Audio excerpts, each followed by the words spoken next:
逆徒，你怎敢！待为师修为恢复，定要将你碎尸万段。缥缈峰首座大殿内，烛影摇曳，东域第一美人，玄天宗至高站立，人称倾城剑仙的沈傲雪，此刻正双手死死抵住墙壁，晶莹滚烫的泪珠顺着她绝美的脸颊不断滚落，砸在冰冷的地面。她浑身颤抖，既是愤怒，亦是羞耻。她从未想过，有朝一日亲手带大的徒弟竟然敢如此顶撞于他。苏云峰低沉而危险的声音贴着他的耳畔响起，带着3分嘲弄，3分寒意，还有4分畅快。亲爱的师尊大人，你亲手剖开我胸膛，取走至尊骨时，可曾想过会有今日？如今徒儿只不过是收取一些利息罢了，你就受不住了。几个时辰前，阴暗的房间里，浓郁血腥味掩盖了腐朽的酸臭。青年看着连狗窝都不如的房间，他确定自己是重生了，重生在师尊挖掉他至尊骨的那一天。胸前狰狞的血洞还在往外淌血，胸腔内的白骨早已染成血色，身下是被鲜血染红的污泥。尸骨的疼痛，熟悉的场景，太熟悉了，因为这一天给他留下了终生都无法磨灭的印记。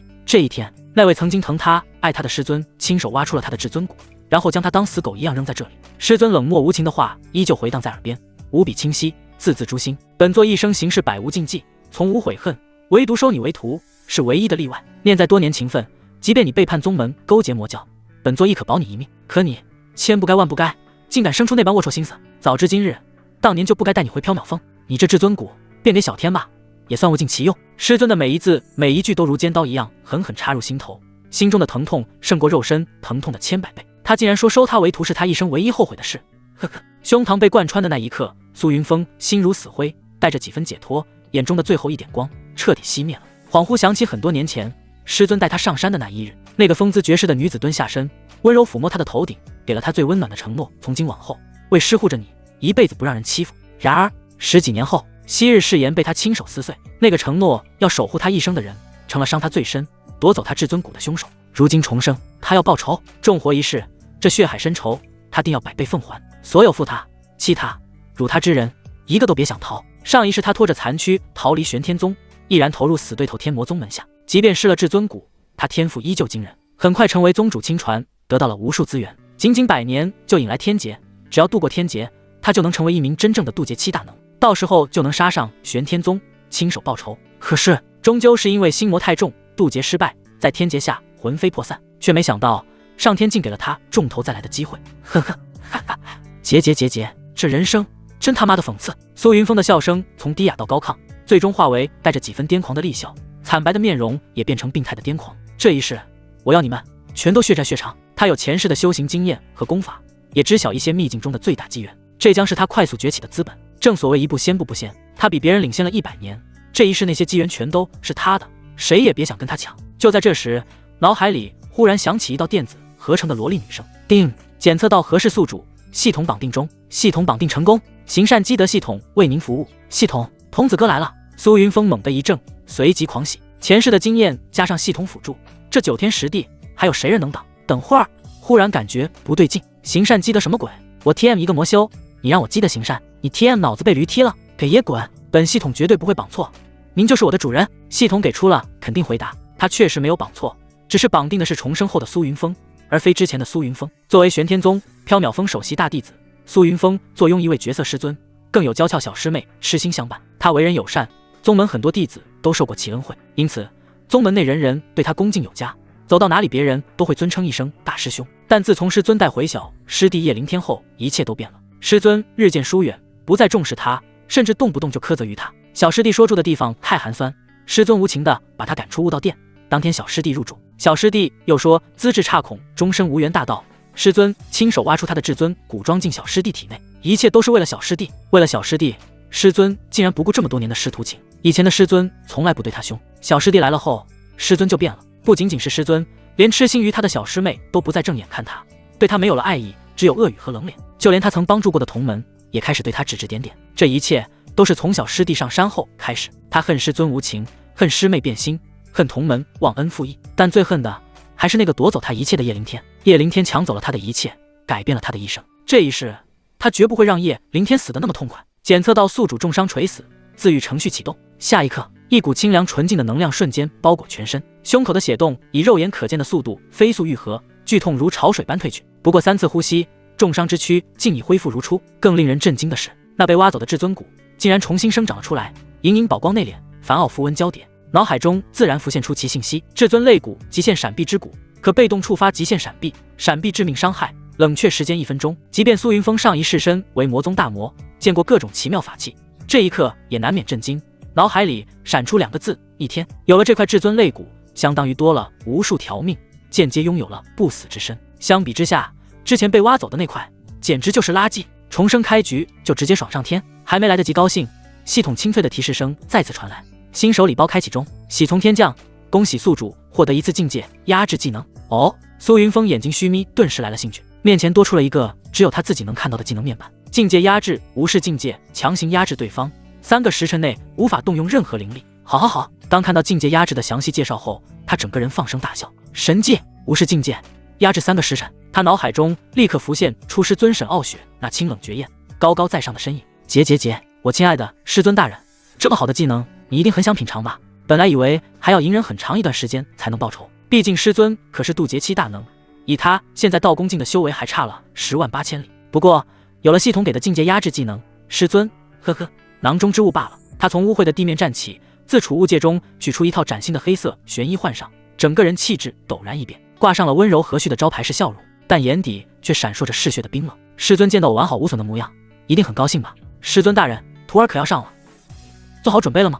问被冷艳师尊挖去道骨怎么办？答：干他丫的，让他血溅当场。刚走到门口，门缝透进来的光线一下子被挡住，屋内重归黑暗。同时，一道嚣张而熟悉的嗓音在门外响起，充满不屑：废物死到临头还在给老子嘻嘻哈哈，再敢鬼哭狼嚎，信不信老子弄死你？苏云峰脚步一顿，记忆如潮水涌上心头，眼中寒芒乍现。门外的人叫杨伟，区淬体境杂碎。杨伟资质平庸，入门3年才淬体1重。当年若非自己好心，在他即将被逐出宗门时赠予1瓶淬体丹，他岂能有今日？那时杨伟感恩戴德，对他更是阿谀奉承，溜须拍马。然而自己失势后，杨伟的态度立马就变了，没少在背后落井下石，指指点点，全然忘记了如今的一切是怎么得来的。刚被挖去至尊骨，就迫不及待地跳出来咬人了，是要对新主子献上忠诚吗？上一世他急着离开玄天宗，没有时间搭理这些小杂鱼，这一世不一样了，他有大把时间来疼爱和关怀这些误入歧途的师弟，帮他们纠正错误，重回正轨。苏云峰，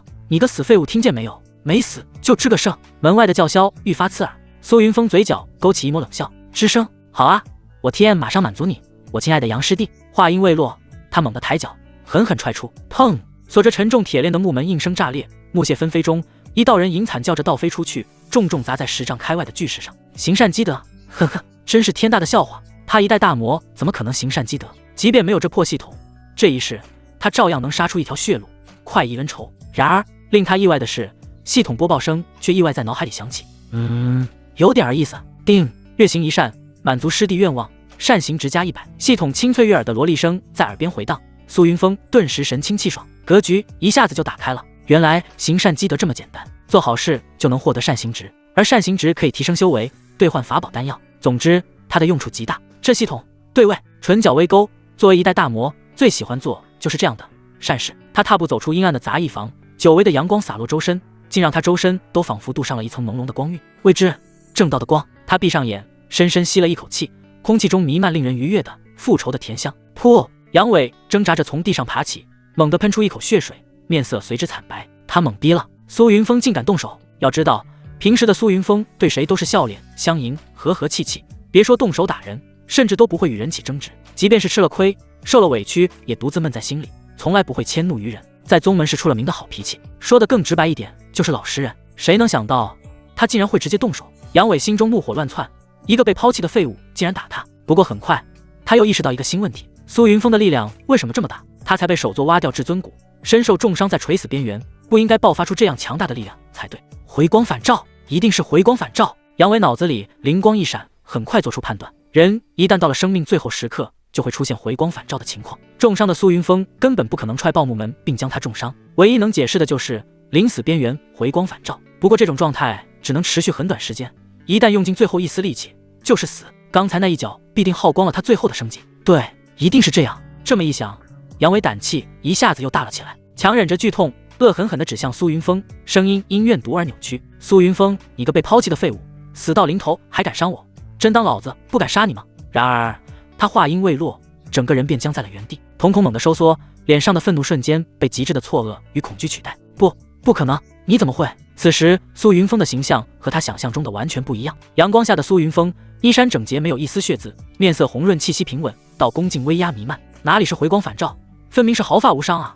为什么会这样？杨伟身体不受控制的开始颤抖，这完全超出了他的理解范围。他想不明白，重伤将死的苏云峰，一夜之间竟然完好如初了。别说是他，任何人见了也会大吃一惊。苏云峰重新睁开眼睛，目光落在杨伟身上，嘴角那抹温和的笑意愈发深邃。他迈开步子，不紧不慢地朝杨伟走去，步履从容，宛若闲庭信步。平时他就是这样一副温柔和煦的笑脸面对所有人，但今天不知道怎么的，总觉得这个笑容看上去无比危险，让人胆寒。你别过来，你想干什么？杨伟吓得魂飞魄散，手脚并用，狼狈地向后蹭去，在地上拖出一道血痕，苍白的脸上尽是惶恐。师弟别怕。苏云峰的声音很是柔和，刚才师兄一时失手，这就过来替你疗伤，减轻你的痛苦。说话之间已经来到杨伟面前，目光在其扭曲的左腿上扫过，故作惊讶。哎呀，师弟，你这腿骨都折了，想必很痛吧？莫慌，师兄这就帮你治疗。杨伟一脸懵，他搞不懂苏云峰究竟是什么意思，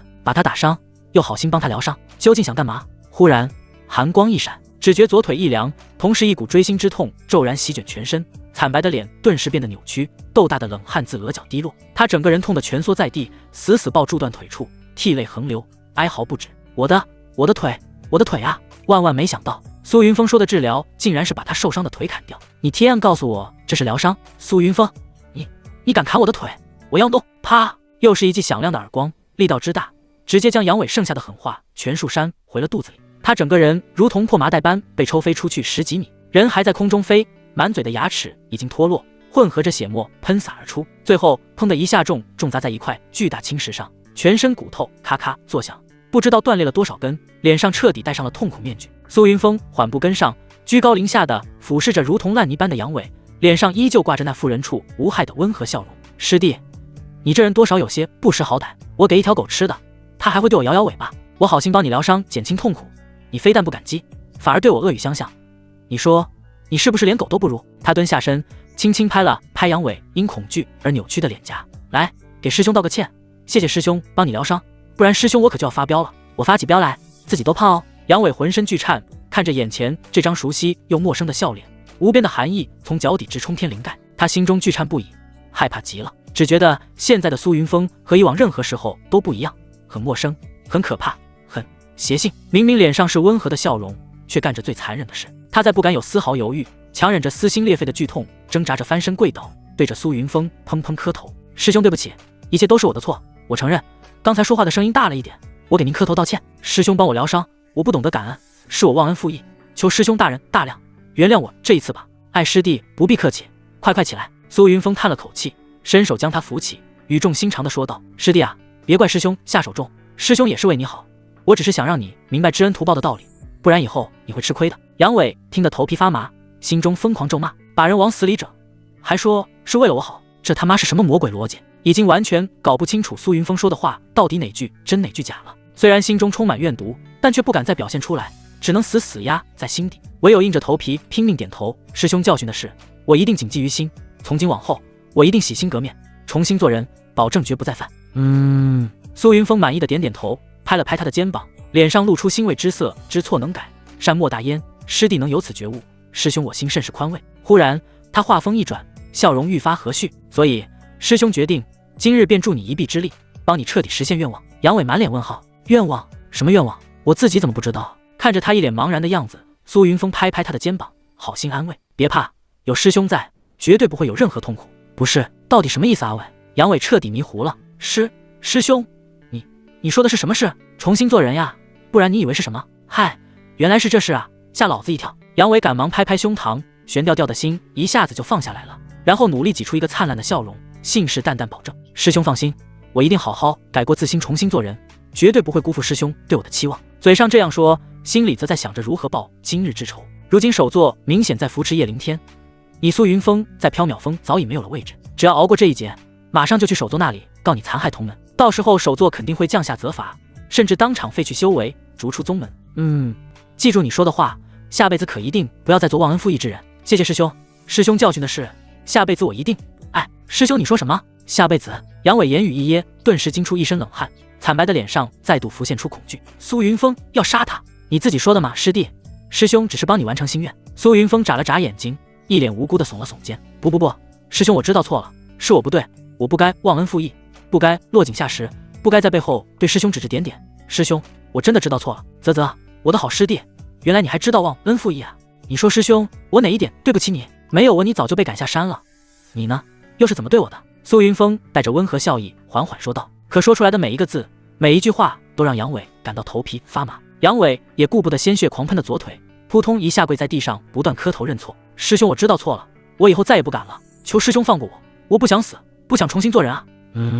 苏云峰剑眉一挑，不高兴。师弟，刚才你说要重新做人，是在骗我？感觉到苏云峰的语气中充满了寒意，杨伟大惊，额头冷汗密布，赶忙摇头，不是的，我没骗师兄，我想重新做人。哼，那不就结了？你要重新做人，我就帮你重新做人，没毛病。不是的，误会啊，师兄，我说的重新做人不是你想的那样。杨伟拼命解释，恐惧让他的声音尖锐变形。苏云峰神色一沉，冷冷哼道：那是你的问题，与我有何相干？我苏云峰行事，何时需征求你的意见？杨伟顿时愣住，不是，没有你这样赖皮的呀，伟。杨伟算是彻底明白了，苏云峰根本就没打算放过他。惊恐之下，为了活命，杨伟也彻底豁出去了。惨白的脸顿时变得扭曲，眼睛里也闪烁着怨毒的目光，疯狂嘶吼：苏云峰，我不信你真敢杀我，你只是手座抛弃的废物而已，你杀了我，没有手座撑腰，执法堂的人一定不会放过你。苏云峰不屑一笑，丝毫没当回事，呵呵，区外门垃圾而已，杀就杀了，谁能奈我何？杨伟疯狂的神情为之一僵，彻底懵逼。他以为搬出手座，搬出执法堂就能让苏云峰忌惮，就能活命。然而这一招根本不管用。苏云峰虽然依旧笑得和煦，但眼睛里冰冷的杀意却毫无遮掩。杨伟急眼了，你不能杀我，我是叶灵天师兄的人，你杀了我他不会放过你。师弟，你说你好端端的提他做什么？你一提他，师兄我的火气就很大，本来想给你留个全尸，现在嘛只能给你来一套无痛人流了。话音落下，直接挥出一掌轰在杨伟身上，杨伟顿时如断了线的风筝倒飞出去。啊呀！苏云峰，你不得好死，下辈子如果我还记得你，死也要拉上你。杨伟的身体还未落地，就噗的一下炸开，鲜红的番茄酱流了一地，怨毒的嘶吼也戛然而止。到死杨伟都不敢相信，苏云峰竟然真敢杀他。定，送忘恩负义师弟重新做人，善行值加200。苏云峰耸耸肩，挥一挥衣袖，转身大步离开。灭杀忘恩负义的杨伟只不过是顺手为之，真正的目标是他那高高在上的冷艳师尊。师尊，徒儿这就来帮你重新做人。驾驭长虹向师尊所在的灵虚殿飞去。虚空之中，玄衣男子负手而立，衣袂飘飘，容貌俊朗如天神灵士，唯有一双眸子燃烧着复仇的火焰与兴奋的暗芒，让那完美的面容透出几分狰狞。上一世没有机会报仇，这一世他定要让沈傲雪付出血的代价。呵呵，说起来，师尊可是千年难遇的天心之体，可是绝佳的炉鼎呢，与之有助于提升资质根骨。亲爱的师尊大人，徒儿要上了，徒儿要你助我修行。他有至尊骨资质本就万中无一，不过有上一世的经历，他深刻的知道这个世界天外有天人外有人，他现在有用的资质确实很强，但比他更强的也还有很多。既然重活一世，他就要不惜一切代价攀上那绝巅之上，而那冷艳师尊正是完美炉鼎。苏云峰，你给我站住！就在他心潮涌动之际，一道冰冷不耐却又熟悉到骨子里的娇斥自身后传来，眼前绿影一闪，一名身着水绿长裙，发系同色丝带，面容娇俏却满是傲气的少女已然拦在了他的面前，正是他的小师妹柳如烟。他刚从家族回来，并不知道苏云峰的至尊骨已经被挖，故此也不知道苏云峰奇迹般的一夜复原。柳如烟双手抱胸，高高扬起那尖翘的下巴，用一种混合着厌恶与鄙夷的目光睨视着苏云峰，如同在看一条摇尾乞怜的狗。苏云峰，你聋了吗？我叫你站住没听见？是不是以后都不想见我了？这就是那个曾依偎在他身边，信誓旦旦说此生非他不嫁的小师妹。曾经的柳如烟温柔似水，善良可人，像条小尾巴似的跟在他身后，大师兄大师兄的叫个不停。在所有师妹中，属他与他最为亲近，甚至有同门师弟小师妹调侃两人是天造地设的一对金童玉女。每听到这些话后，柳如烟都会紧紧挽住他的臂弯，羞涩默认。苏云峰也曾以为他们会顺理成章结为道侣，相伴长生，可这一切自那小师弟叶灵天踏入山门后便轰然崩塌。他已经别恋了，小师妹不再跟随他，态度急转直下，往日的柔情蜜意被满脸的不耐与恶语取代，甚至连多余的一句话都不愿与他讲。当初他是那么的爱小师妹，只要小师妹一句话，上刀山下火海，眉头都不会皱一下。得到的资源最好的永远都会留给小师妹，小师妹家族缺资源没关系，他给资源，不够就去做宗门任务，去赚去拼，数次险死还生，只为博他展颜一笑。可是最终换来的是什么？背叛，一群喂不熟的白眼狼，一群只会吸血的寄生虫。当初小师妹变心后，他就更加卑微地满足她的所有索取，奢望着她能回心转意。现在想来，那副嘴脸纯粹是恶心人的舔狗行为。重生回来，他发誓此生绝不再做舔狗。舔狗，舔到最后一无所有，就像上一世的他一样，宁当百世牛，不做一世狗。而屏幕前的你，我的朋友，你明白了吗？呵呵。苏云峰脸上露出一如既往温柔和煦的笑容，眼底却闪过一抹冰寒。小师妹如此匆忙，是家族又缺资源了吗？他心知肚明，自从小师妹变心后，唯有索要资源的时候才会来找他，其他时候根本见不着人。这一次也不例外，必定是柳家缺资源了。哼，算你还有点眼色。柳如烟冷着脸，下巴抬得更高，语气是高人一等的命令式。7日后，我祖父100岁寿辰，已去准备以往双倍，不是10倍的资源送过去。若是让我柳家失了颜面，这辈子你都休想我再理你。呵呵，还真胆狮子大张口，真以为自己长了个黑窟窿就无法无天了。苏云峰心中冷笑连连，杀意暗涌。很好，既然要报仇，又怎么可能少得了柳家那群白眼狼吸血鬼？到时一定去，祝老爷子长命百岁。知道了，小师妹，我会准时到。苏云峰语气如往常一样，笑容依旧，眼底却冷光一闪。哼，算你识相。柳如烟并未察觉异样，依旧冷着一张俏脸，言语间威胁意味十足。记住，若敢迟到半分，这辈子都休想再见到我。他以为还能和以前一样，能随意拿捏这位舔狗师兄，殊不知柳家即将大祸临头。小师妹，若没其他事的话，我就去准备资源了。刘府见。苏云峰不再多言，身形化作一道黑色长虹，御空而去。现在急着去找师尊品尝他的神技，可没空搭理柳如烟。柳如烟望向苏云峰离去的背影，不自觉地微微蹙眉，一股后知后觉的不对劲涌上心头。今天的苏云峰有些不一样，按照以往，苏云峰见到他必定会缠着他说上好一会儿话，变着法儿的塞给他各种珍稀宝物。今日怎会如此干脆利落的离开？不高兴，很不高兴。一种被忽视的不悦感在他心中蔓延。他柳眉倒竖，朝着苏云峰离去的方向交斥。苏云峰，我数一息，你立刻给我滚回来，否则你就不必来我柳家了，以后也永远别想再见我。回去？怎么可能？现在的他可不是众生前卑微的舔狗，不让去柳家，呵呵，晚了，柳家他去定了。苏云峰，你给我等着，我要让你后悔。见苏云峰没有回来，柳如烟气的跺脚。咦，他去的方向是师尊的灵虚殿。他忽然想到什么，眼睛一亮，莫非是师尊唤他过去，急着要挖他的至尊骨给小师弟了？对，一定是这样。不久前，小师弟就曾多次给师尊提过这事，那时候师尊还有些犹豫，不过现在看来，一切都已经尘埃落定，师尊最终还是选择了小师弟。我去把这个好消息告诉小师弟，他一定很高兴。柳如烟觉得自己知道了原因，唇角顿时扬起一抹明媚动人的弧度。要是苏云峰看见的话，一定非常熟悉，因为小师妹真正开心的时候就是这般笑靥如花。可是自从小师弟上山后，小师妹再没有对他这样笑过。只要融合了至尊骨，小师弟的修为定能一日千里，大到可期。柳如烟真心为小师弟感到高兴，当即化作一道绿色盾光，迫不及待地飞向悟道殿。灵虚殿宫殿大门紧闭，将云海隔绝在外。殿内华光流转，熠熠生辉，空气中弥漫着若有若无的冷梅幽香。沈傲雪慵懒地斜倚在白玉雕琢的莲花宝座上，一只皓腕支着温润扶手，纤长如玉的指尖漫不经心地轻点着精巧的下巴。那只手白皙的近乎透明，指甲泛着淡淡的粉，衬得她侧脸的轮廓愈发精致动人。明媚的美眸，精致的鼻梁，以及那红润的樱桃小嘴，堪称世间最美的艺术品。乌发被一只寒玉簪挽成飞仙髻，几缕碎发垂在颈侧，与披散在肩头的长发交织，恰到好处地遮住她白皙圆润的香肩。一袭月白长裙松松系着腰带，领口微长，微微露出线条优美的锁骨，绝美的脸上带着不食人间烟火的清冷，哪怕只是慵懒地垂着眼帘，也美得惊心动魄，令人不敢直视。长裙之下，冰蚕丝罗袜将她一双笔直玉腿勾勒得愈发圆润修长。她双腿交叠，纤巧的足尖微微颠动着，脚上那双剔透的水晶高跟鞋随之轻轻晃荡。在她无意识的动作间，罗袜包裹的纤细小腿若隐若现，只是不经意的一瞥，便足以让人心神摇曳，难以自拔。这便是被誉为东域最美仙子，玄天宗战力天花板，缥缈峰首座沈傲雪。融合了那根至尊骨，小天的资质必将脱胎换骨，用不了多久便能成为玄天宗年轻一辈当之无愧的第一人。沈傲雪想着，红润的唇角微微勾起一抹绝美的弧度，宛如冰莲出绽。然而一想到至尊骨的原主人苏云峰，他刚刚舒展的柳眉便又蹙了起来，心头莫名涌上一阵烦躁，宛若星辰般的眸子急速闪过几许缅怀，随即又被更深的冰冷与厌恶所取代。哼，死了倒也干净，活着也是玷污本座清誉。身为缥缈峰大师兄，竟然屡次干出盗窃他人财物、偷看师妹沐浴这些见不得人的龌龊事，枉费了他这么多年的悉心教导。他还记得苏云峰最开始作妖的时候，他还念师徒情并未重罚，可换来的结果却是屡教不改变本家令。哼，但凡他有小天1/10的懂事乖巧，又何至于落得如此下场？本座给过你无数次机会，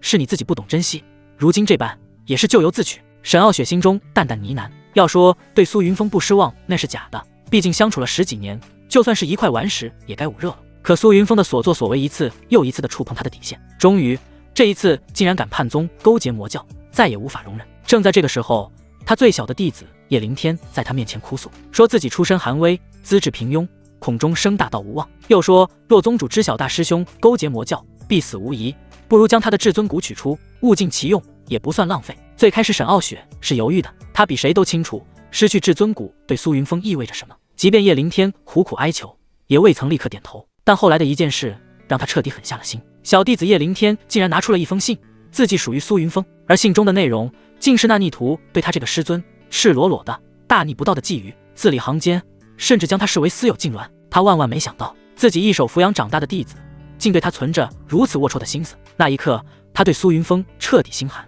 于是就在昨日，就在这大殿之上，他亲手剜出了苏云峰的至尊骨，美眸微抬，落在大殿中央光洁如镜的地面上，那里的血渍早已被清理干净，似乎什么事也没发生过。但他清晰地记得，就在那个位置，苏云峰曾跪在地上苦苦哀求，一次次地辩解那些是非他所为。当他的手指穿透他胸膛，温热的鲜血迸溅而出时，他看见了苏云峰曾经无比明亮的眸子彻底暗淡了，似乎还带着几分解脱。明明是他自己做错了事，为什么还会有这种眼神？是在怨恨他吗？他不懂。一想到那眼神，莫名的烦躁便再次涌上心头。他有些烦闷地翻转白皙玉手，从储物戒中取出一坛醉梦仙，扬起修长的脖颈，直接对着坛口大口灌下。吨吨吨吨吨吨，清冽的酒液从唇角溢出，划过他线条优美的下巴，流过白皙如玉的脖颈，最终隐没于微敞的衣襟深处。他本就是个嗜酒如命、洒脱不羁、不爱管事的散漫性子。若非宗门老祖当年下了最后通牒，若他再不收徒，便将缥缈峰并入主峰龙首峰，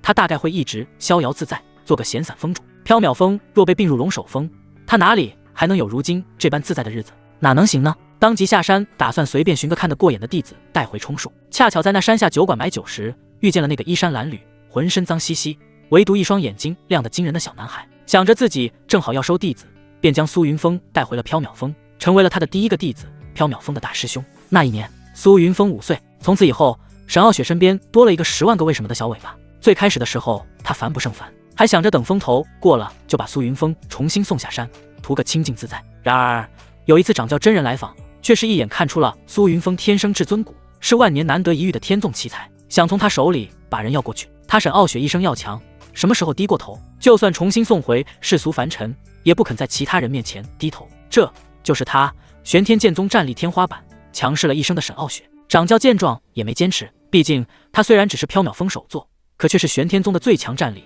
谁也不想出眉头。阴差阳错之下，苏云峰终究留在了缥缈峰，这一留便是10几年光阴。昔日那个他从山下带回的小屁孩也已经长大。一坛美酒下肚，烦躁的心情好了不少。可当意识到手里这醉梦仙也是苏云峰亲手酿造的时候，那股无名烦躁再度翻涌而上，就要把酒坛砸掉。他嗜酒，整个玄天宗人尽皆知，宗门给他的供奉基本全被他拿去换了酒。那一年，苏云峰兴高采烈地捧着一坛酒放在他面前，双眼亮晶晶地说：“这酒是他亲手酿制，以后师尊就不用再下山买酒了。纵横酒场数百载，从来没喝过如此鲜酿。”那一次，他彻底被弟子酿的酒征服。好徒儿，这酒叫什么名字？那时他捧着酒坛，满足的大口痛饮。苏云峰说：“这酒专为师尊而酿，师尊就像那梦中的仙子一样，所以叫醉梦仙。”好一个醉梦仙！他朗声大笑，带着几分醉意，揉了揉他的发顶。那从今日起，你可得给为师酿一辈子的酒。苏云峰憨笑着拍胸膛保证。那时候沈傲雪真的很开心。自从苏云峰开始酿酒，沈傲雪几乎天天都要喝上几坛，脸上的笑容也逐渐多了。那时候的苏云峰亦是快乐的，不为其他，只因为师尊也开心。他觉得自己终于有了价值，终于能帮师尊解决烦恼，带来快乐。曾经的沈傲雪酒后最喜摔坛听响，听到酒坛砰砰的碎裂声，似乎能让他的内心得到极大满足。然而今日他扬起的手却停滞在半空，良久，终是将那空空如也的酒坛默默收了起来。曾经的过往，师徒两人相处的一点一滴不受控制的浮现心头，他忽然有种想去看看苏云峰的冲动。罢了，他最终强行压下了这不该有的心绪，悠悠一叹，心中空落落的，怅然莫名，估计已经死了吧。渐渐的，他的情绪逐渐平静，他又想起了苏云峰做的那些龌龊事，眼神重新变得冰冷。他有什么错？他没错，勾结魔教本就是叛宗大罪，没有上交宗门处理，已经是他念及往昔的师徒情了。哼，逆徒，你千不该万不该，最不该对为师存有那等非分之想。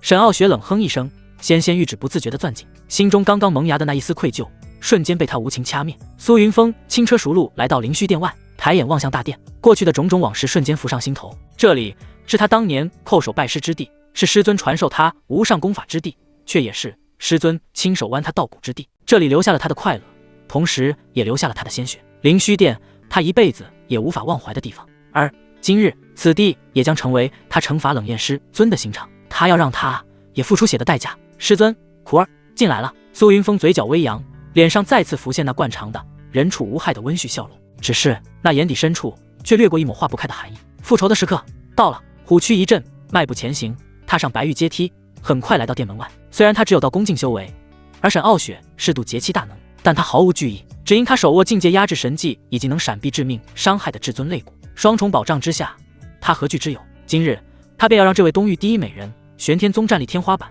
缥缈峰首座，他的好师尊留下忏悔的血泪。没有任何迟疑，他双手按上沉重的殿门，猛地发力推开，砰！厚重的大门轰然洞开，沉重的撞击声在空旷的大殿内炸响。谁？莲花宝座上正在沉思的沈傲雪猛然惊醒，别说缥缈峰，就是整个玄天宗也无人敢为经他允许擅闯灵虚殿，来人简直胆大包天。唰！凌厉无匹的剑意瞬间爆发，如潮水般席卷整个大殿，空气仿佛都被冻结。玄天宗最强战力天花板见到超绝的沈傲雪，面带寒霜，灿若星辰的美眸瞬间锁定殿门处的身影。是你？沈傲雪完美的娇躯几不可察的一晃，瞳孔骤然收缩，脸上的愠怒顷刻被巨大的震惊取代。怎么也没想到，来人竟然是被他挖掉至尊骨的大徒弟苏云峰。更加令他惊奇的是，为什么他身上没有伤，像个没事人一样，甚至气色较之以往任何时刻都要丰神俊朗，而且他身上似乎透着一股似有似无的邪性。摇了摇头，努力让自己保持平静，他甚至觉得自己喝醉，产生了幻觉。可当他再次凝神望去，那道伴随他10几年的熟悉身影依旧挺拔地立于原地，他脸上依旧带着往昔温柔和煦的笑容。纵未渡劫大能，沈傲雪此刻也有些茫然，他分明亲手洞穿了他的胸膛，取走了至尊骨。那时的他明明已是重伤垂死，这才几个时辰，他竟然恢复如初了，怎么回事？回过神来后，沈傲雪心中掀起惊涛骇浪。纵使他身为渡劫期强者，拥有超强的自愈能力，也远远达不到这种程度。苏云峰抬眼望向高高在上的师尊，脸上的笑容依旧。徒儿拜见师尊。嘴上这般说着，却没有像往常一样躬身行礼，反而语气中竟带着一丝若有若无的轻佻。跨过门槛，走进大殿，目光如实质般死死锁在沈傲雪身上。以前他对师尊敬未有加，从不敢如此放肆之事，也唯有在照料醉酒后的沈傲雪时，他才敢趁机近距离端详师尊那惊为天人的容颜。沈傲雪真的很美，美得惊心动魄，宛若天地间最璀璨夺目的珍宝。曾经他还问过师尊，他都这么强了，为什么还会醉？只因沈傲雪喝醉后实在难伺候，忙里忙外至少要忙活1个时辰，他才会安静睡去。一旦他喝醉，苏云峰就会忙得不可开交。那时沈傲雪玉手压在他的脑袋上揉搓，洒脱地说，足是3000抛诸外，不如人生一场醉。那时的苏云峰还会暗自撇嘴不满，师尊醉的舒坦，受罪的可是他。往昔他敬他如神旨，不敢僭越半分，但今天不同了，今天的他为复仇而来，无所顾忌。放肆！沈傲雪眸子一冷，声如冰刃，本座平日是如何教导你的，连最基本的尊师重道都忘了吗？滚出去！他不喜欢苏云峰看他的眼神，这种眼神让他很不舒服，尤其是在看见过苏云峰写的那份书信之后。面对沈傲雪的呵斥，苏云峰面色不改，脸上那招牌式的笑容依旧。师尊，苏云峰缓慢而坚定地开口，徒儿今日只为报挖骨之仇。说出来了，他就这样直接说出来了，如此直白，毫无遮掩。沈傲雪闻言，整个人呆愣了一下，他无论如何也想不到苏云峰会如此直白地说出这番大逆不道的话。短暂的震惊过后，滔天怒火瞬间席卷了他的理智，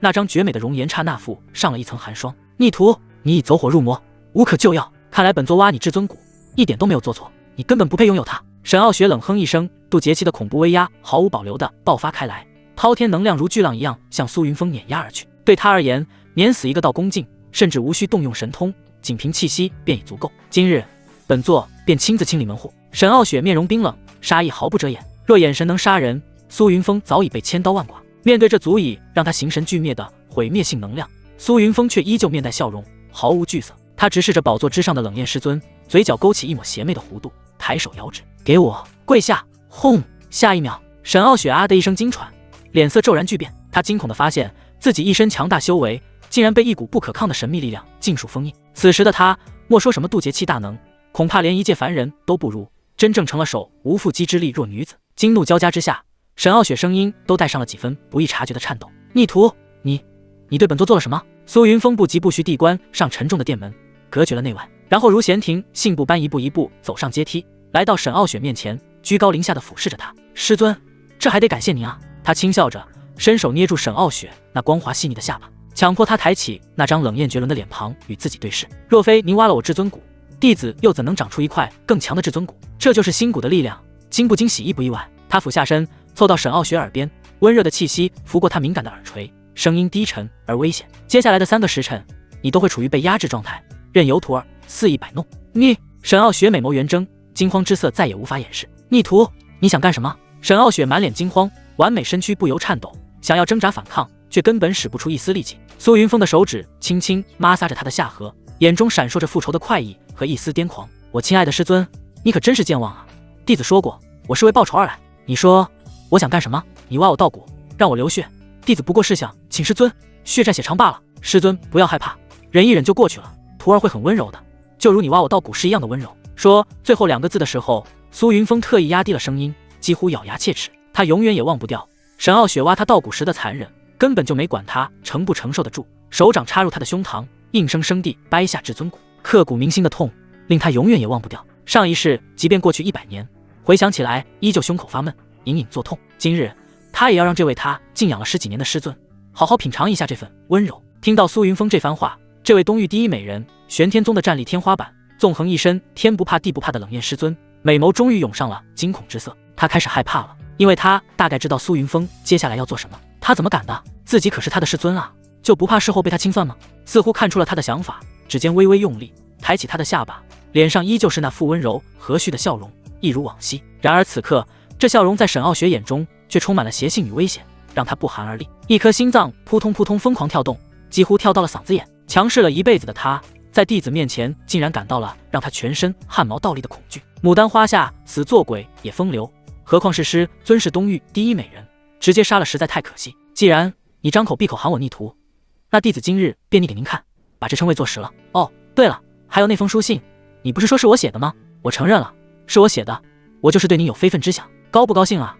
我亲爱的师尊大人，结，你！沈傲雪小面顿时煞白一片，娇躯不停颤抖，完美无瑕的绝美面颊终被恐惧覆盖。你别乱来，这里是灵虚殿，只要本座叫一声，外面的守卫弟子立马就会赶来。他紧咬着红唇，声音带着一丝从未有过的哀婉。话一出口，他心中便涌起无尽的屈辱与悲愤。堂堂渡劫大能，缥缈封首座，竟有一天要依靠呼喊守卫来保全自己，何其可笑，何其可悲！修为被封的他，就是一手无缚鸡之力的弱女子，哪里会是身强体壮的苏云峰对手？即便不用任何手段，只凭纯粹的躯体力量，也照样会被碾压。唯一的办法就只有寄托于守卫弟子，希望能让苏云峰这逆徒收手。哈哈哈！苏云峰放声大笑，笑声张狂而肆意。叫吧，你越叫徒儿越兴奋。他捏住沈傲雪的白皙如雪、宛若丝绸般光滑的下巴，俯手靠近她的脸，挑眉邪笑。师尊，你猜到时候他们赶来看到的是什么画面？我一个大男人倒是无所谓，但是师尊你呢？你可是玄天宗门面，缥缈峰峰主，你也不想被其他人看到你那般狼狈不堪的模样吧？沈傲雪娇躯猛地一颤，面色又白了几分，脑海中不受控制地浮现出那可怕的画面，一股寒意从心底直窜头顶。若真是那般，他宁愿立刻死去。你到底要怎么样才肯放过我？泪花在眼眶里打转，这位一生高傲的仙子终究是放下了高傲的身段，言语哀求。他从未想过自己有朝一日会如此卑微地祈求一个弟子，还是个对他有所图谋的逆徒。苏云峰微微摇头，徒儿已经说得很清楚了，血债必须血偿，师尊您没得选。他顿了顿，目光扫过他微微颤抖的身躯，声音斩钉截铁，带着不容抗拒的意味。您唯一的路便是卸甲。话音未落，他已抓住沈傲雪月白衣衫的前襟，猛地用力一扯，撕拉！布料撕裂的清脆声响在寂静的大殿中显得格外刺耳。啊！逆徒，住手！悟道殿，一名剑眉星目的白衣青年静坐于蒲团之上，正在炼化融合新得到的至尊骨。他便是让苏云峰恨之入骨的小师弟叶凌天。半年前，宗门收徒大典上，天赋出众的他本可选择资源更丰厚的龙首峰，却出人意料的拜入了性情疏懒的沈傲雪门下，成了这缥缈峰的小师弟。沈傲雪的性子本就不喜欢收弟子，也就导致缥缈峰人丁单薄，至今也只收了5名弟子。除去苏云峰这个大弟子外，还有2弟子江有容，他性子里有几分随了师尊的洒脱不羁。其实苏云峰还是比较佩服自己这位2师妹，毕竟遭逢变故还能有这样的性格，实属难得。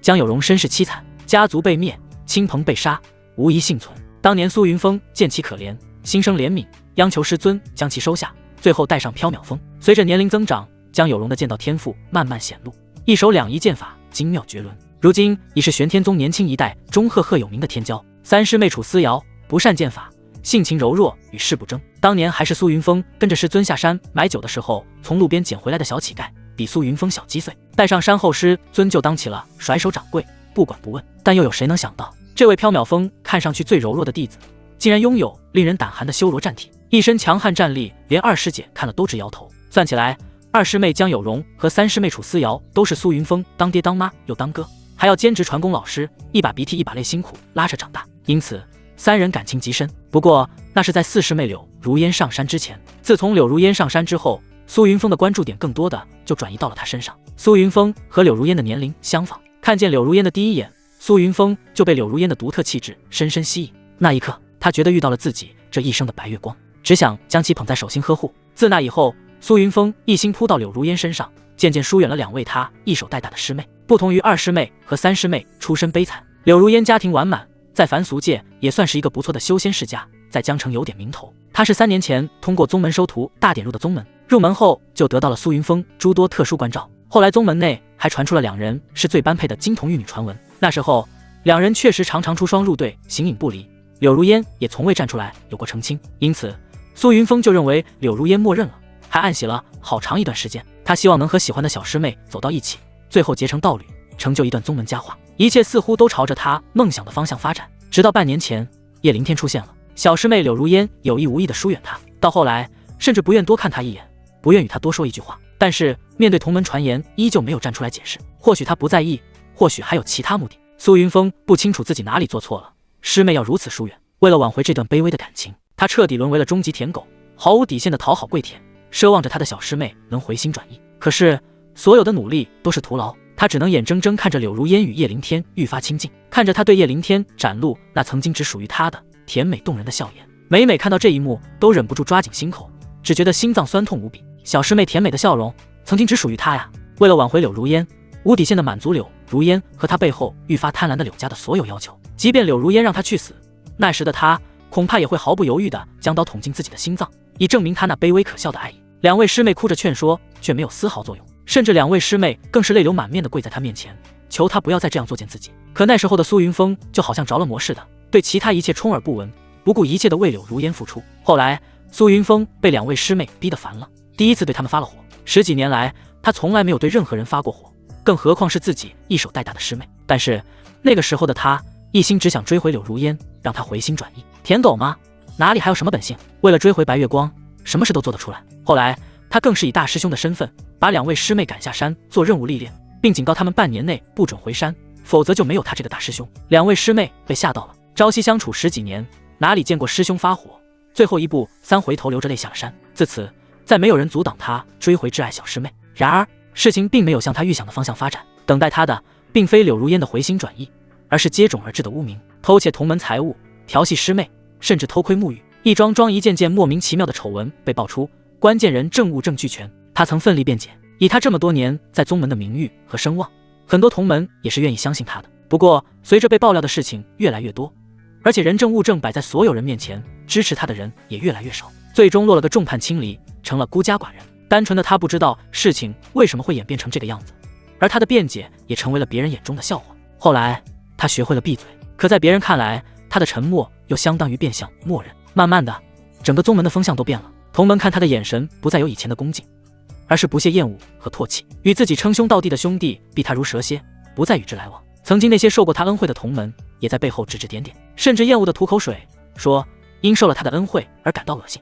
曾经走到哪里都受人尊敬的大师兄，一夜之间变成了人人喊打的过街老鼠。但这些他那时都不在乎，他只想追回他的小师妹。终极舔狗就是如此，舔得卑微，舔得丧心病狂。要说柳如烟也不是什么好东西，一边和叶灵天暧昧不清打得火热，一边又吊着苏云峰。明眼人一看就知道，柳如烟是把苏云峰当傻子，当无限提供资源的工具人。可咱们当事人苏云峰当局者迷啊，硬是主动送上门，求着柳如烟扑啊，你就说他舔不舔吧。任何一个稍有理智的旁观者见了，怕是都忍不住气血上冲，恨不得化身执掌天地法则、燃着无尽怒火的太古修罗，手持冰冷无情的死亡镰刀，携滔天之势踏破玄天宗山门，踩碎缥缈峰峰顶，来到沉溺不醒的苏云峰面前，拍拍他的脸，叫醒他，并严厉告诉他：天涯何处无芳草，何必单恋一枝花。舔狗的终极结果，除了难吃的屎，注定一无所有。悟道殿，唰！忽然，少年剑眉一动，猛地睁开双眼，眸底金光乍现，却又迅速掠过一抹阴鸷。莫老，我成功了，完美融合了这块至尊骨，我能感觉到我的修炼资质和实力全都产生了质的飞跃。他五指收拢，对着虚空重重一握，感受到体内奔涌着前所未有的强大力量，忍不住纵声大笑，意气风发。我叶凌天才是这方天地真正的主角，终有一日，我将踏临世界之巅，君临天下，俯瞰众生。他自信满满，似乎一切都在掌握中，一切都在沿着他所希望的方向发展。左手无名指上那枚古朴的戒指微微泛光，一道苍老而欣慰的声音随之传入他的脑海：不错，如今你已夺得苏云峰的至尊骨，只待他气绝身亡，他身上残余的气运便会彻底转移到你身上，届时天道气运加深，你便是此界当之无愧的天命之子，乘胜作祖，开创无上霸业，指日可待。叶凌天傲然昂首，自负道：那是自然，我叶凌天有这个资格，更有这个实力。他始终坚信自己生来便与众不同，注定要踏上一条轰轰烈烈的崛起之路，最终屹立于众生之巅。平复一下激动的心情，他语气转为缓和，带着几分真诚的感激。这一切还得多亏莫老您从中谋划，待他日我飞升上界，定竭尽全力为您重塑肉身，以报此番恩情。半年前，根据莫老的指引，他来到了玄天宗。莫老说这里有他的大机缘，就在缥缈峰，因此那时候他明明可以选择去掌教所在的龙首峰，却偏偏选择了弟子最少最冷清的缥缈峰。当他初见缥缈峰首座沈傲雪的时候，就被那惊为天人的绝世容颜所震撼。那一刻他知道莫老没有骗他，缥缈峰果然有大机缘，而这位美貌无双的冷艳首座就是他的机缘。来到缥缈峰后，他又看到了另外4人，一男3女，男的竟比他还要俊朗几分，令他心下隐隐不快。而另外3位女子，那就是各有千秋，2师姐的风韵博大，3师姐的娇柔婉约，4师姐的清丽脱俗，都是他喜欢的类型。机缘，这些都是他叶凌天的机缘。然而莫老却告诉他，最大机缘并非这3位绝色师姐，也不是那令人神魂颠倒美貌无双的神首座，而是那个比他更英俊、更挺拔、更显沉稳儒雅，总是挂着温和笑容的大师兄苏云峰。莫老又告诉他，只要把苏云峰的气运掠夺过来，他便能成为气运加深的天命之子。于是经过1个月的全方位观察与谋划，他把目光锁定在了苏云峰挚爱的白月光柳如烟身上。结果不出所料，苏云峰果然上当，一步一步掉入他设下的一个又一个圈套。现在他已经得到了苏云峰体内最为重要的至尊骨，接下来就是等着苏云峰死亡，从此以后他就是气运加深的天命之子。想到那一刻即将到来，叶凌天嘴角难以抑制地咧开夸张的弧度，激动得几乎坐不住。你有这心就足够了，我既然选择了你，你我便是一体，荣辱与共。戒指中的莫老欣慰笑道，心情明显不错。叶凌天很听他的话，这一点让他省心不少，以至于一切都在按照他所预期的发展。对了，莫老，苏云峰那废物到底什么时候死？我都快等不及了。叶凌天搓了搓手，一脸的迫不及待。只要掠夺了苏云峰的全部气运，就是他真正崛起的时刻。他有些等不及了。莫急，容老夫推演一番。片刻沉寂后，叶凌天耳边陡然炸响莫老那充满难以置信的惊骇之声。怎么可能？正在畅想未来高光时刻的叶凌天浑身一个激灵，连忙抬起手，对着那发光的古朴戒指一顿口水四溅。莫老，发生何事了？莫老，您别吓我，您若有事，我可怎么活啊？莫老，从今往后我什么都听您的，您千万不能有事啊！莫老是他崛起最大的依仗，如果莫老发生意外，他简直不敢想象自己未来的道路该如何走下去。就因为莫老对他实在太过重要，因此在听到这声明显带着惊恐的尖叫时，下意识的就以为莫老出了问题。刚才还信心十足，立志要站在世界之巅的男人，竟然慌了神，满脸焦急和担忧，眼睛里还噙着盈盈泪花，一副柔弱样。不知道的还以为他的道侣死了呢。过了好一阵，莫老的声音才再次响起，带着前所未有的凝重。那小子的气运竟突然暴涨，比以前还高了数倍。听闻莫老无恙，叶凌天悬着的心忽然落地，深深松了一口气。不过紧接着剑眉又是一皱，脑海里仿若晴天霹雳。他急忙追问：莫老您说什么？苏云峰的气运不降反升，还暴涨了数倍？没错。古朴戒指上温和的绿光明灭不定，莫老的声音从里面传来，言语笃定。此子定然是获得了某种逆天的机缘。莫老，您会不会你看错了？叶凌天回想了一下昨日场景，那时候苏云峰被强行挖出至尊骨后，早已气若游丝，只是勉强吊着一口气。按照推测，在没有丹药治疗的情况下，绝对活不过3天。可如今莫老却告诉他，那个气运被他掠夺殆尽，只剩最后一口气的将死之人，竟然又拥有了更加逆天的气运，这怎么可能？沉默良久，莫老再次开口：“老夫的天机柱绝不会出错，他定是遇上了难以想象的造化。即便是他这等曾纵横上界的存在，也是头一回遭遇如此诡谲之事。”震惊之余，也对苏云峰获得的新机缘产生了浓厚的兴趣。那我们接下来该如何是好？他开始相信莫老的话了。不过一想到苏云峰又要像打不死的小强重新站起来，他就很不爽。缥缈峰有他一个真传男弟子足够了，苏云峰就应该早点去死。想着，叶凌天的眼睛变成了血红，拳头攥得嘎嘎响。他已然把缥缈峰视为了他的私人领域，不允许有任何人染指。此时此刻，他就想弄死苏云峰，以绝后患。戒指里传来莫老的笑声，换个角度想，这于你而言未必不是一桩天大的好事。好事？怎么说？叶凌天一怔，眼中流露出不解与茫然。敌人的气运不降反升，怎会是好事？他气运越多，我们所能掠夺的也越多。莫老的声音带着一丝幽冷与算计，不急不缓地道来。反正经过前期努力，他的名声已经被我们搞臭了，宗门早已没有了他的立足之地。我们可以继续利用之前的手段，不断掠夺他的气运，甚至把他如今的逆天机缘再抢过来。待到那时，你便会拥有绝对逆天的气运，今后的路定将一路坦荡，机缘无数。叶凌天闻言，眼前骤然一亮，他猛地一拍大腿，豁然开朗。莫老高见，没错，反正那小子是个无药可救的究极舔狗，对付起来易如反掌。我继续利用柳如烟吊着他，慢慢将他新生的气运与机缘一点不剩全部榨干吸尽。转眼间，叶凌天又恢复了那副豪情万丈、志比天高的模样。莫老我们俩在一起，双剑合璧，便无敌于世。戒指里的莫老皱了皱雪白眉毛，这话听着怎么总觉得有哪里不太对劲？叶师弟，你在吗？就在两人商量好接下来的对策后，门外适时传来一道清脆婉转的女子呼唤：“是柳如烟。”叶凌天皱了一下眉，脸上闪过一丝无奈和嫌弃。跟柳如烟接触后才知道，这个女人到底有多粘人，跟她在一起简直没有一点私人空间。他叶某人可是要成为君临天下霸主的人，注定红颜无数，怎么可能会在一棵树上吊死？柳如烟这样的女人只会妨碍他结识更多红颜。要不是需要利用柳如烟继续对付苏云峰，早就一脚踹了。原本想着等苏云峰死后，他就跟柳如烟划清界限，岂料苏云峰竟死灰复燃，目前只能继续隐忍。店门外，柳如烟精致的小脸上洋溢着毫不掩饰的喜悦。离开几日，他对叶凌天的思念早已满意，迫不及待地伸手欲推门。恰在此时，店门吱呀一声从内开启，露出的正是他朝思暮想的那张俊颜。看到叶凌天唇角那抹熟悉的弧度，柳如烟眼中立刻闪烁起点点欢喜的星光，惊喜地唤道：“师弟，师姐，找我有什么事吗？”叶凌天嗓音一如既往的温和，嘴角保持着那抹他自觉魅力十足的歪嘴龙王式微笑。柳如烟面颊微红，心中小鹿乱撞。师姐外门风凉，进屋说吧。叶凌天侧身让开通道，姿态优雅地做出邀请。什么？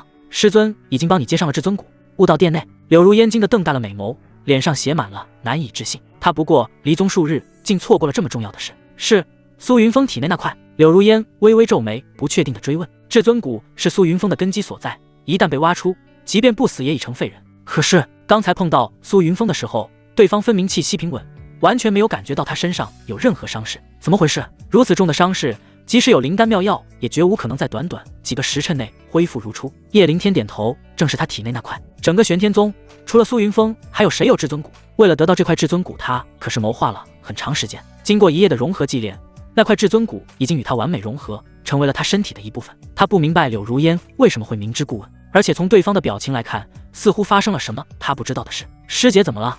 出什么事了吗？柳如烟眉头紧锁，神色凝重地点头。我方才遇见苏云峰了，他完好无损，根本看不出半点受伤的迹象。叶凌天闻言一愣，随即反应过来，定然是苏云峰新得到的机缘，才让他恢复得如此之快。心里虽然已经有了猜测，不过表面上还是装作一副吃惊的样子。师姐，你是不是看错了？不可能。柳如烟断然摇头，我确定就是他，我还与他说了话，绝不会认错。虽然他现在无比讨厌苏云峰，但毕竟曾经在一起生活过好几年，绝对不会认错。听到他如此肯定的回答，叶凌天肯定了心中的猜想，同时内心也火热起来。目前看来，苏云峰这次得到的机缘非常强大，如果能抢过来，自己是不是也能拥有如此快的恢复能力？就在他心中暗暗臆想之时，莫老的声音传入脑海：“老夫大致猜到他得了何种机缘。”哦，莫老知晓。叶凌天闻言眼睛一亮，连忙于心中追问：“能让一个被挖掉至尊骨、重伤濒死之人在极短时间内恢复如初，目前看来只有一种可能，一种概率极低的可能。”莫老您就别卖关子了，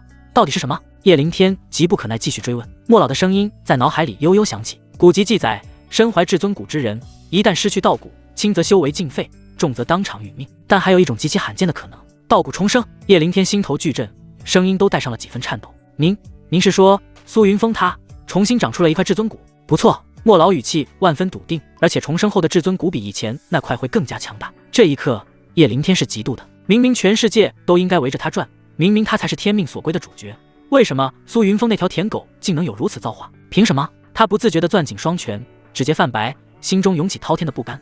你也不要太在意。见叶灵天的神情变化，莫老出言宽慰。他重生了至尊骨又如何？最终成全的还是你。对啊，苏云峰只不过是一个被他玩弄于股掌之间的废物舔狗罢了。反正师尊已经挖了一次，让师尊再挖一次还不简单？想通了这一点后，叶灵天心中的嫉妒之火顿时熄灭，心中只剩对苏云峰的嘲笑，一切都是徒作嫁衣罢了。他强压下激动，转而向柳如烟确认：师姐，你说他往灵虚殿去了？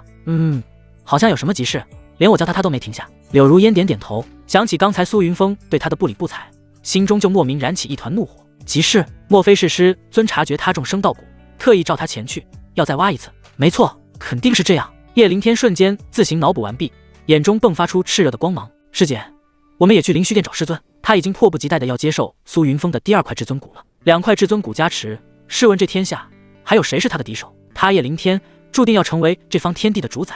可是你才接了骨，还有伤在身。柳如烟面露忧色。叶灵天虽然是接受道骨的一方，并且师尊给他用了最好的丹药，已无大碍，但他仍不免担心。没事，我现在感觉很好。叶灵天摆手，意气风发。那好吧。对于小师弟的请求，柳如烟向来不会拒绝。2人当即化作2道长虹，直奔灵虚殿而去。悟道殿距离灵虚殿本就不远，2人很快就到达殿外。看着紧闭的宫殿大门，叶灵天可以想象出里面的场景。苏云峰像死狗一样倒在血泊里，而师尊沈傲雪正手持血淋淋的至尊骨，宛若上次那般。想到这里，叶灵天心头愈发火热难耐。整理了一下衣袍，他于殿门外恭敬站定，抱拳躬身：弟子叶灵天拜见师尊。啊！殿门后传来一声颤抖的惊呼。叶灵天和柳如烟对视一眼，同时皱眉。师尊这是在里面干嘛？听他的声音好像有些惊慌失措的样子。叶灵天不解，不过也没有直接推开大门，毕竟在所有人眼里，他可是个尊师重道的好弟子，绝对不会做出格的事。于是他再次抱拳恭敬喊道：弟子叶灵天拜见师尊。这一次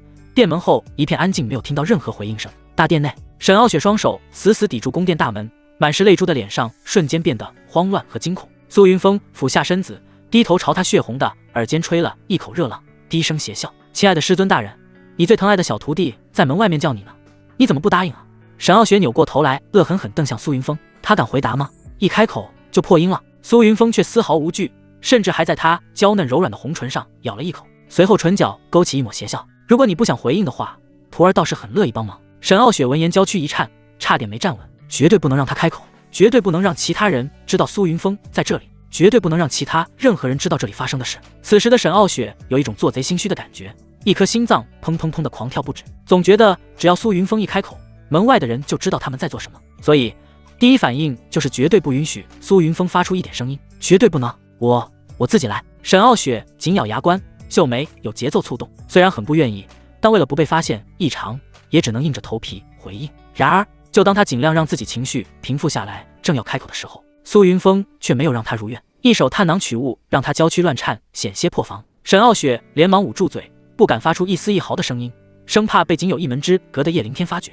你究竟想干什么？沉吸几口气后，沈傲雪扭头冷冷瞪向苏云峰，恨不得把苏云峰大卸8块。是个该死的逆徒。苏云峰轻轻一笑，不好意思，我改变主意了，你得先令我满意，我才让你说话。沈傲雪顿时怒火中烧，都已经这样了，你还有什么不满意的？守身如玉几百年，全便宜了这逆徒，他还不满意，还想做什么？如果眼神能杀人，苏云峰不知道已经被他眼杀多少次了。此时久久没有等到回应的叶灵天又喊了一声，这一声直接把沈傲雪差点失控的情绪拉了回来，紧咬被齿恨声道：你要如何才能满意？苏云峰邪性一笑，嘴角勾起一抹玩味的弧线，很简单，我要师尊主动。说到这里，他指了指自己的嘴，你不可能。沈傲雪当即拒绝，他已经受尽屈辱，竟然还想让他主动，绝无可能。呵呵。苏云峰冷笑一声，师尊，那可别怪我喽，相信小师弟看见你现在这样，估计会惊讶的合不拢嘴吧。你想干什么？沈傲雪面色骤变，心中恐惧之意陡升，如果让其他人看见他此时不堪的模样，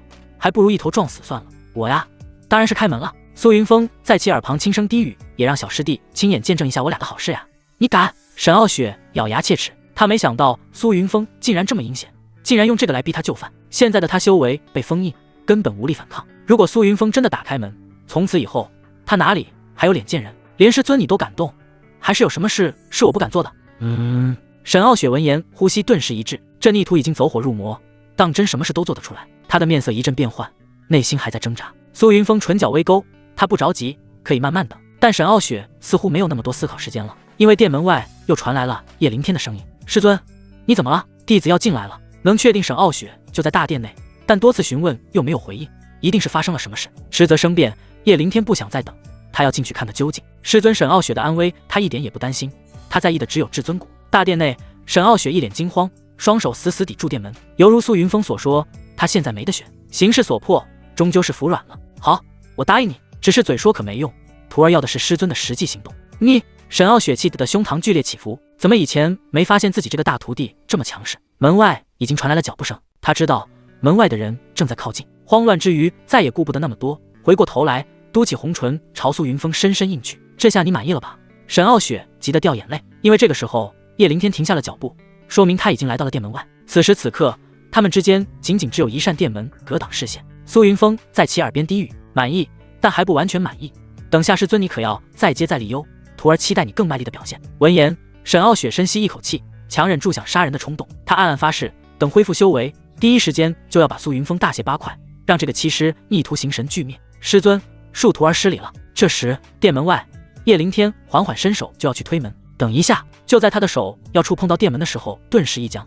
大殿内终于传来了沈傲雪的声音。沈傲雪暗暗一吸气，平复情绪，努力让自己说话的语调和平时一样，不受苏云峰的影响。本座正在修炼的关键时刻，你且先回去，等本座此番修炼结束自会召见你。师尊在练功。苏云峰不在大殿内，他侧目看向柳如烟，后者无声摇头，也表示不清楚。既然苏云峰不在，那么这个时候就可以光明正大向师尊提出自己的需求。师尊，苏云峰道骨重生，弟子请您把他新生的道骨挖出来，续接在弟子身上。门后，苏云峰剑眉一挑，唇角勾起一抹冷笑，不自觉加大力量。好得很，你要骨头是吧？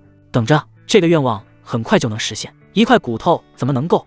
应该把全身的骨头都换上一遍。感受到苏云峰加重的力量，沈傲雪秀眉顿时凝成一团，小脸一白，死死捂住小嘴，泪水哗啦啦流下。但是他不敢出声，只能紧咬牙关，拼命忍耐，只求叶凌天赶紧离开。可是门外的叶凌天丝毫没有要离开的意思。师尊，至尊骨在苏云峰那废物身上完全是浪费，只有我才能真正驾驭，请你一定要把他的新道骨挖出来给我。本就痛哭流涕的沈傲雪终于忍不住了，还轮不到你来叫本座做事，滚！门外，叶凌天一愣，面色顿时微沉，心中不畅快。上山这么久，还从来没有被这样凶过，但是为了得到那块更强的至尊骨，必须得忍。这个时候就是发挥自己演技的时候了。他用力挤出2滴眼泪，带着哭腔，吸溜着鼻涕，委委屈屈地说道：“对不起，师尊，对不起，是弟子惹您生气了，是弟子不对，弟子给您道歉。既然师尊不愿意见我走就是了。”然后转身离开。在他看来，不出3步，沈傲雪必定会打开殿门挽留自己。这一招百试百灵，从未失过手。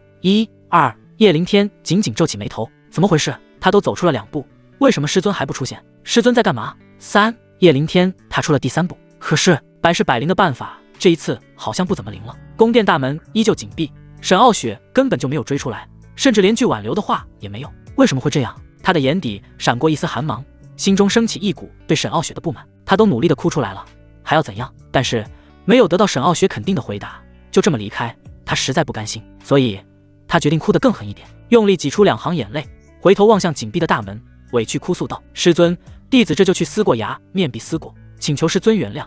若是师尊不原谅弟子，弟子就一直留在思过崖。我走了，师尊，你不要阻拦我，这是我应有的惩罚。”他还不相信了，他都哭成这样了，还以留在思过崖作为威胁，师尊还会无动于衷。平时师尊最疼他，见不得他受一点委屈。他还记得曾经有弟子在背后说了他几句，他告诉师尊后，师尊当即就废了那人，并将其赶出宗门，足以见得自己在师尊心中的位置极其重要。他相信沈傲雪听到他这样说，肯定坐不住，马上就会冲出大殿拦住他。滚啊！可是没等到沈傲雪阻拦自己，反而等来了他的怒喝。叶凌天彻底懵了，剧本不应该是这样的啊！柳如烟赶忙走过来拉住他的衣袖，劝道：“小师弟，师尊修炼可能真的到了关键时刻，需要安静，我们先走吧。”等师尊出关后再来赔罪也不迟。叶凌天不甘地紧紧攥了攥袖袍里的拳头，心中对沈傲雪愈发的不满。而他哪里知道，此时此刻沈傲雪死死抵住厚重的殿门，早已在无声中哭得梨花带雨，只因为苏云峰把对叶凌天的恨意全都转移到了他身上。他扛不住了，若再让叶凌天继续说下去，他觉得自己要死掉。都这个时候了，哪里还管得到叶凌天哭不哭？他只知道自己已经哭得稀里哗啦，只希望叶凌天快点离开，如此苏云峰的恨意也就少一点，他也能好受一些。如果换作以前，还远远不足以让他承受力如此不堪。奈何现在他的一身神力被封，就连肉身也变得和普通人一样。反观苏云峰有修为在身，生龙活虎，自己又怎么可能是他的对手？此时由于苏云峰把对叶凌天的恨意全部转移到了他身上，让他承受了巨大的痛楚。粉色指甲嵌入殿门，留下了一道道深深的抓痕。殿门外，叶凌天不甘心，还想再表演一波。他不相信疼爱他的师尊会对他这么粗暴，但还没开口就被柳如烟及时阻止了。小师弟，师尊真的生气了，我们还是先离开吧，等师尊消了气再来。顿了顿，他又继续说道，趁这段时间，我们可以去找苏云峰，先行确认一下他是否真的长出了新的至尊骨。如果他真长出了新的道骨，我们可以想办法先行把他抓起来，等师尊出关后就请师尊挖骨。听到柳如烟这样说，叶凌天的心情才稍微好一点，而且他说的也不无道理，先把苏云峰控制起来再说，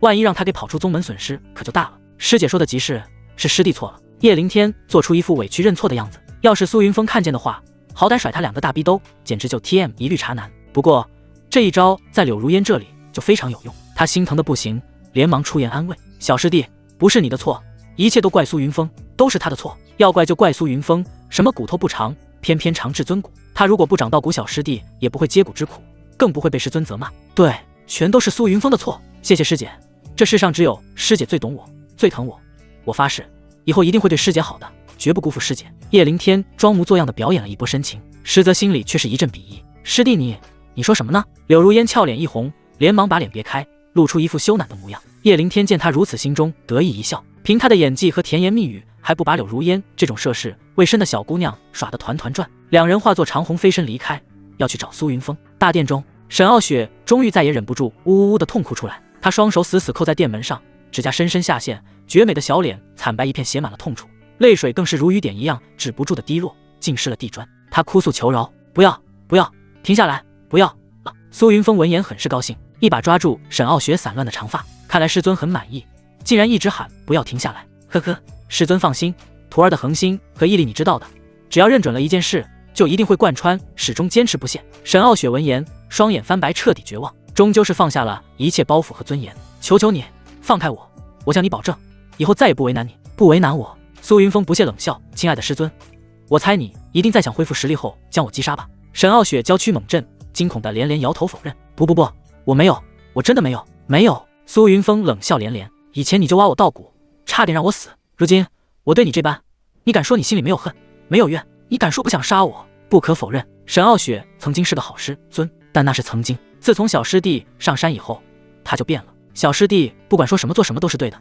而他想尽办法要重新挽回师徒情谊，可换来的却是师尊的责骂和鞭打。师徒情早就不复存在，在残忍挖出他至尊骨那一刻，他就不再是师尊，而是仇人。上一世积压了100年的仇恨，这一刻他要狠狠地宣泄出来。求饶，呵呵，求饶有用。当初他倒在血泊中，也曾苦苦求饶，求师尊放过他。可是结果如何？沈傲雪丝毫不为所动，依旧破开他的胸膛，生生挖出了至尊骨。现在角色调转，攻守一行，轮到师尊向他求饶了。师尊，你挖我道骨的时候，我也曾求饶，可是你是怎么做的？你知道我当时有多么绝望吗？现在我也要让你尝尝绝望的滋味。哈哈哈！苏云峰放肆大笑，笑得猖狂，笑得解气。对于别人来说，被挖去道骨才几个时辰而已，但对他来说是整整100年。沈傲雪就是困扰他100年的心魔之一，怎么可能就这么轻易放过他？沈傲雪大哭，泪水如断了线的珍珠，一颗一颗止不住的掉落。他娇躯狂震，面色惨白如纸，早已没有了丝毫血色，眼睛里有愤怒，有怨毒，更多的是绝望。他后悔了，后悔当时没有一巴掌把苏云峰拍死。师尊，这才刚刚开始而已，接下来请师尊大人迎接狂风骤雨吧。结。另一边，叶凌天眉头紧锁，面色阴沉的几乎能滴出水来。他与柳如烟几乎将缥缈峰翻了个底朝天，却连苏云峰的影子都没找到。唯一让他稍微安心的是，看守山门的弟子并没有看见苏云峰下山，也就是说他还在缥缈峰，只是不知道躲在了哪个角落。会不会真在师尊那里？柳如烟蹙眉，满脸疑惑。他明明看到苏云峰是往师尊的灵虚殿去的，怎么转眼就不见了？叶灵天斩钉截铁地摇头，绝无可能。师尊最讨厌的就是他，而且师尊在修炼，连我都被训斥了，更何况是他。之所以这样，肯定不是没有理由的。这半年时间，通过他的运作，苏云峰的形象在沈傲雪那里已经全面塌方。师尊绝不可能单独把苏云峰留在凌霄殿，还关了殿门。再说了，沈傲雪刚挖了苏云峰的至尊骨，难不成还能搞到一块去？因此，他200%地断定苏云峰绝不可能在灵虚殿。说的也是。柳如烟闻言点头，他也觉得很有道理。按照师尊的脾气，如果苏云峰打扰到他修炼，可就不是简单的责骂和训斥了，多半会被一巴掌拍死。可若不在师尊那里，苏云峰又能藏到哪里去？就在两人思索苏云峰下落的时候，几道身影自远处御空而来。叶师弟、柳师妹，为首之人热情地打着招呼，是外门弟子唐川。缥缈峰有亲传弟子和外门弟子之分，苏云峰、柳如烟这种拜在首座沈傲雪门下的便是亲传弟子。时至今日，缥缈峰的亲传弟子也才堪5人，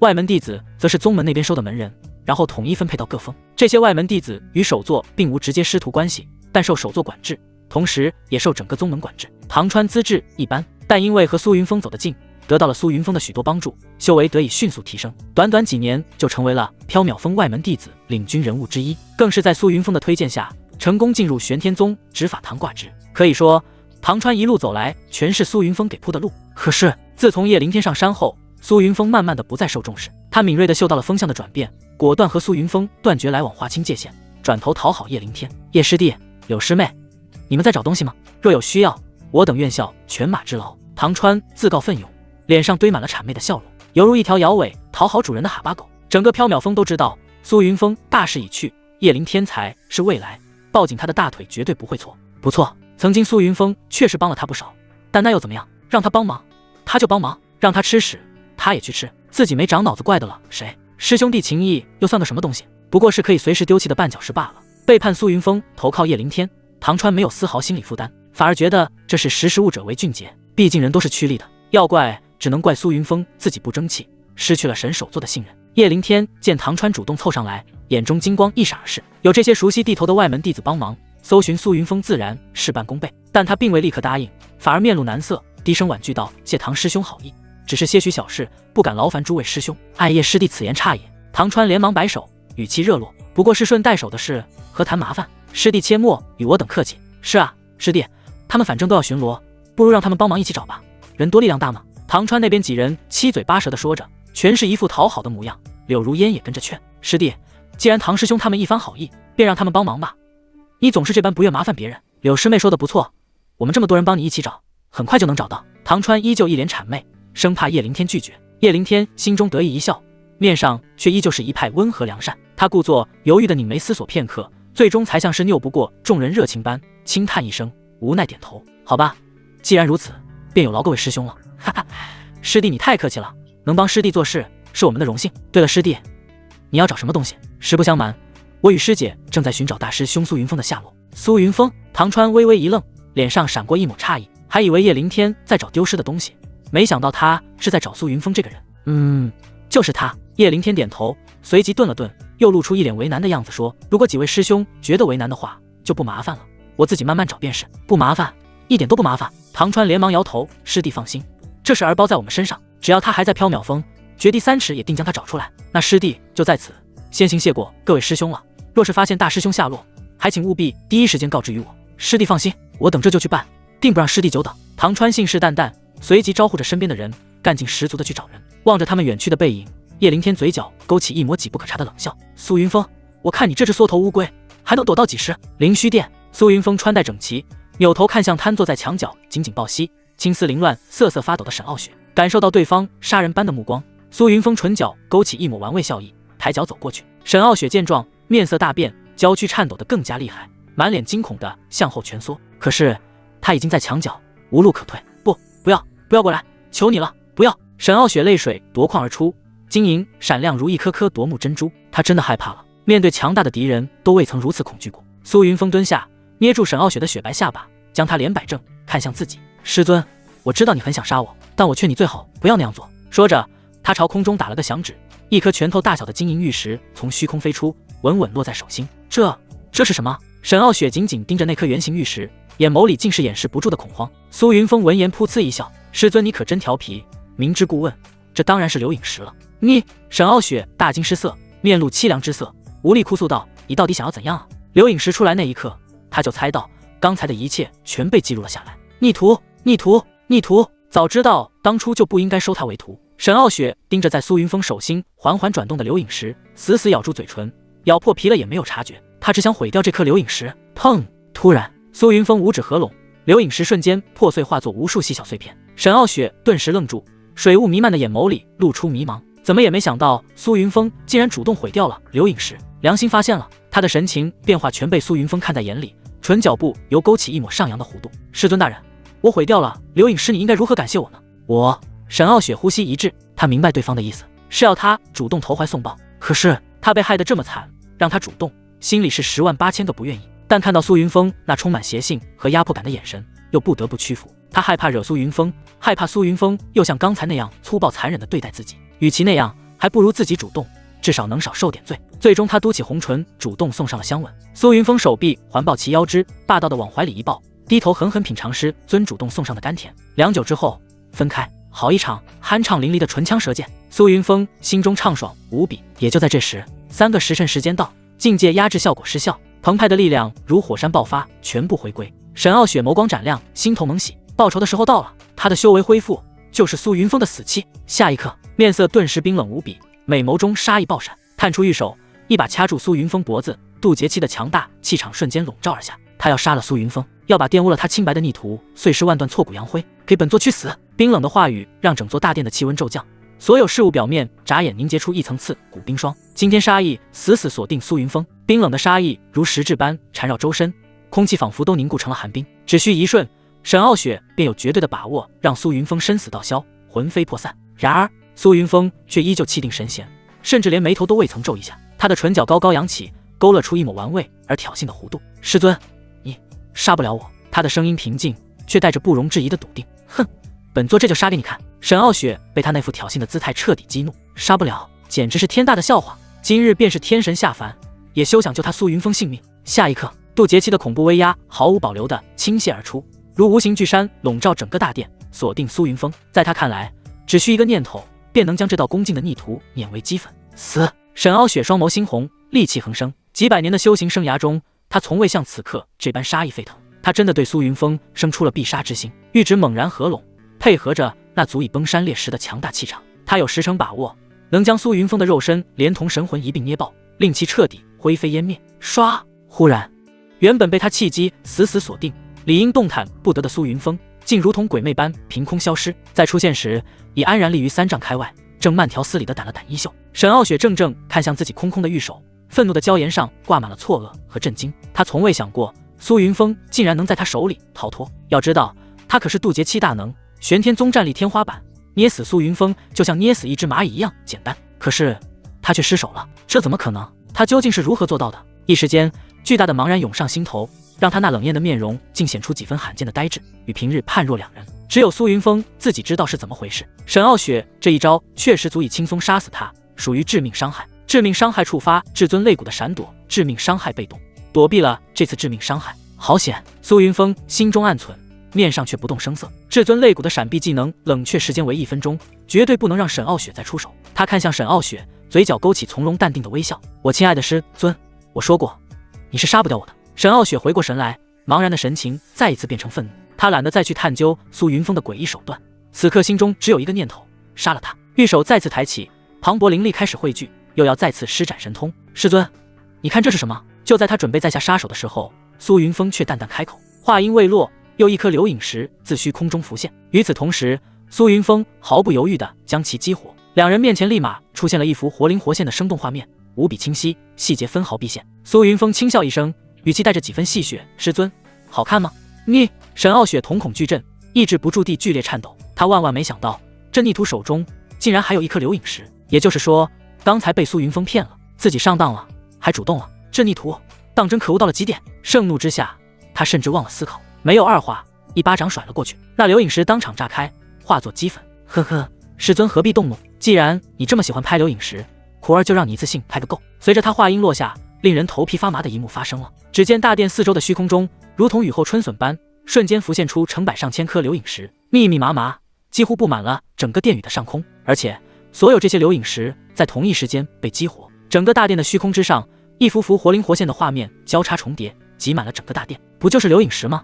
多得很，100扇形值直接兑换1000颗，系统还赠送免费复制，简直不要太爽。看着这铺天盖地几乎要将他淹没的羞耻画面，沈傲雪只觉得眼前一黑，大脑一片空白。怎么会有这么多？轰！一股强大的力量从他身上爆发出来，瞬间席卷整个大殿，瞬间将所有流影石及其投射的光影尽数摧毁。想用这些东西威胁本座？做梦！沈傲雪银牙紧咬，从齿缝间挤出冰冷的话语：“你有多少，本座就毁多少。”苏云峰神情不变，嘴角依旧上扬，挂着平时那温柔和煦的微笑。哦，对了，忘记告诉师尊，徒儿在其他地方放了更多的流影石，若是徒儿身语，那些流影石就会自动出现并自动激活。这些画面不仅会传遍整个玄天宗，甚至很快会传遍整个东域，乃至整个修行界。马上所有人都会知道，原来你这个东域第一美人，冷艳无双的缥缈风手座，私下里竟然会和自己弟子行此被逆人伦之事。我就一个小喽啰，死不死无所谓，但师尊您呢？你的名誉，你的颜面可就全没了。他微微前倾身体，声音压低，带着恶魔般的诱惑与威胁。而且您猜，那些得到这些珍贵影像的修士会不会私下刻录珍藏？他们会拿着这些在夜深人静时做些什么呢？光是想想就让人觉得很有趣，不是吗？闻言，沈傲雪刚刚有所好转的面色再次变得惨白如纸。他对苏云峰的话深信不疑，能拿出这么多的流影石就是最好的证明，他是有备而来。一旦这些影像流传出去，他不敢想象那后果。即便自己不堪受辱自杀，这些画面依旧会长久流传下去，成为他永远无法洗刷的耻辱印记。毕竟东域第一美人的稀有，资源万年，难得一遇。沈傲雪娇躯微颤，被齿死死咬住下唇，甚至咬出了一缕嫣红的血丝，映衬着她苍白的面容和凌乱的发丝，显得格外凄美而脆弱。她绝不能让那样的事情发生。逆徒，本座已被你害到如此境地，你还想怎样？泪花在眼眶里打转，声音带着绝望的悲愤与无尽的委屈。空有一身强大的修为，却根本派不上用场，有种拳头打在棉花上的无力感。他这一生所受的委屈加起来，也不及今日之万一。很简单，苏云峰伸出2根手指，语气不容置疑。其一，你非但不能杀我，还需尽全力保障我的生命安全，不得有丝毫加害之心。其二，臣服于我，从今往后随叫随到。不可能！沈傲雪面罩寒霜，想也不想便断然拒绝。第一条本座勉强可以答应，第二条绝无可能。苏云峰如果陨落，流影石就会被公布，关乎到他的名声，自然能够接受。但第二条绝对不可能答应。如果答应了，那他成什么了？女仆、奴隶，还是……师尊，看在我与你交浅言深的份上，徒儿好心提醒你一下，我只是告知你，而不是征求你的意见，你没有反对的资格。如果把徒儿惹得不高兴了，我一个念头，那些流影石就会马上传遍整个修行界。苏云峰神色渐冷，言语充满了不容抗拒的霸道与侵略性。仅凭这一点，他就能死死拿捏自己这冷艳师尊。你当真要如此逼我？我可是你的师尊啊！你这是欺师灭祖，要遭天谴的。泪水终于决堤，顺着他光滑的脸颊滑落。沈傲雪被齿紧咬，下唇渗出丝丝血迹，染红了本就苍白的嘴唇，加上他发丝凌乱、泪眼婆娑的模样，更显几分楚楚可怜的凄美。苏云峰目光闪动，上下打量与平日截然不同的师尊。还别说，看惯了自家师尊高高在上、冷艳无双的模样，此刻这般梨花带雨、我见犹怜的姿态，倒是别有一番风味。见苏云峰沉默不语，沈傲雪心中更加凄苦绝望，一片惨然。他不知道苏云峰什么时候变得这么阴毒了。以前的他永远是那般温顺谦和，对他这个师尊敬若神明，从不曾违逆半分。可如今他不仅以下犯上，欺辱于他，竟还要逼他彻底臣服。他抬起泪眼望向苏云峰，眸中水汽氤氲，仿佛随时都会再次崩溃。你还是我那个性情温厚善良的大徒弟吗？你什么时候变得如此陌生了？听到他这带着哭腔的质问，苏云峰先是一怔，随即像是听到了什么天大的笑话般，直接气笑了出来。怪我哥？他的笑声带着刺骨的讥讽。我亲爱的师尊大人，要不你自己好好想一想。苏云峰指了指脑袋，自从叶凌天上山后，你们是怎么对我的？我变得陌生，你有没有想过，在我的眼里，变得陌生的是你们，我变成现在这样，全都是你们逼出来的。呵呵，现在同样的失落在你们身上，你们倒是摆出一副受害者的姿态，觉得我陌生了。当初你们他妈的那样肆意践踏我、污蔑我、挖我到骨的时候，可曾想过这个问题啊？回答我，卢克买艾斯、陶米外，回答我。喂！苏云峰越说越愤怒，最后一句几乎是咆哮出声，宣泄着心里满满的憋屈。沈傲雪一脸不服气，明明是他变了，反过来还责怪起他来了，简直不可理喻。不怪你怪谁？你自己想想，你做的那些龌龊事，没把你当场拍死，都是本座念及多年的师徒情分饶你一命。可是本座的仁慈换来的却是你如此对待，早知道会如此，本座当初就应该一巴掌拍死你，永绝后患。他现在最后悔的事，就是当初没把苏云峰拍死，否则也不会有如今的遭遇。我做的龌龊事。苏云峰大步上前，直逼沈傲雪，两人的鼻尖几乎碰在一起。他死死盯住沈傲雪的瞳孔，沉声反问：是你亲眼看见那些事是我做的吗？沈傲雪别开眼睛，不屑冷笑：本座没看见，但小天看见了，他说的话一定是真的。苏云峰又被气笑了，叶凌天说的话就是一定是真的。当初就是这样，他极力解释，却抵不过叶凌天随口的胡诌和污蔑。沈傲雪呀，沈傲雪，我很想知道叶凌天到底给你们灌了什么迷魂药，让你们所有人全都围着他转，全都相信他的无稽之谈。所谓的那些龌龊事，有大半都是他叶凌天作证。为什么他总是能恰到好处的看见我作案？他妈的，我就想问问，他妈的他那么闲吗？整天跟在老子屁股的后面监视我，连老子偷看女弟子洗澡他都知道的一清二楚。沈傲雪，你他娘的还是缥缈峰峰主，渡劫七大能，玄天宗战力天花板，你他妈没长脑子吗？你！苏云峰大声质问，嘶吼出声，铿锵有力的声音在大殿中不断回荡，振聋发聩。沈傲雪被他的强势气场逼得连连倒退，再一次被逼到了墙角，退无可退。苏云峰一把捏住其下巴，死死盯住他的眼睛。陶米歪，回答我，你他妈回答我呀！啊！沈傲雪被吼得一愣一愣，从来没有人敢这样对他大吼大叫，浑身竟不由轻轻颤栗，心底更是莫名由得升起一股难以言明的感觉。白皙修长的大长腿不知觉地摩挲了几下，连他自己都未曾察觉，暗暗摇头，迅速摒弃杂念。仔细想来，苏云峰说的好像有些道理，以往绝大多数事件都是叶凌天作证。听苏云峰的话，意思是说叶凌天在专门针对他。怎么可能？小天那么听话，那么懂事善良，一句稍微重一点的话都能让他委屈掉泪的好孩子，怎么会有那种心思？而且苏云峰每次犯了错误，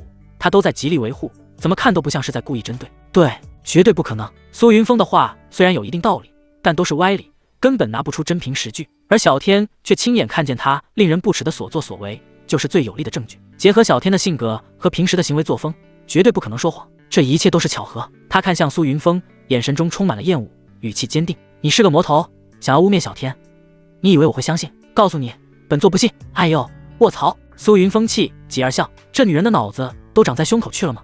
话都说到这份上了，竟然还坚信叶凌天说的是真话，哪怕一点点怀疑都没有，简直了！他捏住沈傲雪的下巴：你个傻女人，看来教训的还不够。话音落下，一把扯掉沈傲雪才穿好的月白长裙。你逆徒，你要干什么？你不要过来！沈傲雪面色顿时一片惨白，她是真的害怕了。苏云峰勾唇冷笑：干什么？师尊，难道你不知道我想要干什么吗？不，你不能这样对我，我是你师尊啊！下一刻，沈傲雪泪水终于再次越过眼帘，如决堤的洪水一样止不住的往外淌。呜呜！逆徒！几个时辰后，灵虚殿内弥漫着一种难以言喻的气息。苏云峰整理好衣袍，扭头看向如被风雨摧残过的娇花般瘫软在墙角阴影里的沈傲雪。他缓步走近，蹲下身，目光平静地落在他那张梨花带雨的苍白俏脸上。师尊，现在可有清醒？若是还不清醒，徒儿不介意再费些力气帮你疏通经络，提神。沈傲雪吓得花容失色，面色发白，连忙蜷缩成一团，死死抱住修长玉如的双腿，说什么也不松开。他发丝凌乱地贴在汗湿的额角与脸颊，泪眼朦胧，委屈又畏惧的连忙点头：清醒了。能不清醒吗？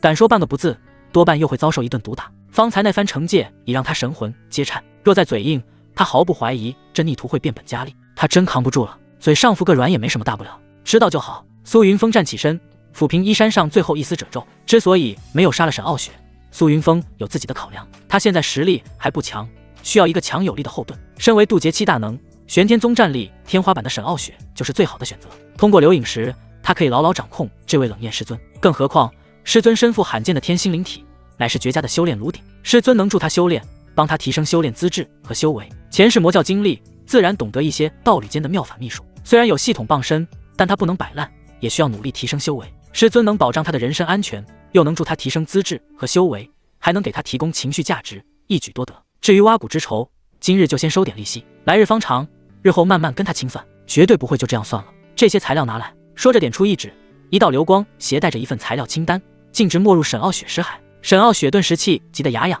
胸口起伏不停。这个孽障，吃他的，用他的，还要拿他的，当即撅嘴赌气般别过脸去，不予理会。苏云峰唇角一勾，发出一道意味深长的轻哼，这声音如同魔咒，让沈傲雪娇躯本能的瑟缩了一下。眼角的余光瞥见苏云峰那似笑非笑的危险表情后，连忙缩了缩脖子。他怂了，理智告诉他不给材料就得给身子，拿去。终究对再次承受酷刑的恐惧压倒了一切。他咬着牙，屈辱地自储物法宝中取出苏云峰所需的材料，没好气地扔了过去。苏云峰稳稳接住，看都没多看一眼，便收入囊中。师尊大人，你好生歇歇，徒儿随时都可能需要你助我提升修为。拿到材料后，苏云峰留下一句话，转身离开，头也不回。逆徒，你不得好死！望着苏云峰离去的背影，沈傲雪几乎将一口银牙咬碎，美眸中充满了怨恨与无力。他暗暗发誓，定要设法找出所有隐藏的流影石，将其彻底销毁。哼，只要没了这些把柄，苏云峰便再也无法威胁于他。到那时，他定要亲手将这欺师灭祖的逆徒一巴掌拍得神魂俱灭。不过眼下，当务之急是修复这被折腾得快要散架的身子。逆徒一点也不怜香惜玉，可恶透顶！他委屈地扁了扁嘴，眼圈又红了。他尝试挪动身体，刚一动便忍不住倒吸一口凉气，秀眉痛苦地凝成一团，小脸皱巴巴的。他强忍着不适，动作极其缓慢的一点点调整姿势，最终勉强屈膝盘坐好，旋即取出疗伤丹药服下，闭目凝神，开始运功疗伤。刚走出灵虚殿，脑海里就响起了系统的播报声：帮助偏心师尊回归本心，善行值加2000；帮助师尊摆脱单身，乐善好施，使其身心愉悦，心满意足，善行值加1000。苏云峰剑眉毛一挑，3000善行值到手，懂事的童子全部兑换，提升修为。他现在的修为还是太低了，凭借与师尊这2次修行，他的修为已经从道功一重提升到了洞虚一重，足足跨越了一个大境界，资质也比以前提升了一大截。但他知道，这是因为夺了师尊的原因才有如此奇效，以后的辅助修行速度必然会大打折扣，而且随着境界的提升会越来越慢，除非能找到更高级的双修秘法。上一世他的心思并没有在这方面，对此倒涉猎不深，现在看来倒是很有必要寻一门上乘的双修功法，毕竟师尊这块良田就在眼前，岂有荒废之理。不过现阶段重心还需放在系统上，他决定将获取的善行值优先用于提升修为。收到指令，修为兑换中。系统的播报声在脑海里响起，紧接着他周身气息开始以肉眼可感知的速度疯狂攀升，洞虚2重，洞虚3重，洞虚4重，洞虚5重，加上斩杀阳痿获得200点善行值，总共3200点善行值全部消耗，修为也得到了暴涨，直接从洞虚1重提升到了洞虚5重，这提升速度堪比坐火箭。而且他发现修为虽然提升非常快，却没有留下一点后遗症，没有出现根基不稳的情况，想来也是系统灌输的修为自然根基扎实，无需担心任何副作用。境界暴涨并没有让苏云峰心中掀起多大波澜，前世他乃半步渡劫的强者，眼下这点修为在他眼中实在算不得什么。不过洞虚5重境的修为，再炼制一面万魂幡，哦不，再炼制一面人黄旗，足以轻松送柳家那群白眼狼寿终正寝。他这一生乐善好施，助人为乐，最喜欢做善事，最见不得别人孤单，柳家必须得团团圆圆，永远在一起。想到这里，苏云峰脸上重新挂上了平时那温柔和煦的微笑。到时候不知我那亲爱的小师妹会露出怎样精彩的表情呢？他身影一晃，化作光盾冲天而起，刚离开灵虚殿范围不久，恰巧就与正在四处搜寻他的唐川一行人撞个正着。苏云峰，总算找到你了！唐川眼睛一亮，当即大喜。为了讨好叶灵天，他们马不停蹄地找了苏云峰大半天，终于让他给找到了，绝不可能放苏云峰离开，立马飞身拦在他面前。苏云峰眼睛虚眯，呵呵一笑：“唐师弟，别来无恙。”唐川面色一沉，瞬间换上一副公事公办的严肃嘴脸，冷哼一声：“苏云峰，少给我嬉皮笑脸套近乎，本执事正在公办，请称职务。”苏云峰闻言忍不住轻笑一声。曾经唐川修为低的时候，天天被人欺负，是他挺身而出，将那些长期欺负他的人打跑。有一次唐川深入一处秘境，被妖兽围攻，宗门都已经放弃了营救，是他不顾危险挺身而出，以重伤的代价斩杀妖兽救出唐川，两人由此成为了好兄弟。苏云峰为了帮他出力，又出资源。唐川的修为上来后，苏云峰凭借自己缥缈峰首席的身份以及在宗门的威望，推荐他进入执法堂，成为一名执事。曾经他们是亲如手足的生死之交，如今却翻脸不认人，极力和他撇清关系。好得很啊！叶灵天的出现倒是让他认清了这些人的丑恶嘴脸，似乎看出了苏云峰神眼中不加掩饰的讥讽。唐川心头有些不自在，他记得苏云峰对他的好，但那都是过去式了，人要向前看，特别是修行界，没有关系，修个什么仙？苏云峰已经失去手座的信任，已经失势了，跟着他还会有什么前途？唯有抱紧叶灵天的大腿才有未来。唐川抖了抖肩膀，抬起眼睛，目光犀利如刀般俯视苏云峰：“本执事怀疑你与一桩宗门失窃案有关，现在立刻随我回执法堂接受调查。”他想把苏云峰骗去执法堂，再向叶灵天邀功，如此便不费吹灰之力就讨好了叶灵天。哦，苏云峰眉毛一挑，面色平静，心里却早已冷笑连连。请敢问唐执事，失窃案发生于何时？失了何物？可有苦主或人证？宗门上下弟子数千，唐执事为何独怀疑到我头上？说着，苏云峰瞥了唐川一眼，脸上又恢复了往日那温柔和煦的微笑，说出来的话却字字诛心。如果没有证据，本师兄很有理由怀疑你假公济私，滥用职权。要知道，他上前2步，故意凑近唐川，压低了声音，带着几分戏谑和警告。执法堂的彭长老生平最恨的便是这等行径，若此事传入他耳中，你这份好不容易得来的执事差事，恐怕就保不住了。到时候可不会再有人给你求来了。唐川闻言，面色不受控制的僵硬了一下。这份执事的差事是怎么来的，他再清楚不过。当时还是苏云峰厚着脸皮求了执法堂掌舵人彭长老很长一段时间才求来的，而彭长老是出了名的铁面无私，执法如山。如果知道他滥用职权，除去他执事的职务都是轻的，搞不好还要遭受一顿严厉刑罚。想到这里，唐川的面色有些发白，脚下不自觉地后退了半步。以前的苏云峰都是逆来顺受，遇到这种事一定会去执法堂极力自证清白，今天怎么就不一样了？不仅不从，还敢反将他一军。唐川微不可察地皱了一下眉头，总感觉今天的苏云峰怪怪的，像是变了个人。但是他不想错过抱上叶凌天大腿的机会。俗话说得好，风险越大收益越高。为了傍上叶凌天，冒这个险值得。唐川暗暗一咬牙，心中已然做出了抉择，必须把苏云峰带回去。他当即板起脸，色厉内荏的冷哼道：“本执事行事光明磊落，休要在此胡言乱语，诽谤于我。至于你的问题，到了执法堂，你自然清楚。”苏云峰闻言，唇角勾起一抹了然的淡笑，神态轻松地摩挲着自己的下巴。让我猜猜，失窃事件是你胡编的吧？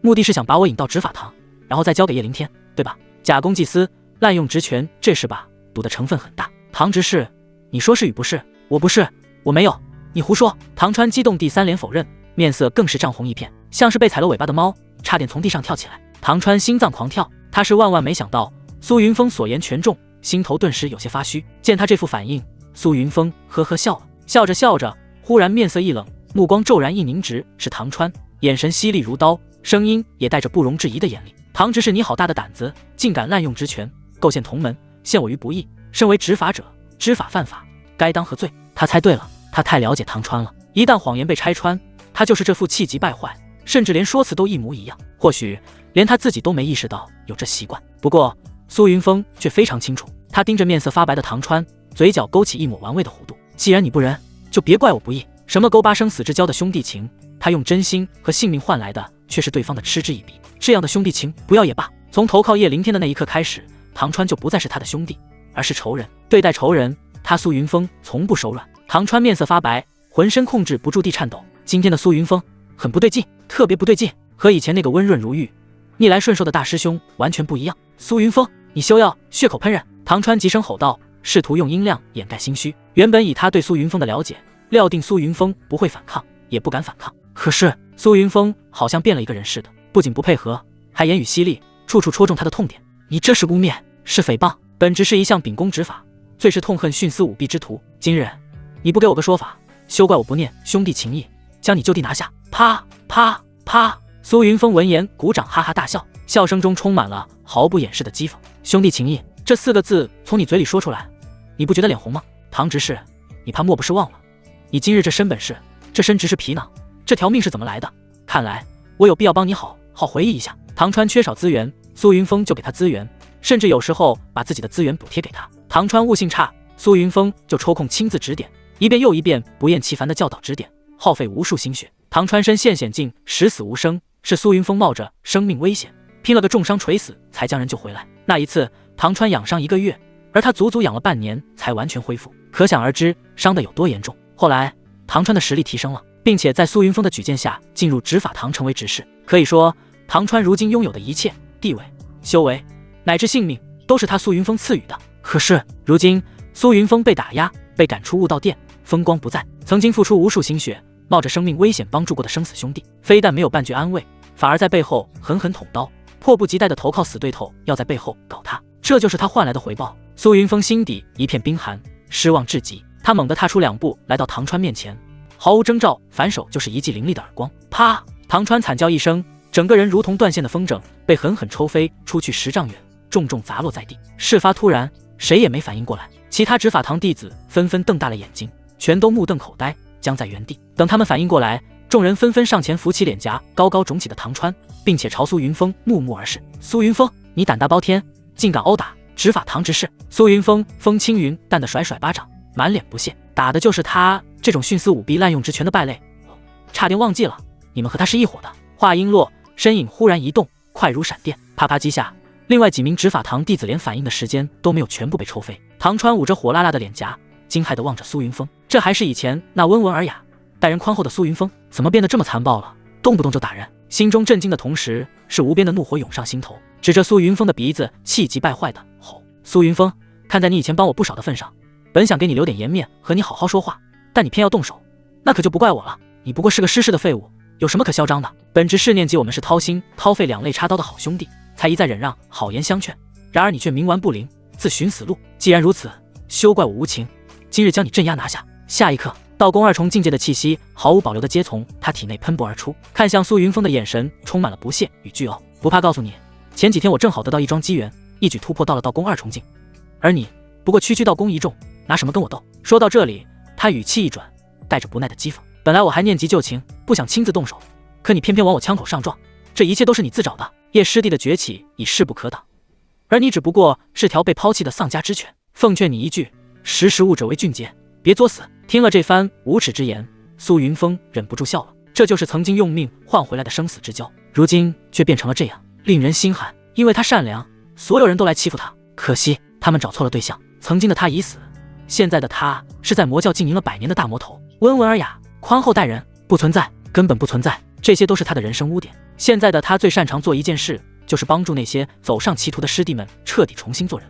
就在这时，苏云峰忽然缓缓开口，语气平和，却带着几分无法察觉的诡异：“我的好兄弟，我愿意跟你去执法堂。”唐川一愣，不过瞬间反应过来，嘴角勾起一抹得意的弧线。他理所当然地认为是自己强大的实力让苏云峰认清了现实，放弃了抵抗，拔出的长剑重新入鞘，心里不屑地暗嘲一声小丑。身后刚刚爬起来的弟子挥手下令：“来人，给我把他……”等等！苏云峰再次出声，打断了唐川的命令。走向他的那几人脚步一顿，回头迟疑地看向唐川，等待下一步指令。唐川浓眉一皱，不耐烦地道：“还有什么事？”苏云峰嘴角缓缓勾起，重新挂上了那副招牌式的微笑：“我可以跟你去执法堂，但我有一个小小的条件。”闻言，唐川黝黑的脸上不耐之色更加明显。什么条件？其实也没什么。苏云峰的笑容依旧和煦，与平时时候一模一样，看不出来任何异样。就是呢，我自愿去执法堂，完全是看在我俩是掏心掏肺的好兄弟份上。然后呢？这和你的条件有什么关系？唐川浓眉微皱，完全猜不到苏云峰想要表达什么意思，只是有那么一瞬间，好像觉得苏云峰的笑容有些让他不自在，但仔细再看，又没有任何不同。就在他纳闷的时候，苏云峰的声音再次传来，说出了他的条件：“我的条件很简单，我就是想亲自验证一下。”他脸上的笑容愈发灿烂，眼神却幽深的令人心悸。我们之间这份兄弟情，到底还是不是那种能让人掏心掏肺的真挚？唐川心里更加疑惑，隐隐觉得不妙，但还是强压下不安，往前凑近2步，拉近2人的距离，脸上挤出几分虚伪的诚恳：“我们当然还是掏心掏肺、两肋插刀的好兄弟。”嘴上这样说，心里却是一阵不屑和鄙夷。你一个失势的废物，没有丝毫利用价值，也配跟我称兄道弟？白日做梦！从今以后，我唐川过命的兄弟，只能是叶凌天叶师弟。你苏云峰算个什么东西？之所以口是心非，嘴上那样说，过是为了将苏云峰骗去执法堂罢了。听到唐川肯定的回答，苏云峰却是微微摇头：“这东西空口无凭，我觉得还是要亲自验证一下才稳妥。毕竟人心隔肚皮，有些人啊就喜欢口是心非，表面一套背后一套。你说是吧？我掏心掏肺的好兄弟。”唐川眼皮极为不耐烦的剧烈跳动了2下，强忍着想对苏云峰用强的冲动，沉脸冷声道：“验证？怎么验证？难不成还真要把心肺掏出来看看吗？”他觉得苏云峰简直不可理喻，纯属胡搅蛮缠，谁他妈傻逼才会那样做？哎呀！苏云峰闻言却猛地一拍手掌，兴奋地说：“妙啊，唐师弟，我们果然还是心意相通的好兄弟，想到一块去了。”唐川吓了一跳，脱口骂道：“苏云峰，你 TM 神经病啊！掏心掏肺来验证兄弟情，真 TM 的闻所未闻，见所未见。”他甚至觉得苏云峰是因为被手作抛弃，师妹被横刀夺爱，受到了刺激，精神出了问题。苏云峰呵呵一笑，脸上的笑容依旧是那么温和，看上去非常正常。可紧接着从他口中吐出的话，却让唐川以及在场的所有执法堂弟子如遭雷击，呆立当场。这样吧，为了证明我的诚意，我先来，我把我的心脏掏出来给你看看。说着，他竟真的抬起右手，五指微曲，做事便朝着自己左胸心脏的位置狠狠抓去。那动作决绝，没有丝毫犹豫。卧槽！住手！唐川吓得魂飞魄散，失声惊呼，慌忙想要阻止。开什么玩笑？苏云峰要是现在死了，他怎么向叶凌天交代？还怎么抱紧那条粗大腿？苏云峰的手爪在距离胸口仅剩毫厘之差时戛然而止。唐川见状暗暗松了一口气，心里暗骂苏云峰是真疯子。然而苏云峰接下来的话却让他瞬间如坠冰窟，当场石化。唉，苏云峰轻轻叹了口气，语气充满了感动，拍拍唐川肩膀，果然是我的好兄弟，不忍心看我受苦。说着，忽然他话锋一转，目光落在唐川身上，既然你不让我掏我的，那就掏你的吧。唐川直接被这话噎住，一口气没上来，脸色长得通红。反应过来后，他恼羞成怒的一甩衣袖，厉声喝道：苏云峰，本执事没空陪你发疯，再不走，休怪本执事动用武力将你就地镇压。他算是看出来了，苏云峰纯粹是在戏耍他，心里的怒火顿时蹭的一下就窜了上来，当即放出狠话。苏云峰的笑容已经敛去，此时已经变成了一副冰块脸。唐执事，看你的意思是不愿意自己动手割，是又如何？唐川不屑冷哼，道宫二重的气息隐隐躁动，本执事给你最后3息时间，再不跟我们走，就等着被镇压。苏云峰唇角微微勾起一抹淡淡冷笑，直接无视唐川后半句。没关系，既然你不愿意自动动手，师兄我就帮你，一如从前那样帮你。话音落，苏云峰的身影骤然一闪。此时两人的距离本就不远，加上又是突然出手，等到唐川反应过来的时候，他的咽喉已被一只大手紧紧钳住。苏云峰，你想干什么？放开我，我可是执法堂执事，你敢动我一根汗毛，宗门绝不会放过你。噗嗤，下一刻，一种难以形容的撕裂般的剧痛猛地从他胸口炸开，有液体在向外涌，带走他的体温，那是鲜红滚烫的心头血。唐川脸上的表情瞬间凝固，刹那间惨白一片，僵硬的低头看去，视野中苏云峰的手臂已经没入了他的胸膛，鲜血正顺着那只手臂蜿蜒流下，一滴一滴砸落在下方的青石板上，滴答滴答，现场死一般寂静，连风声都消失了，唯有鲜血滴落砸在地上的轻响。你咕噜噜，胸口的剧痛让唐川头皮发麻，全身止不住站立，张口想要说些什么，可是刚嘴一张就被汹涌而上的鲜血灌满，只能发出模糊不清的咕噜声。苏云峰脸上的冷意消失，取而代之的是平日那温柔和煦的微笑。他凑近唐川因极度痛苦和恐惧而扭曲的脸，含笑低声安慰道：好兄弟，不要怕，有点头晕是正常的。话音未落，手掌再入3分，唐川双眼上翻，身若筛糠，颤抖不止，更为强烈的剧痛袭来，并伴随着肋骨断裂的轻微响声。忽然，原本上翻的双眼骤然瞪大，身体如同触电般剧烈抽搐起来，一股难以言喻的源自生命本能的恐惧如潮水般将他淹没，意识逐渐模糊。唐川浑身一个激灵，全身神经瞬间被牵引，有什么东西触碰到了那颗跳动的心脏，那是苏云峰的手。咕噜咕噜，不，咕噜不，不要！终于用尽全身力气挤出一声绝望的哀求。唐川终于意识到了害怕，极度的恐惧将他包围，他很想求饶，对苏云峰说自己错了，求苏云峰再给他一个机会，可是嘴里咕噜咕噜的鲜血让他根本无法发声。这一刻，无尽的后悔蜂拥而上，他为什么要背叛苏云峰？为什么要落井下石？为什么今天要出门？唐师弟莫慌，忍一忍，马上就好。苏云峰平静的声音传入耳中，平静的没有任何波澜，但在唐川听来就是来自地狱的梦魇，无比恐怖。师兄我呀，曾经听说过一个很有趣的说法，只要速度够快，人在被挖出心脏之后是不会马上死去的。师兄的速度你是知道的，绝对够快，所以睁大眼睛吧，让你我一起亲眼见证我们之间这份掏心掏肺的兄弟情谊。噗嗤，话音落下的瞬间，苏云峰的手臂猛地向外一抽，唐川身体猛地绷直，随即彻底僵硬。果真，意识涣散之际，他看见了自己那颗跳动的心，只是一眼，随后意识便陷入了无尽黑暗，彻底失去知觉。杀人了！苏云峰杀人了！直到此刻，旁边那几名早已吓傻的执法堂弟子才从极致的恐惧中回过神，发出一声惊恐的变调的尖叫，场面瞬间炸锅，纷纷逃遁。疯了！疯了！苏云峰疯了！光天化日，在宗门之内，众目睽睽之下，他竟然敢虐杀执法堂执事，连执事都敢杀，他们这些普通弟子岂不是一点一个死？根本没有谁敢去指责苏云峰的恶行，只剩下最原始的求生本能。苏云峰嘴角一勾，随手提起唐川的尸体，主动朝着执法堂的方向飞去，刹那间追上其中2名逃跑的执法堂弟子，噗，2巴掌直接送走，走得很安详，连惨叫声都没有。另外2名逃跑的弟子回头一看，吓得亡魂皆冒，再也不敢直线飞行，慌忙转变方向，试图绕道回执法堂禀报此事。苏云峰笑了笑，不予理会，他心知肚明，等这2人回去后，第一时间就会告状，然后立马就会有长老亲自抓他去治罪。但他丝毫不慌，与其被动带草，还不如主动出击，主打一个提着罪证亲自送货上门，就问执法堂的人猛不猛吧。定，铲除忘恩负义无良兄弟，主人大义灭亲，感动苍天，善行直加500。执法堂位于玄天宗主峰龙首峰，是宗门维护秩序、执掌刑法的重要部门，实权很大。以往10几年，苏云峰来了无数次执法堂，当然不是触犯了宗规，而是找执法堂彭长老喝酒唠嗑。最近半年除外，因为近半年来他都是作为被告站在这里。苏云峰上山的第2年，沈傲雪带他参加过一次收徒大典，那时候他便认识了这位面容严肃、不苟言笑、浑身散发着低气压的执法堂话事人彭长老。当年他只觉得这位白胡子老爷爷好可怕，他躲在沈傲雪身后，只敢露出一双畏畏缩缩的可怜小眼神。当时就有长老打趣的笑话彭长老，说他一天板着个脸，连小孩子都怕。彭长老自然不服，硬是把苏云峰揪出来，用自以为最和蔼的笑容和声音问道：“小东西，你怕我吗？”当时年幼的苏云峰浑身一个机灵，在他眼里，这个老爷爷实在太可怕了，如果说实话的话，肯定会被吃掉。于是他流着眼泪摇头，坚定而违心地说：“不怕。”这一幕把其他长老逗得哈哈大笑。彭长老哪能看不出小家伙在撒谎，当即把脸一板：“臭小子，你为什么说假话？”苏云峰立马胡乱擦掉眼泪，委屈巴巴、怯生生的小声说：“因为我怕爷爷把我吃掉。”当时彭长老的一张老脸长得通红，他定定地瞪着眼前这朵丁大的小子，许久之后竟爆发出一阵洪亮的大笑：“放心，爷爷我不吃好人，专吃坏人。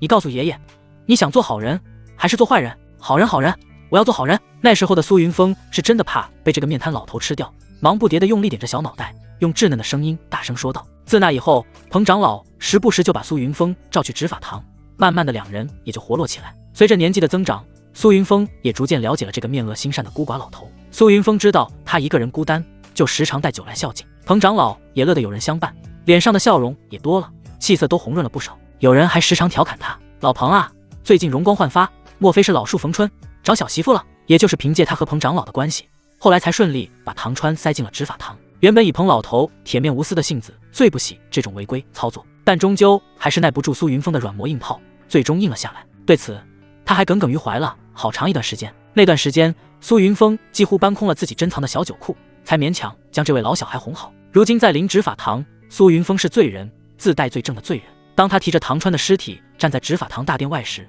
所有人都愣住了，有人惊疑不定地上前，声音带着迟疑：“苏师兄，唐川直视他，这是怎么了？”苏云峰淡淡耸了耸肩，语气平淡道：“没事，就是有点死了。”短暂的死寂后，一声尖利的惊叫划破空气，唐川直视被杀了。人群瞬间如同炸开的锅，纷纷围拢过来，有人惊慌失措地跑向内堂去禀报长老。彭老头是执法堂的话事人，权力最大，职位最高。苏云峰以往每次来访都是悄无声息地直奔其后院，因此除了几位核心长老，寻常执法堂弟子并不知晓他与彭长老之间那层深厚的关系。是谁？是哪个天杀的畜生，竟用如此残忍手段害了唐师兄？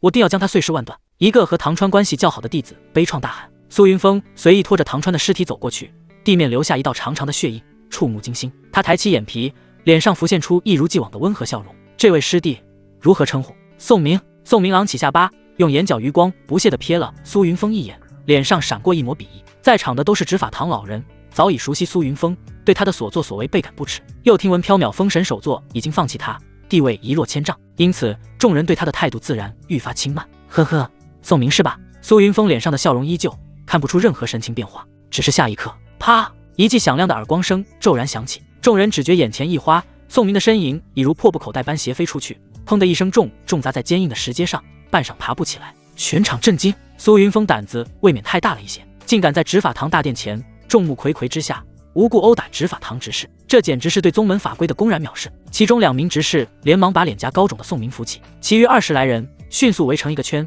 一个个面色不善地把苏云峰困在中间。苏云峰，你竟敢在执法堂前行凶，殴打执事，藐视我执法堂威严，视宗门法规如无物，罪大恶极，今日定饶不了你！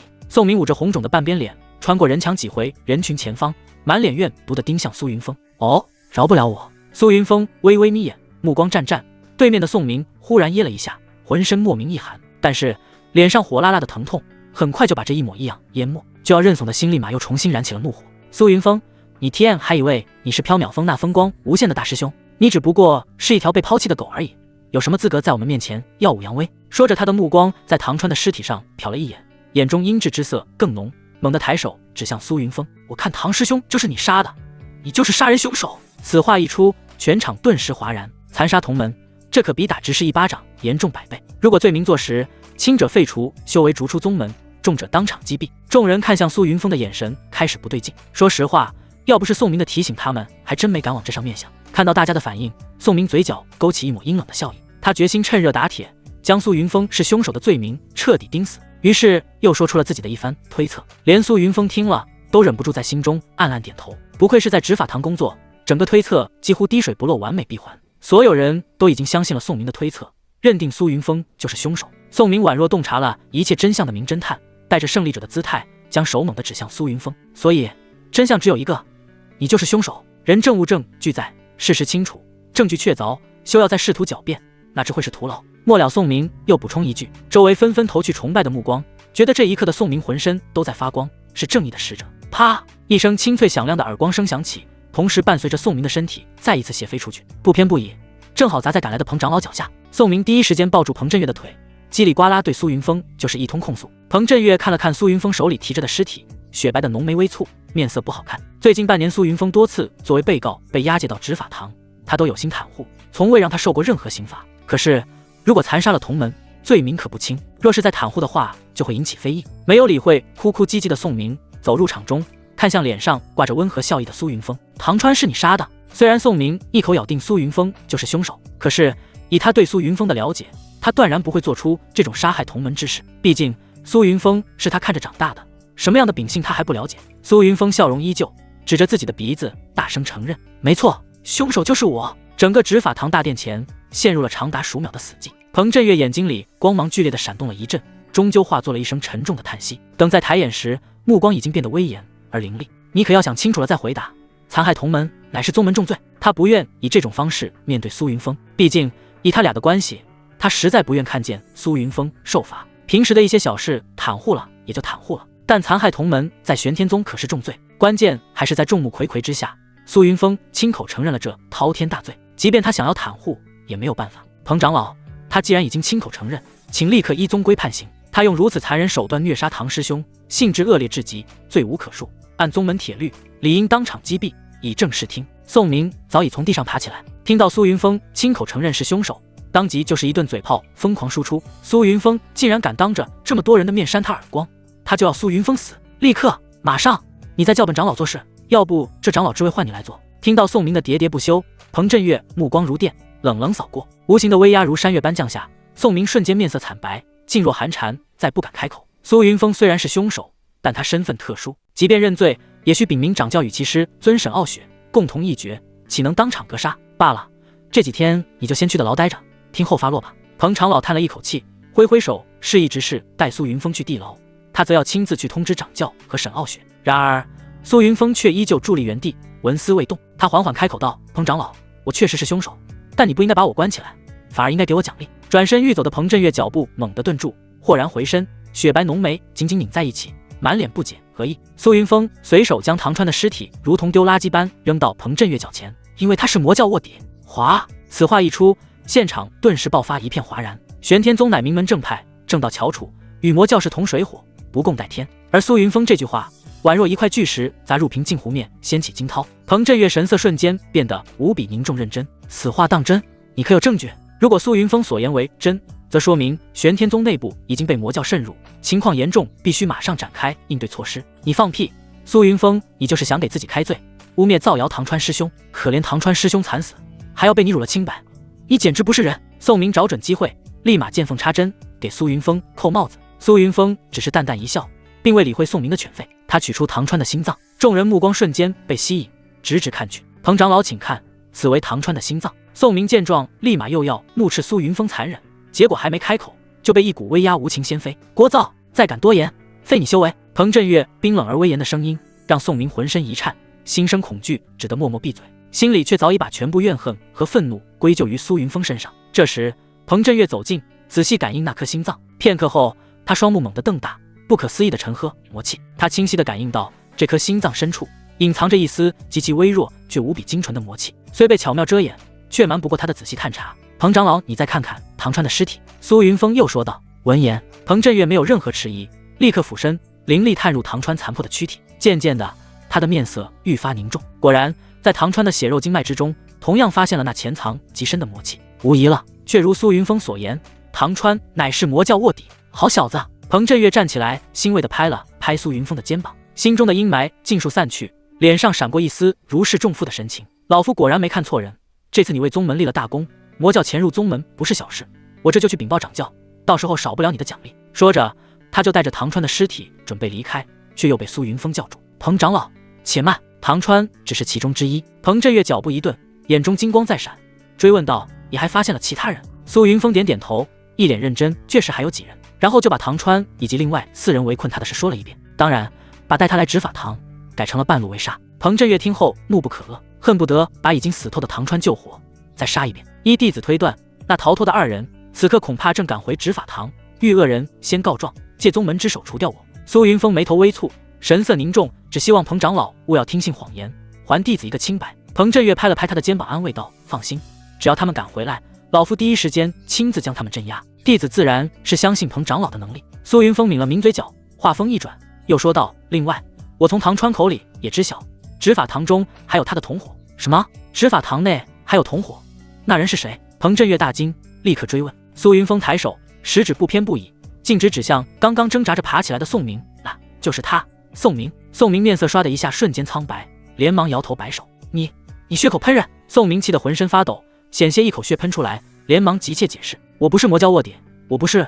彭长老，你一定要相信我，我在执法堂一直兢兢业业，不可能是卧底。”“苏云峰，你冤枉我，我不就是刚才对了你吗？你就是想借刀杀人，你好狠的心！”苏云峰冷冷一笑：“宋师弟何必那么激动呢？是不是身份被戳穿了，恼羞成怒了？我不是，我没有，你污蔑我！”宋明气的全身止不住的颤抖，从未见过如此阴毒之人，此刻他肠子都悔青了，为什么要去招惹苏云峰这尊煞神？不过转念一想，他清清白白，根本就不是魔教卧底，有什么好怕的？想通了这一点，忐忑的情绪顿时平复了许多，正要自证清白，主动让彭长老检查，耳边却传来了苏云峰的声音：“是与不是，请彭长老当场检查一下，不就知道了？何必浪费口舌？”卧槽！宋明心头猛震，一种不祥的预感从心底升起，还没等宋明反应过来，就已经被彭振岳如小鸡仔一样拎了起来。彭振岳的灵力如同怒龙，瞬间冲入他四肢百骸，强行探查。宋明只觉得浑身像是触电了一样，未曾想彭长老竟如此粗暴闯入体内，一点也不温柔。片刻后，彭振岳脸色铁青，如同扔垃圾般将懵逼的宋明狠狠灌在地上，随即毫不犹豫一脚踩下。啊！随着一声惨叫从宋明口中发出，他的丹田也随之破碎，一身修为尽废，体内有魔气，果然是魔教卧底。彭振岳声音冰寒，带着滔天怒意：“来人，将此人带下去，打入黑水死牢，待老夫禀明掌教后再行处决。”宋明彻底懵了，大脑一片空白，甚至忘记了疼痛。魔气？他体内怎么可能会有魔气？不可能，绝对不可能！他挣扎，他嘶吼，他试图辩解，却都无济于事，只能眼睁睁地看着自己像条死狗一样被拖进暗无天日的地牢。好小子，真有你的！彭长老心情极好，对苏云峰更是竖起大拇指。此番除去魔教卧底，你当属头功，老夫定要在掌教面前为你请一份天大的功劳。苏云峰有些恍然，是了，不管怎么说，他仇恨的只有那些对不起他的人，自始至终对其他人都没有什么仇怨。看到正在开怀大笑的石老头，心中竟然有种久违的温暖和感动。他暗暗摇了摇头，在心中告诫自己：苏云峰，你乃一代魔头，人设绝不能崩。他收敛心神，深吸一口气，语气转为严肃：彭老，我觉得这次刺杀行动颇为蹊跷。按理来说，以我现在的处境，他们杀我没有丝毫用处，反而容易暴露他们的身份。苏云峰的话说到一半戛然而止，没有再继续说下去。他相信以彭长老的老辣，定然明白他的意思。果然，彭振岳捋了捋雪白长须，眼中寒光闪烁，语气坚定而严肃：放心，这件事我会查清楚。这段时间你就暂时待在执法堂，不要回缥缈峰了。说到此处，他看向苏云峰的目光中带上了一丝复杂难言的怜悯与无奈。他伸出手，轻轻拍了拍苏云峰的肩膀，语重心长地说：你小子是我们看着长大的，你的秉性如何，我们心里都清楚。至于你师尊那里，如果实在待不下去，就去掌教那里吧，掌教他一直惦记着你呢。若是不愿，就来执法堂任个职位，帮老头子我处理一些事务。关于苏云峰的遭遇，在玄天宗也不是什么秘密，只是这终究是缥缈峰内部问题，其他人也不好插手。苏云峰闻言摇摇头：我会一直跟在师尊身边，尽心尽力侍奉，我坚信他早晚有一天会变回来。嘴里这样说着，心里却在想，要不要晚上把冷艳师尊叫过来辅助一下修炼。彭振岳自然不知他心中这大逆不道的念头，无声地拍了拍他肩头，感叹道：真是个孝顺师尊的好弟子啊。暂留执法堂，苏云峰自然不会拒绝，或者说他本就没打算离开，他在等那2个被他刻意放走的工具人回来报信。从唐川那里得知背后是叶凌天在搞鬼，至于原因，定然是为了新的至尊骨。苏云峰猜测应该是今天遇上柳如烟后，柳如烟就去了叶凌天那里，从而让叶凌天得知他已经恢复如初。想到这里，眉毛不由皱了皱，他疑惑叶凌天怎么这么肯定他又重新长出了至尊骨。如果没猜错的话，他背后应该有高人指点。苏云峰心似电转，一个荒谬却又在情理之中的念头浮现：不会是什么戒指老爷爷、项链美少妇之类的吧？卧槽！如果真是那样 ，TM 叶凌天岂不是拿到的是主角剧本，而他就是一个主角成长道路上的小喽啰，装逼打脸的垫脚石？这个念头让他心中警铃大作，但随即便被更汹涌的狠力所取代。他唇角不由勾起冷笑，眼底闪过一抹狠厉。管他什么主角剧本，这一世他叶凌天必须死，而且会死得非常凄惨。他苏云峰说的：“我的好师弟，你以前一直在暗中搞我，现在该轮到我搞你了。你准备好了吗？主角剧本是吧？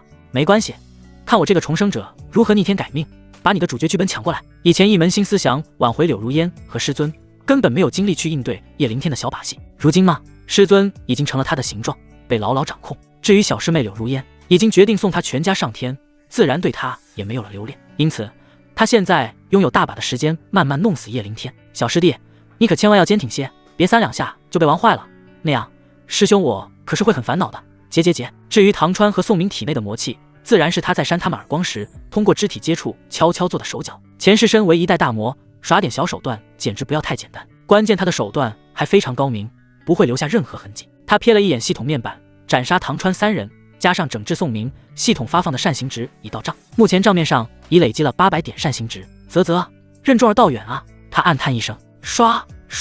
就在这时候，2道仓皇的身影，一左一右，正以极快的速度朝着执法堂方向飞掠而来。苏云峰当即眯起了眼睛，脸上那抹温和的笑意愈发深邃。哎呀，工具人终于回来了！空中2人速度全开，脸上还残留着未散的惊恐。刚一落地，便连滚带爬地冲到彭振岳面前，声音带着惊恐的颤抖，连忙说道：“长老，杀人了！”苏云峰他疯了，他杀了唐川师兄，还有王明、陆小2位师弟，他还要杀我们灭口，请长老出手，擒杀此僚，为唐川师兄和诸位师弟报仇啊！他们声嘶力煞白的脸上全是惊恐。彭振岳不耐烦地瞥了2人一眼，心中冷笑：呵呵，这小表情演得还挺像，不去唱戏简直可惜了。忽然，一道令2人心胆俱寒的声音辫子自背后传入耳中：“哟呵，2位师弟早啊！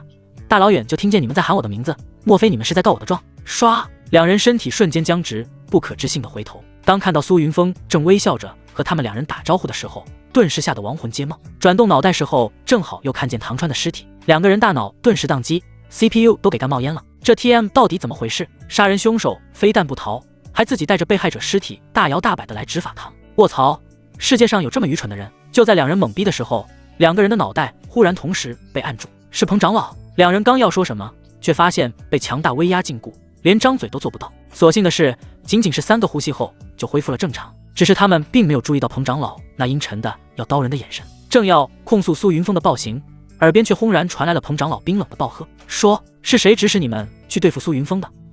阿莲指控的话刚到嘴边，却硬生生被这一句冷喝打断。2人心头顿时一震，面露犹豫。然而彭振岳根本不给他们任何思考和组织谎言的时间，眼中寒光一闪，直接飞起2脚，砰砰！2人只觉小腹一阵撕心裂肺的剧痛，紧接着面色苍白，一身修为没了，被废了。说是不说，再不说实话，本座立刻让你们神魂俱灭，永世不得超生。彭长老本就自带威压，此时又主动施展手段给2人施压，那2人哪里还扛得住，直接供出了叶凌天。彭振岳神色猛地一凝，眼中先是闪过一丝意外，随即被熊熊怒火取代。原来是他！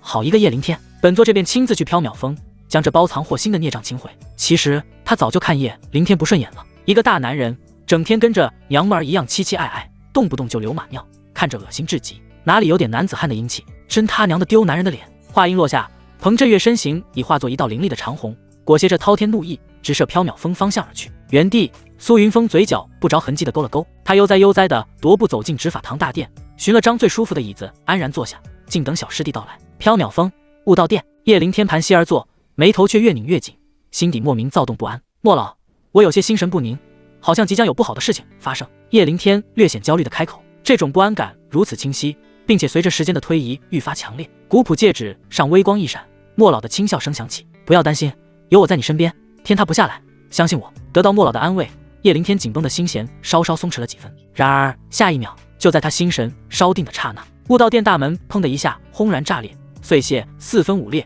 一股强大的气息席卷而入，同时伴随着一声充满威严的暴喝：“叶凌天何在？”叶凌天刚放下一半的心，瞬间提到了嗓子眼，还未等他看清来人，甚至来不及做出任何反应，一道身影便如闪电一样冲他而来。刹那间直接被对方控制。来人正是执法堂长老彭振岳。待看清楚来人后，叶凌天强压心中的慌乱，勉强扯出一抹笑意：“彭长老，您这是何意？”彭振岳冷哼一声，以涉嫌勾结魔教、刺杀苏云峰，现在立刻跟本座回执法堂接受审讯。叶凌天闻言顿时一愣，勾结魔教、刺杀苏云峰，他刚要开口辩解，彭振岳却根本不给他任何解释的机会，如临小鸡一样提起叶凌天，化作长虹冲出悟道殿。莫老，这到底是怎么回事？叶凌天在意识里焦急呼喊，莫老也百思不得其解，只能沉声安抚：情况不明，但切忌慌乱，静观其变，有老夫在，定护你周全。龙首峰执法堂大殿，当看到大殿中悠闲饮茶的苏云峰后，叶凌天神色瞬间阴冷了下来。是你，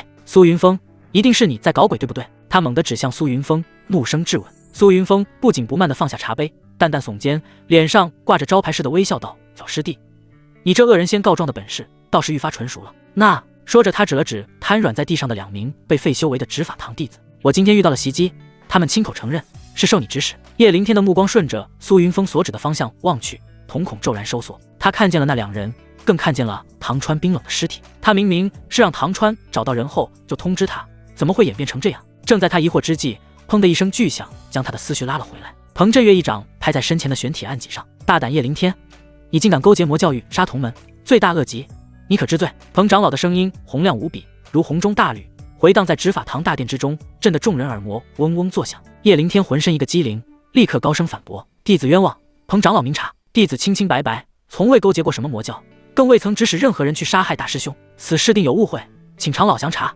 哼，好一个清清白白！彭振岳须发皆张，怒极反笑，伸手指向地上2人：“他们2人已然招供，是你指使他们前去寻苏云峰，是也不是？”叶凌天蹙眉，当时唐川主动帮忙，也确实是寻找苏云峰，但并没有想要杀害苏云峰的意思。他急忙解释：“是，但是是就对了。”他要解释的话还没说出口，就被彭振岳的冷喝声打断：“现已证据确凿，来人，将此寮打入黑水地牢，等候发落。”叶凌天彻底懵了：“不是，怎么就证据确凿了？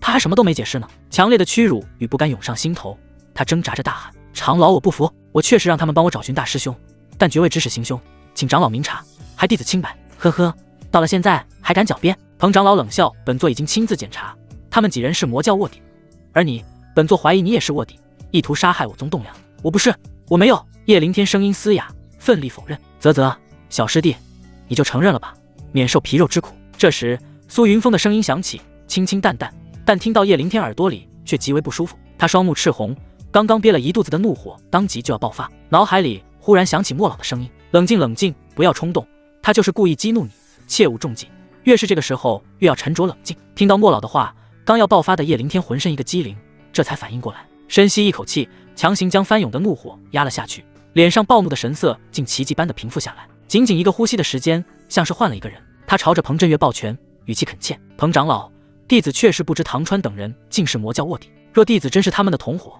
我师尊他老人家会演如炬，又怎会对弟子青睐有加，悉心栽培？此事定是有人栽赃陷害，请长老务必查明真相，还弟子清白。”苏云峰将叶凌天这突兀的情绪转变尽收眼底，目光若有所思的在他身上流转。刚才这家伙明明就要失控，却瞬间冷静了下来，这般控制力可不是他叶凌天能做到的。他怀疑是受到了某人的提醒。忽然他的目光落在了叶凌天左手无名指上，当即眯起了眼睛。呵呵，若是猜的没错，这戒指里应该有个残魂什么的吧？苏云峰唇角勾起一抹若有若无的笑意，随后轻描淡写的开口：“小师弟，你这变脸的功夫，倒是让师兄我刮目相看啊。”他语气顿了顿，带着温和的关切：“作为你的大师兄，我劝你还是老实承认，主动交代，否则待会儿大刑加身，那样的话，师兄看了会心疼的。”叶凌天当场愣住：“卧槽！苏云峰，你 TM 不要脸，竟然如此明目张胆，一而再的暗示动刑。”彭长老瞥了苏云峰一眼，眼中闪过一丝不易察觉的笑意，随即脸色一肃，大手挥下，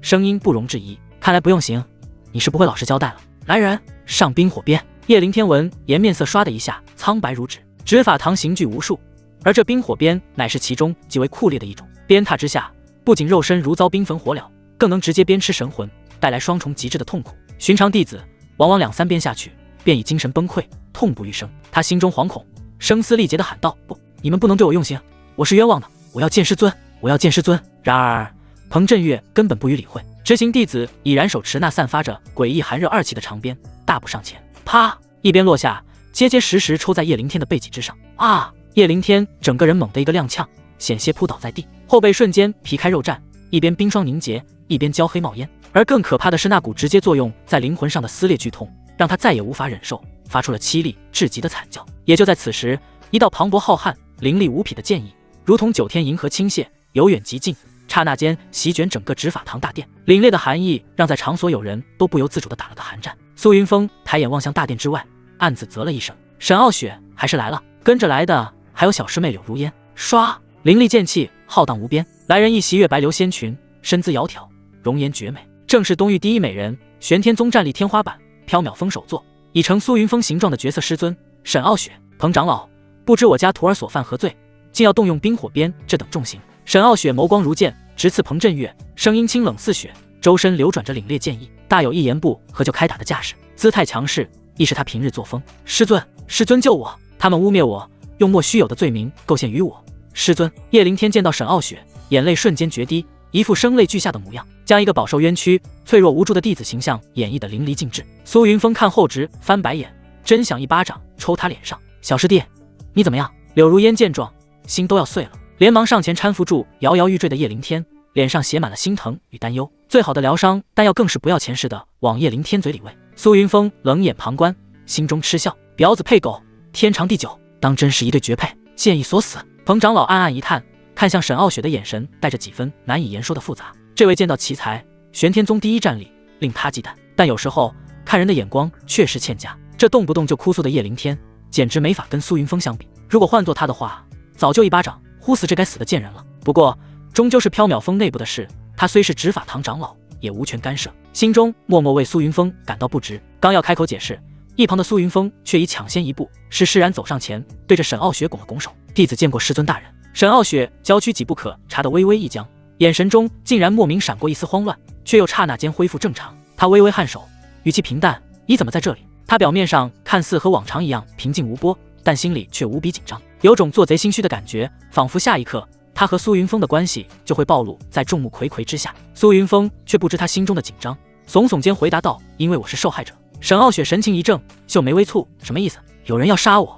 什么？沈傲雪的声音陡然拔高，带着一丝他自己都未察觉的尖锐。苏云峰如果死了，那些留影石，他不敢想象后果。一股前所未有的紧张感骤然席卷全身神经，他眼神忽然巨变，周身气压骤降，整个大殿的温度仿佛瞬间跌至冰点，连空气都似乎凝结出了细碎的冰晶。是谁杀你？沈傲雪声若寒冰，夹杂着浓浓的杀意，一字一句，宛若要把凶手当场千刀万剐。端坐于桌案后的彭振岳眉头紧锁，眼中充满了困惑。沈傲雪对苏云峰的疏离也不是1天2天了，按理来说两人的关系早已破裂，可为什么听闻苏云峰遇刺，他的反应会如此激烈？那以前的态度又是怎么回事？想不明白，完全想不明白。彭振岳觉得脑子里一团浆糊，无比混乱。大殿中，苏云峰用下巴指了指泪流满面的叶灵天：那主谋就在你身边站着呢。我身边？沈傲雪愣愣收回目光，顺着苏云峰的示意看向身旁，满脸顿时写满了错愕和难以置信。他是怎么也没想到，要杀害苏云峰的人竟然是自己疼爱的小徒弟叶灵天。我没有，不是我，师尊，你要相信我。叶灵天忍着被上火辣辣的剧痛，急切辩解，声音带着委屈的哭腔：弟子确实请唐川师兄他们帮忙找过大师兄，但绝无半点加害之心啊！师尊您一定要相信我，我绝对没要害大师兄的想法呀！请师尊明鉴，为弟子做主。沈傲雪眉头紧锁，陷入了两难，一边是懂事乖巧的小徒弟，一边是能随意拿捏自己的大弟子，一时间他心乱如麻，不知该信谁。最终他抬眸望向彭振岳，将难题抛了过去：彭长老，此事你打算如何处置？说话间，他眼角的余光不由自主地飘向苏云峰，恰在此时对上了苏云峰那看似平静，眼底却深藏着一抹侵略性与玩味的目光。娇躯不易察觉的轻轻一颤，月白长裙之下，一双被冰蚕丝罗袜包裹的修长玉腿下意识地微微摩挲了几下。沈首座，此事本座就先给你交给个底吧。经老夫亲自查验，唐川及其同党体内皆暗藏魔气，是魔教安插的卧底无疑。而来此之前，老夫亦已探查过叶灵天，其体内并无魔气痕迹，故而可暂时排除是魔教同党的嫌疑。话音至此，他话锋陡然一转，语气忽然变得严厉：但他指使他人意图刺杀同门师兄，铁证如山。本座身为执法堂长老，执掌宗门刑律，一切当依宗规行事。他叶灵天死罪可免，活罪难逃。根据宗规，蓄意谋害同门未遂者，当受冰火鞭50，以儆效尤。50冰火鞭。叶灵天闻言，脸上最后一丝血色也瞬间褪尽，变得惨白如纸。开什么玩笑？一般人2-3鞭就受不了，抽他50鞭还能活。师尊救我！师尊，弟子冤枉！叶灵天大声呼救，却被2名执法堂弟子一左一右粗暴地架起，死死按在了1丈长的行凳上。柳如烟也急了，扑到叶灵天身边，一边用身体护住他，一边回头朝着沈傲雪求救：“师尊，救救小师弟吧！50鞭下去，他会没命的。”师尊，沈傲雪袖中的玉手悄然握紧，指节微微泛白，他心有不忍。可彭长老说的没错，宗规就是宗规，即便他是一封手作，也无权公然干涉执法。苏云峰见状，朝小师妹柳如烟悠悠调侃道：“小师妹，你这帮护着小师弟，可是想替他分担一半刑罚？”柳如烟娇躯一僵，哭泣声戛然而止，脸上闪过一丝明显的犹豫与恐惧。50鞭的一半，也就是25鞭，25鞭足以让他死上好几回。他咬了咬嘴唇，挣扎片刻，最终还是在叶灵天不可置信的目光中，低声说了一句：“师弟，对不起。”然后默默退到了一旁。啪！执行弟子毫不留情，第1鞭狠狠落下。啊！叶灵天发出一声不似人声的凄厉惨嚎，背脊瞬间皮开肉绽，冰火交织的诡异力量疯狂钻入体内，同时猛烈冲击着他的神魂。那是一种足以让人疯狂的极致痛苦。得益于体内融合的至尊骨，他的肉身远比铜阶强韧。饶是如此，在硬生生承受了10鞭之后，他的意识也开始模糊，濒临崩溃的边缘，只求能立刻昏死过去，就感受不到这种刻骨铭心的痛苦了。这时，苏云峰缓步走到沈傲雪身侧，嘴角勾起一抹难以察觉的带着玩味的弧度：“师尊，您身为首座，珍藏的疗伤圣药想必不少吧？何不拿出来给小师弟用上几颗？”“对，师尊，您快救救小师弟吧，他快不行了。”柳如烟早已哭成了泪人，听到这话，猛地惊醒过来，怎么把这事给忘记了？师尊身为一封首座，顶级疗伤丹药肯定不少，若是拿出来给小师弟服下，他就不会因为撑不住而晕死。苏云峰见状暗暗一笑，这才哪里到哪里啊，我的好师妹，等你的家人一个一个倒在你面前，你却又无能为力的时候，才会知道什么才叫绝望。光是想想，竟有些期待了呢。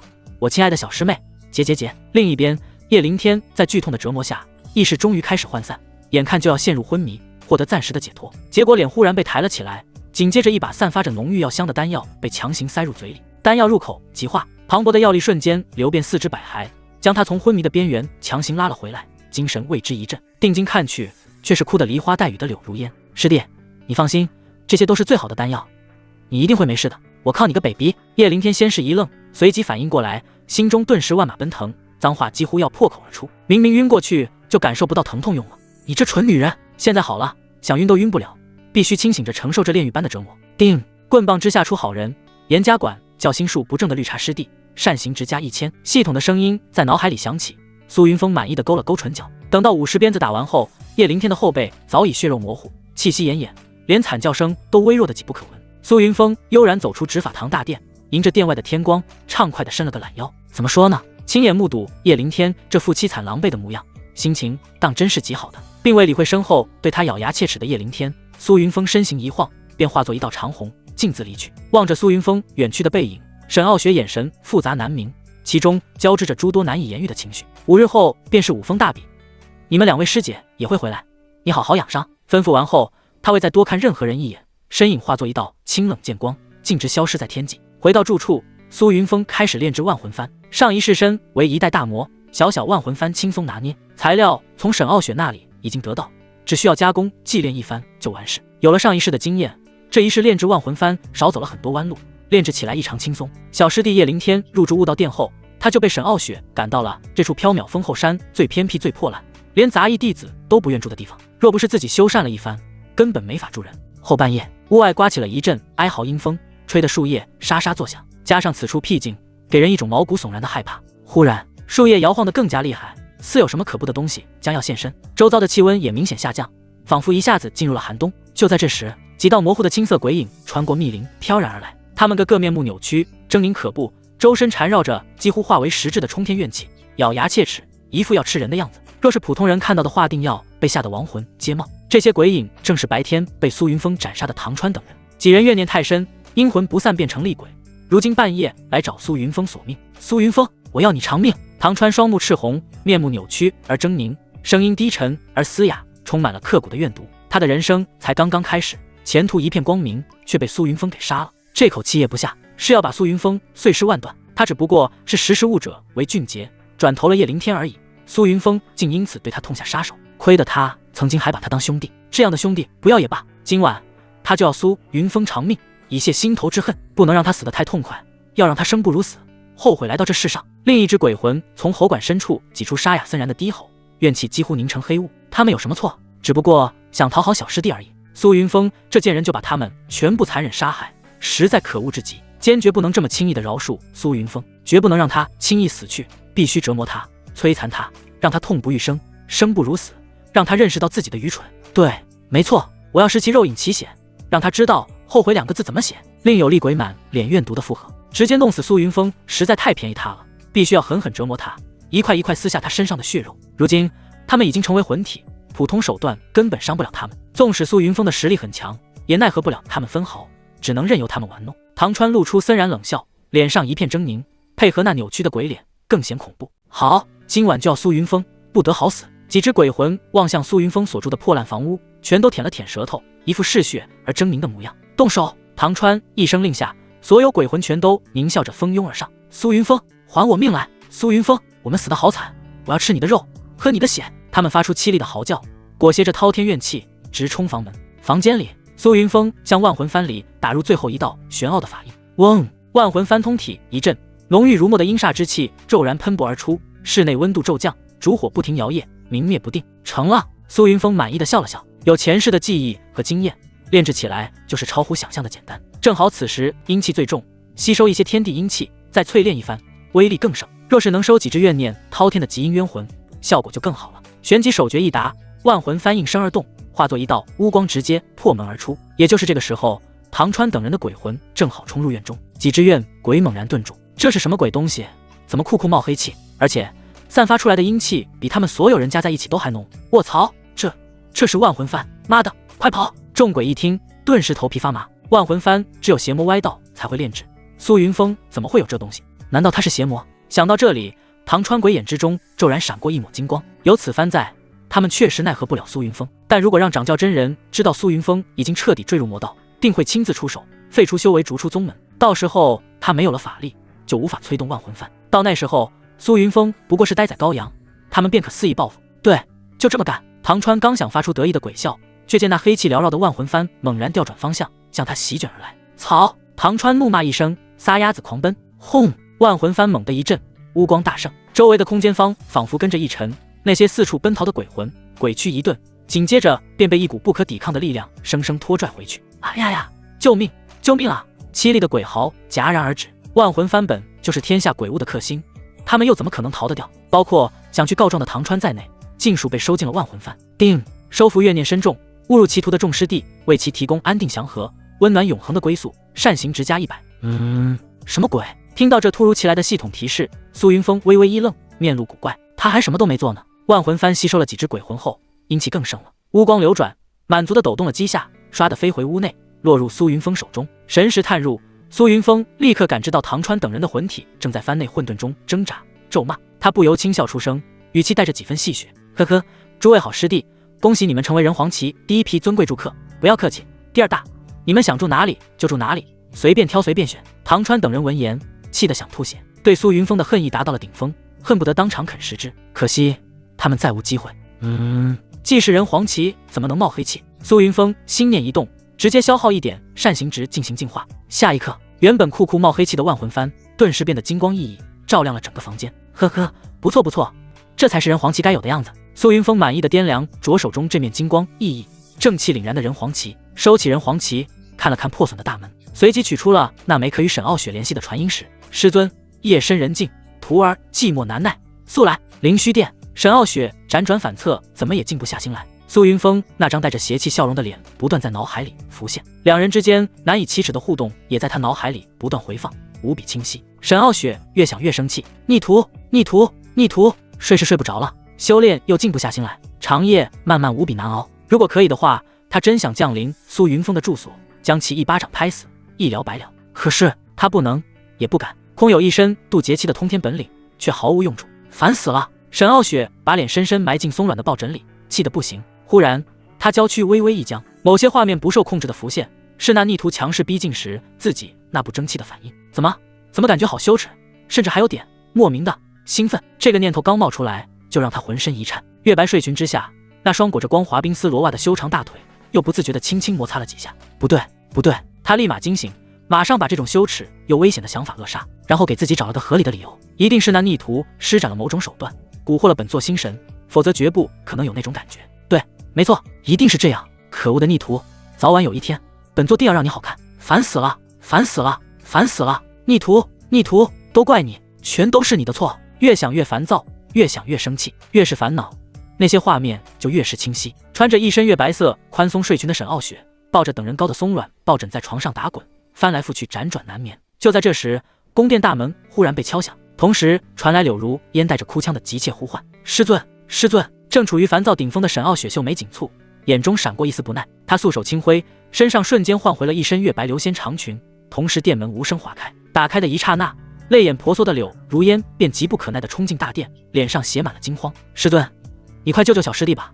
小师弟他快不行了！”沈傲雪眉头皱得紧了些，今日已经给叶灵天服下珍贵的疗伤丹药，伤势应该有所好转，怎么会加重？一丝疑虑在他心中升起，先去看看小天的伤势。话音未落，大袖一卷，带着柳如烟眨眼消失在大殿。眨眼间，两人便来到了悟道殿。这里曾经是苏云峰的宫殿，因为叶灵天说他住的地方太寒酸，住着不舒服，沈傲雪就直接让他入住悟道殿，并将苏云峰无情驱赶。大殿之中，叶灵天面无血色，一脸苍白，浑身上下透着一股病态的虚弱。他面朝下扑倒在床上，后背血肉模糊，惨不忍睹。虽然服了疗伤药，也上了顶级外伤药，但那被冰火鞭打出的伤口依然狰狞恐怖。小天，你怎么样？沈傲雪走到榻边，皱了皱眉，声音放缓了些许。见师尊终于到来，叶灵天心头一喜，随即又立马摆出一脸委屈，一副柔弱可怜的模样，眼泪哗啦啦的往下掉，声音哽咽，带着令人心碎的柔弱。谢谢师尊关心，我没事的。他吸了吸鼻子，努力做出强忍伤痛的模样，泪眼汪汪的看向沈傲雪。弟子知道，定是因为弟子得了大师兄的至尊骨，他心中怨恨，才故意设计诬陷我，让我受此重罚。弟子真的知错了，师尊，求您将这至尊骨挖出来，还给大师兄吧，否则弟子只怕他日后还会继续为难弟子。弟子真的好害怕。呜呜呜！他一边说着，一边因激动而剧烈咳嗽起来，苍白的脸上泛起不正常的红晕，那副委屈中带着倔强，柔弱中透着懂事的模样，足以让任何不明真相之人为之心疼。这也是叶灵天拿捏沈傲雪和柳如烟的惯用手段之一。果然是他搞的鬼！不等沈傲雪开口，旁边的柳如烟已然柳眉倒竖，怒火中烧，心中对苏云峰的厌恶与恨意瞬间达到了顶峰。哼，我这就去把他抓过来，让他跪在小师弟面前磕头认错。柳如烟开始还搞清楚为什么小师弟会被带去执法堂，还要动用冰火鞭这种酷刑，现在听叶灵天这样一说，他全明白了，原来这一切都是苏云峰在背后搞鬼。说完，他转身就要冲出悟道殿，怒气冲冲要去找苏云峰算账。别，师姐，不要去！叶灵天适时的发出虚弱的劝阻，还伴随着几声剧烈的咳嗽。大师兄他肯定不是有意的，而且我真的没什么大碍。咳。柳如烟闻言，心疼的转回身，看着叶灵天那强撑的模样，泪水在眼眶里打转。你都被伤成这样了，还在替他说话，你就是太善良了。但你的善良只会让那种人更加得寸进尺。今日若不给他个教训，日后他只会变本加厉。师姐，我知道你为我好，可他毕竟是大师兄。哼，大师兄又怎么样？背后污蔑你，欺负你就是不行。柳如烟语气斩钉截铁，已经完全被叶灵天的表演煽动。叶灵天心中得意一笑，这个曾经对苏云峰死心塌地的师姐，已经完全向着他了。去吧，最好真把苏云峰带过来，他就是要趁这个机会逼沈傲雪出手，把苏云峰新生的至尊骨挖出来，接入他的体内。其实也不必太过责怪大师兄，毕竟他对我心存芥蒂已久，如今他害我受此重伤，若他真心悔过，不如就让他用那块新生的至尊骨来补偿吧。他刻意停顿，观察着沈傲雪的反应，然后才轻声恳求：师尊，大师兄他又重新长出了一块至尊骨，求师尊再帮弟子一次，将他取来为弟子接上。沈傲雪的眼皮几不可察地跳动了一下，若是换做以前，他可能会再挖一次，但今时不同往日，苏云峰已经把他拿捏，又怎么敢再挖他的道骨？而且这一刻，就在叶灵天说出这番话的瞬间，苏云峰当日的怒斥如同惊雷般再次在他脑海中炸响。以前不觉得，现在再见叶灵天这般作态，心里莫名的感觉不舒服。他还没有说话，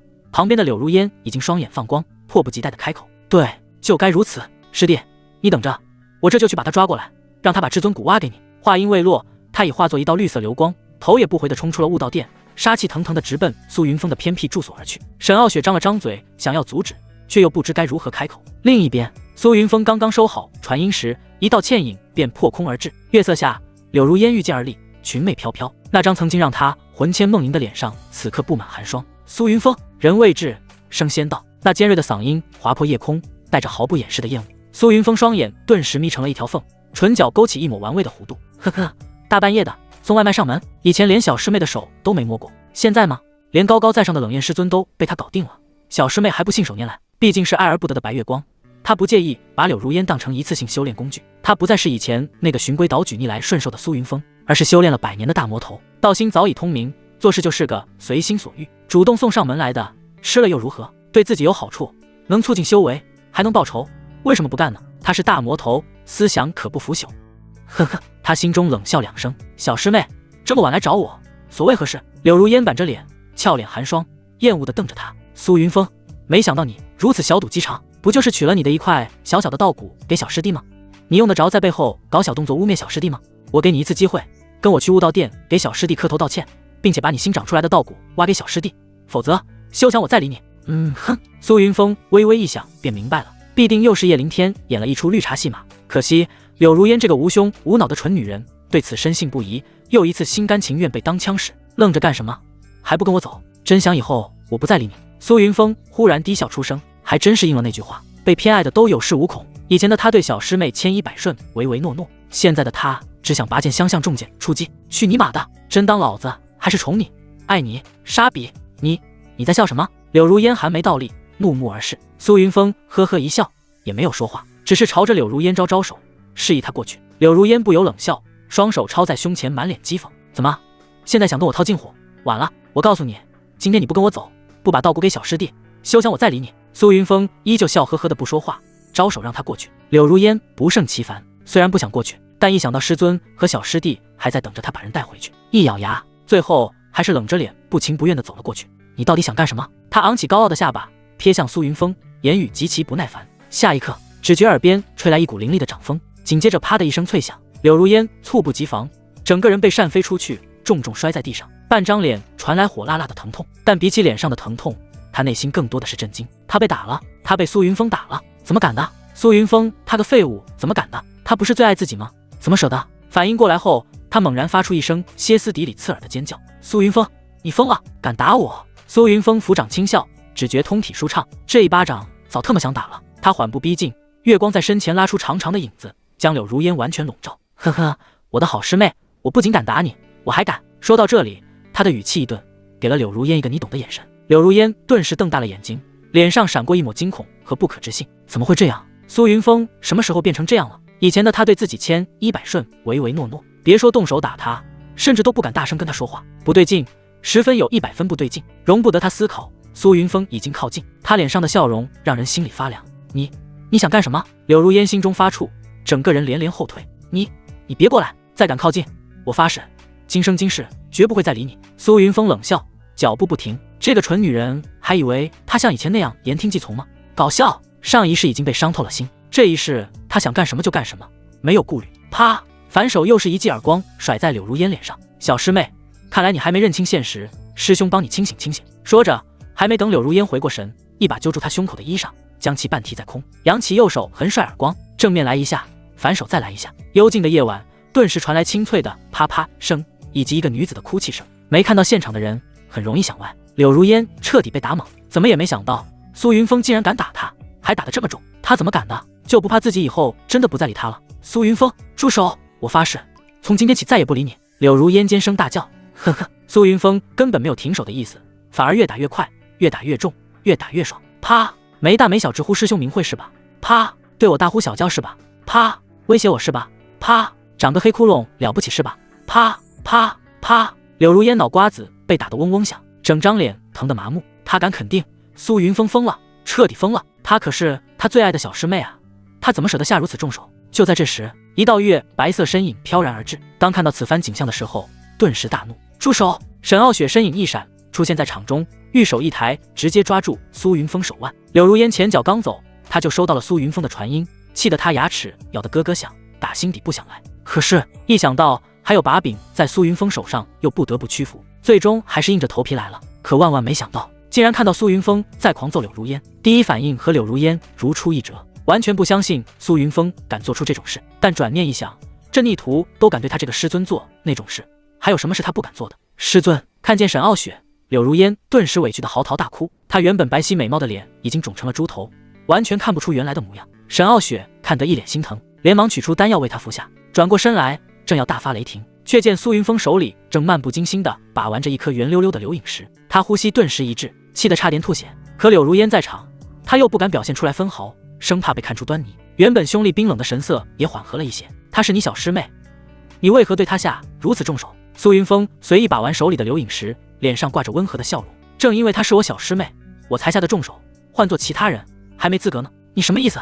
沈傲雪面色铁青，打人还有理了？师尊，您有所不知。苏云峰叹了口气，脸上写满了痛心与无奈。小师妹不懂礼数，不懂长幼有序，对我这个大师兄直呼名讳，还对我大呼小叫。他向前一步，拉近和沈傲雪之间的距离，两人距离本就不远，苏云峰这一步，两人距离就更近了。不知道是不是错觉，沈傲雪甚至能感觉到苏云峰温热的鼻息打在她脸上，绝美面颊不由得红了一下。好在是夜晚，光线不强，旁边的柳如烟并没有发现师尊的异样。沈傲雪后知后觉，忽然惊醒，面色为之一变，美眸里闪过一丝慌乱，曼妙娇躯本能的后退了一小步。师尊的事情变化竟是落入他的眼底。苏云峰微微勾唇，怎么说呢？这样子的师尊，憨憨的，还有点小可爱，都不忍心对他那么粗暴了。抛开脑海里的思绪，苏云峰看向面前的沈傲雪，语气恳切：师尊，你看啊，他今天不把我放在眼里，明天就敢不把师尊你放在眼里，再明天就敢不把掌教真人放在眼里，这样的性格是很容易出事的。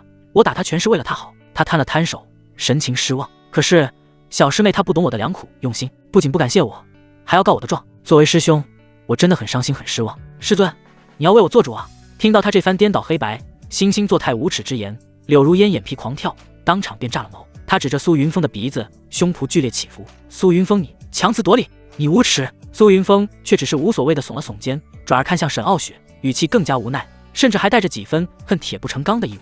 师尊，你都看见了，到了现在他还直呼我的大名，还在对我大呼小叫，没有一点尊重。哎，我这当是师兄的，真的好难。你柳如烟被他这倒打一耙的功夫气得险些背过气去，跺着脚，恨不得立刻冲上去撕烂他那张信口雌黄的嘴。他猛地转身，用力拉住沈傲雪的衣袖，泪水在眼眶里打转，声音带着哭腔：师尊，您看看他，你要为我做主啊！他平白无故打我，还污蔑我。苏云峰嘴角微扬，手中把玩着那枚看似普通的流影石，也适时开口：师尊，弟子所做一切，问心无愧，都是为了师妹的将来着想。师尊你素来公正，也请为弟子主持公道，莫要寒了弟子的心呐！沈傲雪看着苏云峰手里的流影石，银牙紧咬，气得不行。按道理，他此时就该厉声斥责苏云峰，重重惩罚他这个欺辱师妹的逆徒。可是目光触及苏云峰手中那枚看似随意把玩的流影石后，他所有涌到嘴边的斥责，全都化作了一道无声的叹息。这逆徒赤裸裸的威胁，他不敢从心。沈傲雪玉齿都快咬碎了，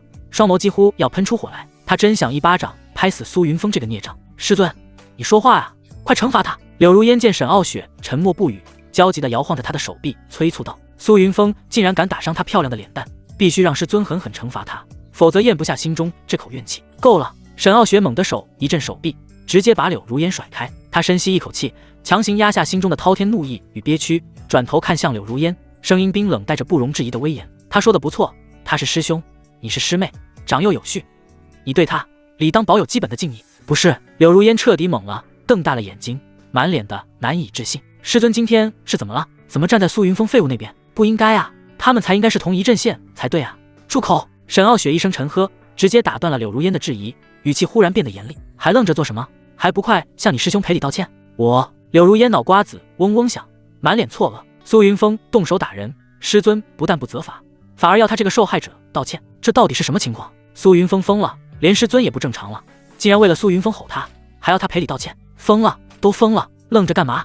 还不快道歉！见他僵在原地，沈傲雪语气更冷，带着不容抗拒的威严。柳如烟娇躯猛地一颤，巨大的委屈如同潮水般涌上心头，泪水在眼眶中拼命打转。在沈傲雪那冰冷目光的逼视下，他终究是死死咬住了下唇，低下了头，用细若文瑞、充满屈辱的声音艰难开口：对不起，大师兄，我错了。话音未落，强忍的泪水终于决堤，如同断线的珍珠般簌簌落下。他再也无法忍受这巨大的委屈，猛地转身，化作一道遁光，头也不回的逃离。小师妹，过几日我会准时到你柳家，你等我呀！望着柳如烟仓皇远去的背影，苏云峰嘴角勾起一抹冰冷的弧度，他能清晰看见半空中柳如烟的娇躯明显晃了一下。呵呵，苏云峰心中冷笑两声：小师妹啊，这才哪里到哪里，今日你不愿意低头，没关系，等哪天师兄我火气很大的时候，你就愿意了。哼！沈傲雪轻哼一声，挥一挥袖袍，转身欲走。然而下一刻，苏云峰拖着长长的尾音喊道：“师尊！”沈傲雪动作僵住，俏脸一苦，转过身来，从牙缝里挤出几个冰冷的字：“你想干什么？”苏云峰唇角微扬，呵呵一笑，上前走来，靠近沈傲雪，闻着她那独特的体香，在其粉嫩的耳垂旁低语：“师尊大人，你真调皮，我想干什么？难道你还不清楚吗？逆徒，我是你师尊，你怎可？”他的话还没说完，苏云峰的食指就抵住了他柔软的红唇。为什么不可以？说着粗暴地牵住沈傲雪白皙的手腕，就往屋里拽。逆徒，放开我！沈傲雪顿时花容失色，不停挣扎，神力运转，手臂猛地一震，一股无形能量直接弹开苏云峰抓住他手腕的手。苏云峰蓦然回头，冷冷威胁道：“师尊，你可要想好了，弟子不高兴，什么事都做得出来。”沈傲雪倔强地咬着贝齿，美眸中银光闪动，委屈中带着几分怒意：“你别逼我，逼的就是你！”苏云峰不由分说，一把攥住沈傲雪那纤细的手腕，力道之大，不容他挣脱，无视了沈傲雪瞬间僵硬的娇躯和那带着惊怒的眼神，近乎蛮横地将她生生拖拽进了屋子。沈傲雪心中一片悲凉，欲哭无泪，这逆徒简直蛮不讲理，就当被狗多咬了一口。她闭眼深吸一口气，试图找个理由压下心头的屈辱，逃是逃不掉的。在找出所有留影室之前，她只能任由苏云峰摆布。来吧，沈傲雪破罐子破摔，今晚这一劫是躲不过去了。索性扬起雪白的脖颈，挺起傲人的胸脯，双眸紧闭，一副听天由命的模样，只希望这该死的逆徒怜香惜玉一点。可是等了好一阵，也没见有什么动静。片刻后，他狐疑地睁开眼，恰对上苏云峰那似笑非笑的目光。他迷糊了，这逆徒什么情况？今天不打他了？苏云峰低笑出声，语气带着玩味的讥讽。想不到我那清高的如同冰山雪莲的师尊，竟然深更半夜勾引弟子，若是传出去，师尊你可怎么见人？沈傲雪绝美面容长得通红，逐渐显怒，高高隆起的胸膛剧烈起伏。无耻逆徒！这逆徒竟然耍他，分明是他语带暗示，如今竟倒打一耙。沈傲雪被气得不行，娇躯发颤，恨不得一巴掌拍碎眼前这可恶逆徒。可是有把柄在对方手里，不敢轻举妄动。哼！他冷嗤一声，拂袖转身欲走。可是刚走一步，苏云峰慵懒的嗓音就在身后响起：“师尊，你不会以为这样就能离开了吧？”沈傲雪蓦然回身，双手抱在胸前，贝齿紧咬下唇，气鼓鼓的怒视苏云峰：“有话就说，有屁就放，要做就做，不做我走！”啪啪啪！苏云峰双手拍掌，眯虚着眼睛轻笑，没看出来师尊竟然能说出这般豪放之语，实在让弟子倍感意外。不过倒也符合沈傲雪真实的性子，他本就洒脱，百无禁忌，只是往日端着师尊的架子，如今更是和苏云峰之间有了不清不楚的关系，在他面前也不需要再掩饰。苏云峰心中暗暗一笑，看来是打了师尊2顿，彻底把他的本性打出来了。沈傲雪哼了一声，索性转身，径直坐上了屋内那张吱呀作响的破旧木桌。他双手抱胸，修长玉腿上下交叠，裙摆微漾间，雪白的肌肤若隐若现，引人遐想。苏云峰眼睛微眯，师尊没穿冰丝罗袜，刚才那一缕风光让他内心不由一荡。无所谓，随你怎么想，反正我也没法反抗。还是刚才那句话，你要做什么就快点，别耽误本座时间。苏云峰微微一愣，仿佛今天才第一次认识这个相处了10几年的师尊，无论是他这粗犷的坐姿，还是他那豪言壮语，和他印象里的师尊都毫不沾边。不过管他的呢，无论他变成什么样，都逃不出自己的掌控。师尊未免把弟子想得太过不堪了，我叫你来自然是有事要做。苏云峰目光游弋，肆无忌惮地欣赏眼前美人，目光带着强烈的侵略性。以前他可不敢这样，如今嘛，只要他想看，随时都可以，就是更进一步的风景也触手可及。沈傲雪也懒得遮掩，反正早就被看了个遍。说吧，什么事？首先声明，违背本座意愿的事不做，不想做的事不做，不喜欢做的事不做，心情不好的时候不做，心情好的时候挑着做。苏云峰听得满脑子黑线，直接打断，给了他一个总结：你干脆说人生2不做，这也不做，那也不做。沈傲雪听后眼睛一亮，竟颇为赞同地点头：没错，总结得很到位，本座就是这个意思。苏云峰额头上的黑线更多了。沈傲雪，你没病吧？你知道自己在说什么吗？你才有病，你全家都有病。沈傲雪撅着红唇，毫不客气地回怼。此时此刻的沈傲雪哪里还有半点缥缈风手作高冷的样子，完全就是一个胡搅蛮缠不讲道理的小姑娘。哎呦卧槽，3天不打上房揭瓦，看来不给你点教训，你是分清主次。苏云峰撸起袖子走上前，就要把沈傲雪从桌子上拖下来给他点教训。沈傲雪腰肢一拧，轻巧旋身避开了他探来的手掌，裙摆划出一道飘逸的弧线。哼，挺能躲呀，看你躲得了几次。苏云峰冷笑，随即不断出手，却始终被沈傲雪轻易躲开。沈傲雪高昂着极致美艳的俏脸，唇角上扬露出得意的笑。呵呵，逆徒想抓本座，你还嫩了点。他的修为在苏云峰之上，又掌握有身法类功法，自然能轻易躲开。看见苏云峰久攻不下，气急败坏的样子，心中暗自解气。这逆徒敢那样粗暴对他，就要让他吃瘪，是吗？苏云峰却不恼了，反而冷笑一声。话音未落，只见他掌心一翻，一枚拳头大小、流光溢彩的流影石赫然出现，随即被瞬间激活。熟悉的画面映入眼帘，沈傲雪瞳孔一缩，顿时羞愤交加。逆徒，你又拿这个威胁我！他身影一晃，本能的就要去抢夺。苏云峰知道意图，不等他过来，竟主动把流影石扔了过去。给你又何妨？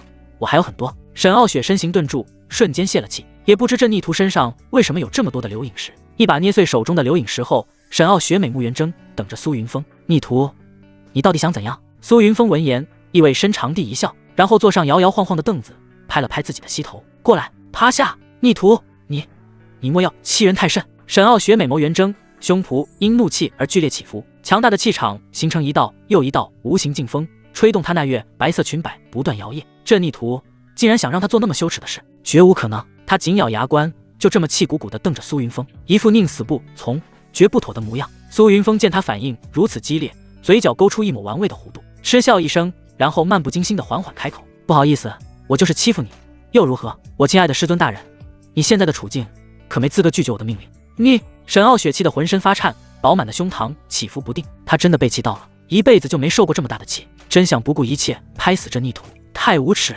太可恶！过来！苏云峰不耐地拍了拍自己的大腿，声音带着不容置疑的命令。沈傲雪如星辰的眸子瞬间蒙上一层水雾，绝美的脸上写满了委屈，泪水仿佛下一刻就要决堤。她死死咬住银牙，声音带着一丝颤抖：“好徒儿，你到底怎么了？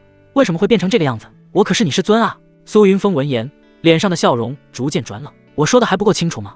我变成这样都是因为你们，不要总在我这里找原因，先找找你们自己的问题，懂？沈傲雪语气放缓了一些，言语之中竟带上了几分哀求。为师知道，是为师平时忽略了你，我发誓以后一定会好好待你，如从前那般，好不好？莫要再为难为师了，好吗？苏云峰缓慢而坚定地摇头。不行。他抬眼看向沈傲雪，眼神淡漠，没有丝毫动摇。曾经我多么渴望你能对我说这些话，连做梦都在想，可是换来的却是你的冷眼和恶语。多少次的解释，多少次的委曲求全，我得到了什么？说到这里，他发出一声自嘲的嗤笑，那笑声里满是苦涩。得到的是我最敬重的师尊亲手剜掉我的道骨，那一刻，曾经的我，你的大弟子就已经被你亲手送葬。现在我心已死，回不去了。沈傲雪咬住红唇，仍不死心的反驳，只是声音却显得底气不足。之所以变成那样，还不是因为你自己？如果你不做那些龌龊事，我会那样对你吗？呵呵。苏云峰冷笑两声，看来之前跟你说的话全白说了。他目光如炬，直直盯着沈傲雪的眼睛，一字一句道：“沈傲雪，难道你就没想过，为什么以前没人爆料我，而自从叶凌天上山后，3天2头就是我的丑闻？我们相处了10几年，我更是你看着长大的，难道你还不了解我的性子吗？”沈傲雪依旧死不承认，继续狡辩，只是声音比刚才更低了。那是其他人畏惧你，不敢揭发，小天只是做了其他人都不敢做的事。呵呵，到了这个时候还在替他说话。说到这里，苏云峰像是耗尽了全部的耐心，摆了摆手，也懒得再跟他争辩。也罢，我知道，若不亲眼看见，你不会相信，我会让你亲眼看见，你嘴里的好弟子到底是个怎样的虚伪小人。紧接着，他话锋一转，语气再度变得强硬。不过，现在我命令你，给我过来！我不想再重复最后一遍。沈傲雪眼中最后一丝希冀彻底破灭，只剩下浓浓的失望与悲凉。徒儿，你当真要如此绝情？1，苏云峰不再多言，直接开始倒数。他知道此刻说再多也是徒劳，唯有将事实砸在他脸上，他才会明白自己错得有多离谱。2，沈傲雪内心挣扎，满脸委屈，眼角的泪花即将掉落，从来没这么委屈过。几次紧握粉拳，想要不顾一切地避了这逆徒，却终究未能下定决心。最终，他还是涨红着脸，带着满腔的愤懑与羞耻，一步步挪了过去，然后屈膝蹲下了身子。这一辈子就没做过这么羞耻的事。他紧咬着唇瓣，玉手微微颤抖着，伸向苏云峰的腰带。啪！然而苏云峰却是一巴掌拍开了他伸过来的手。哎呦卧槽！苏云峰捏住沈傲雪光滑的下巴，强行抬起他那张布满委屈与泪痕的俏脸。他身躯微微前倾，以一种极具压迫感的姿态俯视着他，嘴角勾起一抹讥笑。沈傲雪，我的好师尊，你可真是够可以的，玩得挺花啊！我就想问问，你这脑子里整天都在想些什么龌龊事？如此直白的羞辱，沈傲雪再也控制不住，委屈的泪水终于顺着眼角滑落。明明是你逼我的，现在又反过来骂我龌龊。他的声音带着浓重的哭腔。意图，你到底要为师怎么样，你才满意啊？他都已经放下所有尊严照做了，却反被污蔑思想龌龊，这种被污蔑的感觉让他无比难受，心中顿时被委屈填满，泪水止不住的往外淌。我让你趴下，不是让你蹲下，听不懂人话。苏云峰捏着他的精致下巴，迫使他与自己对视。他似乎看出了沈傲雪心中所想，语气愈发冰冷。怎么这样你就觉得我冤枉你了，委屈了？告诉你，这才哪到啊！比起你们家在我身上的污蔑与不公，这点委屈根本不值一提。沈傲雪紧咬红唇，泪眼婆娑，试图强行狡辩。我们什么时候冤枉你了？你做的那些事都有人证，懒得跟你这蠢笨如猪、被人卖了还帮人数钱的女人浪费口舌。苏云峰完全不想再跟沈傲雪废话，说1000到1万都不如把事实摆在他面前，啪啪打脸。谁知沈傲雪噌的一下站了起来，绝美俏脸长得通红，玉手指着苏云峰，完美娇躯止不住的颤抖，恼羞成怒了。逆徒，你竟然骂我是猪！说着，晶莹的眼泪如断了线的珍珠，大颗大颗砸落。他一边擦眼泪，一边委屈撇嘴：“本座天生丽质，聪明绝顶，你竟然骂我是猪！我……看着他泣不成声的样子，苏云峰一时间没有反应过来，无辜的眨了眨眼睛。师尊这反应比刚才羞辱他的时候大了太多。苏云峰摩挲着下巴，唇角不由勾起，饶有兴趣的打量近在咫尺的俏师尊。哭了一阵后，沈傲雪好不容易才止住眼泪，然后双手叉腰，一双哭得通红的眸子瞪着苏云峰，凶巴巴的哼道：“立刻，马上给我道歉！”苏云峰挑眉一笑，不急不缓悠悠开口：“如果我不呢？你敢？”沈傲雪立马板起脸，一脸凶恶道：“你不道歉，本座就诅咒你生个猪儿子！”哦，苏云峰嗤声一笑，指着沈傲雪说：“师尊大人，那这个猪儿子就由你来生吧。你休想！”沈傲雪被吓了一跳，涨红着小脸，支支吾吾：“本座绝不会跟你生。”说到后面，他的声音已经低不可闻，整张脸也变得通红，犹如熟透的红苹果。苏云峰来了兴趣，准备调教一下这位东域第一美人师尊。他轻轻扣动旁边的木桌，发出咚咚咚的轻响，仰头看向沈傲雪，满脸失望道：“想不到啊，师尊大人除了我，竟然还有其他野男人。啧，师尊你脚踩几条船，玩得可真花啊！”听闻此言，沈傲雪激动得差点跳起来，想也没想的快速反驳：“你胡说！我沈傲雪只有你一个男人，以后也不会有其他男人，哪里还有？”忽然，他的声音戛然而止，本就长得通红的脸，此时已经变成了血红色，血红的俏脸早已羞得无地自容，恨不得找个地缝钻进去。他这才反应过来，这样说不就直接承认了他和这逆徒之间的关系？呵呵，苏云峰却笑了，笑得灿烂，一副阴谋得逞了的样子。他气呼呼地瞪着苏云峰，恨不得把苏云峰生吞活剥了似的。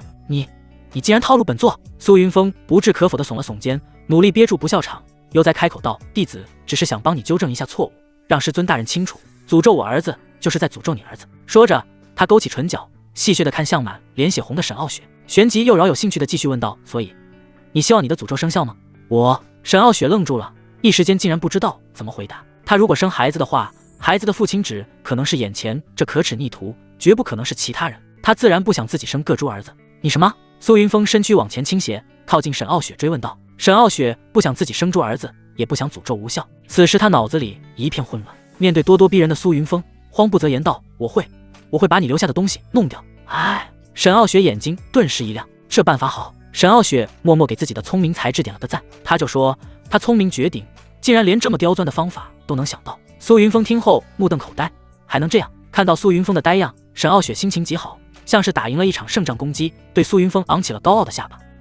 苏云峰半天没说出话来，最后哼了一声，冷着脸拍了拍自己大腿，命令道：“我再说最后一次，过来！”正在得意的沈傲雪神情一僵，瞪着苏云峰的眼睛犹如铜铃，刚才愉悦的心情瞬间消失无踪，只剩下对苏云峰的怨恨。见他不为所动，苏云峰手掌一翻，一颗流影石豁然出现在手心。沈傲雪面色一变，他又被这逆徒气到了。这逆徒简直可耻加卑鄙，每次都用这一招来威胁他，实在可恶至极。他面色不断变化，最终还是强忍着屈辱和委屈，乖乖横趴在了苏云峰腿上。苏云峰嘴角微勾，心中冷笑一声：“跟我玩？没听说过本大爷从来不讲道理吗？”随即一巴掌毫不客气重拍下。两人同时倒吸一口凉气。沈傲雪猛地回头瞪向他，美目圆睁，那眼神透着让人看不懂的复杂情绪，绝美俏脸以肉眼看见的速度爬满红霞。逆徒，你竟敢！羞怒交加之下，他周身灵力本能的开始凝聚，要将这大逆不道之徒震开。苏云峰邪魅一笑，哪里能让他如愿？他那刚刚凝聚起的无形能量，竟被一巴掌生生拍散。逆徒，你！沈傲雪又惊又怒，呵呵，师尊大人，你到底行不行啊？苏云峰无情嘲讽着，动作却丝毫不停。寂静的深夜里，破旧的小屋中，唯有令人误会的声音传出。若是被有心人听了去，保不准会传出什么流言蜚语。不知道过了多久，苏云峰的扬起的巴掌忽然顿住，他发现自家师尊大人似乎在无声的抽泣。他微微皱眉，也没有了教训的心情，他直接站起身，毫不怜惜地将沈傲雪从腿上掀落在地，甚至还补了2脚。起来，别装模作样，今晚把门给我修好，修不好不准睡觉。然而面朝下匍匐在地上的沈傲雪像是没听到他的话。喂，沈傲雪，别装了，快点起来，否则休怪我这个做弟子的气势了，听见没有？他又用脚不轻不重地踢了2下，可沈傲雪依旧毫无反应。就在他失去耐心，准备亲自动手把沈傲雪翻个面的时候，他终于动了。沈傲雪从地上缓缓爬起来，面无表情，看不出是悲是怒，平静的有些诡异，给人一种很古怪的感觉，但句哪里奇怪，一时间又说不出来。总之就是不对劲。明明感觉他在哭，可那双漂亮的眸子里却不见丝毫泪光，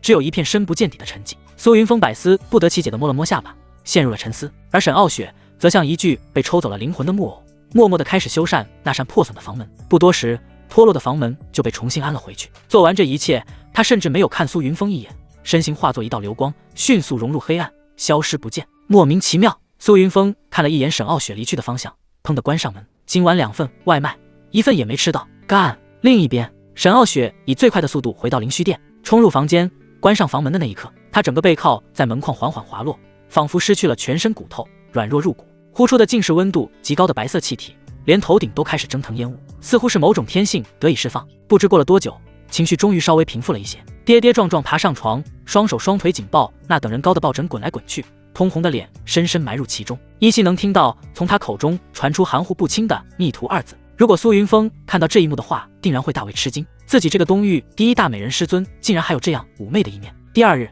天色刚亮，便有一众人义愤填膺地堵在了苏云峰屋外，他们个面带怒色，眼神不善，不明所以的还以为他们的道侣被人抢了。这时人群中有一人走了出来，正是唐川的好友叶灵天的新狗外门弟子李建元。今日刚得知叶灵天在执法堂受了冰火鞭之刑，一众人全都上门对叶灵天送去关怀的慰问。在叶灵天声情并茂、颠倒黑白的精彩演绎下，把这次遭遇的责任全部扣在了苏云峰头上。得知真相的一群人哪里还坐得住，气势汹汹的要找苏云峰算账。李建元上前一步，来到苏云峰门前，隔着木门高声吼了一声：“苏云峰，有种给我滚出来！”他身后的一众外门弟子纷纷握拳，打算今天好好声讨一下苏云峰，必须让他去给叶师弟磕头道歉。如此一来，他们就能牢牢抱紧叶灵天的大腿。房间内，苏云峰睁开眼睛，眼底寒光一闪。昨晚没吃到外卖的他修炼了一整夜，并把从唐川和叶灵天那里获得的善行值全部加在了修为上，因此他现在的修为已经来到了洞虚8重境，实力提升了一大截。通过声音，他已经知道门外来人是谁。李建元，淬体境巅峰。苏云峰忍不住勾起一抹玩味的冷笑，这家伙这么勇的吗？即便在众生前，以自己的修为就能轻易镇压他，如今重生后修为大幅提升，碾压李建元简直不要太简单。看来过去的我还是太过老实了，如今失势，什么阿猫阿狗都敢来吠2声。他悠然起身，步履从容地朝门口走去，看来也是时候帮师弟们擦亮眼睛，重塑认知了。吱呀，木门被轻轻拉开，苏云峰的身影出现在门口，他面色平静，甚至带着一丝若有若无的笑意。李建元见到苏云峰，立马指着苏云峰鼻子气愤呵斥：“苏云峰，你就是个卑鄙小人，竟然用下3滥的手段污蔑叶师弟，难怪你会被首座抛弃。像你这样的人渣，就应该被废除修为，逐出宗门。现在就去跟叶师弟磕头赔罪，祈求原谅，否则今日没完。”他这一带头，其他人像打了鸡血似的纷纷附和：“对，没错，你实在太过分了，竟让叶师弟受了那么严重的伤，必须磕头赔罪，直到叶师弟原谅为止。以前一直以为你是个正人君子，没想到你是个无耻小人。呸！我为曾经受过你的恩惠而感到恶心。苏师兄，你实在太令人失望了，去跟小师弟磕头道歉吧，去道歉，跪下道歉，必须跪下磕头。”面对这七嘴八舌的指责，苏云峰不仅没有生气，反而低低地笑了起来，笑声由低转高，带着几分嘲弄。事实证明，人生气到一定程度后真的会笑。他在缥缈峰生活了10几年，除了师尊沈傲雪，就属他的辈分最大，而师尊又是一个啥事都不管的甩手掌柜，整个缥缈峰其实都是他在搭理，弟子们的修行起居都由他一手操持。他扪心自问，从未亏待过这些外门师弟师妹，甚至还时常把自己的资源补贴给他们。他们在修行上有什么问题，苏云峰哪怕牺牲自己的修炼时间，也会帮忙指点。可以说，苏云峰把他能做的全都做到了极致。缥缈峰的这些外门弟子哪个没受过他的恩惠？不说别人，就是眼前这个直呼他大名，对他趾高气昂大呼小叫的李建元，一身精妙剑法也是他苏云峰起早贪黑挤出时间一点一点教出来的。如今他风光不再了，他便是如此回报的，不求雪中送炭，但请别落井下石。而这些受过他恩惠的人，现在全都站在了他的对立面，联合其他人来对付他。实在寒心。一群忘恩负义的白眼狼。你笑什么？李建元见苏云峰在笑，心里有些不自在，却始终强自镇定的哼道：别跟我们在这儿装疯卖傻，现在立刻马上跟我们去给叶师弟磕头道歉。苏云峰像是没听到，目光越过李建元，向他背后的人招了招手，就是那个说受了恩惠感到恶心的外门弟子。你过来一下。汪明愣了一下，指着自己：我，对，就是你，过来一下，师兄给你个大机缘。苏云峰笑容和煦，一如往昔。汪明眼中闪过一丝贪婪和窃喜，嘴上说着恶心，身体却很诚实，巴不得再给他更多的帮助。有便宜不占王八蛋。汪明快步上前，来到苏云峰面前，摊开手掌，脸上还带着施舍般的嫌弃：东西拿来吧，别以为给点好处就能收买我。苏云峰也是微微一愣，还有脸跟他要东西？活了2世，从未见过如此厚颜无耻之人。呵呵，他轻笑了2声，然后毫不犹豫地甩去一个大耳光。啪！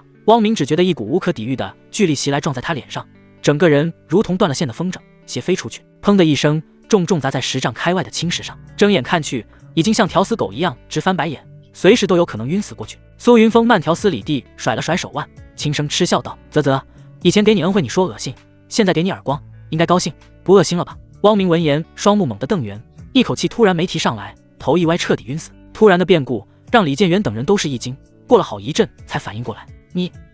李建元指着苏云峰，声音因为激动而颤抖。苏云峰，你好大的胆子，竟敢当众行凶打伤同门，你眼里还有没有宗贵？啪！又是一记更加响亮的耳光。李建元不可思议的瞪眼，一个踉跄，身躯一歪，直接摔倒在地，脸上瞬间浮现出5个血红手指印。他的左边脸肿得老高，都疼得麻木了，下意识地捂住红肿的脸，眼中充满了难以置信的惊骇。什么情况？今天的苏云峰到底抽了什么风？他可是全宗公认的好脾气老实人，别说打人，甚至都没骂过人，怎么今天就直接动手了？其他人也是一脸震惊，都没料到苏云峰会是这样的反应。今天的苏云峰很不对劲，虽然他脸上的笑容依旧和煦，但当触及到他的眼神时，所有人的身体都不自觉地绷紧，心中竟然升起了惧意。这时，苏云峰居高临下俯视李建元，神情忽然变得前所未有的严肃。起来，给我站起来！李建元身体不受控制的一哆嗦，嘴唇动了动，有心反驳，但终究没敢开口，不情不愿地从地上爬了起来。他只觉得这个时候的苏云峰非常可怕，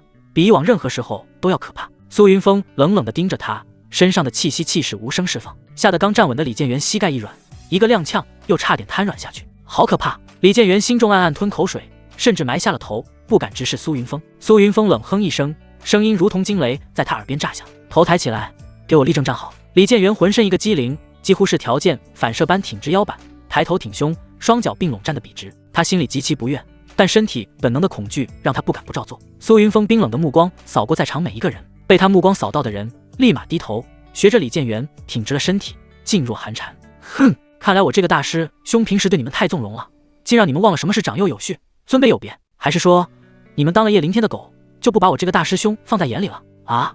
你们给我听好了！苏云峰的目光忽然变得犀利如冰刀，声音陡然拔高，带着前所未有的威严。只要我没被逐出师门，就永远是缥缈峰的大师兄，而你们只不过区外门弟子而已。谁给你们的胆子来质问我？谁给你们的资格直呼我的名讳？叶灵天给了你们 TM 什么好处？他是你爹还是你妈？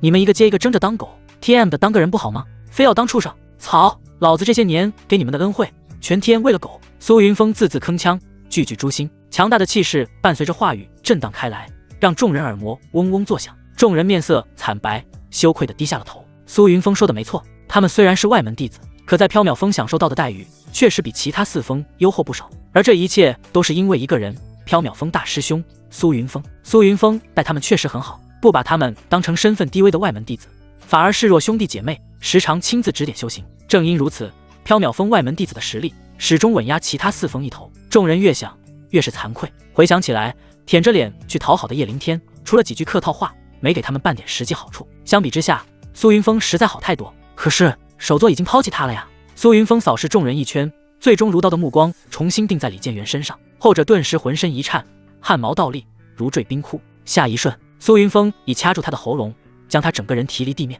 声音如淬了冰一样，厉声呵斥：你倒是说说看，你 TM 该叫我什么？李建元被吓得一个哆嗦，说话都开始结结巴巴。大师兄，大声点！你 TM 没吃饭吗？苏云峰瞪了他一眼，神色一厉。李建元顿觉浑身仿佛被寒冰完全包裹，忍不住打了个寒战。他再也不敢违逆苏云峰，艰难深吸一口气，扯起嗓子：无比诚恳地大喊：“大师兄！”脑海里系统的提示音已经连续响了几次，教训这些人。系统给了500善心值，若是杀了，应该能给更多。但苏云峰并没有下杀手，毕竟在宗门杀害同门确实是重罪。虽然现在有沈傲雪撑腰，但一次性杀10几个还是有点超标。他的确是助人为乐的大魔头，擅长超度之术，却也不是没脑子的莽夫。现阶段他还是太过弱小，苟一下也无妨。等成长起来，到时候还不是想超度谁就超度谁，一时爽和一直爽，他还是分得很清楚。如今既教训了这群忘恩负义的白眼狼，又得到了系统发放的善行值，也算不错了。至于李建元这些人，以后找个机会随时都能除掉。苏云峰对这样的结果算是比较满意，正欲松手，李建元也感觉到捏住他喉咙的手松动了一些，呼吸也更加顺畅了。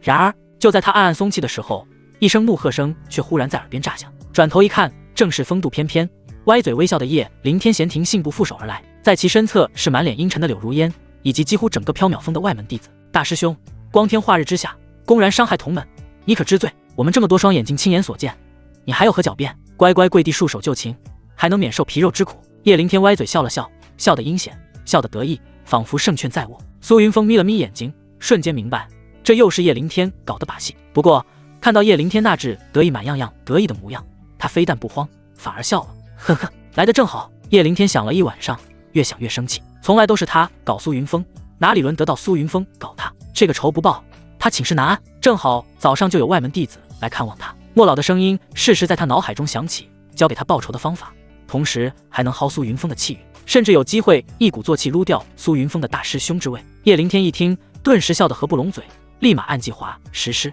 先是在李建元等人面前卖惨，突出苏云峰的卑鄙无耻，疯狂暗示李建元去帮忙出气。等李建元离开后，他又马不停蹄地召集了缥缈峰所有外门弟子，于是便有了眼前这一幕。整个缥缈峰外门弟子数百双眼睛全都亲眼看见苏云峰对同门施暴，打伤汪明，威胁李建元，众目睽睽，铁证如山。他不信苏云峰还能狡辩，今天必须给师尊施加压力，让师尊废他修为，逐他出宗。一切都在按照他预想的方向发展。苏云峰像扔垃圾一样把李建元扔在地上，斜睨他一眼，嘲讽道：“看见了吧，这就是你跪舔的新主子，把你当枪使呢。”李建元等人脸色铁青，此时哪还不明白，他们被叶凌天利用了。一时间众人心头涌起一股难以言喻的怨恨。叶凌天对李建元等人的神情变化毫不在意，在他眼里，这些人都是他可以利用的工具罢了，死活根本不重要。大师兄，束手就擒吧，你没得选。叶凌天面露讥讽，见苏云峰久久不语，还以为是被自己这一手给吓住了，心情顿时就好了不少，连背上的伤似乎都不疼了。看到苏云峰吃瘪的样子，他就莫名满足，最喜欢看苏云峰那种想干他又干不掉他的憋屈样。苏云峰闻言只是淡淡一笑：“小师弟，你刚才叫我什么？”叶凌天不明白苏云峰什么意思，略微皱了一下眉头，冷冷道：“大师兄。”呵呵。苏云峰闻言笑了，笑意皱了：“原来你还知道我是大师兄啊？不知道的，还以为你才是大师兄呢。”叶凌天笑笑不语，只当苏云峰在无力挣扎。他身旁的柳如烟却早已忍不住，满脸厌恶的开口：“你的所作所为早就不配做我们缥缈峰大师兄，只有小师弟这种修为高深、天资过人、品行兼优的人才配做我们的大师兄。”自从被打了耳光后，他就恨透了苏云峰，今日正好趁机打压一番。其余外门弟子也纷纷附和，齐声高呼：“苏云峰，你不配为大师兄，滚出宗门，退位让贤！”叶凌天嘴角的笑意更浓，众怒已起，再加上沈傲雪对苏云峰的厌恶，这一局他赢定了。见群情激愤，苏云峰却没有想象中的慌乱，看上去依旧平静。只见他扫了一圈众人，呵呵一笑，随即神色骤了：“好啊，好得很啊，宗门供你们吃喝，给你们修炼资源，你们竟敢聚众叛宗，好大的狗胆！”他一步踏出，浑身气势轰然爆发，瞬间席卷前方所有人。他目光如冰刃，扫过每一个人，声音更是如钢刀一样插入所有人心头：“我身为缥缈峰大师兄，有权对叛宗者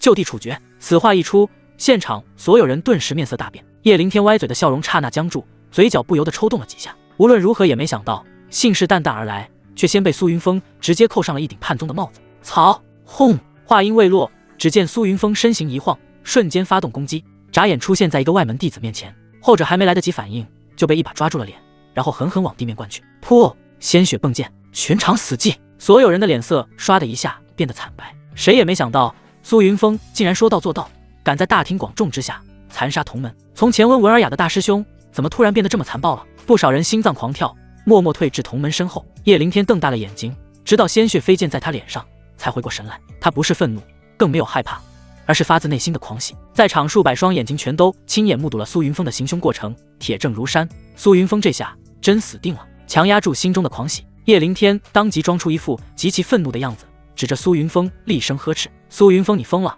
竟敢在光天化日之下，当着所有人的面残杀同门，你可知罪？”有了叶凌天带头，身后的狗腿子立马附和：“苏云峰，你杀害同门，理应废除修为，逐出宗门。没错，我们缥缈峰没有你这种残忍的大师兄。”唰，苏云峰蓦然回头，双目猩红，结，他发出一串令人毛骨悚然的狂笑：“杀害同门？什么同门？你们 TM 的都是叛宗逆贼，全都该杀！”刚才还在叫嚣的几人与苏云峰猩红的眸子对上，瞬间如坠冰窖，全身冰凉，杀意，他们感受到了宛若实质的杀意。下一秒，苏云峰再次出击，左右双手齐齐开弓，双手如电，身如鬼魅，瞬息扣住其中两人咽喉，咔嚓，两道骨头碎裂的声音骤然响起，虽然很微弱，但却清晰地传入了所有人耳中。他随手甩开两具软到的尸体，猩红的眸子再次在众人身上一一扫过，所有人身体猛地僵冷，立马有人连退数步，与大部队拉开距离。大师兄，我是被他们蛊惑的，我没有叛宗。有人带头，更多人纷纷效仿，争先恐后脱离人群，与叶凌天划清界限。大师兄，我等是被猪油蒙了心，才信了小人的挑唆，我等是与大师兄共进退，铲除叛徒，义不容辞！铲除叛徒，义不容辞！铲除叛徒，义不容辞！苏云峰身后的人越来越多，所有人全都义愤填膺，喊声震天，似乎只有这样才能表示自己的忠心。在魔教混迹百年，苏云峰早就明白了一个道理：真理不在人心，而在掌心。这终究是个弱肉强食的世界，只要你足够强，你就是规则的制定者，你说出的话就是真理。局势陡然逆转，越来越多的人站在苏云峰身后，直到最后，叶凌天身边除了柳如烟，只剩下2名外门弟子。这2人是叶凌天最忠诚的狗腿，就算其他人都背叛了叶凌天，他们也不会背叛，只因为他们坚信叶凌天已经彻底得到首座的信任，跟着他才有前途。如今其他人都倒戈相向，他们2人依旧不离不弃，正是向叶凌天表露忠心的最佳时机。如此一来，等这一劫过后，他们就是叶凌天的心腹，前途不可限量。2人把叶凌天护在身后，警惕地与苏云峰对峙。叶凌天面色变得极为难看，阴沉的能滴出水来。无论如何也没想到事情会发展成这样，他的目光死死盯着苏云峰，觉得此时的苏云峰就像换了个人似的，和以前的行事作风完全不一样。如今形势对他极为不利，对面人数众多，他们这边只有4人，真要打起来，吃亏的肯定是他。这时，苏云峰双手抱胸，淡淡看向叶凌天，微微摇头，发出一声痛心的惋惜：“小师弟，你真令师兄失望。师尊待你恩重如山，百般疼爱，你非但不知感恩，竟敢恃宠而骄，煽动同门叛宗。你可知叛宗此乃十恶不赦之重罪，足以让你死100次。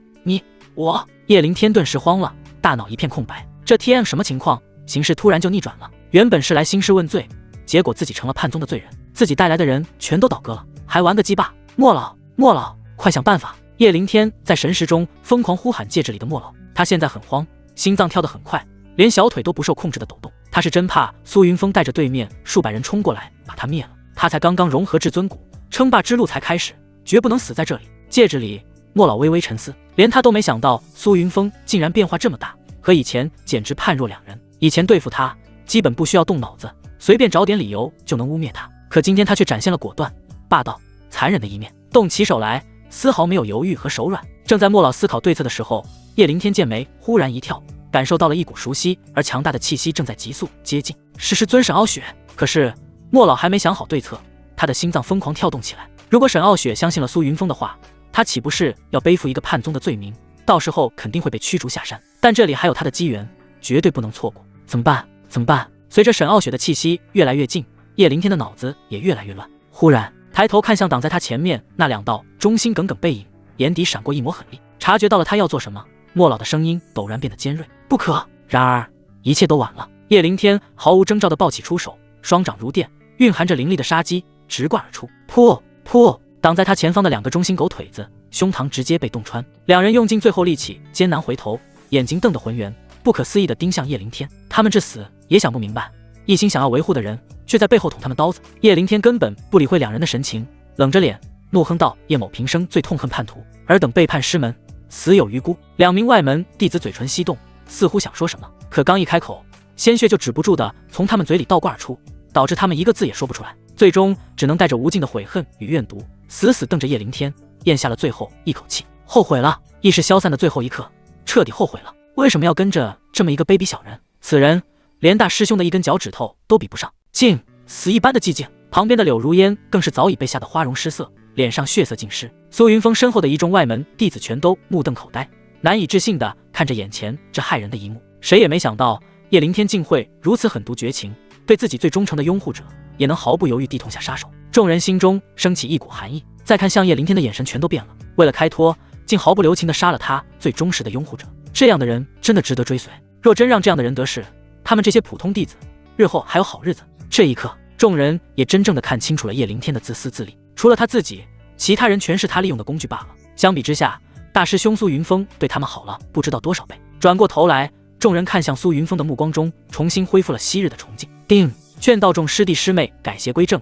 弃暗投明，功德无量，善行值加2000。苏云峰嘴角勾起一抹满意的弧度，这一波血赚不仅彻底撕下了叶凌天伪善的面具，让其众叛亲离，还收获了2000点善行值，爽！心情愉悦之下，他忽然格外想念绝色师尊，渴望与他交流一番，以助修行。唰！就在此时，一道清冷如月的剑光划破天际，刹那而至。来人正是缥缈峰首座沈傲雪，正好目睹了叶凌天洞穿2名外门弟子。苏云峰眯了眯眼睛，说：“师尊。”师尊道。他肆无忌惮地打量绝美师尊，目光不断在其凹凸曼妙的娇躯上下游弋。沈傲雪的目光与苏云峰接触的刹那，完美的娇躯几不可察的微微一颤，他迅速移开视线，强压下心底那股莫名躁动，扫视全场，目光在倒地的几具尸体上顿了顿，秀眉不由蹙起。他转向叶凌天，声音带着一丝冷意：“小天，这是怎么回事？你为何要杀他们？”啊，我，这……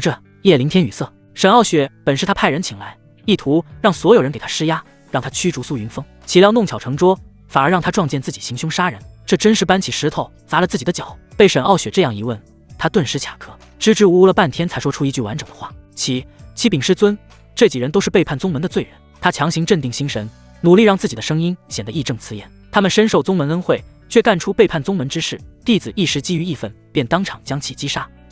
请师尊降罪。说完，他还不忘努力挤出几滴眼泪，摆出一副大义灭亲却又情非得已的委屈模样。无耻！一众外门弟子心中同时冒出这2个字，看向叶凌天的目光比一之色更浓。他们觉得以前真是瞎了眼，竟没看出此人如此虚伪狠毒。叛宗！沈傲雪脸上狐疑之色更重，这个理由他根本不信。旁边的柳如烟连忙接过话茬，帮叶凌天开脱：“师尊，小师弟一身正气，见不得这些忘恩负义、背叛宗门之徒，气愤之下才忍不住出手清理门户。他所做的一切都是为了维护宗门利益，还请师尊明鉴，不要责罚小师弟。”沈傲雪的柳眉蹙得更紧了几分，他依旧难以相信这番说辞，追问道：“即便他们叛宗，为何会出现在此处？这里是苏云峰的住处，处于缥缈峰后山深处，距离山门最远。这些人既然是叛逃宗门，为什么不悄悄从山门离开，偏偏反其道而行，来后山深处？与理不合啊！”这叶凌天直接被这个问题问住了，一时语塞，额头甚至渗出了细密的冷汗。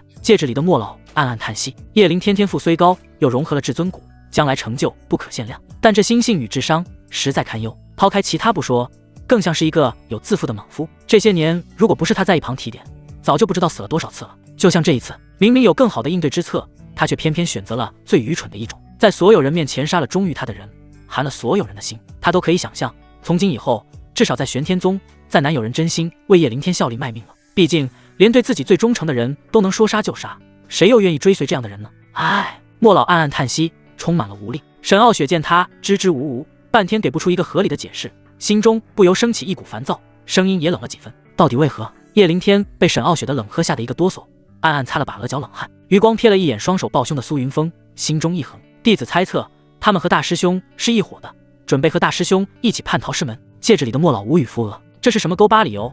但凡有点脑子，也说不出如此漏洞百出的借口，蠢钝如猪。莫老恨铁不成钢的暗哼了一句，他现在不敢跟叶凌天交流，担心引起沈傲雪的察觉，只能眼睁睁地看着叶凌天走一步错一步。哦，沈傲雪拧眉，面带不悦，周身气压骤降，转身死死盯向苏云峰。你要背叛宗门，离开我缥缈峰？不知怎地，听到苏云峰要离开，心中就升起一股莫名的不悦和烦躁。他的目光战战地看着苏云峰，要对方给他一个说法。其实他是不想与苏云峰面对面，总觉得对方的眼神不正经。就比如现在，他就看见苏云峰朝他眨了眨眼，微微嘟了嘟嘴唇。虽然很轻微的动作，其他人注意不到，但与苏云峰修炼过2次的他却看得十分清楚，也明白苏云峰有挑逗的意思。不知怎么的，脑海里忽然又浮现出昨夜的情景，绝美的脸蛋微微一红，月白色长裙下裹着冰丝罗袜大长腿，不自觉地摩擦了几下。苏云峰走过去，故意靠近沈傲雪。师尊待我恩重如山，我绝不会离开师尊。弟子这一生都会侍奉您前后，鞠躬尽瘁，死而后已。众人闻言，皆是被苏云峰这番真情流露所感动。只有身为当事人的沈傲雪，在别人看不见的时候，微微皱了皱秀鼻，暗暗对苏云峰磨牙。他哪里听不出这逆徒的言外之音？无耻逆徒竟然在大庭广众之下对他说如此露骨之言。沈傲雪白皙的脸蛋微微泛起一丝红晕，长裙中大腿又一次的无意识的摩擦了2下。面对这无耻逆徒的挑逗，心中竟升起一股莫名的欢喜和激动。师尊，苏云峰唤了一声，沈傲雪娇躯顿时一个机灵，双眸瞬间恢复清明。回过神来的沈傲雪恶狠狠地瞪了苏云峰一眼。苏云峰暗暗一笑，他似乎察觉到师尊刚才还轻轻地跺了跺脚。哼，小师尊轻松拿捏。沈傲雪转身看向叶凌天，声音却没有了以前的温和，而是带着一丝丝冷意。此事本座自会查明，你且先回去养伤，切莫耽误了武峰大比。叶凌天张了张嘴，还想要再说什么，旁边的柳如烟轻轻扯了扯他的衣袖，微微摇头，示意他不要再说。弟子告退。叶凌天也知道这个时候说多错多，如果激怒了沈傲雪，倒霉的还是他，干脆以退为进，等这件事慢慢平息。你们也撤了。沈傲雪朝一众外门弟子挥了挥手，等待所有人离开。现在就只剩下苏云峰和沈傲雪2人。苏云峰一个箭步上前，伸手就向师尊那盈盈一握的柳腰搂去，可惜唰的一下，沈傲雪轻松避开了，苏云峰扑了个空。苏云峰抬眼看向一脸冷淡的绝美师尊，活动了一下胳膊，扯出一个意味深长的邪笑，悠悠道：师尊又不乖了，看来教训的还是不够。说着，他的目光从沈傲雪那绝美的脸颊往下滑过，视线划过她那白皙修长的脖颈，那挺翘饱满的壳平坦的小腹，最后落在了那挺巧的丰盈，甩了甩手腕，眼神火热。逆徒，你想干什么？沈傲雪瑟缩了一下娇躯，怯怯后退一步，双手死死护住苏云峰视线扫中的地方。结。苏云峰发出一声坏笑，一步靠近沈傲雪。不乖的师尊大人，当然是要受到惩罚了。逆徒，你休想！为师是不会屈服的。沈傲雪挺了挺胸膛，一副宁死不从的样子。苏云峰呵呵一笑，一把捏住了师尊大人白皙光滑的下巴，凑到他耳边轻声低语，赤裸裸的威胁道：亲爱的师尊大人，你也不想那些流影石流传出去吧？你……沈傲雪眼神凄楚，一副潸然欲泣楚楚可怜的模样，最后干脆把脸别向另一边，不去和苏云峰对视。你要打便打，为师是绝对不会认输。哎呦卧槽！苏云峰闻言当即脾气就上来了，一把抓住沈傲雪的手腕，硬生生地拽进屋，砰的一声关了房门。只是苏云峰并没有注意到，他身后的师尊大人嘴角在疯狂跳动，似乎在拼命压制着某种情绪。片刻后，房间里传来苏云峰霸道的冷喝：给我过来，趴下！一天不挨打，皮痒了是吧？今天就让你知道不听话的后果。啪！下一秒，房间里便传出一声清脆响亮的巴掌声，同时伴随着一声隐忍到极致的闷哼。缥缈峰山门，万籁俱静，月光如水。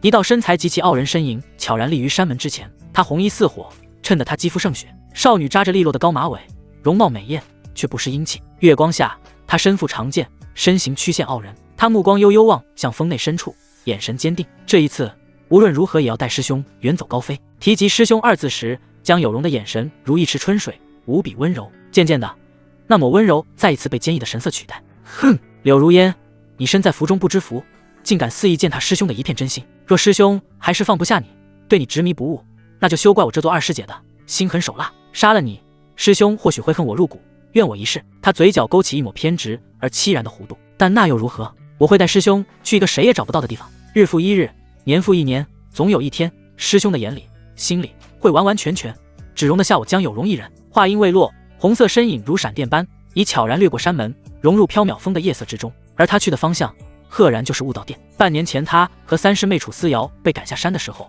苏云峰还住在悟道殿，不久后才被叶凌天鸠占鹊巢。江有容离去不久，又一道青色倩影划破夜空，悄无声息地落入缥缈峰。来人身形娇小，穿着素雅青衣，她容貌倾城，眉眼间却带着一股挥之不去的柔弱，正是性情柔弱与世不争的3师妹楚思瑶。她轻声呢喃，眼中是化不开的思念与眷恋。大师兄，你有想思瑶吗？这半年，思瑶无时无刻都在想着大师兄。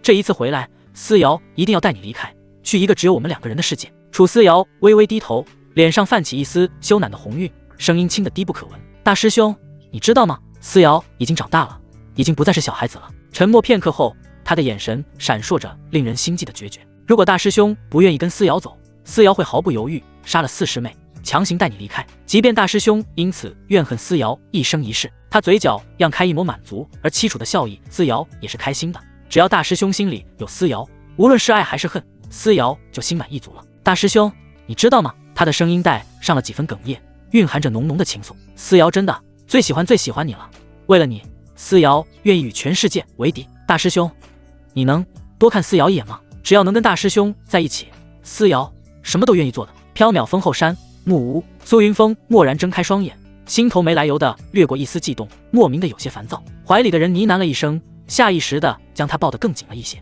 感受到怀中人依赖的姿态，苏云峰不禁莞尔。谁能想到，东域第一美人，玄天宗最强战力，缥缈峰的冷艳手作，竟然如小猫一样温顺的蜷缩在他怀里。说实话，这份反差带来的征服感与虚荣心，确实让他颇为受用。手掌无意识的在那光滑如缎的玉背上轻轻摩挲，思绪却飘向了别处。算算时日，武风大比就要开始了，有容和思瑶也该回来了。想到这两位由他一手带大的师妹，苏云峰心中便涌起一股难以言喻的愧疚。自己竟然为了柳如烟那贱人对两位师妹发火，还赶他们下山，真是该死啊！苏云峰暗暗自责。要说在这世界谁对他最好，谁最在意他，毫无疑问非两位师妹莫属。上一世即使身处魔教，他也有打听过两位师妹的消息。那时候两位师妹回山得知他的遭遇后，疯了似的找叶凌天寻仇。据说那一战叶凌天被打成了重伤，最后还是沈傲雪亲自出手将两人镇压，罚他们再撕过牙面壁。再后来两人的修为提升后，依旧对叶凌天穷追不舍，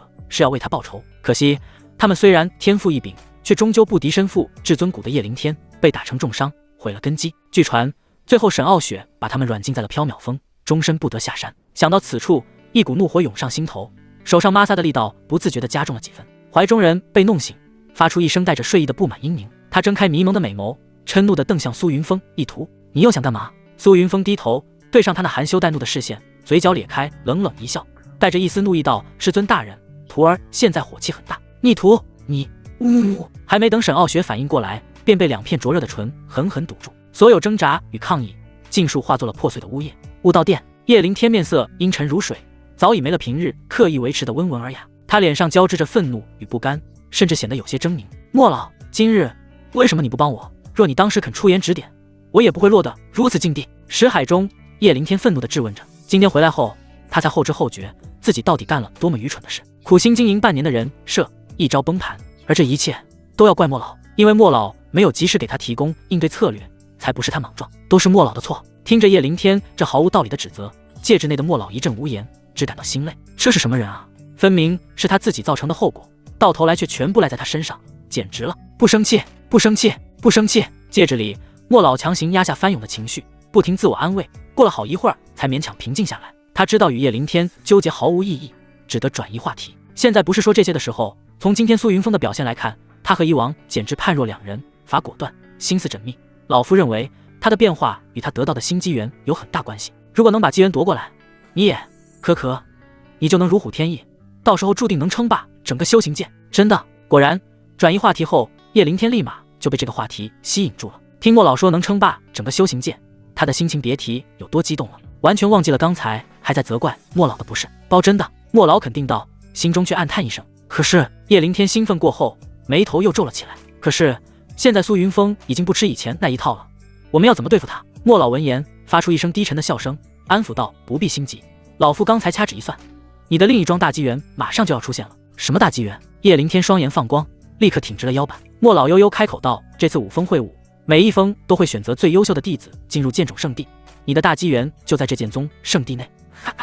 天助我也！叶凌天闻言忍不住放声大笑。整个缥缈峰年轻一辈就属他的修为最高，这次武峰会武上，他必将大放异彩，一举成名。进入剑种圣地是板上钉钉的事，那属于他的机缘还不是囊中之物。想到这里，他心中阴霾一扫而空，几乎将白天的挫败忘得一干二净。呵呵，他阴恻恻的冷笑两声，目露凶光。苏云峰，你给我等着，待我夺得机缘，便是你的死期。砰！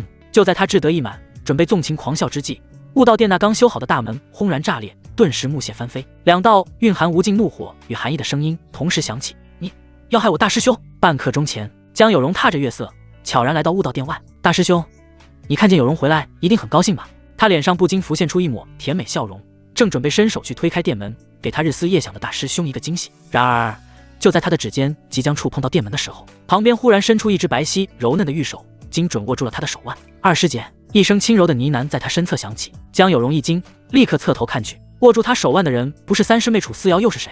他微微蹙起秀眉，为了早日见到大师兄，他早早地完成了试炼任务，日夜兼程，终于赶回缥缈峰，准备给大师兄一个大大的惊喜。没想到三师妹竟然也回来了，而且这么晚还来找大师兄，他想干什么？大师兄只能是他江有容一个人的，即便是从小一起长大的三师妹，也休想抢走。江有容的声音恢复了平日的清冷，却带着一丝疏离。师妹，这么晚了，你不去自己住所，来这里做什么？楚思瑶小巧的脸庞上依旧是一副柔柔弱弱的模样，或许是因为赶路急切，几缕青丝略显凌乱的垂落在腮边，更添了几分令人心碎的娇柔。她的声音轻缓，却带着一种异常的坚定。师姐来做什么，思瑶便来做什么。江有容不动声色地抽回手，在楚思瑶的身上打量了一番，随后才漫不经心缓缓道：师妹，你还小，快回去吧，这里有我一个人便足够了。师姐，我已经成年，不再是小孩了。楚思瑶反驳的声音都是那么轻柔，明明是一句强势反驳的话，从她口中说出却是软软糯糯。江有容闻言不由咯咯轻笑起来，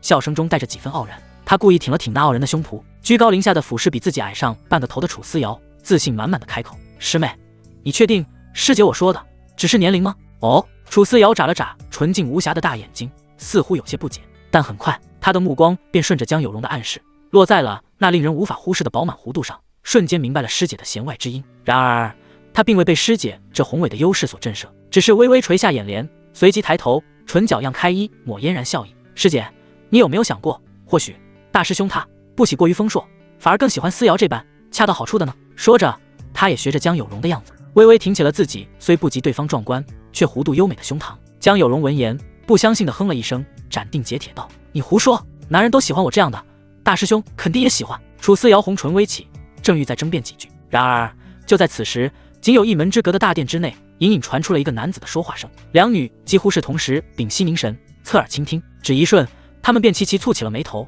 这声音绝非他们心心念念的大师兄。听着听着，两人的神色逐渐由疑惑转为冰冷，直到最后听到要弄死苏云峰的那句话，两人再也坐不住，同时抱起，直接轰爆殿门。你要害我大师兄！两道交织着无尽冰寒与森然杀意的声音骤然响彻在大殿之中，竟然有人想谋害他们最喜欢的大师兄，罪该万死！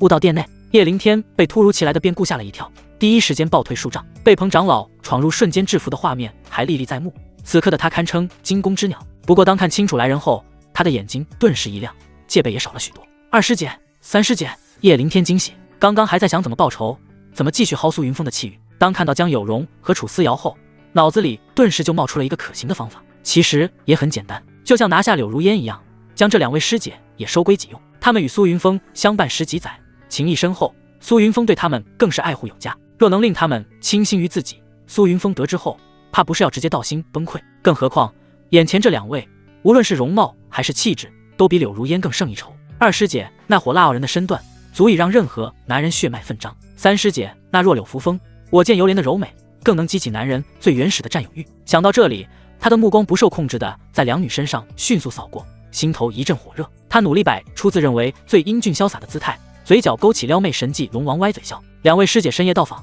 快请坐，快请坐。他殷勤的在自己左右两侧各摆放了一个蒲团，示意两女落座，心中暗爽，这不就是左拥右抱吗？戒室内的莫老看见这一幕，仰天长叹，何其蠢也！这两女杀气腾腾，很明显来者不善，可这蠢货竟如同瞎了一般，还妄图施展拙劣的把妹手段，愚不可及，愚不可及啊！莫老气得险些灵体不稳，恨不得立刻冲出戒指，狠狠扇他几个耳光，掰开脑子看看里面装的究竟是不是江湖。他决定今天不插手，要让这蠢材好好吃些苦头。轰！就在叶凌天做着左拥右抱的美梦时，两股冰冷刺骨、明如实质的恐怖杀意轰然压落，叶凌天不由自主地打了个寒战，周身血液仿佛都要冻结，脑子也在这一瞬间清醒了不少。他抬眼，终于清晰地看到了江有容与楚思瑶脸上那毫不掩饰的冰寒杀机。他心头猛地一沉，暗叫不妙，强挤出一丝笑容。两位师姐，你们这是何意？枪！回答他的是一道清脆凛冽的剑鸣。江有容玉手已然握住剑柄，森寒长剑骤然出鞘，冰冷的剑尖遥指叶凌天，剑身嗡鸣，流转着令人心悸的剑意。他声音冰冷道：你竟敢妄图谋害大师兄，今日便是你的死期！轰！几乎在同一时间，另一股截然不同却同样令人胆寒的恐怖气息自楚思瑶娇小的身躯内轰然爆发，暗红色的气浪以他为中心席卷开来，将他垂落的青丝吹得狂舞飞扬。他整个人的气质发生了天翻地覆的变化，不再是那柔弱可欺模样。此刻的他面色冰寒，一双眸子化作了诡异的暗红之色，其中翻涌着滔天的森然杀意。竟有人想害他最爱最温柔的大师兄，简直该死！被2道凌厉的气息同时锁定，叶凌天心头暗道不妙。若是全盛时期，他还可以周旋一番，可偏偏刚挨过冰火边的酷刑，有伤在身，无法发挥全部实力。刷刷，根本不给他喘息之机。江有容和楚思瑶如离弦之箭同时发难，剑光如虹，掌风四月，携带着毁灭性的力量向他猛攻而来。叶凌天大骇，一边狼狈招架，一边急声高喊：“2位师姐，你们看清楚，我是叶凌天啊，你们的小师弟啊，你们怎能对我下死手？”然而2女恍若未闻，攻势愈发凌厉。江有容手腕一抖，剑尖绽出3点寒星，分取他上中下3路，声音冷得如同万载寒冰：“管你是谁，敢伤大师兄一根汗毛，便是与我江有容结下死仇，不死不休！”叶凌天心中又惊又怒，一边狼狈的闪转腾挪应对攻击，一边心中疯狂咒骂。情急之下，只得搬出最后的靠山。师尊他最疼我，你们若伤了我，就不怕师尊雷霆之怒责罚你们吗？他希望能借此让2女有所忌惮，可是根本没用。回应他的是更加狂暴猛烈的攻击，剑光掌影交织成网，将他所有退路封死。叶凌天勉力举臂格挡，却被那排山倒海般的力量震得气血翻腾，连退7、8步才勉强稳住身形。若非莫老此前传授过他不少精妙功法与保命手段，恐怕早已落败。随着时间的推移，叶凌天应对起来愈发吃力，他左支右绌，很快就完全落入了下风。莫老，你再不出手，我今天就要被这2个疯女人杀死在这里了！叶凌天在意识中疯狂呼喊，然而戒指之内一片死寂，没有任何回应。草，该死的老东西！叶凌天在心中恶毒的咒骂，只觉得这老家伙愈发靠不住。噗！忽然一道剑气擦中他面颊飞过，留下一道火辣辣的血痕。砰！与此同时，楚思瑶蕴含着修罗战体恐怖力量的一掌，结结实实地印在了他的背心。哇！叶凌天如遭重击，整个人向前猛地一个踉跄，一口嫣红的鲜血抑制不住地狂喷而出，神情顿时萎靡了下来。必须逃，再不逃一定会死在这里。叶凌天狠狠抹去嘴角的血渍，眼中闪过一丝疯狂与决绝。莫老指望不上，他只能依靠自己。而眼下想要突破2个疯女人的围攻，只剩下唯一的方法。想到此处，他不再犹豫，猛地一咬舌尖，疯狂催动体内灵力，磅礴灵力尽数灌入胸口那块刚刚融合不久的至尊骨。嗡！刹那间，他胸口爆发出太阳般刺目光芒，一股浩瀚磅礴的恐怖力量化作肉眼可见的金色波纹，以他为中心，向着4面8方轰然席卷而去。砰砰！江有容与楚思瑶根本无法抵挡这股源自至尊骨的无上伟力，2人娇躯巨震，如同断线的风筝般被狠狠震飞出去，重重撞在后方坚硬的墙壁之上，5脏6腑皆震，口中同时喷出鲜血。叶凌天不敢有丝毫停留，甚至来不及查看2女情况，趁着这短暂的空隙，强行提起体内残存的所有灵力，身形化作一道流光，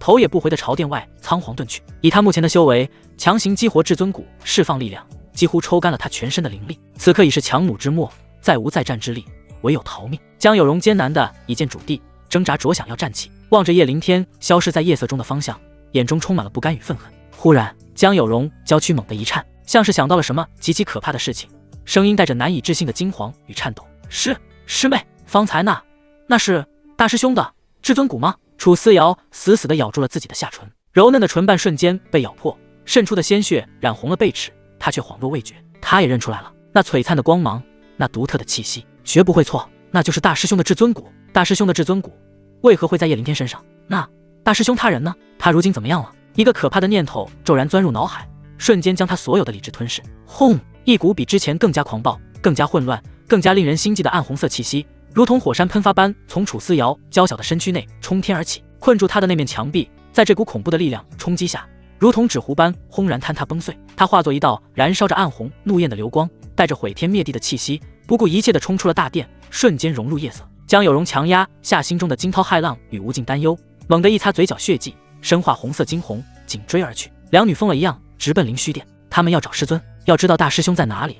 怎么样了？2道流光划破漆黑夜空，不久便来到了灵虚殿。此时的他们早已顾不得礼数，直接推门而入。师尊，急切地带着哭腔的声音在空荡的大殿里回荡，却未得到任何回应。2人对视一眼，都看到对方眼中的恐慌，没有任何犹豫，穿过大殿进入内堂。这里是师尊就寝的地方，可是依旧不见师尊的身影。2人更加着急，去外门。江有容转身直接冲出灵虚殿，往外门弟子住处奔去。悟道殿是大师兄住的地方，怎么会让叶灵天入住？肯定不是今天才发生的事。这么大的事，外门弟子不可能不知道。既然找不到师尊，那就从这些弟子入手。楚思瑶也明白了江有容的意图，身影一闪，化作一道暗红色流光追了下去。外门弟子住处，一道剑光轰然落下，震得地动山摇。所有人3息之内全部出来。江有容的声音冰冷，带着不可抗议的霸道。不管是正在熟睡的，还是熬夜修炼的，所有外门弟子全都迅速行动起来。他们一个个被吓得面无人色，瑟瑟发抖。缥缈峰首座亲传2弟子发怒，谁敢怠慢半分？见过江师姐、楚师姐。所有外门弟子齐齐行礼，不敢有丝毫怠慢。江有容根本不废话，开口就直击要害。大师兄他人在何处啊？外门弟子一脸狐疑，搞这么大阵仗，就为了这？他们虽然不解，但却没人敢有怨言。最前方的弟子连忙回答：启禀师姐，大师兄住在后山那处木屋。江有容和楚思瑶闻言，心里顿时一松，还活着？大师兄还活着？活着就好，活着就好。可是大师兄的至尊骨已经在叶灵天身上了，那么大师兄的修为呢？废了吗？两女同时想到了这一点。如果大师兄没了修为，好像就不能反抗了。那样的话，是不是更容易被推倒了？两女的心跳同时漏了一拍，也不管这些外门弟子，转身就朝后山飞去。后山木屋，苏云峰在师尊沈傲雪的辅助下修炼，早已大汗淋漓。忽然肩头传来一阵刺痛，沈傲雪竟一口狠狠咬在他的肩膀上。苏云峰倒吸一口凉气，正要给师尊一些口头教育，却听到沈傲雪焦急颤抖的声音传入耳中：快停下！有容和思瑶他们往这边来了啊！苏云峰整个人瞬间愣僵住，体内奔腾的洪荒之力差点失控。2师妹和3师妹怎么这个时候来？修炼正到关键时刻，这种半途而废不上不下，戛然而止的感觉简直让他郁闷的想要吐血。但也没办法的事，毕竟他和师尊的关系还不能让其他人知道。快点，他们马上就到了！沈傲雪催促道。原本红晕密布的小脸，此时因为紧张已经变得煞白，他的一颗心脏都快跳出来了。要是被撞破，他就没脸了。苏云峰也不磨叽，立马翻身下马，快速穿好衣衫。糟了，他们已经到了！沈傲雪声音在发颤，紧张到了极点。这该死的破木屋，窗子太小，根本没法翻窗。如果从正门出去，就会与江有容和楚思瑶撞个正面。怎么办？堂堂渡劫期大能，这个时候快崩溃了，急得眼泪在眼眶里直打转。大师兄！门外传来2道急切的呼唤，紧接着木门被推开，2道倩影一前一后迅速闯入的两女看见眼前一幕，顿时瞪大了眼睛，嘴巴张成了 O 字形。啊！师尊，大师兄，师尊，你们这是在做什么？只见屋里2人面对面盘坐于床上，掌心相对。苏云峰额前鬓角湿润，衣袍上还有几处明显的汗渍，仿佛刚刚经历过一场剧烈的消耗。而更让两女感到惊异的是他们的师尊，平日里清冷绝尘的师尊，此刻面色泛着异常的红晕，他那头如瀑的青丝略显凌乱，几缕发丝被汗水濡湿，粘在光洁的额角与白皙的脸颊旁，竟平添了几分平日里绝不可能见到的妩媚。眼波流转间，似乎还残留着一丝未散尽的慌乱，一股难以言喻的微妙气氛在空气中弥漫。江有容和楚思瑶敏锐地感觉到哪里不对劲，可具体是什么，他们又说不上来，只是心底莫名地泛起一丝异样。呼！就在这时，苏云峰长呼出一口气，收回了与沈傲雪相抵的手掌。对面的沈傲雪几乎同时动作，只是他的眼神有些闪躲，不太敢直视突然闯入的2位弟子。有容、思瑶，你们回来了。苏云峰语气温和，听不出丝毫波澜。他若无其事地下了床，穿好鞋袜，走到2女面前，伸手在她们的秀发上轻轻揉了揉。2女像被顺毛的小猫般，不自觉地眯起了眼睛，脸上露出了近乎痴迷的享受。来自大师兄的温柔抚爱，无比受用，恨不得时间永远停留在这一刻。有容、思瑶，对不起。苏云峰的声音低沉而温柔，带着真挚的歉意。他目光柔和地看着他们，眼中满是自责。是师兄不好，当初不该对你们发那么大的火，更不该逼你们下山。他顿了顿，声音更显沙哑。师兄在这里郑重向你们道歉，你们能原谅师兄吗？每每想起2位师妹泪眼婆娑，一步3回头的样子，苏云峰的心就像针扎一样难受，更是充满了对2位师妹深深的愧疚。他是真想给那个时候的他2巴掌，怎么能做出那么混账的事，简直该死啊！江有容闻言立刻用力摇头，双手紧紧抓住苏云峰还未收回的大手，急切道：不，大师兄，有容从未怪过你，请不需要自责，好吗？旁边的楚思瑶也用力点头，小手握住了苏云峰的另一只手，微微扬起小脸，那双水盈盈的大眼睛一眨不眨地凝望着他，眼中是毫无保留的依赖与眷恋。大师兄，思瑶也从未怪过你，你不需要道歉，不需要自责。苏云峰看着眼前2位对他全心信任、无比依恋的师妹，心中暖流涌动，感慨万千。大师兄，可好了，有什么话明天再说，你们大师兄要休息了。楚思瑶还想说什么，却被沈傲雪的话打断了。江有容这才从大师兄的温柔中回过神来，旋即猛地想起了方才进门时看到的那一幕，心头疑云再起，忍不住问道：“大师兄，你和师尊刚才在干嘛？”沈傲雪闻言，娇躯几不可察的微微一颤，脸颊似乎更红了些。这话说的怎么有种阐述事实的感觉？他内心狂跳，生怕两位弟子看出什么端倪，正准备解释，却听苏云峰坦然开口，语气平静无波：“师尊是在帮我疗伤。”疗伤？江有容一惊，不过很快就反应过来，眼圈瞬间就红了，眼泪在眼眶里打转，玉手微颤，不受控制地轻抚上了苏云峰的胸膛，那里曾是至尊骨所在的位置。大师兄，一定很疼吧？他的声音带着哭腔，满是心疼。楚思瑶也死死咬住了自己的下唇，柔弱的小脸上写满了痛楚和悲伤。他望着苏云峰喃喃道：“大师兄，你放心，就算你修为尽失，从此沦为凡人，思瑶也会一直陪在你身边，保护你，谁也别想再伤害你。”苏云峰见他们这副模样，心中了然，他们应该是知道至尊骨被挖的事。对于两位师妹的关心，他内心非常感动。就算全世界都抛弃了他，至少还有两位师妹不离不弃，真好，得妹如此，夫复何求？他暗暗发誓，这一世定要好好保护两位师妹，绝不会再让他们受到伤害。大师兄，江有容忽然抬起头，眼中闪过一丝凌厉的寒光。你的至尊骨为什么会在叶凌天那混蛋身上？到底是谁动手挖的？你告诉有容，有容就算拼了这条命，也定要为你报仇。对，思瑶也是，定要将那恶贼碎尸万段。楚思瑶眼中也迸发出骇人的杀意，周身气息都变得危险起来。啊，这……苏云峰一时间还没想好怎么开口，余光下意识地瞥了一眼旁边的沈傲雪，直接告诉他们是师尊亲自动的手。不行，那样岂不是直接破坏了他们和师尊的感情？这不是他愿意看到的。既然重生了，就要让两位师妹快快乐乐的生活，绝不能让他们对沈傲雪产生仇恨。旁边的沈傲雪嘴唇翕动了几下，想要说些什么，但终究不知道该如何开口。他现在也很后悔，当初为什么就那么狠心呢？自从听了苏云峰那番言辞后，他回去也仔细想了很长时间，确实有很多事情经不起推敲。而且他和苏云峰一起生活了10几年，早已了解其脾性，不可能干得出那些龌龊事。其实他当时就已经听进去了，只是他的性格不允许他在别人面前低头，特别是在苏云峰这逆徒面前。他心里其实已经相信苏云峰所说的话。也正因为如此，白天在执法堂的时候，他并没有力保叶凌天。怎么了，大师兄？两女看见苏云峰欲言又止的样子，心里更加担忧。没什么。苏云峰摇了摇头，然后说道：“其实事情是这样的，叶凌天不知道用了什么术法，幻化成师尊的模样，趁我不备的时候，突然出手，挖走了我的至尊骨。反正叶凌天是敌人，至尊骨也是他做局，怂恿师尊挖的，让他背锅，没有一点毛病。至于真相，他知道就行。”说完后，他还不忘暗暗瞪了一眼沈傲雪，后者抿了抿唇，忽然朝苏云峰做了个 wink。苏云峰心中暗暗笑了笑，呵呵，调皮的师尊大人，原来高高在上的师尊大人还会这些小动作，看来还有巨大的开发空间，必须好好调教。听完苏云峰的解释，江有容和楚思瑶两人顿时怒不可遏，对叶凌天的恨意达到了顶点。忽然，江有容眼神微凝，发现了一个关键问题，他看向师尊，狐疑地说：“师尊，既然事实已经清楚，是叶凌天那恶贼用如此卑鄙的手段残害大师兄，为何您不为大师兄主持公道，严惩凶手，反而让那贼子入住悟道殿？这是何道理？”楚思瑶也满脸问号地看了过去，等待沈傲雪给出合理的解释。这……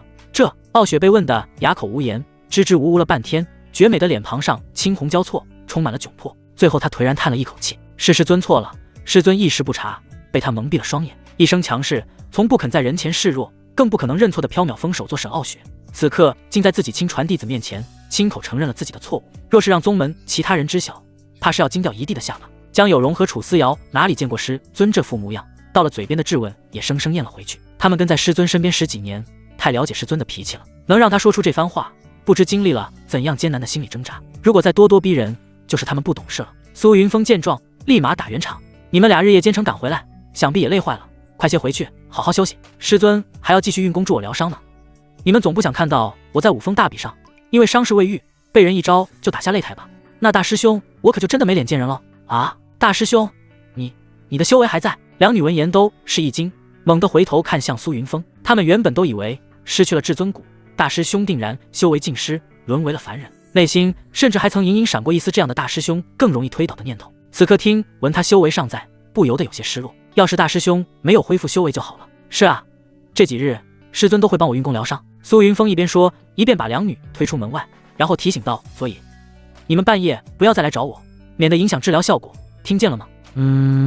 知道了，大师兄，我们一定不来打扰。大师兄你安心疗伤便是。两女一听可能影响疗伤效果，立刻如同小鸡啄米般连连点头，然后朝苏云峰挥挥手，转身离开，身影很快消失在黑夜中。砰！确认两女走远后，苏云峰利落的转身，一把关上了木门。他转过身，目光灼灼地看向屋内那个因为紧张和羞窘而显得更加明艳动人的身影，嘴角勾起一抹玩味的笑容。好了，碍事的小丫头总算打发走了，师尊大人，请吧，咱们继续疗伤。沈傲雪被他那充满侵略性的目光看得心尖发颤，脸颊绯红，又羞又恼地低斥道：你这逆徒，好大的胆子，就不怕有容和思瑶突然杀个回马枪吗？苏云峰无所谓的耸了耸肩，一步步向他逼近，语气带着几分痞气。正所谓，只要胆子大，师尊放产假。师尊你也想好好休养一段时间吧？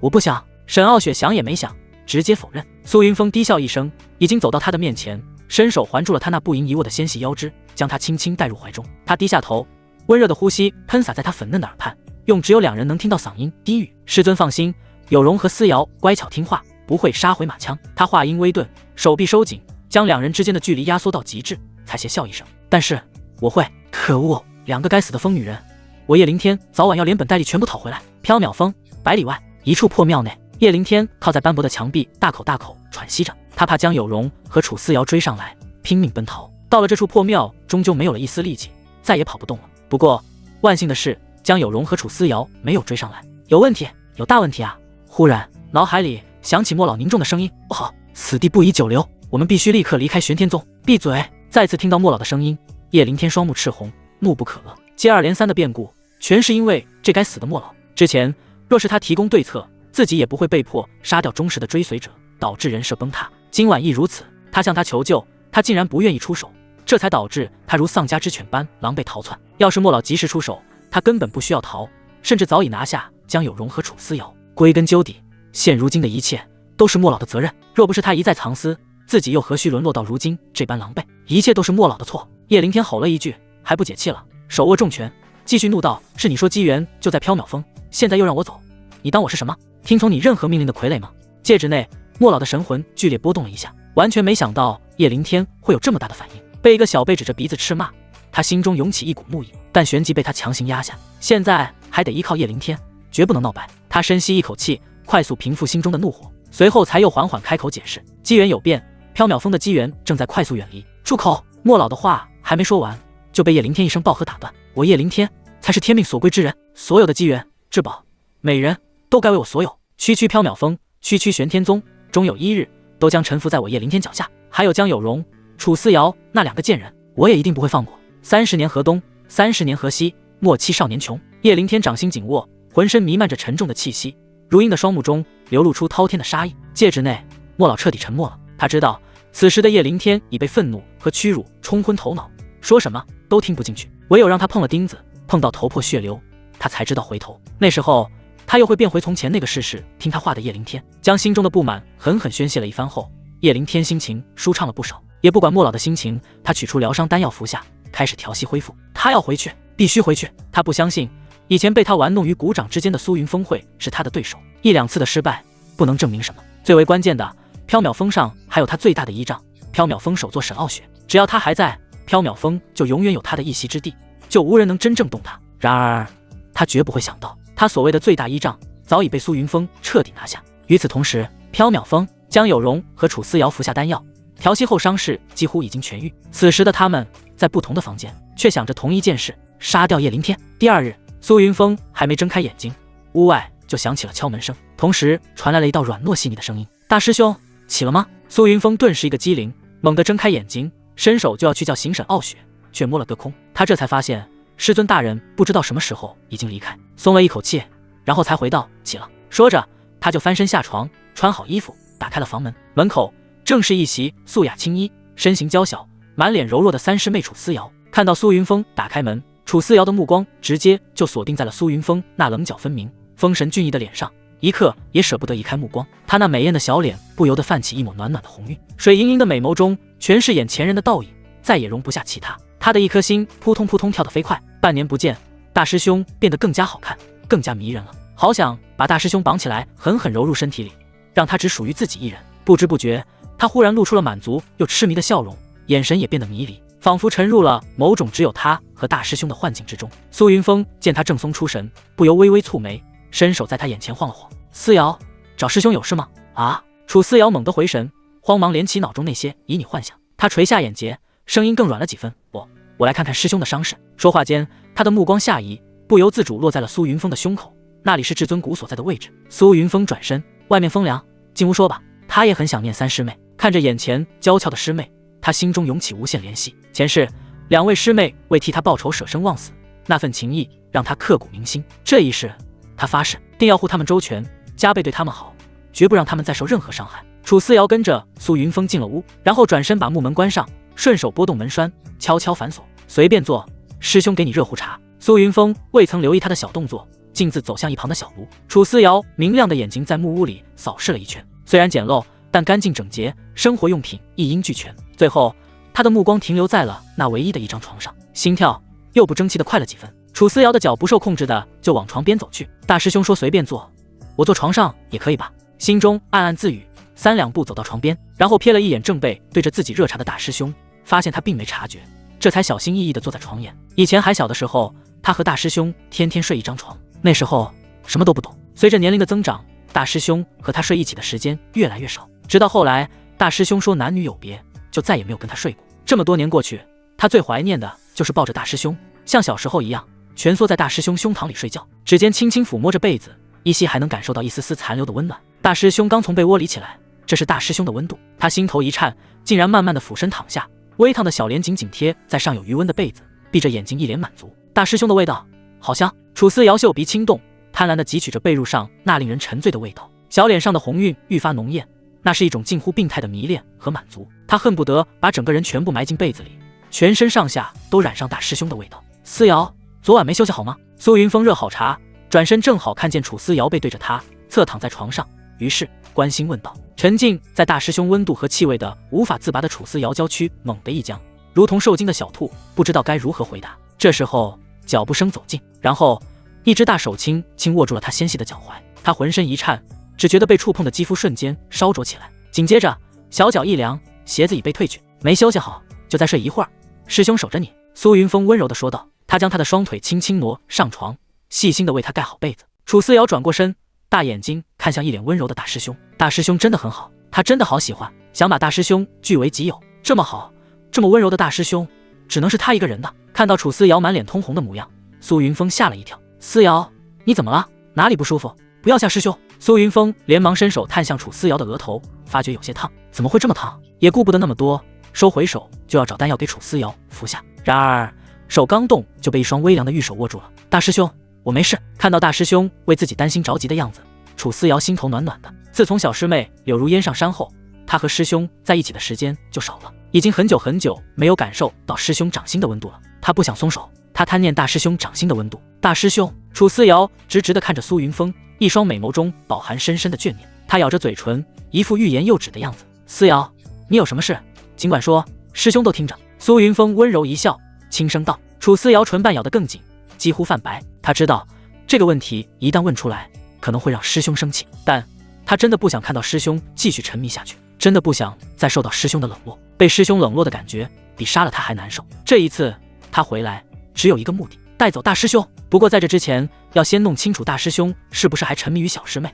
若是，他就去杀了小师妹，彻底断了大师兄的念想。思瑶，见楚思瑶久久不语，神色变幻，苏云峰皱眉，忍不住喊了一声。楚思瑶回过神来，把苏云峰的手掌握得更紧了一些，生怕下一刻苏云峰就要离他而去。暗暗深吸一口气，然后终究是问出了那个问题。大师兄，你还在喜欢小师妹吗？苏云峰闻言不由一愣，没想到三师妹会问这个问题。不过仔细想一想，也就明白了，当初他为了柳如烟伤害了他们，在他们心里留下了不可磨灭的阴影。想起曾经为了柳如烟那贱人冷落伤害了两位至亲师妹，苏云峰心里愧疚的不行，心里暗骂自己有眼无珠。他微微一笑，摇头，语气坚定道：不喜欢了，从今以后都不喜欢了，真的。楚思瑶凤眸骤然睁大，激动的连呼吸都急促起来。这个结果是他怎么也没想到的，毕竟这几年大师兄对柳如烟的好，所有人都看在眼里，现在说不喜欢就不喜欢了。苏云峰用力点头，千真万确。师兄，我已经看清他的真面目，以前我眼瞎心盲，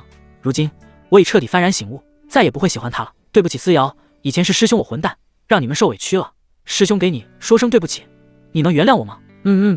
其实思瑶从来没有怨恨过师兄。楚思瑶连连点头，凤眸中爆发出前所未有的亮光。谢谢你，思瑶，你永远是师兄最好的三师妹，师兄发誓一定永远守护你。苏云峰一脸郑重地说道。楚思瑶闻言，眼睛已经弯成了月牙状，忙不慌地点头。思瑶相信师兄，思瑶也要跟师兄永远在一起。苏云峰莞尔，并未深思，毕竟是自己一手带大的师妹，在他心里早已把江有容和楚思瑶当成了家人，家人永远在一起不是很正常吗？大师兄，楚思瑶忽然有些扭捏，声音细若蚊呐，眼神躲闪，不敢直视眼前的人。怎么了？苏云峰耐心又温柔地问道。楚思瑶紧咬着唇瓣，小脸憋得通红，一脸难以启齿的模样。最终他暗暗深吸了一口气，躲闪的目光也变得坚定，再次直视眼前的人。他鼓足了此生最大的勇气，声音虽轻却清晰无比。大师兄，思瑶已经长大了。苏云峰闻言微笑着溺爱点头。是啊，一晃10几年，我家思瑶已经长大了。想起第一次见到楚思瑶，那时候的她还是个胆小的爱哭鬼，一转眼已经长成了得亭亭玉立、倾国倾城的大姑娘。苏云峰心中不由升起一股浓浓的自豪，这就是他亲手养大的师妹呢。楚思瑶抓住苏云峰的手更紧了一些，骨节因用力而微微泛白，甚至因为紧张开始轻微颤抖。他在师兄眼里看到了宠溺与呵护，却未看到他想看到的那种情愫，心中不由得发苦。难道师兄不喜欢他吗？想到这种可能，他的心猛地一揪，瞬间宛若万箭穿心，升起密密麻麻几乎令人窒息的酸楚。他紧咬唇瓣，由于太过用力，鲜红的唇瓣已经发白。苏云峰见此心头一紧，被他这模样吓了一跳，连忙担心问道：思瑶，你怎么了？快告诉大师兄哪里不舒服。大师兄，楚思瑶的声音带着哭腔，被咬破的唇瓣渗出血丝，一双漂亮的桃花眼噙着泪，柔弱的小脸满是凄苦。他紧紧抓住苏云峰的手，用尽全部力气按向心口。大师兄，思瑶心好疼好疼。他无声哽咽着，每一个字都带着破碎的伤感。掌心下传来温热而柔软的触感，苏云峰浑身一僵，下意识想抽回手，却被楚思瑶更加用力地按在心口深处。他的眼泪顺着眼角无声滑落，划过他苍白的脸颊，眼睛却一眨不眨的执拗地凝望着眼前人。大师兄，你能感受到思瑶的心意吗？苏云峰彻底愣住了。两世为人，他还是第一次看到这种压抑的无声的哭泣，心脏像是被一只大手紧紧拽住，几乎无法呼吸。此时的他心里没有一丝一毫因为肢体接触而产生的异样，只有对楚思瑶的怜惜与担忧。大师兄，跟思瑶一起离开这里好不好？去一个只有我们两个人的地方。楚思瑶把苏云峰的手深深按在心口，让他感受到自己的心跳，仿佛这样就能把自己的心意直接传递过去。思瑶，苏云峰神色复杂，心中掀起惊涛骇浪。他万万没想到自己一手带大的师妹竟然对他有这种心思，可是他从来只是把她当成妹妹啊。这个时候楚思瑶忽然对他表露心意，打了他一个措手不及。见苏云峰神色不断变换，久久不语，楚思瑶的泪水更多了，小脸上全是受伤。他紧紧按着苏云峰的手掌，用他那软糯的声音颤声道：大师兄，你是思瑶最爱的人，思瑶把全部的爱都给你，你能分给思瑶多一点爱吗？苏云峰喉头干涩，一时语塞。他从未想过性格最为软弱的三师妹在感情上竟如此大胆炽烈。他爱她吗？爱吧，但不是男女之爱，而是手足亲人之爱。看到楚思瑶流泪不止的眼睛里充满了希冀的神色，他真不知道怎么回答。这一切来得太过突然，他根本从未想过这个问题。一手带大的三师妹对他的感情竟然变质了。就在这时，一阵急促的敲门声响起，伴随着二师妹江有容风风火火的呼喊：大师兄，大师兄快开门，有容来看你了。苏云峰僵直的身体不由得一松，暗自长呼一口气。他再次试图抽出自己的手，却反被楚思瑶按得更紧。思瑶别这样，你二师姐就在外面。他压低声音，担心被门外的人听见。楚思瑶唇角抿成了一条线，深深凝视着苏云峰，倔强道：大师兄，思瑶等着你，等你给我答复。说完后，他缓缓松开了手。苏云峰像是没听到似的，连忙起身去开房门。他觉得不能再跟楚思瑶单独待在一起，这妮子刚才的眼神恨不得把他吃掉。望着大师兄近乎逃离的背影，楚思瑶眼底掠过一丝受伤。他轻轻抬手，拭去唇瓣上那抹刺目的鲜红，用只有自己能听到的声音喃喃低语：大师兄，你只能是思瑶一个人的。苏云峰3步并作2步走，来到门口，迅速打开木门。木门刚一打开，一道俏丽傲人的身躯便带着一阵独特的香风扑面而来，紧接着便感觉到胸口被狠狠的柔软撞击，一双手臂熟稔地环上他的脖颈，修长有力的玉腿顺势盘上了他的腰身，眨眼间就像树袋熊一样挂在了他身上。这是二师妹江有容从小到大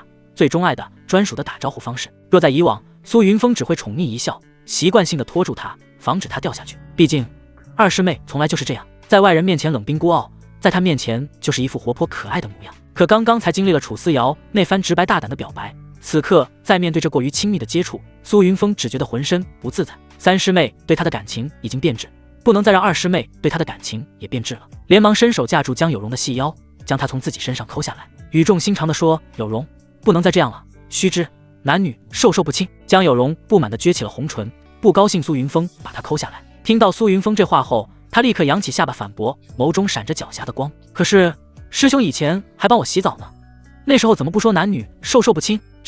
苏云峰满脑子黑线，屈指不轻不重地弹在他光洁的额头上，带着几分气恼道：“能一样吗？你那时候你才多大，现在又多大？”江有容吃痛的哎呦一声，揉着额头，随即又像牛皮糖似的粘上来，紧紧抱住他的胳膊，轻轻摇晃着撒娇：“怎么就不一样了？不管多大，我都是大师兄的师妹吗？其实人家也想大师兄帮我洗一辈子呢。”苏云峰猛地瞪大了眼睛，瞳孔骤然收缩，一脸不可思议地瞪着眼前的人儿。二师妹，这思想很危险啊！咯。见他如此大的反应，江有容终于忍不住发出一串银铃般的笑声，吐了吐调皮的舌头：“骗你的啦，瞧把你吓得脸都白了，大师兄还是这么不经斗呢。”呼，苏云峰暗暗长出几口气，刚才是真的有被吓到，还好只是开玩笑。目前来看，二师妹江有容还是正常的。看到门口嘻嘻哈哈亲密互动的两人，房间里楚思瑶的眼睛眯成了一条缝，视线落在二师姐江有容身上，眼底闪烁着危险的光芒。就在这个时候，江有容发现了躺在床上满脸通红的楚思瑶，笑容瞬间凝固在脸上，脑子嗡的一声巨响，瞬间闪过一个可怕的念头：三师妹她昨晚在大师兄屋里过夜。江有容仿佛被施加了定身咒，整个人僵在了原地，他的目光紧紧锁定楚思瑶那张柔美绯红带着破碎感的娇俏面庞，心中已经掀起了滔天巨浪。师妹脸为什么这么红？师妹为什么流泪哭泣？师妹额头上为什么会有细密的汗珠？无数个问题充斥着她的脑海。她早已不是不谙世事的少女，私下里也曾翻阅过某些秘而不传的古籍图册。楚思瑶此刻的神情姿态，分明像极了书中描述的出惊云雨后的模样，鼻翼微不可察的轻轻翕动，空气中弥漫着一种若有若无的古怪气味，是她从未闻过的气味。但博览群书的她立马就猜到了那是什么，僵硬的娇躯难以自制的晃了晃，几乎站立不稳。师妹她真的和大师兄在一起了？一个令他心胆剧烈的结论浮上心头，瞬间击溃了他的防线，眼泪毫无征兆的夺眶而出，无声滑落，心脏仿佛被一只无形的大手狠狠攥住，剧烈的疼痛密密麻麻的蔓延开来，痛得他几乎无法呼吸。明明大师兄是他的呀！走在前面的苏云峰察觉身后没了动静，疑惑的转身，正要开口呼唤，却撞见江有容泪流满面，满脸受伤的模样。苏云峰脸色骤变，急忙折返，快步来到他面前，他声音里带着担心和慌乱，伸手为他拭去眼泪。有容，你怎么了？谁欺负你了？告诉大师兄。江有容悲伤欲绝的目光凝在眼前这张写满担忧的俊脸上，一股更加汹涌的悲痛如同决堤洪水般爆发，泪水如决堤的洪水，完全挡不住。他猛地张开双臂，死死抱住苏云峰的腰身，用尽全身力气，仿佛要将他彻底揉进自己的骨血之中，再也不分离。苏云峰被他这突如其来的巨力乐得一惊，下意识想挣脱，却发现江有容的臂膀如同铁箍，挣脱不出来。有容，你到底怎么了？他放缓了声音，轻拍着他的后背，试图安抚。江有容将整张脸深深埋入苏云峰的颈窝，泪水迅速浸湿了一大片肌肤。他的声音凄楚破碎，带着无尽的悲伤：“大师兄，你为什么要跟三师妹在一起啊？为什么啊？脏脏的大师兄！”有容不要了，再也不要了。每吐出一个字，他环抱的力量就加重一分。苏云峰只觉胸口被压得发闷，连呼吸都变得困难起来。到了这一刻，他还有什么不明白的？不仅三师妹楚思瑶对他的感情变质了，二师妹江有容的感情也变了。他此刻的伤心欲绝，分明是误会了他与楚思瑶之间发生了什么。心中无奈的长叹一声，他继续轻拍着他的背，正要解释，脖颈处却猛地传来一阵尖锐的刺痛。苏云峰忍不住倒吸一口凉气，极致的悲痛之下，江有容竟一口狠狠咬在了他的颈侧，背齿陷入皮肉，鲜血立刻渗出，顺着脖颈蜿蜒流下。感受江有容越来越用力，苏云峰不能再坐以待毙，直接动用修为，一股柔和的力道瞬间将江有容震开。砰的一声轻响，江有容跌坐在地，目光痴痴望着苏云峰颈侧那圈渗血的齿痕，整个人宛若失去了灵魂。大师兄，你怎么样？楚思瑶再也顾不得其他，惊呼一声，赤着雪白的双足从床榻上跳下，冲到苏云峰身边，迅速取出随身携带的灵药，小心翼翼地为他处理伤口。片刻后，流血的伤口敷了药，止住了流血，但那圈深深的齿印却清晰地烙印在颈间，显得格外刺目。楚思瑶看得无比心疼，一股怒火瞬间涌上心头，冰冷的目光立刻射向跌坐在地的江有容，就要上前理论，却被苏云峰抬手拦住。他是真担心两姐妹打起来。安抚住楚思瑶，苏云峰走到江有容面前，俯身将她从地上轻轻扶起。他抬手温柔地擦去她脸上的泪痕，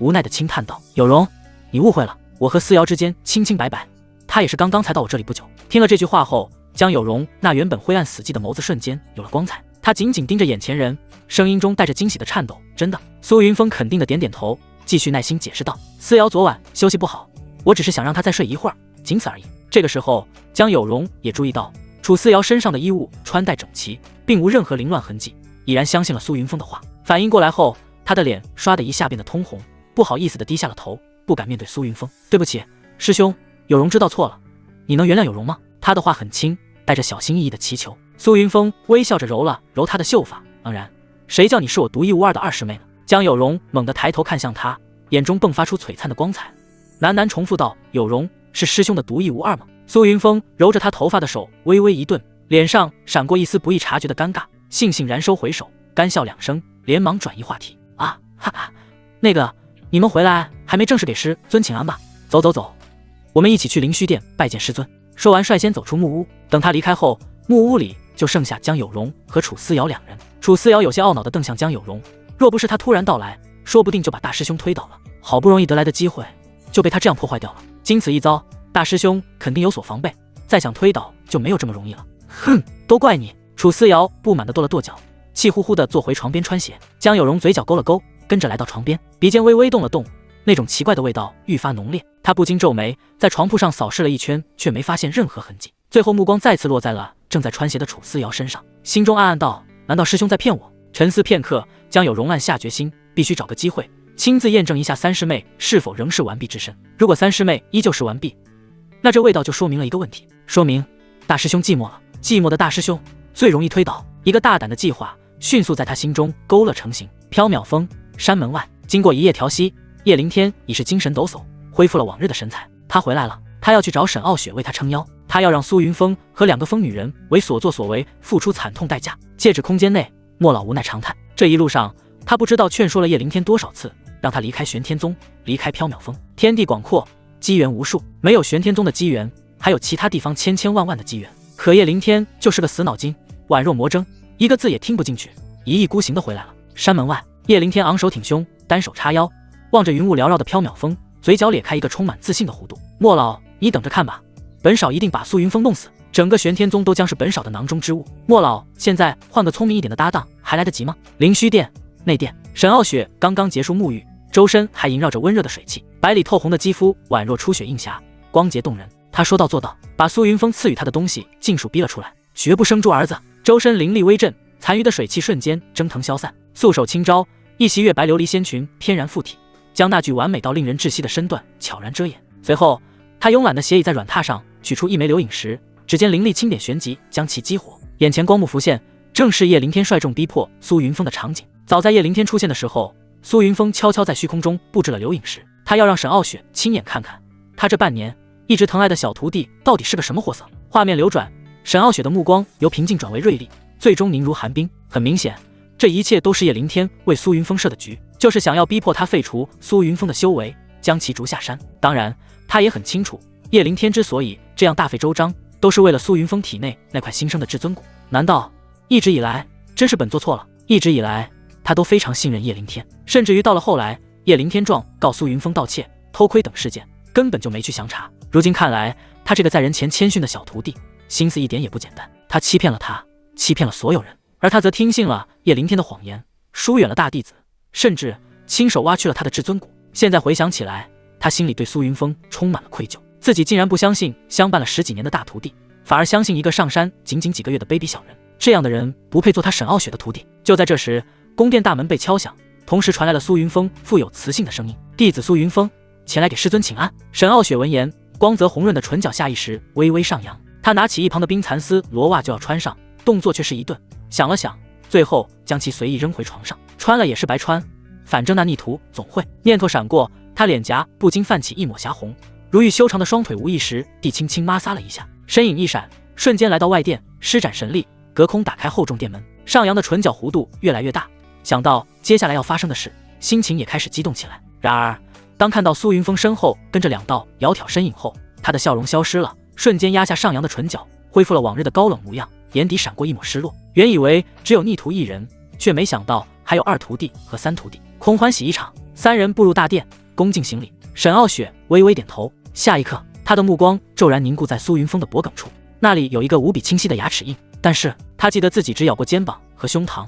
并没有咬过脖子，所以这个齿印绝非他所留。一股无名火蹭的窜起，冰冷的寒意自他周身弥漫开来，瞬间将苏云峰笼罩。苏云峰浑身一凛，抬眼便对上师尊那双宛若冰刃的美眸，发现他的目光正一眨不眨地盯着自己的脖颈，心中暗暗一笑，没想到师尊大人的反应会如此之大，挑衅地朝沈傲雪眨了眨眼睛，一副似笑非笑的模样。沈傲雪袖中玉指骤然收紧，骨节泛白，一双美眸冰冷如刀。这逆徒，有了他这个东域第一美人的师尊还不够，还敢背着他勾搭别的女人，该死！若没有江有容和楚思瑶在场，他可能早已控制不住自己的洪荒之力，定要把这逆徒暴揍一顿。师尊，叶灵天那贼子屡次三番陷害大师兄，还挖走大师兄至尊骨，有容恳请师尊出手取回至尊骨，将其当场镇杀。思瑶亦请师尊镇杀此等恶贼，为大师兄报仇。江有容和楚思瑶两人先后开口，敢伤害大师兄的人全都该死。沈傲雪闻言倒是没多大反应，在知道叶灵天的真面目后，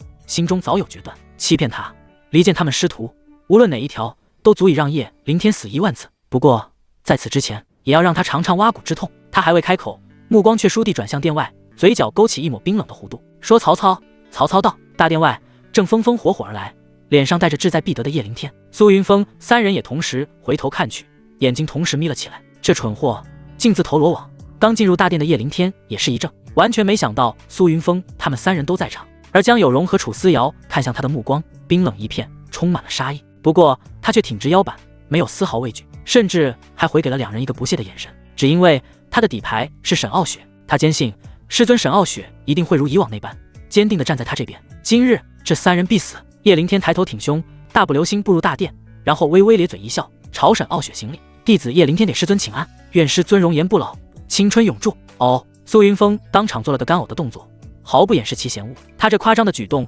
顿时引得身旁的江有容与楚思瑶眼唇轻笑，就连宝座上的沈傲雪嘴角也不由得微微抽了一下。叶灵天脸色瞬间阴沉，侧头怒视苏云峰：“大师兄，你这是何意？难道你不希望师尊青春永驻吗？小师弟此言差也。”苏云峰呵呵一笑，脸上瞬间挂上往日那温柔和煦的招牌式笑容，只是这再正常不过的笑容，却让叶灵天感受到了几分不自在，像是被什么庞然大物盯上了一样。我自然希望师尊容颜不老，只是有些话从你嘴里说出来，总透着一股虚情假意，你自己不觉得很尴尬吗？我这个旁观者听了，都被尴尬的浑身起了一层鸡皮疙瘩。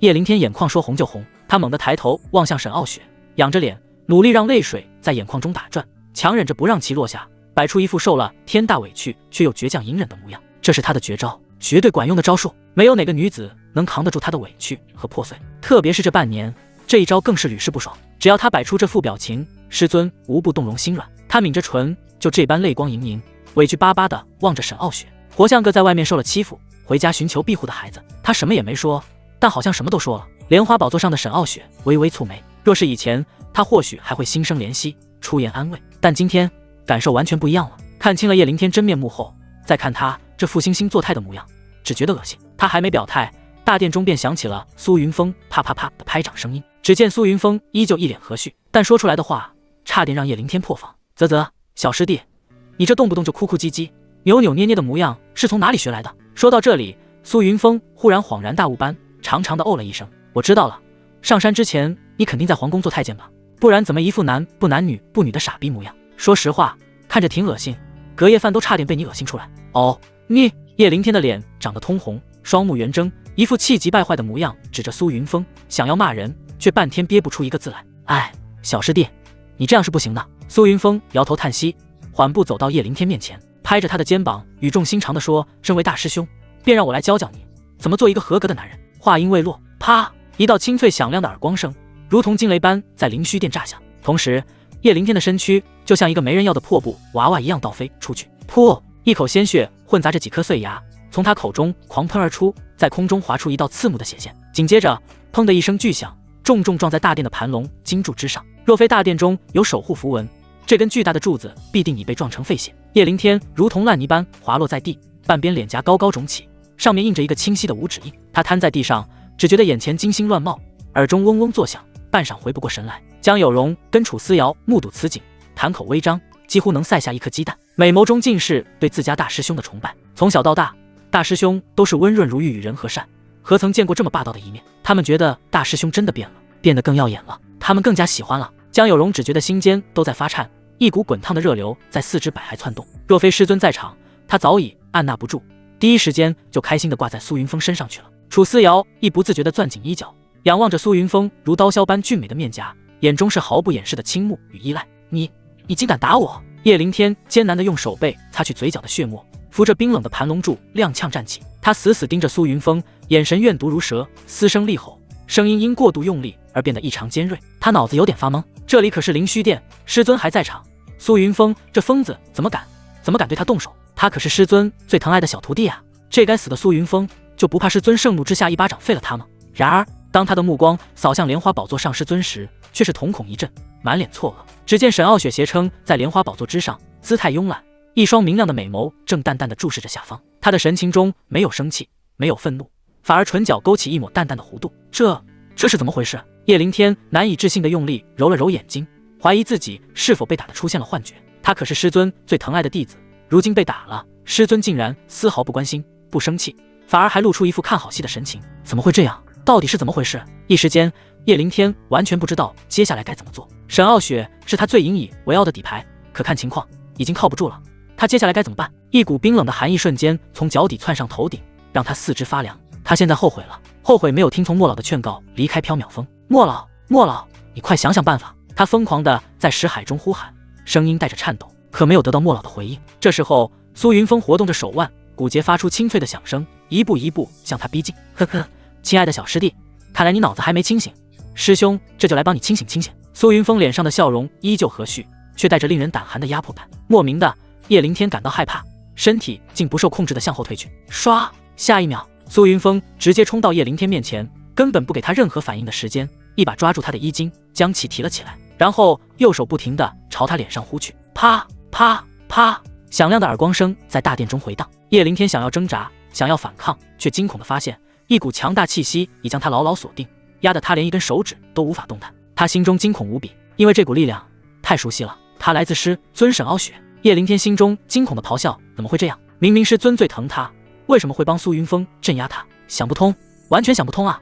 此时他的左脸已经肿得不成样子，完全看不出原本的模样。苏云峰提着他，如同拎着一只呆仔的鸡仔，淡淡道：补完了这么久，至尊骨也该还回来了吧？叶凌天闻言瞳孔猛地一震，浑身血液仿佛瞬间冻凝固，他不断摇头挣扎，不，你不能这样。他知道苏云峰接下来要做什么，他害怕了，那种深挖到骨的疼痛，只是想一想就让他心胆俱寒，全身发颤。他当初是怀着怎样快意的心情旁观苏云峰承受那份挖骨之痛，此刻就有多么恐惧的报应落到自己身上，真可谓天网恢恢，疏而不漏。不是不报，时辰未到，师尊救我！他拼命摇头，涕泪横流，声音因极致的恐惧而尖利变形。他朝着莲花宝座的方向发出凄厉的哀嚎，做着最后的挣扎。此时的他已经属于病急乱投医了。莲花宝座上，沈傲雪却是嗤笑一声，冷冷道：从现在起，你被逐出缥缈峰了，从此以后，你不再是本座的弟子。不！叶凌天发出一声绝望的嘶吼，惶恐的声音在大殿中不断回荡。他不相信，也无法接受这样的事实，怎么也没想到沈傲雪会这般无情，竟然要把他逐出师门。半年的苦心经营，刻意讨好，伪装出来的纯良谦逊，竟在顷刻间土崩瓦解，付诸东流。呵呵，苏云峰讥笑道：叶凌天，今天也让你尝尝被生生破开胸膛，折断道骨的滋味。放轻松，我一定会很温柔的，慢慢的，一点一点的，让你感受得清清楚楚，明明白白。不要，求求你放过我！叶凌天惊恐无比，无伦次的哀求，身体抖如筛糠。当初他亲眼看见苏云峰被生挖至尊骨，那样的痛苦，只是看一眼就令人胆寒。他不要承受那样的痛苦，但是任凭他如何挣扎都无济于事，只能眼睁睁地看着苏云峰的手掌距离胸口越来越近。莫老，救我！快救我！莫老，你出来啊！我拜你为师，从今往后，你就是我唯一的师尊，我什么都听你的。救我！求求你救我呀！他在识海中发出惊恐的咆哮，已然接近崩溃。以前莫老一直想收他为弟子，却总被他以各种借口搪塞。他觉得莫老就是他崛起的工具人，不配做他师尊。现如今这种情况下，他终于松口，终于同意拜莫老为师。唉，一声悠悠的叹息在识海中响起。叶凌天当即大喜：师尊，快出手！弟子日后定当为您马首是瞻，待徒儿飞升上界，定倾尽全力为您重塑肉身，让您重现世间。莫老闻言心中没有感动，只有一声叹息。这样的话，他听了太多。不过现在他和叶灵天荣辱与共，绝对不会眼睁睁地看着叶灵天死在这里。他的声音在识海中响起：“记住你今日之言，往后行事都要听老夫的话，不可再任性妄为。”叶灵天没有丝毫犹豫，连连点头：“是是是，一定一定，弟子一定谨遵师命，绝无二话。师尊叫我往东，我绝不往西；师尊让我做什么，我都照做。此刻就算莫老让他去吃屎，他恐怕都会有毫不犹豫。”也就在此时，苏云峰的指尖已经触及叶灵天的胸膛，下一秒就能破开血肉。就在这时，一股陌生的强大力量猛地从叶灵天体内爆发出来。苏云峰只觉一股无可抵御的巨力狠狠撞在胸口，闷哼一声，身形不受控制的倒飞出去。大师兄！江有容与楚思瑶花容失色，身形化作两道流光，急速掠向苏云峰，试图接住他。莲花宝座之上，沈傲雪绝美的面容上第一次出现了惊慌。他玉手急挥，一股柔和的力量后发先至，稳稳拖住苏云峰倒飞的身体，消解了那恐怖的冲击力，确保他安然无恙。而趁此间隙，叶灵天化作一道残影，以惊人的速度朝着灵虚殿外疯狂遁去，给本座留下！然而他刚冲出殿门，身后就传来了一道冰冷的娇喝，同时伴随着恐怖而凌厉的剑意席卷而来。身为渡劫七大能，玄天宗战力值最高的存在，沈傲雪的强大毋庸置疑，随意出手便是惊天动地。感受到身后急速逼近的危险，叶灵天整个人亡魂皆冒，恐惧到了极点，他甚至连回头看的勇气都没有，只剩下最原始的求生本能驱使着他向前逃窜。戒指中，莫老的神魂剧烈波动，神色凝重。面对沈傲雪的寒怒一击，他丝毫不敢大意。不过他并没有打算硬接，以他如今残魂状态，硬碰硬无异于螳臂当车，瞬间就会魂飞魄散。如此情况下，只有动用最强逃命手段。开！莫老低喝一声，不惜燃烧魂力，强行在虚空中撕开一道扭曲的裂缝。叶灵天毫不犹豫地跳了进去。哼！沈傲雪见状，冷哼一声，那道凌厉剑意速度再增3分，冰寒杀意铺天盖地，使得大殿门口的温度骤然降至冰点，仿佛连空气都被冻成了冰渣。扑哧！就在叶灵天大半个身子即将没入黑暗的刹那，那道如影随形的剑气终究追了上来。危险！莫老的惊呼在叶灵天识海炸响。千钧一发之际，一道虚幻的老者身影猛地从戒指中浮现，拼着魂体震荡，一脚狠狠踹在叶灵天的后腰上，将他加速推入空间裂缝。然而剑气实在太快，呀！叶灵天发出一声凄厉的惨叫，虽然避开了心脏要害，但左侧肩胛骨处依旧被剑气瞬间洞穿，鲜血刹那飞溅。他的身影踉跄，最终彻底消失在那个迅速闭合的黑暗通道之中。逃了！沈傲雪面色铁青，他万万没料到叶灵天身上竟隐藏着如此一道强大的残魂，更不惜代价动用空间遁术逃离。此刻空间通道已经闭合，气息彻底断绝，即便是他，短时间内也无法追踪到确切位置。玉手微微握紧，心中很是不甘，大意了。另一边，苏云峰在两位师妹的搀扶下稳住身形，他面色微微发白，气血有些翻涌，但并未受到实质性的重创。风儿，你怎么样？沈傲雪已从宝座上翩然落下，步履间带着一丝不易察觉的急促。他来到苏云峰面前，黛眉微蹙，清冷的声音里透着一丝连他自己都未察觉的担忧。师尊放心，弟子无碍。苏云峰摇了摇头，随即嘴角勾起一抹意味深长的弧度，目光灼灼地看向沈傲雪，郑重道：“可能要在师尊辛苦一下，帮我疗伤。”沈傲雪呼吸一滞，他自然听得出苏云峰这句话的真正意思。这逆徒竟敢在有容和思瑶面前如此明目张胆地撩拨他，真是胆大包天。但心中却升起一股前所未有的异样，好像有点刺激。沈傲雪娇艳的脸蛋部油染上了两抹淡淡的红霞，月白色仙裙下那双修长如玉的大腿下意识地轻轻摩挲了一下，似乎有什么东西在轻轻拨动着他的心间。痒痒的。师尊，您可有办法寻得那叶灵天狗贼的下落？江有容问道，眼睛里尽是杀意。该死的叶灵天竟然又伤了大师兄，必须得死。沈傲雪迅速收敛心神，恢复了清冷模样，微微摇头，空间遁术踪迹难寻。微微瞥了一眼苏云峰，面颊再次一红，随后道：“你们先回去，我要帮风儿疗伤。”两女摇头，都不愿意离开，她们都担心大师兄的伤势。苏云峰揉了揉两女的秀发，安慰道：“你们先回去准备5封大笔，有师尊帮我疗伤，我没事的。”那好吧。两女这才依依不舍地放开苏云峰的手臂，一步三回头地退出大殿，并轻轻将沉重的殿门合拢。当殿内只剩下2人时，苏云峰脸上的笑容愈发恣意，他十分自然地牵起沈傲雪微凉的玉手，朝着那殿师尊大人的房间走去。走吧，师尊大人，助我修炼。沈傲雪耳根通红，象征性地挣扎了一下，便任由他牵着。他低垂着琴手，如同羞涩的心腹般亦步亦趋地跟在苏云峰身后。玄天宗百里外，一片荒僻的山林之中，叶灵天面色煞白，气喘吁吁地靠在树下，他的肩头已经染成了血红色，皮肉已经被贯穿，疼痛让他额头冷汗直流。这一次若没有莫老的相救，他必死无疑。师尊，此次多谢您。救命之恩！叶灵天强忍着剧痛，声音嘶哑，语气是前所未有的诚恳。戒指内，莫老的声音带着明显的虚弱与疲惫。哎，经此一劫，望你能真正吸取教训，往后行事定要三思而后行，谋定而后动，绝不可再如此莽撞冲动。叶灵天立刻从善如流的应道，态度乖顺无比。我知道了，从今以后，我绝对不会鲁莽行事，一切都听师尊的。他嘴上说的无比恭顺，心底却有一股邪火在疯狂燃烧，充满了不甘与怨毒。报仇，他一定要报仇，要将苏云峰千刀万剐，还有沈傲雪那贱人，竟敢伤他，也必须死。莫老并未察觉他内心的真实想法，见他态度转变，魂火微微跳动，语气透出一丝欣慰。知错能改，善莫大焉。你且先在此处运功疗伤，待伤势稳定，我们便离开东域，另寻机缘。好的，师尊，弟子都听您的。叶灵天低眉顺眼的答应着，后槽牙却都快咬碎了。知错能改，他有什么错？他没有错。若不是你这老东西当初袖手旁观，他的人设何至于崩塌？沈傲雪又怎么可能对他彻底失望？归根结底，他沦落到如此境地，全是这老鬼的错。呵呵，现在还反过来教训他，可笑！他心中对莫老的怨恨正在疯长。唰！就在他内心疯狂咒骂之际，一道破空声骤然响起。只见一个身穿紫金道袍、大腹便便、慈眉善目的老者缓缓降临在他面前。当看清来人样貌时，叶灵天浑身猛地一僵，瞳孔骤缩，身上像是装了弹簧似的，蹭的一下弹跳了起来，迅速暴退数丈远，背脊紧贴上一大树，满脸惊惧。无首座，你找我有何事？叶灵天强压住心中的恐惧，声音发颤。眼前之人正是玄天宗五峰之一天绝峰的首座吴守成。叶灵天强压住心中的恐惧，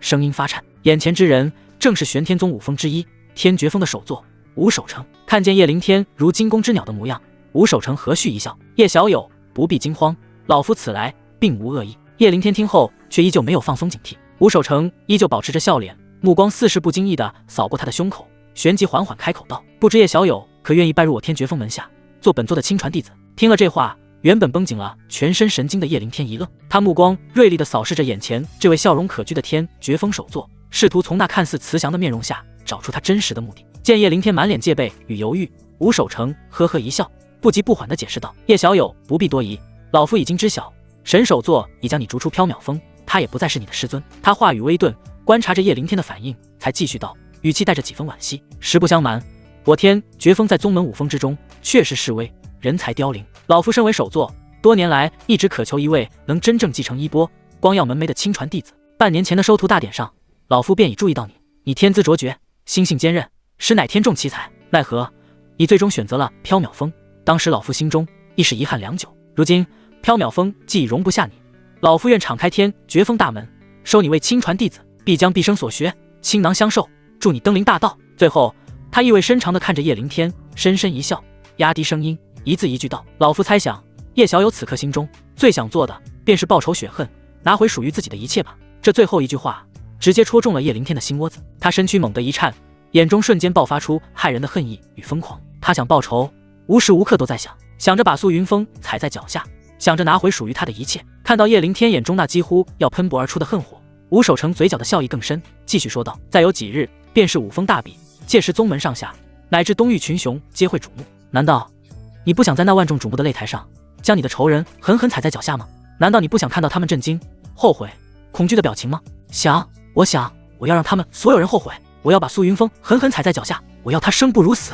叶灵天再也抑制不住，状若疯魔，嘶声咆哮起来。他做梦都想报仇，做梦都想把苏云峰千刀万剐。吴守成捋着胡须满意的笑道：所以你只要拜入老夫门下，老夫不仅传你高深秘法，还能给你一个在万众瞩目之下报仇雪恨的机会。听了这话，叶灵天紧握拳头，双目赤红，浑身都开始战栗。叶灵天，你清醒一点！莫老焦急万分的声音在他识海中炸响。这方天地机缘无数，你的传奇才刚刚开始，不要被仇恨蒙蔽了双眼。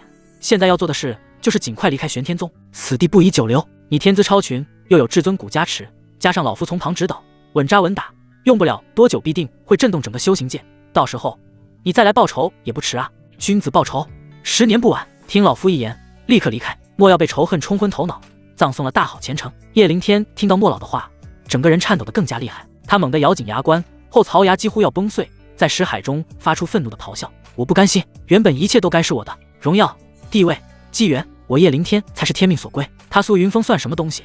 凭什么站在我头上？我不服，我要报仇，我要在所有人面前把他狠狠地踩碎，让他永世不得翻身。你朽木不可雕也。戒指里莫老气得胃疼，恨不得能显化实体，给他几个耳光。原以为经历此番挫折，他能有所长进，没想到还是这般冲动无脑的莽夫。无奈之下，莫老最后只能搬出两人的约定：你答应过老夫，一切都听我的。哼！叶凌天在心中发出一声冰冷的嗤笑：听你的？若非你当初袖手旁观，我何至于落到如此田地？我变成如今这副模样，全都拜你所赐。你不仅不寻死着帮我报仇，还要让我离开这里当缩头乌龟。告诉你，我叶凌天乃世界主角，字典里没有逃跑2个字。你如此希望我离开，我很怀疑你和那姓苏的是一伙。你简直不可理喻！莫老被这忘恩负义、颠倒黑白的言论气得神魂震荡不已。他一心为叶凌天谋划，数次救他于危难，到头来竟被怀疑成内奸，何其可悲，何其寒心！一股深深的无力感和极度的失望涌上心头。莫老只觉得疲惫不堪，这叶凌天简直就是一块朽木，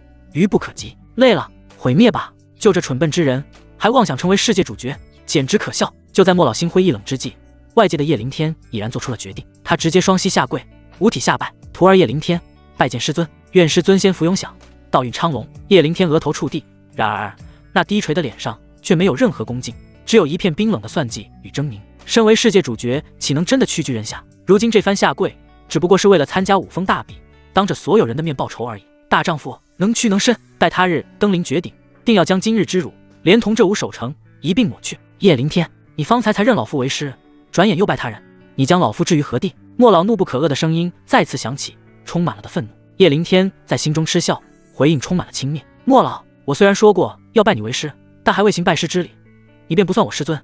你要认清自己的身份。你这忘恩负义的庶子！莫老气得几乎魂体溃散，他从未见过如此厚颜无耻之人。老夫传你秘法，授你仙元，为你耗尽魂力，虽无师徒之名，早有师徒之实，你岂能如此对待老夫？叶凌天闻言冷笑不止，说出来的话让莫老仿佛第一天才认识他。只听叶凌天讥讽道：莫老，不必再惺惺作态了，你我都很清楚，你根本离不开我，你与我早已绑定在一起，一荣俱荣，一损俱损，乖乖为我服务才是你应该做的，而不是试图凌驾于我之上，对我指手画脚。你要认清自己的地位，我才是主人，而你只不过是一个依附于我，随时可以替换的挂件而已。莫老如遭雷击，神魂俱震，陷入了死一般的沉寂。他付出一切，竟只换来这样一句无情的话。他只是一个可有可无的挂件。呵呵，何其讽刺，何其悲凉！没有他，叶凌天不知道死了多少次了，如今竟然对他如此这般，实在寒心至极，哀莫大于心死。戒指里的莫老像是一下子苍老了几10岁，整个人都透着深深的无力，一股深入骨髓的疲惫席卷而来。他不再愤怒，只剩下无尽的后悔与懊恼。若早知如此，他宁愿永远沉睡，也不会选择这狼心狗肺之徒。心累了，太累了。见莫老没有再说话，叶凌天嘴角勾起一抹得意的冷笑。在他看来，莫老这是终于认清了现实，选择了臣服。他心里很清楚，莫老来头很大，给但眼下只是一缕苟延残的残魂罢了。在他眼里，莫老就是一个寄生虫，根本就离不开他这个宿主。从莫老苏醒的那一天起，两人就已经绑在了一条船上，而地位也很明确，他是主，莫老是仆。叶凌天本就自负，自然不会拜一个仆人为师。在灵虚殿那次，也只是预感到自己快死了，情急之下也顾不得其他，只想求莫老救命才说的。如今保住了性命，没有了危机感，他的心思也回归正常，自然不会承认那时候说的话。在他的认知里，莫老一直都是他的仆人。至于莫老传授的那些秘法，那是他应该的，一切都理所当然的，甚至没有一点真心实意的感激之情。戒指里，莫老陷入了极度后悔中，陷入了死一般的沉默。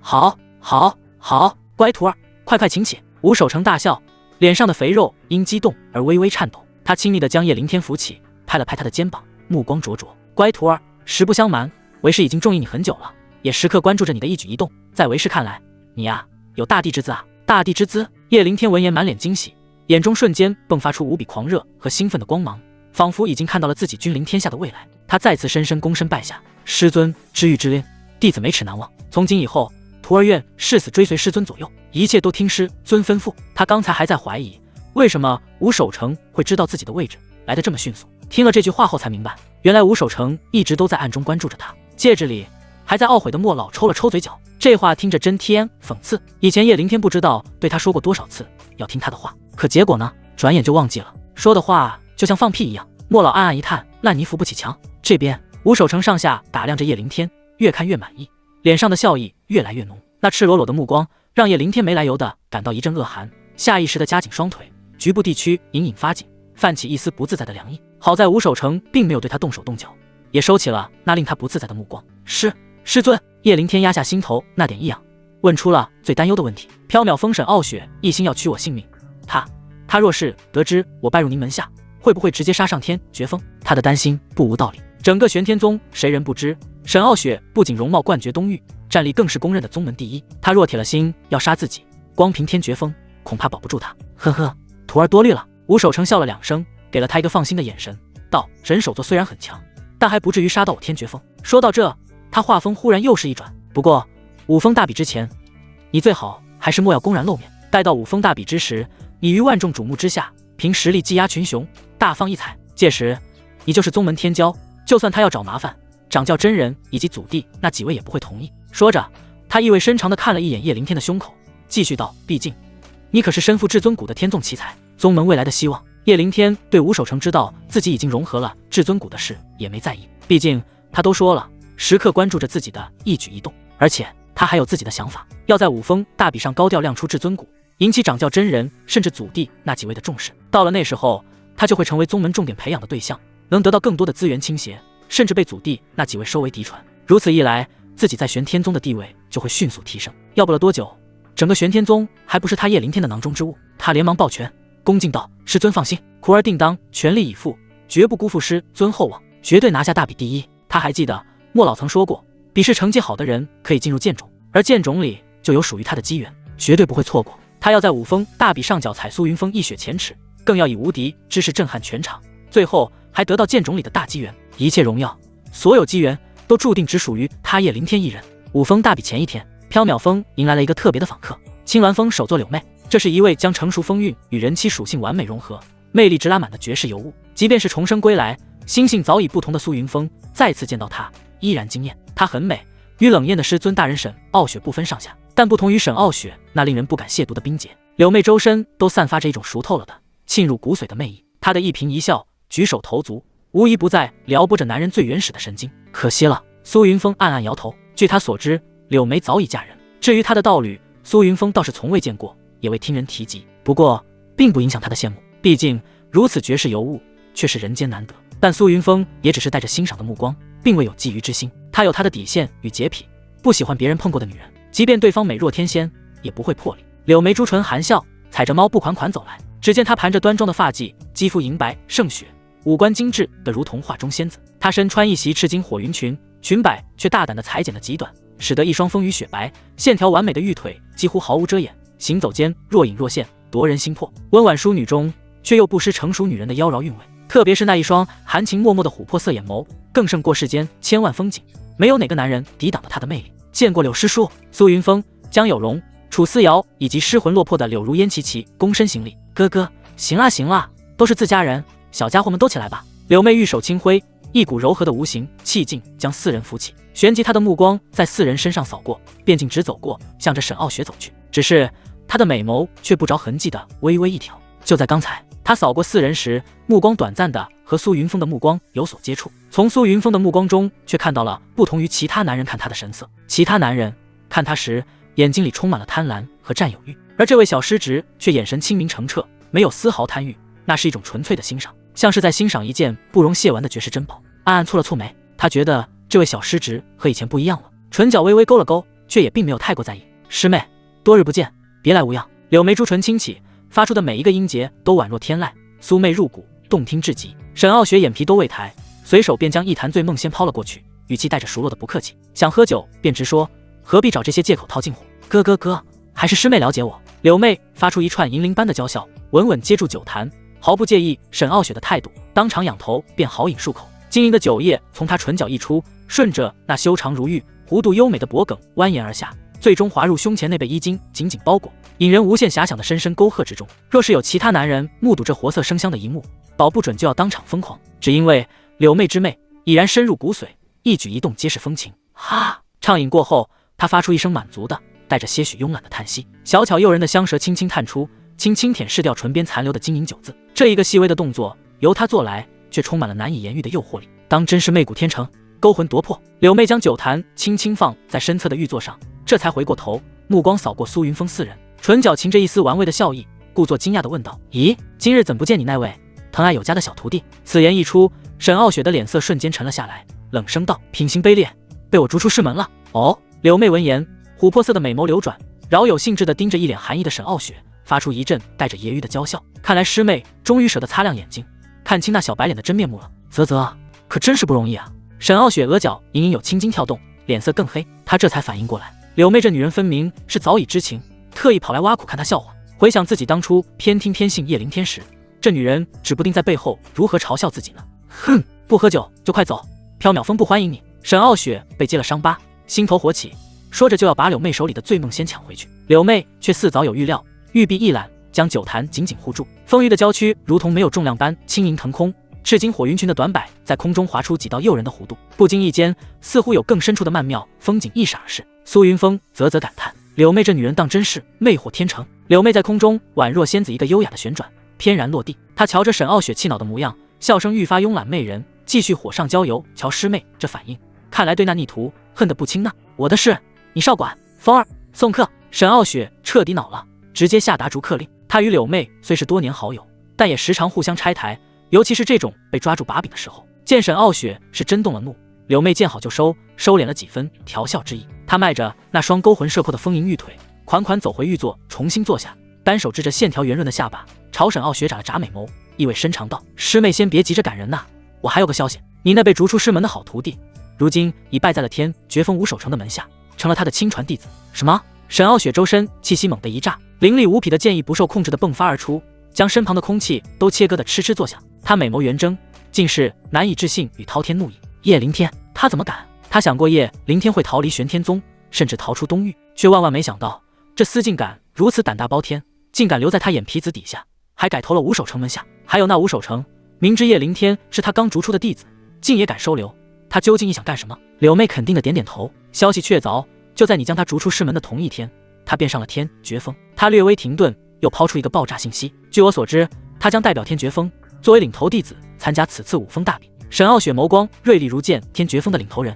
不是五守城那大弟子周浩然吗？何时轮到他叶凌天了？一般情况下，在大比之前，五峰都会选出实力最强的弟子作为领头人，五守城怎么会让叶凌天当这个领头人？柳妹微微耸肩，表示不知详情其中的缘由，我便不清楚了。然而沈傲雪却像是想到了什么，脸色变得更加难看。叶凌天能取代周浩然，必然是凭借实力碾压，而这实力定然与他体内的至尊骨脱不开干系。想到那至尊骨还是自己亲手为他接续，一股强烈的懊悔涌上心头。以前的自己真是被猪油蒙了心，被那孽障耍得团团转。他越想越气，猛地抓起旁边另一坛未开封的醉梦仙，拍碎泥封，仰头便顿的大口灌下，仿佛要将所有的愤懑与悔恨都随着烈酒一同吞下。一旁的苏云峰将这番对话听得清清楚楚，他原以为叶凌天会暂且隐忍，远遁蛰伏，待到修为大成再回来寻仇，没成想这家伙竟如此迫不及待，只是换了个山头，更是要在五峰大比上亮相。好，很好。苏云峰唇角勾起一抹冰冷弧度，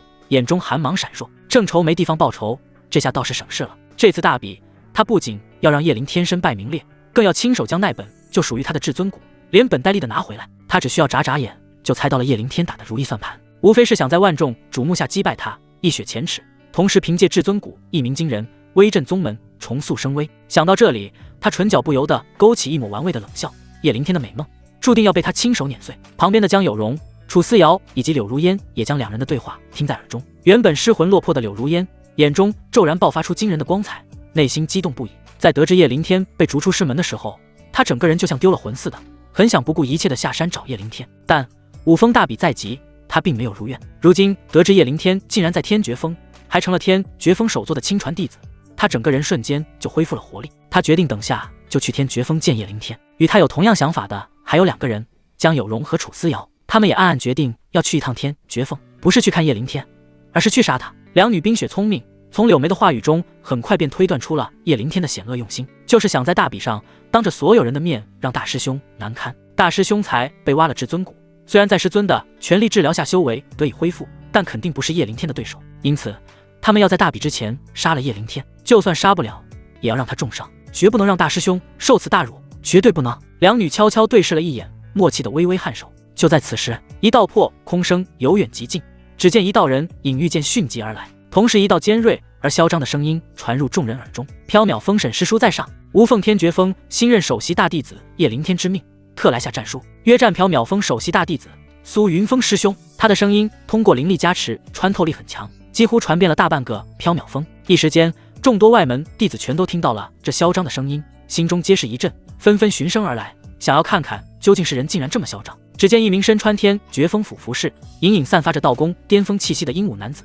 踏进而来，是天绝峰首席大弟子周浩然。人群中有年龄稍长的缥缈峰外门弟子认出了对方的身份。此刻正仰头灌酒的沈傲雪眸光骤然一寒，周身煞气如同实质般汹涌澎湃。咔嚓，他手中的酒坛被生生捏爆，碎片与酒液四溅。他还没去找叶凌天算账，这孽障竟敢主动派人上门挑衅，好大的狗胆！沈傲雪周身的冷冽杀意毫无掩饰地席卷四面八方，整片空间的气压瞬间骤降，所有人全都噤若寒蝉，不敢有丝毫动静。前来送战报的周浩然还没反应过来，就被一股强大到不可抵抗的力量落在身上。他只觉得浑身一沉，脚下飞剑瞬间失去控制，整个人重心不稳，一下子重从飞剑上栽倒下来，砸在地面，狼狈不堪。剧痛传来，周浩然胆寒，伏在地上连大气都不敢喘。他深知这位沈师叔的厉害，担心一不小心被一剑给劈了。缥缈峰众弟子看见狼狈不堪的周浩然，心中感到一阵快意，纷纷暗暗叫好。刚才不是还很嚣张吗？现在怎么趴下了？沈傲雪眸色沉冷如万年寒冰，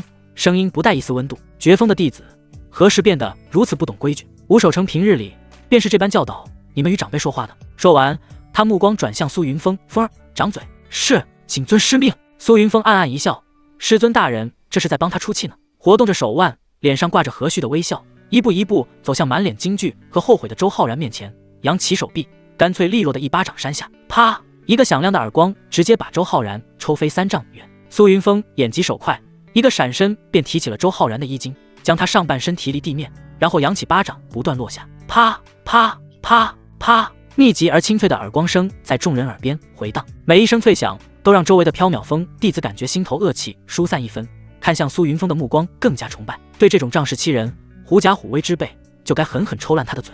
不多时，周浩然的左脸已高高肿起，嘴角破裂，鲜血混着碎牙不断溢出，模样凄惨无比。周浩然此刻再也顾不得什么颜面，跪在地上涕泪横流，眼中只剩下无尽的哀求。定，以德服人，用真理教导师弟，实乃善意之举，善行值加200。胖揍了一顿目中无人的周浩然打爽了，还收获了善行值，不错，懂事的童子一如既往的给力。好了，风儿。沈傲雪心情缓和了不少，挥挥手让苏云峰停下来。苏云峰闻言，又意犹未尽地补上2记响亮的耳光，这才像丢垃圾般松开了手。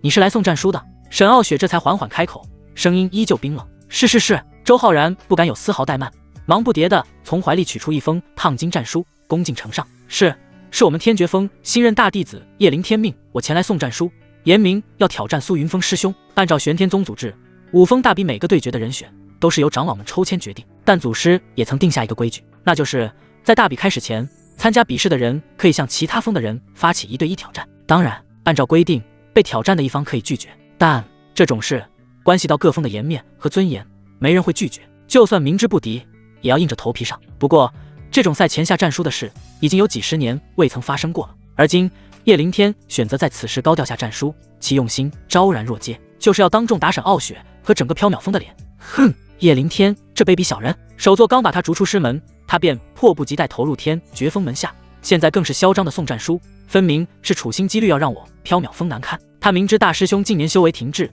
就是想在大庭广众之下羞辱大师兄，其心可诛。当初真是瞎了眼，竟没看出他是如此阴损之徒。我为曾经与接触过而感到恶心。人群中弟子们义愤填膺，纷纷唾弃叶凌天的行径。自从上次叶凌天当众袭杀了忠心于他的2名外门弟子后，所有人都看清了他的真面目，纷纷对其人品表示不屑。忽然，一个弟子神情凝重的低语：叶凌天能取代周浩然成为天绝峰首席，意味着他至少有了道宫巅峰，甚至可能是动虚境的实力。此言一出，现场瞬间一片死寂，众人的心都沉了下去。若叶凌天真已晋升动虚境，那大师兄恐怕就危险了。可若不接战书，缥缈峰颜面何存？众人这才后知后觉，暗暗咬牙，再次暗骂叶凌天卑鄙无耻。接，大师兄极大可能受辱；不接，首座与整个缥缈峰颜面尽失。无论选择哪种，受损的都是缥缈峰。该死，叶凌天这是阳谋啊！忘恩负义的畜生，亏得首座当初待他那么好。唉，压力来到大师兄这边了，看他如何选择。一时间，所有外门弟子都将目聚焦在了那道身穿黑色玄衣的挺拔身影上，神情紧张。大师兄不能接！江有容和楚思瑶2人异口同声地喊道。他们知道苏云峰失去了至尊骨，还有伤在身，断然不可能是叶凌天的对手。他们宁愿大师兄背负胆小懦夫的骂名，也绝不愿他在万众瞩目下被当众羞辱。两位师姐，接不接战书是大师兄自己的决定，你们何必干涉？两女刚要上前，却被旁边的柳如烟横跨一步直接挡住，并阴阳怪气的开口说：若大师兄拒战，损的不仅是他个人名声，更是师尊于整个缥缈峰的颜面。江有容和楚思瑶两人秀眉齐齐一挑，脸色瞬间阴沉下来，直接一把将柳如烟推开。枉费大师兄昔日待你一片真心，你此刻竟说出这种话，真是令人作呕。江有容言辞锋利，毫不留情，推开柳如烟以后，看都不看对方一眼，快步向苏云峰走去。被推得一个趔趄的柳如烟好不容易站稳，眼神阴鸷地盯着两女的背影，银牙紧咬。自从上山，他始终感觉自己像个外人，无法真正融入江有容和楚思瑶的圈子。此刻见两女如此维护苏云峰，他心中更是嫉恨交加。上次被苏云峰打脸的事，他一直记在心里，在寻找机会报仇。不想叶凌天竟然在这个时候送来了战书，正好可以让叶凌天帮忙狠狠教训一下苏云峰，为他出气。光是想象苏云峰被当众踩在脚下的场景，他嘴角就不自觉地勾起一抹快意的弧度。江有容和楚思瑶两人很快挡在了苏云峰面前，纷纷劝他不要接战书，急得眼泪都快掉出来了。苏云峰看着眼前真情流露的两位师妹，心头暖流涌动。他知道两位师妹是担心他被叶凌天羞辱，伸手在两人的小脑袋上揉了揉，带着微笑安慰道：放心，师兄心中有数，绝不会做没把握的事。周浩然在这里，他不好把自己的真实修为说出来，就让叶凌天继续误以为他很弱好了。届时擂台上才好送他一个天大的惊喜。不远处一直默默观察的柳妹，那双风情万种的琥珀色美眸微微眯起，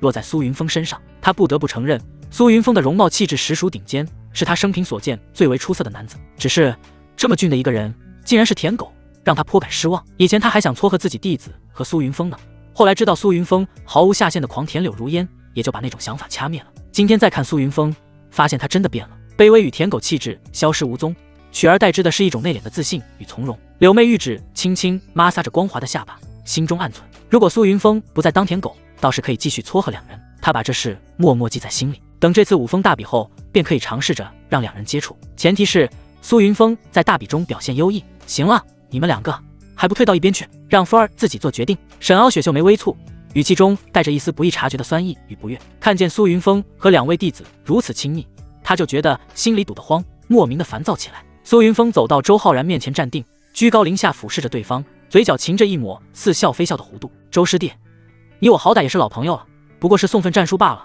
还行跪拜之礼，我若是不接，倒是显得我小家子气了。周浩然嘴唇蠕动了几下，似乎想辩解什么，但脸上火辣辣的疼痛时刻提醒着他，最终只是羞愧的将头埋得更低，把到了嘴边的话硬生生咽了回去。今日之辱已成定局，多说无益。苏云峰伸手随意夹起那封烫金战书，语气骤然转冷，声音不大，却清晰地传入在场每一个人耳中。回去告诉叶凌天，这战书我苏云峰接下了，让他洗干净脖子，等着我去宰他。此言一出，在场的缥缈峰外门弟子先是愕然的微微张嘴，随即一股难以言喻的感动涌上心头。大师兄，他这是宁愿自己受辱，也要维护我缥缈峰的尊严啊！大师兄，您太苦了，叶凌天这个卑鄙小人，天道不公，为何不收了他？众人眼眶发热，纷纷握紧了拳头，眼中喷薄着怒火，恨不得立刻杀上天绝峰，将叶凌天碎尸万段。周浩然挣扎着起身，准备离开，在与苏云峰错身而过的瞬间，他脚步微顿，用只有两人能听到的声音低语了一句：叶凌天已练成五行剑诀，威力非同小可，你好自为之。说完，不敢再有丝毫停留，强忍着伤痛，驾驭飞剑，化作一道流光，仓皇遁走。五行剑诀吗？苏云峰望着周浩然离去的背影，摩挲着下巴，唇边泛起一抹不屑的冷笑。五行剑诀确实是一种很强的剑技功法，但想凭此击败他，还差得远。这段时间，师尊大人夜以继日地辅助他修炼，又把系统的善行值全部兑换成了修为。如今，他的真实修为早已突破至玉鼎二重境，已经是玄天宗年轻一辈的最强者，而且还是遥遥领先那种。纵使叶凌天学会了五行剑诀又如何？单凭境界上的绝对压制，他就能让他连剑都拔不出来。因此，这一战他必胜无疑。这份战书他没有不接的道理。叶凌天想拿他当垫脚石，在万众瞩目下重塑威名，那他便将计就计。只不过最终被踩在脚下的只会是他叶凌天。见苏云峰收下挑战书，柳妹好看的眸子闪了闪，然后沈傲雪说道：我看那叶凌天信心十足，必有倚仗。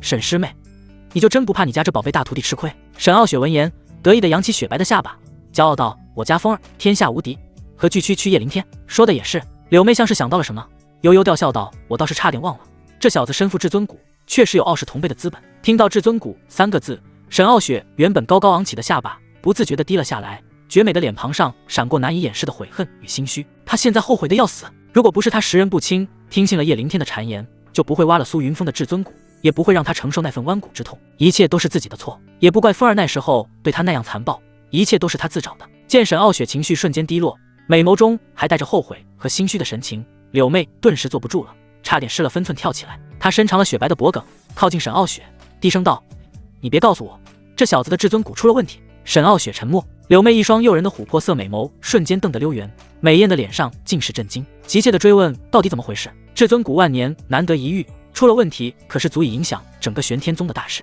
之所以想撮合爱徒和苏云峰，一方面是因为苏云峰长得气宇不凡，更重要的原因则是他拥有一块至尊骨。拥有至尊骨的人，将来成就注定不凡。他也想自己的爱徒有个强大的道侣做靠山，可如今沈傲雪竟然告诉他至尊骨出问题了，他的一颗心几乎都跳了出来。面对柳妹灼灼的目光，沈傲雪无奈地说出了事实。柳妹听完，整个人呆立当场。一向脾气好的她，此刻竟气得娇躯发抖，指着沈傲雪，胸口剧烈起伏，半晌才从牙缝里挤出一句：“你简直是糊涂啊！”她终究顾及好友颜面，没有说出更重的话。苏云峰失去了至尊骨，根基大损，那桩他刚重新燃起希望的姻缘，看来是彻底无望了。柳妹愤愤地瞪着沈傲雪，实在想不通，平日精明冷静的她，怎会犯下如此不可挽回的大错？沈傲雪自知理亏，面对柳妹的指责，只是抿紧唇瓣，默默承受。沉默良久，直到柳妹情绪稍平，沈傲雪才抬起眼帘，低声补充道：“不过，风儿她又长出了一块新的至尊骨。”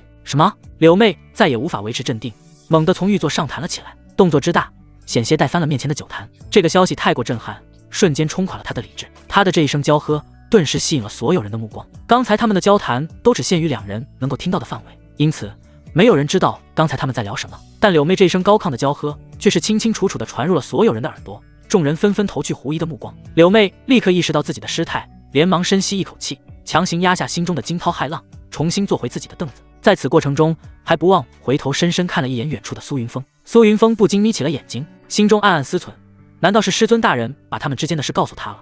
不然以柳妹的定力，不可能有这么大反应。越想越觉得是这样，他在心中给沈傲雪比了个大拇指：师尊大人牛掰！柳妹离开时，眉眼别有深意的在苏云身上停留了很久，只把苏云峰看得浑身不自在。他心里更加确定，肯定是知道了他和沈傲雪之间的关系。待到柳妹离去，看热闹的外门弟子也纷纷散去，现场就只剩下师徒4人。至于柳如烟，早已不见了踪影。方才还人声鼎沸的场地顿时安静了下来。大师兄！江有容与根楚思瑶再也按捺不住心中的担忧，眼圈一红，一左一右扑进了苏云峰的怀里，紧紧抱住他。好大，温香软玉满怀。苏云峰心中不由得狠狠一荡，他连忙收敛心神，暗自摇头，把脑子里那些乱七八糟的思绪抛开。至少目前他还没法将2位师妹从妹妹的身份转换过来，毕竟这10几年他都一直把她们当成亲妹妹在养，想要改变也不是一朝一夕的事。好了，别担心。苏云峰揉了揉怀中2位师妹的小脑袋，温声安慰道：“战书我已经接下来你们便等着看大师兄如何打爆叶凌天狗头便是。”原本是安慰的话，可到了2位师妹耳朵里全都变了味道。在他们看来，大师兄这分明是为了不让他们担心，在强装镇定。可他们心里非常清楚，失去了至尊骨的大师兄又怎么可能是叶凌天的对手？大师兄这是一个人默默背负了所有啊！两女心中愈发为苏云峰的温柔而感动，怀抱中两女默默对视一眼，眼底同时闪过一抹决然的寒芒。在大比开始之前，必须不惜一切代价除掉叶凌天，绝不能让大师兄在人前受辱。咳。就在这时，一道让人全身汗毛倒立的轻咳声传来，3人一同抬头朝前方看去，只见不远处沈傲雪身姿高挑曼妙，正静静地站在那里。她面无表情，正直溜溜地看着这边，眼神极其不善，甚至还有几分令人心悸的冰寒煞气。在这位美人师尊那双压迫感十足的美眸注视下，3人火速分开。江有容与楚思瑶更是面颊绯红，一直红到了耳根，惊慌失措地低下头，不敢去看沈傲雪。师尊，2人像是做了错事被当场抓住的孩子，紧紧捏着衣角，声音细若蚊蚋。沈傲雪俏脸生寒，语气带着几分不悦与怒气：“有容、思瑶，你们可知自己在做什么？光天化日之下与师兄搂搂抱抱，成何体统？若是被其他人看去了，岂不是会吃师尊焦土？无妨。”他的目光在3人身上扫过，最终定格在苏云峰那张俊逸的脸上。见他神色如常，心中那股无名邪火更是噌的一下窜得更高。他咬了咬下唇，冷哼一声，继续训斥道：“日后若再让为师见到你们这般不知分寸、举止轻浮，一律按门规严惩不贷，听见没有？”是，徒儿知错了。两女心头一凛，连忙点头应道：“这么多年，他们还是第一次见师尊为这种事发如此大的火，心中又是羞惭又是惶恐。行了，你们先去准备明日的大比，风儿留下，跟为师去灵虚殿。为师还有事要单独交代。”“是，师尊。”两女不敢多留，匆匆行礼后便快速离开，背影带着几分仓皇。直到两位师妹的背影彻底消失，苏云峰才回过神来，猛地一拍额头，忘记把自己的真实实力告诉他们了。算了，等明日他们亲眼看见也就知道了。苏云峰暗暗想着，觉得这并不是什么要紧的事，也就没放在心上。想起刚才和两位师妹亲近，他心里开始犯嘀咕，以前两位师妹也是这样，沈傲雪见到了最多也就是大笑一声，出言调侃一番，今天怎么会这般恼怒，很不对劲。苏云峰越想越奇怪，忍不住抬眼仔细看向了美人师尊，恰好对方的一双凤眸也正一眨不眨地凝视着他。双目对视的瞬间，苏云峰心中忍不住一荡，师尊大人的眼神中似乎夹杂着几分深沉的幽怨，那神情竟有几分像是被冷落辜负了的小媳妇。不可能吧，不可能吧，师尊大人这就对他动情了？苏云峰猛地甩了甩头，将这荒谬绝伦的念头抛开。跟在沈傲雪身边10几年，他太了解他了，以自己对他做的那些鞠躬尽瘁之事，他心中只怕早已恨他入骨。若非有把柄在手里，自己恐怕早已被拍了个灰飞烟灭，日久生情绝无可能。就在他暗自否定之际，一阵清冽醉人的幽香悄然袭来，直入鼻窍。绝美的师尊大人迈着美腿，踩着优雅的步伐，一步一步向自己逼近。那张颠倒众生的容颜在他视野中不断放大，最终停在他面前，近在咫尺，近得他能看清他每一根轻颤的卷翘睫毛，能感受到他呼出的带着淡淡莲香的气息。这是师尊大人独特的体香。看见眼前俊美如画的逆徒，沈傲雪脸上的愠怒轻柔了几分，一抹淡淡的桃红悄然爬上他白皙的面颊。他红唇轻启，吐气如兰。大战在即，这段时间你哪里也不许去，老老实实留在灵虚殿。为师辅助你修行，传你一些真东西。说到最后，沈傲雪的声音逐渐变低，最后甚至轻得几不可闻。听了这话，苏云峰眉毛一跳，带着几分戏谑，明知故问道：“师尊，你这话是何意？”弟子愚钝，听不太明白。唰，沈傲雪脸上那原本淡淡的红晕，瞬间如同火烧云般蔓延开来，连脖梗都染上了一层诱人的粉霞。他又羞又恼，暗暗跺了跺脚，饱满的胸脯因急促呼吸而微微起伏，红唇微撅，愤愤地瞪着他：“你这逆徒，明知故问！”苏云峰闻言，连忙双手在胸前比了个叉，甚至还故意向后退了半步，拉远了一点距离。“冤枉啊，师尊！弟子是真不明白您的意思，是传授新的剑诀，还是讲解修炼心得？还请师尊明示。”他眼底含笑，见一向清高的沈傲雪气的跺脚嘟嘴的模样，简直就是享受，实在太可爱了，情绪价值瞬间拉满。下一刻，只觉手心一阵柔软冰凉的触感，这位绝美的师尊大人手臂用力一拉，距离他半步的苏云峰一个踉跄，整个人猛地向他怀里扑去，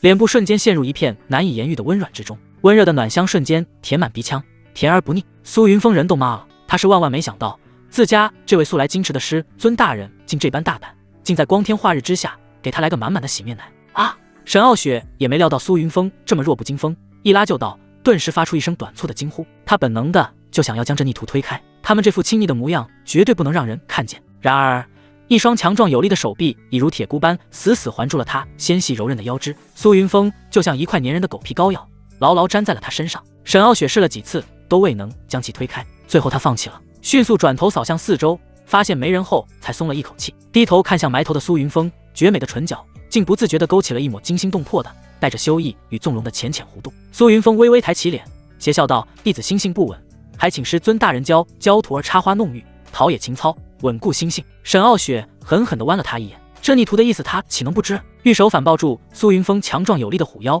身影一闪，两人消失在原地。灵虚殿内殿，乱七八糟的东西散落一地，衣服、鞋子、肚兜、皮鞭、红蜡。不知过了多久，只听一声带着浓重喘息的低吼：“师尊，我要你助我修行。”与此同时，柳如烟已经驾驭飞剑来到了天绝峰，她神情激动，一想到马上就能见到朝思暮想的小师弟，心跳便不由自主的加速。在天绝峰弟子的引路下，柳如烟如愿的见到了叶灵天。此时的叶灵天与逃离缥缈峰时的狼狈模样截然不同，他身着天绝峰首席弟子的崭新服饰，负手而立，昂首挺胸，眉宇间洋溢着前所未有的自信与张扬。“小师，小天！”柳如烟远远望见那道熟悉的身影，美眸瞬间亮如星辰，再也按捺不住，提起裙摆，急切地奔他而去。见到柳如烟出现，叶灵天眼底飞快地掠过一丝难以察觉的烦躁与不耐。以前为了对付苏云峰，他才刻意接近个头脑简单的女人，如今他与苏云峰已彻底撕破脸，柳如烟这枚棋子自然也就失去了价值。他本就不喜欢柳如烟，再见面心中只剩烦闷。诚然，柳如烟长得很漂亮，身段也好，但太过粘人，跟她在一起，叶凌天有一种窒息感。不过转念一想，他的嘴角又勾起一抹淡淡的充满玩味的冷笑。他虽然不喜欢柳如烟，但他喜欢柳如烟的资源。苏云峰啊，苏云峰，你不是对柳如烟痴迷不已吗？我便让你舔而不得的女人继续为我所用，将她从你那里榨取到的资源全部送到我手中。他阴恻恻地讥笑道：当你得知你倾尽所有讨好之人，却将一切转手奉于你的仇敌，那表情想必会精彩至极吧。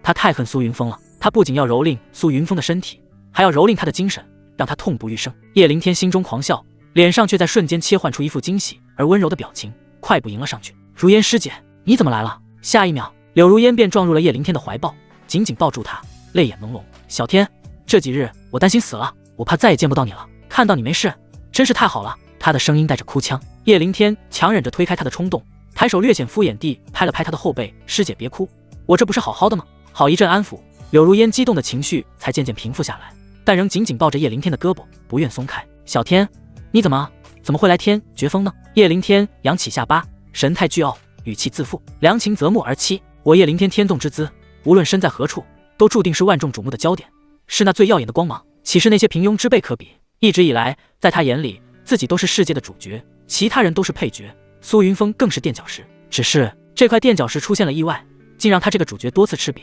如何能咽得下这口气？苏云峰必须死，在他心里早已给苏云峰宣判了死刑。听了这话，柳如烟用力点头，眼中满是崇拜的光芒。我就知道，小天你是最厉害的，我为你骄傲。他抱着叶凌天胳膊的手臂又收紧了几分，整个人的重心几乎都倚靠在他身上。叶凌天暗暗蹙了蹙眉，心中不耐更甚。简单交谈几句，叶凌天忽然面色一暗，轻轻叹了口气：哎，师姐，明日便是五峰大比，能与苏云峰那厮在擂台上做个了断，本是快事。只是什么？柳如烟立刻紧张起来，连忙追问。叶凌天做出一副忧虑神伤的模样，压低声音道：只是我担心那苏云峰诡计多端，为了取胜，恐会不择手段，使出什么阴险伎俩。怎么会？柳如烟眨动着眼睛，一脸不解。以你如今的修为和实力，足以轻松碾压他，就算他有什么阴谋诡计，在绝对的实力面前，也不过是跳梁小丑罢了。叶凌天的修行天赋很高，这半年来更是得到师尊的全力栽培，资源倾斜，修为进展一日千里，早已将同辈远远甩在身后。反观苏云峰，这半年他的黑料被相继爆出，师尊渐渐梳理，资源少了，还把那为数不多的资源几乎全都给了他，甚至还要自己外出做任务赚取资源。再加上平时还好处理缥缈峰的日常事务，基本没有修行时间，修为也就一直停滞在了道宫一重。而叶凌天早已迈过门槛，进入了更高的洞虚境，足足比苏云峰高出了一个大境界。理论上，苏云峰在叶凌天面前理应毫无还手之力，只有被碾压的份。是啊，我的修为境界确实远胜于他。叶凌天适时的微微蹙眉，脸上恰到好处的浮现出一抹忧虑。话锋一转，但我没记错的话，他身上应该有一颗能短时间令修为暴涨的暴玄丹。倘若在对战的时候他服用了暴玄丹，我的优势就没了。柳如烟闻言，柳眉深深拧在了一起。对啊，怎么把这茬给忘了？苏云峰手里确实有一颗当初机缘巧合得来的暴玄丹，难怪苏云峰今日接下战书，表现的那般镇定，甚至口出狂言。原来他的底气和依仗在这里，真是好生算计。心中对苏云峰的厌恶又加重了几分。叶凌天用眼角余光偷偷瞥着柳如烟变幻不定的神色，心中暗自得意，嘴角勾起一抹转瞬即逝的阴冷笑意。随即他又重叹了口气：哎，若是没有那颗暴玄丹，明日之战我定能实拿实稳，为师姐狠狠出一口恶气。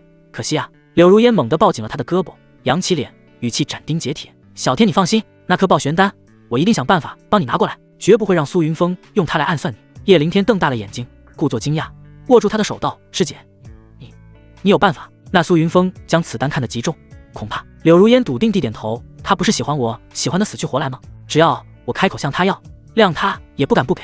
你在这里等着，我这就回缥缈峰去找他，最迟今晚一定把丹药送到你手上。说完，松开叶凌天的胳膊，踩着飞剑冲天而起，匆匆往缥缈峰飞去。望着柳如烟离去的背影，叶凌天勾唇嗤笑一声：愚蠢的女人！他刚坐下，还没来得及畅想明日如何大展神威，一名天绝峰值守弟子便匆匆步入庭院，恭敬禀报：启禀叶首席，缥缈峰的将有容师姐和楚思瑶师姐前来拜访，邀你一叙。叶凌天眉头不由得皱了皱，这两个疯女人来找他做什么？难道还要杀他？呵呵，他心中冷笑，唇角上勾。上次就是这两个疯女人联手把他打伤，害得他迫不得已施展至尊骨的力量才逃过一劫。这个仇他还记得清清楚楚呢。正愁没机会报仇，竟然还敢主动送上门来。经过这几日的修炼，又得到了吴守成的亲自指点，他的修为已经大幅精进，还学会了绝学五行剑诀，实力早已不可同日而语。再对上江有容跟楚思瑶，他胜券在握。若是他们主动投诚，他倒是可以不计前嫌，把两女收入囊中；若不识好歹，那就正好拿他们事件报当日之仇。想到这里，他豁然起身，大袖一挥，神态睥睨。带路！天绝峰山门外，江有容与楚思瑶并肩而立，衣裙无风自动，他们的目光如同冰剑，死死定在对面的叶凌天身上，眼中怒火几乎要化为实质喷薄而出。叶凌天，你这忘恩负义、卑鄙无耻的贼子，我江有容在此向你发起生死战！江有容声音冷冽，带着浓浓的杀意。还有我，楚思瑶。楚思瑶的声音软糯，此刻却冷若冰霜，桃花眼中竟是蕴含杀意的寒芒。两女周身散发着强大的气息，周遭空气都灼烧得微微扭曲。这边的动静立刻吸引了大批天绝峰弟子围观。那不是缥缈峰的江师姐和楚师姐吗？杀气腾腾的来我们天绝峰做什么？后赶来的一些人还不知道发生了什么，探头向场中看去，满脸狐疑的问道：切，你没听见吗？两位师姐正向咱们那位新晋的叶首席发起生死战呢，怎么回事？还能怎么回事？还不是都怪叶凌天做得太过分。怎么说？你们还不知道吧？就在不久前，叶凌天给缥缈峰送去了一份战书，邀约战缈缈峰首席苏云峰师兄。还有这事？周围人顿时来了兴趣。关于叶凌天的身份，他们自然知晓。原本是缥缈峰神首座的小徒弟，备受重视，才入门半年就盖过了当了10几年缥缈峰首席大师兄苏云峰的风头，甚至还入住了悟道殿，足以说明他在缥缈峰的地位。然而就在前几天，缥缈峰神首座突然对外宣称将叶凌天逐出师门，结果一转眼他就拜入了天绝峰，成为了吴首座的亲传弟子，更是在短短几天时间内打败了曾经的天绝峰首席大弟子周浩然，取而代之。今日他更是嚣张地给缥缈峰送去战书，这不是赤裸裸的打沈首座的脸吗？两位师姐定是咽不下这口气，才杀上门来。一众人纷纷点头，觉得分析得很有道理。经过几日的相处，他们就因为叶凌天的狂妄自负而心生不喜，听了这事后更是厌恶。沈首座曾经那么器重他，他却背后偷捅刀子，简直忘恩负义、卑鄙无耻。众人七嘴八舌，纷纷议论，大多数都是对叶凌天的鄙夷。这些讨论自然有一些传入了叶凌天的耳朵里，他顿时怒火中烧，轰！强大的气浪瞬间从他身上喷薄而出，横扫四面八方，震得众人衣衫哗啦啦作响。都给我闭嘴！叶凌天眼神冰冷如刀，狠狠扫过在场所有人，所及之处，议论声戛然而止。一时间，全场寂静若真可闻。面对英智且实力强大的叶凌天，所有人都选择了闭嘴，不再言语。看到众人畏惧的模样，叶凌天嘴角勾起一抹极度不屑的冷笑。哼！一群只敢在背后叽叽喳喳的垃圾。他的声音很大，还加持了灵力，以至于现在每个人都听得清清楚楚。人群中不少人攥紧了拳头，觉得被这句话狠狠地打了脸。奈何实力不允许，否则已经冲上去撕烂了叶凌天那张臭嘴。这样的人实在太可恶，难怪会被逐出缥缈峰。见没有人再敢议论他的不是，叶凌天这才回过头来看向满脸怒容的江有容和楚思瑶两人，他的眼神中带着戏谑，说出来的话更无比自负。你们两个一起上吧。江有容跟楚思瑶早已按捺不住心中杀意，娇斥一声，身影瞬间化作2道流光，一左一右，携着凌厉无匹的攻势，直接向叶凌天杀去。他们只想杀掉叶凌天，或者将其重伤，至于以多欺少，根本不在考虑范围内。他们只要结果，至于过程和手段，并不在意。缥缈峰，柳如烟正驾驭飞剑，心急火燎地朝灵虚殿方向疾驰。他知道这几日苏云峰都在灵虚殿，由师尊沈傲雪帮助疗伤，心中不由嗤笑。就算伤势痊愈又如何？明日擂台上，还不是要被小天踩在脚下？为叶凌天办事，他心情激动，驾驭飞剑的速度比平时快了不少。他想尽快把爆玄丹送到叶凌天手里，然后欣喜地接受叶凌天的夸赞。想到依偎在叶凌天怀里的情景，他的脸上就浮现出一抹红霞，御剑速度又快了几分。眼看宏伟的灵虚殿就在前方，柳如烟心头一喜，忽然砰的一声闷响，原本正在急速飞行的柳如烟正面狠狠撞上了一道无形的屏障，他整个人顿时被一股巨力狠狠弹飞。可以看到他那张姣好的脸蛋在撞击的瞬间就已经变了形状，鼻孔嘴巴都在往外狂飙鲜血，反弹的力量很大，直接把柳如烟弹飞了100丈远，最终狠狠撞在了一块巨大青石上，才堪堪停下。他连哼都没哼一声，双眼翻白，陷入昏迷，浑身宛若无骨，软哒哒的往地上滑落。内殿，沈傲雪秀眉一紧，不轻不重的在苏云峰结实的肩膀上咬了一口，喘息道：柳如烟来了。以前见自家大徒弟像狗皮膏药一样疯狂讨好柳如烟，他只是当个笑话罢了。如今两人关系不同，思想自然也发生了变化。他现在开始不喜欢柳如烟了，怎么看怎么不顺眼，更加不愿意看到苏云峰和从前一样往柳如烟身上贴。在感受到外面的人是柳如烟后，心头莫名一堵，嫉妒似的把苏云峰抱得更紧，还泄愤似的重重咬了他一口。苏云峰低头直视面前面颊绯红的人儿，轻轻挑起他那线条圆润的下巴，迫使他看向自己，眼中带着玩味的痞笑。师尊大人，这是吃醋了？沈傲雪眼底闪过一丝慌乱，下意识地别过头去不看苏云峰的眼睛。我没有，本座怎么可能吃你的醋？别做梦。哦，是吗？苏云峰闻言轻轻挑眉，意味深长地拉长了语调，然后在沈傲雪一脸疑惑的目光中起身离开他，开始穿自己的衣衫。沈傲雪神色一慌，心中发紧，慌乱地抓住苏云峰的手腕。你去哪里？我去哪里？苏云峰嗤笑一声，缓缓挣脱沈傲雪的手，一边慢条斯理地穿衣衫，一边缓缓说道：师尊大人不吃醋，就是心里没我，不喜欢我了。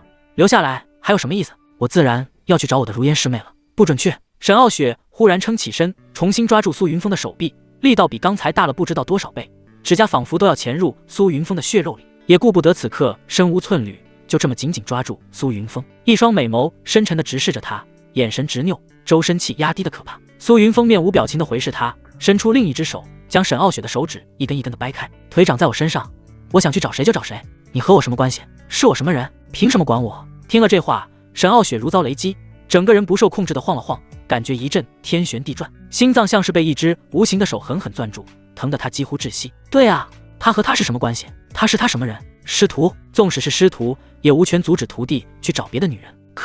可是他就是不想苏云峰去找别的女人，一想到别的女人也可能像他一样蜷缩在这逆徒温暖的怀抱里，他心里就堵得慌。眼看苏云峰已经穿上了一件内衫，心中的焦虑和惶恐进一步扩大。苏云峰余光把这一切全都看在眼里，嘴角勾起一抹玩味的弧线。就在他准备继续穿外衫的时候，一双炽热而颤抖的手臂从身后紧紧圈住了他，耳边传来沈傲雪带着哭腔与祈求的低语：逆徒，你不要走好不好？为师知道错了，你不要去找其他女人好不好？看到你和别的女人在一起，我就很难受。苏云峰勾唇弧度进一步扩大，这段时间的调教，冷艳的师尊大人越来越有小娇妻的味道了。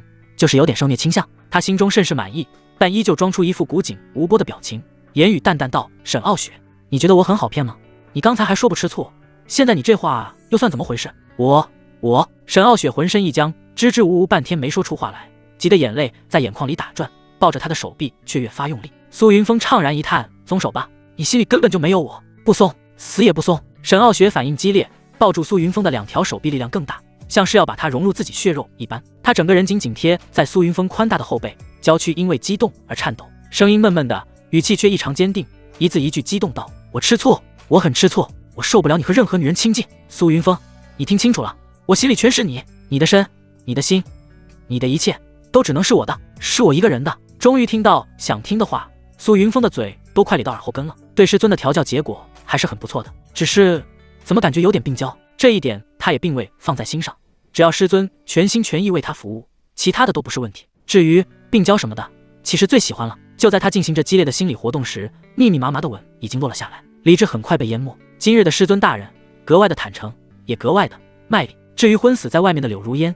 谁TN还记得？3个时辰后，灵虚殿外，此时的柳如烟脸上尽是淤青肿胀，已经没有了原来的模样。她头发凌乱地披散着，沾满了尘土草屑，身上的衣裙也在之前的撞击和滑落中被磨破多处，沾满尘土，样子极为狼狈。她忍着剧痛，双手扶住青石，强撑着摇摇欲坠的身体站起来，顿时一阵头晕目眩袭来，险些再次栽倒，连忙从储物戒中取出一颗疗伤丹药服下，温润的药力化开，疼痛稍微减轻了一些。内视了一下身体情况，只是一些皮外伤，并没有伤及脏腑，这才稍稍松了口气。糟了，小天还在等我送道玄丹过去。他慌忙抬头看向天色，竟已过去了足足3个多时辰。想到叶凌天还在天绝峰等他，也顾不得浑身疼痛，咬紧牙关，拖着沉重的步伐朝灵虚殿方向走去。这一次他学乖了，并没有强闯，而是隔了老远就躬身喊道：弟子柳如烟拜见师尊。喊完，他心中却浮起一丝疑惑，自己之前撞得那么狠，昏迷了这么久，以师尊的修为绝不可能毫无察觉，可为何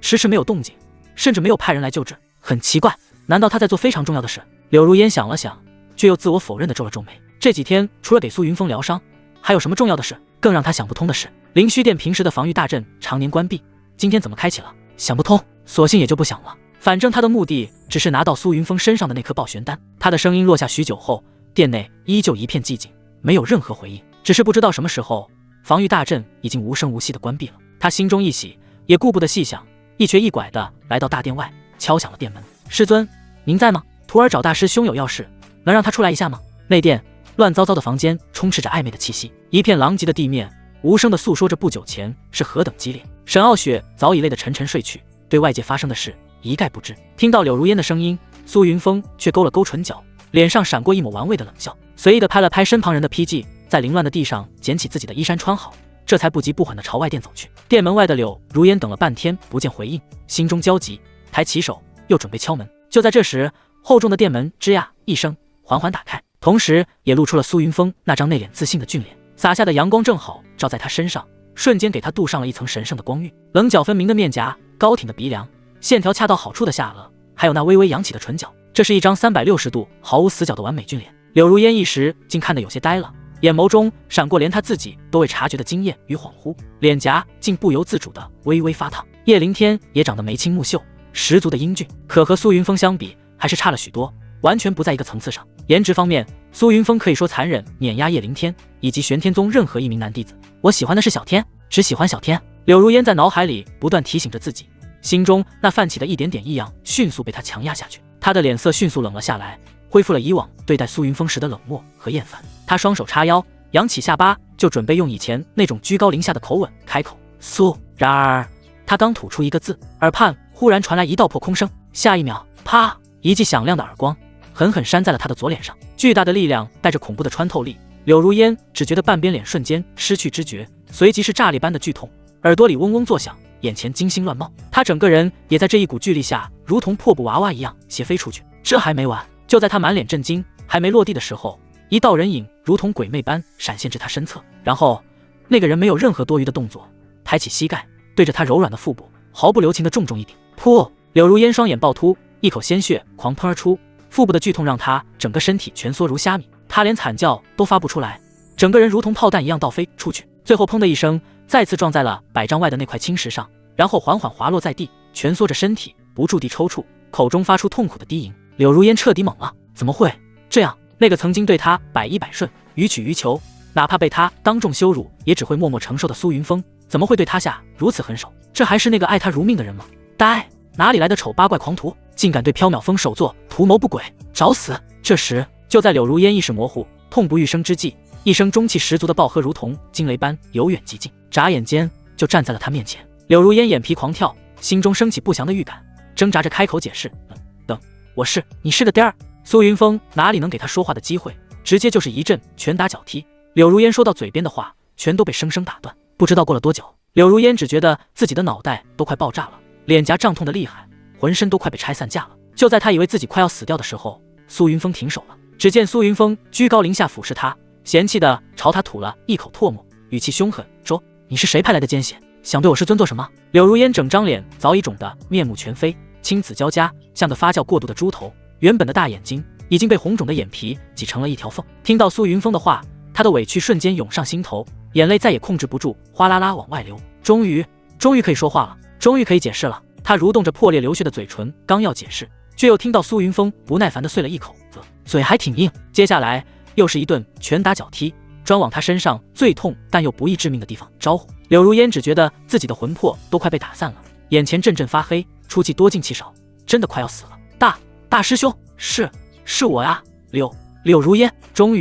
他终于用尽所有力气说出了这句话。放屁！然而苏云峰却是一副不相信的模样，愤怒道：我家如烟师妹貌若天仙，你看看你这鬼样子，跟个猪头似的，哪一点像她？你可知道欺骗我的下场？气息奄奄的柳如烟一听，顿时着急了，眼泪浑着血水模糊了视线。她颤颤巍巍地伸手摸向腰间，好不容易才抓住自己的身份令牌，可是苏云峰根本看都不看，直接一脚踹飞，厉声道：好啊，还敢偷我如烟师妹的身份令牌，说你把她藏到哪里去了？你究竟对她做了什么？啪！话音未落，又是一记响亮的耳光，狠狠抽在柳如烟早已不堪重负的脸上。你 TM 倒是说啊，我的如烟师妹在哪里？你把她怎么样了？你如果敢动她一根汗毛，老子当场就宰了你！苏云峰蹲下身，揪住她凌乱的头发，提起脑袋朝地上猛磕。不一会儿，柳如烟就觉得自己真的要断气了。就在她要晕厥的时候，苏云峰忽然停了下来，提起她的脑袋，让她与自己对视，又是一巴掌甩在她脸上。你 TM 说呀，我的如烟师妹到底在哪里？柳如烟泪流满面，已经彻底崩溃了，口齿不清地呜咽着：我真的是柳如烟啊，大师兄！绝望中，他脑中灵光一闪，想起了什么，哆哆嗦嗦地从怀中扯出一条编织精巧红绳手链，递到苏云峰眼前，声音带着哭腔：颤抖道：“这是你当年送我的红绳，你还记得吗？”苏云峰看见那条红绳时，眼底迅速闪过一抹讥笑，下一秒，他脸上所有的凶狠和怀疑如同潮水般退去，瞬间换上了一副极度震惊、恍然、担忧和心疼的表情。他猛地松开揪着柳如烟头发的手，一把捧住柳如烟的手，满脸担忧道：“如烟，真的是你吗？”柳如烟终于松了一口气，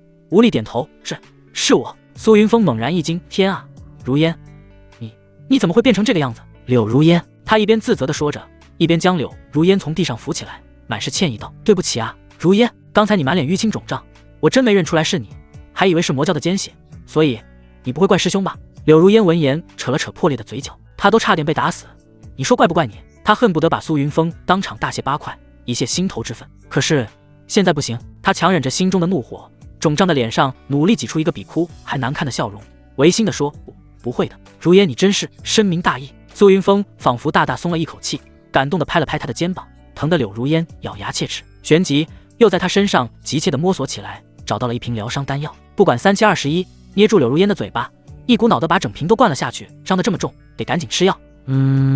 咳。柳如烟被噎得直翻白眼，丹药卡在喉咙，差点背过气去，好一阵剧烈咳嗽才勉强吞下。如烟师妹，是有什么要紧事吗？师尊正在调息，暂时未醒。苏云峰见他缓过气，这才假装关心地问道。服下丹药后的柳如烟觉得好多了，浑身也不是那么疼了，强压住心中的怒火，摇了摇头，肿胀的嘴唇艰难开合：“我不找师尊，我是来找你的。”“找我？什么事？”柳如烟深吸一口气，咬了咬牙道：“我要你身上的那颗爆玄丹。”“哦吼！”苏云峰斜睨了他一眼，心中顿时冷笑连连。好家伙，真好家伙，这种情况下还敢跟他要东西？苏云峰唇角勾起一抹玩味冷笑，见苏云峰没有立即答应，柳如烟心中顿时升起一丝不快，语气也再次变得颐指气使起来：“怎么？我只是想要你一颗丹药而已。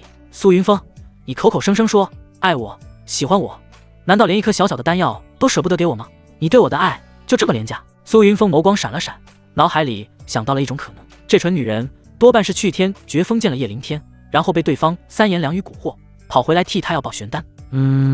可能性极大。苏云峰暗暗点头，越想越觉得是这样。那么柳如烟要这颗爆玄丹，最终会落在叶灵天手里。想到这里，苏云峰看向柳如烟的眼神反而柔和的近乎诡异，嘴角的笑意进一步加深。“哎呀，如烟师妹，你说什么呢？不就是区爆玄丹吗？我给你，马上就给你。”说着，他毫不犹豫地取出一个巴掌大的精美木盒递了过去。“那如烟师妹，你要的爆玄丹，收好。”柳如烟还没反应过来，精美的小木盒就被强行塞进了他的手中，一时间有些发懵。就这么简单？不对，他可是挨了一顿毒打换来的。收好爆玄丹，他心中顿时冷笑起来。没有了爆玄丹，他倒要看在擂台上苏云峰要如何取胜，届时小天就会为他报仇，连同今日之仇全都要苏云峰白背偿还。他昂起下巴，用高姿态看向苏云峰，冷冷哼了一声：“算是识相，这次就暂时原谅你。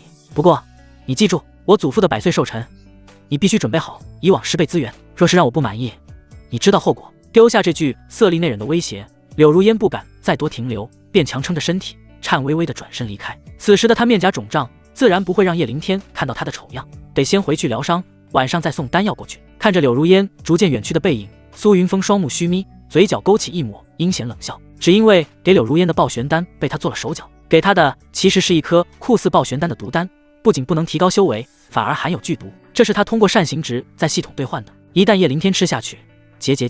苏云峰摩挲着下巴，笑得格外阴险。定，以德服人，点化并惩戒迷失方向的小师妹，善行值加500。听到脑海里系统的播报声，苏云峰只觉得神清气爽。暴揍爱而不得的白月光，真是一件令人愉悦的事。刚要关门回去继续调教美艳师尊，忽然一名外门弟子匆匆奔来。不好了，大师兄，江师姐和楚师姐在天绝峰与叶灵天决斗，2位师姐他们……什么？还没等报信的人说完，苏云峰一下子跳得巴掌高。叶灵天，你竟敢伤我师妹，简直找死！原本还想慢慢玩死叶灵天，让他感受到绝望和痛苦，但现在他改变主意了。龙有逆鳞，触之必怒。江有容和楚思瑶便是他苏云峰此生最重要的逆鳞之一。叶灵天，今日便是你的死期！苏云峰虎躯猛地一震，二话不说，赶紧驾驭飞剑朝天绝峰冲了过去。今日他苏云峰便要提前险胜，诛杀叶灵天。那名赶来报信的外门弟子愣在原地，呆呆地望着大师兄杀气腾腾消失在天际的背影，挠了挠头，有些困惑的小声嘀咕：“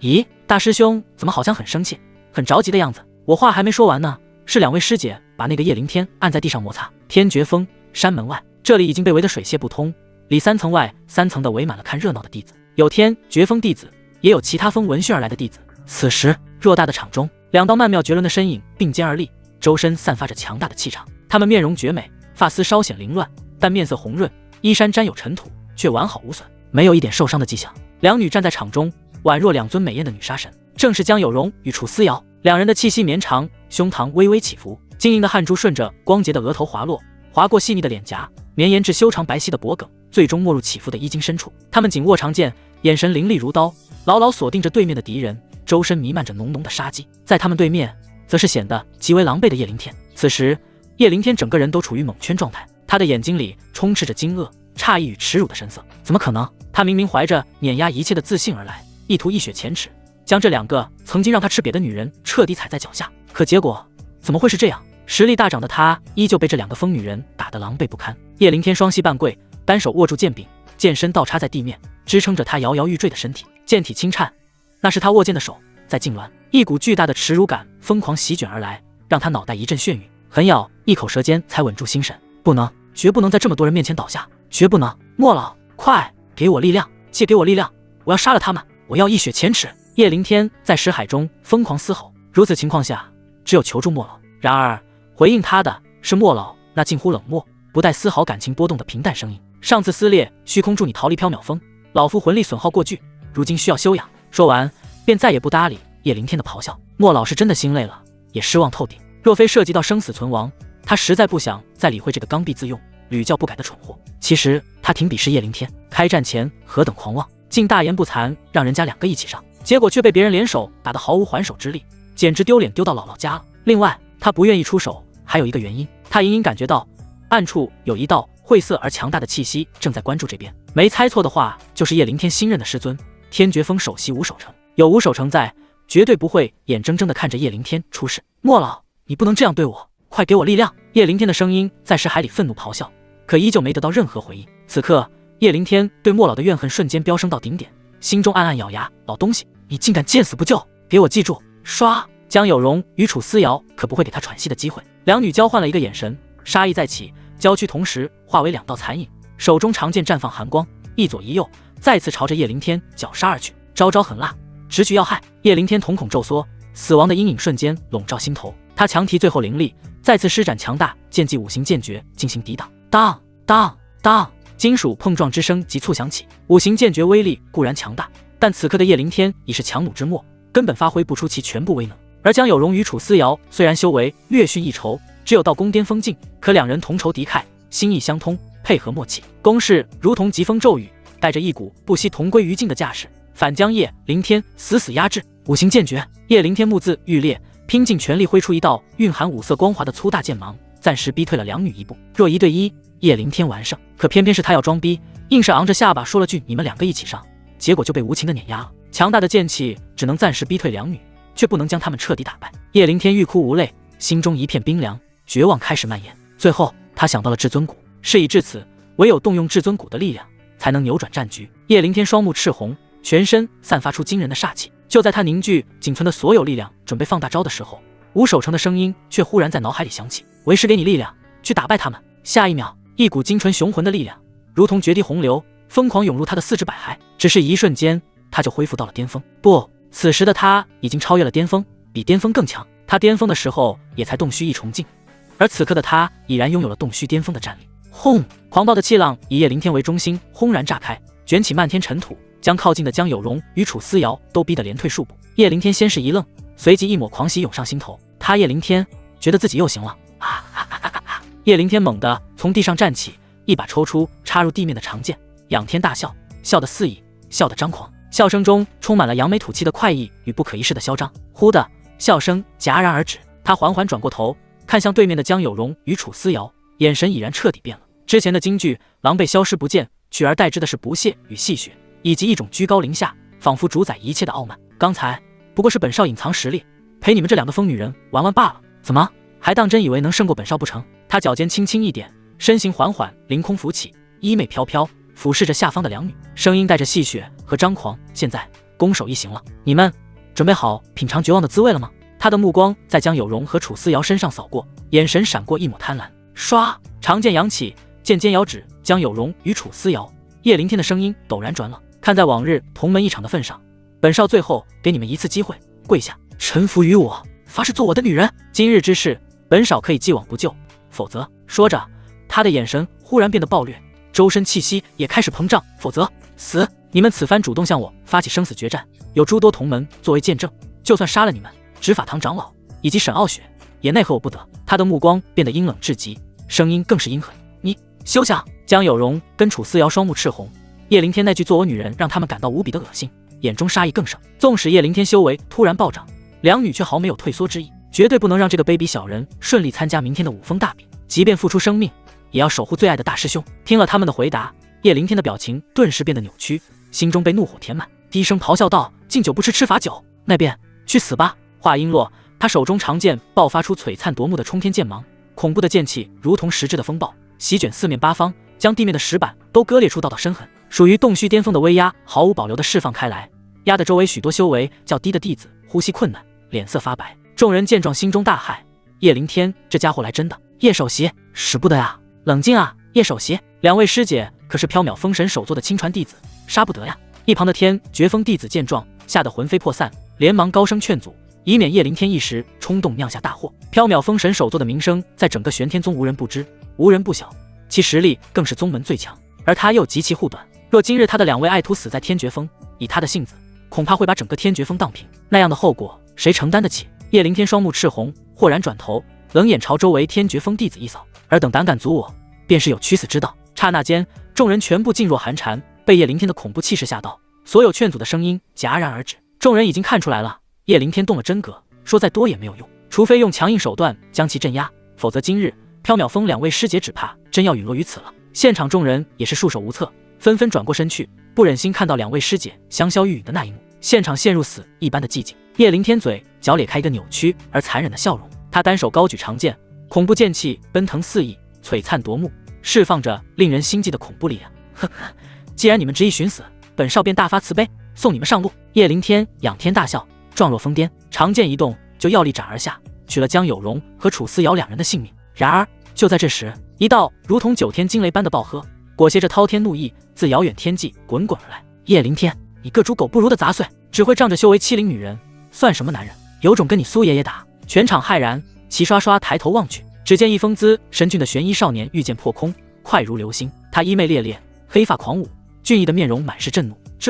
这是缥缈峰的苏云峰师兄！有人失声惊呼，人群顿时一阵骚动，眼神变得怪异。这位缥缈峰首席大师兄近半年名声在外，以至于每当提起他的名字，脑海里就会自动想起他做的那些龌龊事。不过今日众人的脑海里却出奇的没有想那些，而是宛若见到了救星一样高兴。当看到最爱的男子宛若天神下凡般出现，江有容跟楚思瑶眼里是压抑不住的激动，两人的眼里便再也容不下其他，满心满眼都只有眼前这俊美男子，他们最爱的大师兄。苏云峰身形如电，眨眼间便轰然落入场中，激荡的气流卷起他的衣角，更添几分凛然气势。目光第一时间扫过两位师妹，见他们虽气息微乱，但安然无恙，悬着的心终于落下。大师兄！两女再也按捺不住，迅速扑了上来，一左一右抱住苏云峰的胳膊，声音中带着惊喜：大师兄，你怎么来了？苏云峰虎着脸，毫不客气地在两女光洁的额头上各弹了一下。我再不来，你们俩是不是打算把自己交代在这里？以后不准再这么鲁莽，不准再以身犯险，听见没有？对不起吗，大师兄？两女捂着额头，却笑得眉眼弯弯，非但没觉得疼，反而感到甜蜜无比。他们摇晃着苏云峰的胳膊，迫不及待地开始表功，语气带着得意：大师兄，你不知道我们可厉害了，把叶凌天那个狗贼打得屁滚尿流，满地找牙。你是没看到他刚才那副狼狈样，活脱脱一个跳梁小丑。说完，两女不约而同地扬起绝美的小脸，眼巴巴地望着苏云峰，那神情分明在说：夸夸我，快夸夸我。苏云峰对两位师妹这负求表扬的小模样再熟悉不过，心中又好气又好笑，伸手在他们脑袋上各揉了一把，语气带着宠溺：是，我家师妹最厉害了，行了吧？周围众人刚才还剑拔弩张的气氛，怎么一转眼就变成了大型撒狗粮现场？有考虑过单身狗的感受吗？这些话彻底点燃了叶凌天的怒火，愤怒淹没了他最后一丝理智。苏云峰，叶凌天咬牙切齿，每一个字都像是从牙缝里挤出来。你来得正好，今日我便送你们三人一并上路。看着眼前的仇人，叶凌天双目赤红如血，胸中杀意如同沸腾的岩浆，几乎要破体而出。他受不了了，他要苏云峰，还有那2个让他难堪的疯女人下地狱。为什么？为什么这个早就该在挖骨后废掉、死掉的家伙，不仅活得好好的，还能一次又一次的破坏他的好事，让他沦为笑柄？如今他的人设完全崩塌，计划也全部被打乱，全是因为他。苏云峰，苏云峰，给我去死！叶凌天狂吼一声，周身本就暴涨的气息再次攀升，他整个人化作一道血色剑光，带着摧毁一切的暴力气势，朝着苏云峰狂猛扑来。苏云峰一推，柔和的力量将2位师妹推出场外，这才抬头眯眼看向冲向自己的叶凌天，他眼神骤然变得无比冰冷，周身更是腾起恐怖的气息，长袖挥动，锵的一声，一柄古朴长剑已然在手，剑身流淌着淡淡的青色光晕。哼，找死！成全你！话音未落，苏云峰便如离弦之箭朝着叶凌天直杀而去。大师兄！江有容和楚思瑶的心瞬间提到了嗓子眼，在他们眼里，大师兄的修为不如叶凌天，主动出击无异于以卵击石，自寻死路。想要上去帮忙，耳边却传来苏云峰的传音：乖乖站好别动，看着便是，他还不是我的对手。两女娇躯一震，对视一眼，从对方眼中看到了同样的惊异，但出于对大师兄毫无保留的信任，他们强行按耐住冲动，只是紧握粉拳，全神贯注地盯着场中，随时准备出手。哈哈哈！苏云峰，你还真是蠢得无可救药，竟敢主动对我出手，自取其辱，愚蠢至极！叶凌天猖狂大笑，眼中满是对苏云峰的不屑与蔑视。以前苏云峰不是他对手，现在得到了吴守成的暗中帮助，苏云峰就更加不是他的对手。他有绝对的信心碾压苏云峰。只见他手中长剑猛地一震，眼底闪过一抹暴虐的疯狂，咧嘴讥笑道：原本想在明日擂台上将你踩在脚下，既然你等不及想找死，本少今日便大发慈悲，提前送你上路。哈哈哈！狂笑声中，叶凌天身影陡然加速，手中长剑血光大盛，带着撕裂一切的锋锐与狂暴，狠狠斩向那道袭来的青色剑光。他要一剑定乾坤，将苏云峰连同他的自信与尊严一同斩得粉碎。下一瞬，当一声金属碰撞的巨响响彻天地，狂暴的余波呈环形疯狂扩散，修为稍弱者直接被掀翻在地。紧接着，一道人影便在所有人错愕的注视下倒飞出去，狠狠撞在了天绝峰的山门上。那道身影赫然是叶凌天。轰隆隆，巨大的冲击力使得天绝峰的山门轰然倒塌，化作一块块大小不一的碎石。噗噗噗！废墟中，叶凌天连吐3大口血，脸色瞬间惨白如纸，气息萎靡到了极点。他挣扎着想要爬起，却感觉全身骨头都像是散了架，剧痛无比。原本张狂和狞笑早已凝固，取而代之的是无边的错愕、震惊、茫然以及深深的恐惧。怎么可能？他内心在疯狂咆哮，几乎要崩溃。明明是应该他碾压对方，在所有人面前将苏云峰踩在脚下，尽情羞辱。可为什么结果会是这样？他现在可是拥有洞虚巅峰的战力啊，竟然被苏云峰一剑给秒了，这绝不可能！苏云峰明明失去了至尊骨，是个修为停滞的废物，而他是完美融合了至尊骨，注定崛起的世界主角。结果怎么会是这样？刚才被2个疯女人暴打，这时候又被一直看不起的苏云峰秒杀。叶凌天所有的骄傲、自负，在这一刻彻底崩碎，他的心态彻底爆炸，全场死一般的寂静，所有人全都瞪大了眼睛。他们看见了什么？那个刚刚还不可一世、气息滔天的叶凌天被苏云峰一招秒了。我的天！刚才叶凌天那如同魔神降临、威压全场的气势，所有人都有目共睹。即便是江师姐跟楚师姐2人联手，全力出击，也远不是对手。可是就是这样一个人，却被苏云峰师兄秒了。那苏云峰师兄的真实实力究竟恐怖到了何种地步？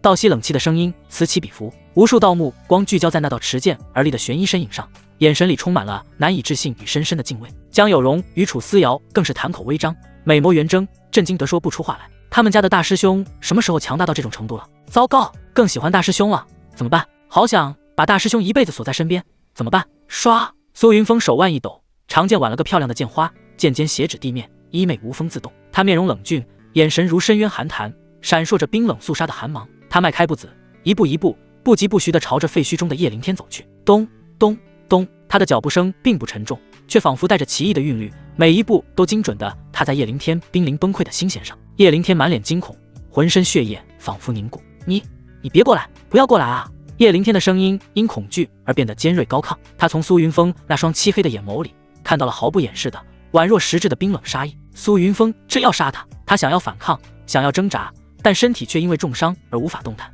死亡的阴影瞬间笼罩而下，冰冷刺骨，让他的灵魂都在战栗。不，你不能杀我，我是天绝峰首席弟子，是师尊最看重的亲传，你杀了我，就是与整个天绝峰为敌，我师尊也绝不会放过你，你不能杀我！叶凌天涕泪横流，语无伦次地嘶吼着。此时的他哪里还有半点嚣张跋扈、不可一世的样子，早已被吓破了胆，眼泪鼻涕一大把。围观众人纷纷投去鄙夷的目光，无论是天绝峰弟子还是他封弟子，大多都冷眼旁观，甚至有人眼中流露出快意。快阻止他，不要让他过来啊！你们他妈的聋了吗？快点阻止他啊！废物，废物，一群废物！叶凌天歇斯底里的嘶吼大喊，明明求人，还一副高高在上命令的姿态，任谁看了都不愿意出面，反而激起了更多人的反感。因此回应他的只有一道道愈发冰冷和鄙夷的目光。怎么会这样？叶凌天的心彻底沉入冰窟，浑身发冷。莫老，快救救我，救救我呀！没办法了，他又开始求莫老救命了。然而戒指里的莫老却丝毫没有回应，宛若人间蒸发了一样。莫老，不，师尊，快救我，求求你，再救我一次！我知道错了，以后我什么都听你的，我发誓，我用道心发誓。师尊，你不能看着我死啊！叶凌天在识海中疯狂哭喊哀求，师尊，求求你救救我！我与你同甘共苦，相依为命这么多年，你真要白发人送黑发人吗？你不能见死不救啊！叶凌天的修炼天赋确实很高，但他有2个弱点和一个致命漏洞：极端自负，毫无担当，极度怕死。一旦遇到这种生死攸关的时刻，只会一味的撒泼求救。此时此刻的叶凌天身体动弹不得，精神几乎崩溃，真的是叫天天不灵，叫地的不应，浑身上下都充满了绝望。苏云峰拖着长剑，一步一步朝叶凌天逼近，随着他的移动，剑尖划过地面，溅起一溜细碎的火星。唰！下一秒，苏云峰一剑斜斩而出，剑光乍起，快如闪电。噗的一声，一道凄艳的血剑飙射而出，一条完整的右臂应声飞起，在空中划出一道诡异的弧线，啪嗒一声掉落在不远处的尘土中，手指还兀自抽搐了2下。呀！我的胳膊，我的胳膊！叶凌天发出杀猪般凄厉至极的惨嚎，整张脸瞬间扭曲变形，额头上、脖颈上青筋暴突，如同扭曲的蚯蚓，狰狞而恐怖。豆大的冷汗混合着泪水和鼻涕层层而下，他浑身如同筛糠般剧烈颤抖，牙齿咬得咯咯作响，咬碎了后牙草。围观众人无不心头巨震，面露骇然。谁也没想到，这位向来以温润儒雅形象示人的缥缈峰大师兄，出手竟是如此狠辣果决，没有丝毫拖泥带水，见面就先断人一臂。见此，所有人都不禁胆寒，这才是苏师兄的真正面目吗？简直可怕！唰，又是一剑斩出，冰冷的剑芒呼啸而出，划破空气，带着凄厉的尖啸，径直斩向叶凌天仅剩的左臂。不，师尊救我！叶凌天瞳孔紧缩到极致，瞳孔被那道致命的寒芒完全占据，极致的恐惧甚至让他下身一热，当场失禁，腥臊的气味弥漫开来。戒指里的莫老暗叹一声，终究还是不能眼睁睁地看着叶凌天被杀死。住手！就在他准备出手的时候，一道暴喝声自天绝峰内滚滚传来，紧接着便见大腹便便的吴守成闪身而至，一掌拍出，直接磨灭了即将落在叶凌天身上的强大剑芒。苏云峰持剑而立，微微侧手，冰冷的眸光投向这位天绝峰首座，他脸上没有丝毫面对长辈时应有的恭敬，语气更是冰冷。你要救他？吴守成眼睛里金光闪烁，仔细地打量着眼前的苏云峰，眼底深处掠过一抹惊艳。他自然认识苏云峰，但却没想到对方竟然不声不响成长到了这种程度，竟一剑便击败了他所看中的叶凌天。吴守成脸上迅速重新堆起那副惯有的慈祥和善的笑容，他捋了捋胡须，声音浑厚，带着长辈的威严：苏师侄，得饶人处且饶人，你也已经断了我徒儿一条胳膊，气也该消了，这事便到此为止。他虽然脸上带着和善的笑容，但说话的语气却蕴含着一丝不可抗的压迫。叶凌天对他还有大用，绝不能看着他被苏云峰斩杀。苏云峰手腕轻转，长剑发出嗡的一声颤鸣，剑锋斜指地面，非但没有退让，反而迎着吴守成的目光，冷冷的一字一句的反问：倘若我今日非要他死呢？哗！此言一出，全场哗然，倒吸凉气的声音此起彼伏。这么猛吗？苏师兄是真的刚猛无匹，竟然敢当面顶撞一峰首座，毫不留情。无数道目光瞬间变得无比炽热，充满了震惊与钦佩。往日对苏云峰的种种偏见，在这一刻被这把绝无双的姿态全部冲散。这才是真实的苏师兄啊！太酷了！苏师侄！吴守成的笑容消失，那张肥胖的脸沉了下来，目光变得幽深而锐利，大成期的威压不再掩饰的释放，目光悠悠盯着苏云峰，眼神充满警告。你可知你在对谁说话？又在说什么？呵呵。面对吴守成的警告，苏云峰却忽然低笑2声，毫无惧色地迎向吴守成压迫感十足的目光，话语中带着讥讽：好一个得饶人处且饶人，好一位主持公道的吴首座。他声音陡然提高，清晰地回荡在每个人耳中。方才叶凌天嚣张跋扈，对我2位师妹污言秽语之时，请问吴首座您在哪里？叶凌天恃强凌弱，以洞虚巅峰修为，欲将我2位师妹当场格杀之时，请问吴首座您又在哪里？如今形势逆转，轮到你弟子要被斩杀，你就跳出来了。苏云峰猛地踏前一步，剑锋之上青芒吞吐气势勃发，目光如电，直视吴守诚。我是尊前脚把他逐出师门，你后脚就收他为亲传弟子，我倒要问问吴首座，您这般作为究竟安的什么心？是另有所图，还是别有用心？苏云峰的这番犀利质问，如同在平静的湖面投下一块巨石，瞬间激起千层浪。无数道目光齐刷刷地转向了吴守诚，眼神中充满了探究。是啊，刚才叶灵天气焰嚣张，动静可谓惊天动地。身为天绝峰首座，大成期强者，怎么可能毫无察觉？可他为何早不出现，晚不出现，偏偏只在叶灵天即将殒命的关键时刻才现身救场？前后两种截然不同的反应，确实耐人寻味。吴守诚的面色瞬间阴沉的能滴出水来，他眼中寒光一闪，冷哼一声，强行解释道：“你休要胡言乱语，本座刚才只是在处理药物，未能及时感知此处变故。”这番说辞听起来冠冕堂皇，但在如此情境下，却显得苍白无力，甚至有几分此地无银300两的意味。围观弟子们眼神中的怀疑，非但没有消散，反而更浓了几分。吴守诚颇有一副越描越黑的既视感。够了，见软的不行。吴守诚脸色一沉，索性不再掩饰，直接摆出了一峰首座的威严姿态，声音带着不容置疑的决断：“苏云峰，你立刻退下，此事到此为止。”围观众人心中暗自叹息，其实他们不少人也恨不得看到叶灵天这个忘恩负义、嚣张跋扈的小人扶住。可是吴守诚已经拿出了这副架势，想要杀叶灵天已经不可能。然而就在所有人都以为尘埃落定，苏云峰不得不妥协退让的时候，异变陡生：“到此为止，你说了不算。”苏云峰冷哼一声，身影竟毫无征兆的骤然暴起，手中长剑嗡鸣震颤，直接取叶灵天心窝，没有丝毫犹豫。这一击快、狠、准，毫无保留，杀意冲天。今天他要叶灵天死？什么？他竟敢！惊呼声四起，谁都没想到苏云峰竟敢在吴守诚明确表态后仍悍然出手，而且是如此不留余地的绝杀。他的速度极快，又是突袭，甚至连吴守诚都没有反应过来。待吴守诚回过神来，苏云峰已经来到了叶灵天面前，冰冷的剑锋更是爆发出璀璨而凌厉的剑芒。这一剑下去，叶灵天必死无疑。吴守诚须发皆张，目眦欲裂，庶子而敢！暴怒的咆哮如同9天雷霆炸响。吴守诚在极致的惊怒之下，再也顾不得其他，大成期的恐怖修为轰然爆发，寒怒一掌朝着苏云峰的后心狠狠拍去。这一掌含怒而发，近乎全力，掌锋所过之处，空间隐隐扭曲，发出不堪重负的哀鸣。大成期强者盛怒之下的全力一击，足以将山峰夷为平地，其威能恐怖无比。在场所有人都毫不怀疑，苏云峰若被击中，必定会瞬间化为齑粉，魂飞魄散。大师兄！江有容跟楚思瑶吓得魂飞魄散，发出凄厉尖叫，不顾一切朝着苏云峰的方向冲去。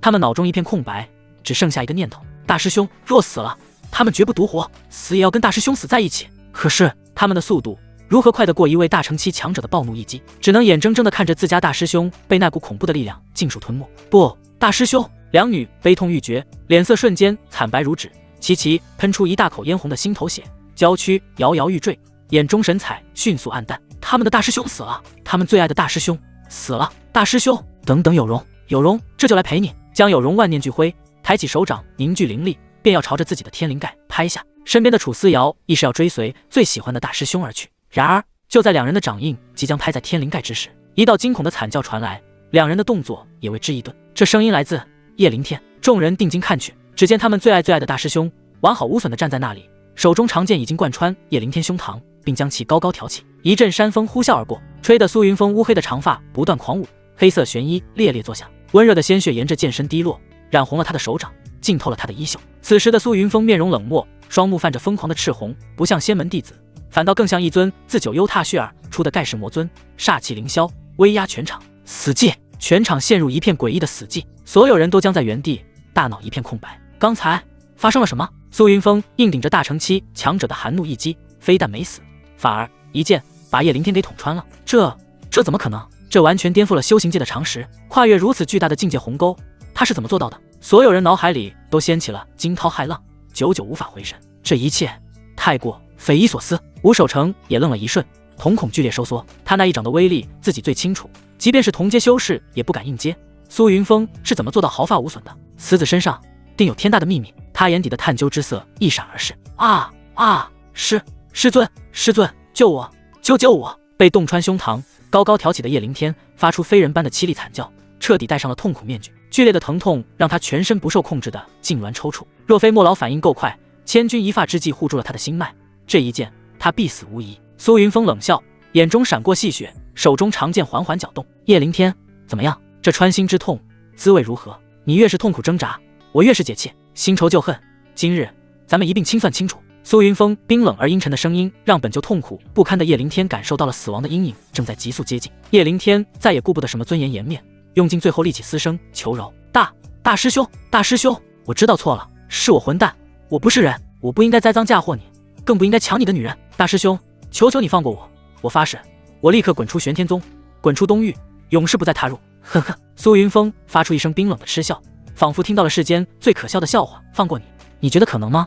他手腕猛地一沉，将叶凌天从剑上卸了下来，重重摔在地上，旋即迅速探出手掌，五指如钩，死死扼住叶凌天的脖颈，将他如同小鸡仔般提起，与自己面对面。且不论你往日种种构陷污蔑，单说你今日欲置我2位师妹于死地，你就必死。苏云峰眼中寒芒爆闪，另一只空着的手五指并拢如刀，没有丝毫犹豫，带着凌厉的破空之声，猛地刺向叶凌天鲜血淋漓的胸膛。噗嗤，血肉撕裂的闷响令人头皮发麻。至尊骨也该物归原主了，你也应该好好品尝品尝蛇骨之痛。苏云峰的声音如同梦魇，让叶凌天不寒而栗。不要，你不能这样，放开我！叶凌天面色惨白，吓得亡魂皆冒，发出惊恐到极致的尖叫：救我呀！师尊，混账，给本座住手！吴守成勃然变色，厉声暴喝。他看中叶凌天最大的原因就在于那块至尊骨，岂能眼睁睁看着他被夺走？轰！大成期的恐怖气息瞬间以他为中心弥漫开来，无形威压如潮水般迅速横扫四面八方。他不知道刚才苏云峰是通过什么手段躲过了他那致命一击，但即便苏云峰身上有古怪，他也不能坐以待毙。与此同时，戒指里的墨牢也开始发力，他和叶凌天绑定在一起，一荣俱荣，一损俱损。更何况他还指望着叶凌天崛起后为其重塑肉身，好不容易谋划来的至尊骨岂有再还回去的道理？绝不允许！若是失去了至尊骨，叶凌天的资质将会下降一大截，进而直接影响叶凌天的成长，延缓他重塑肉身的进度。绝对不能让这样的事发生！老夫借给你力量！莫老的声音在叶凌天脑海里炸开。此刻莫老已经管不得那么多了，前几天为了开启虚空通道，已经让他元气大伤，如今只能再次燃烧神魂，为叶凌天提供力量。下一刻，一股强大的力量瞬间充斥叶凌天的四肢百骸，这一瞬间，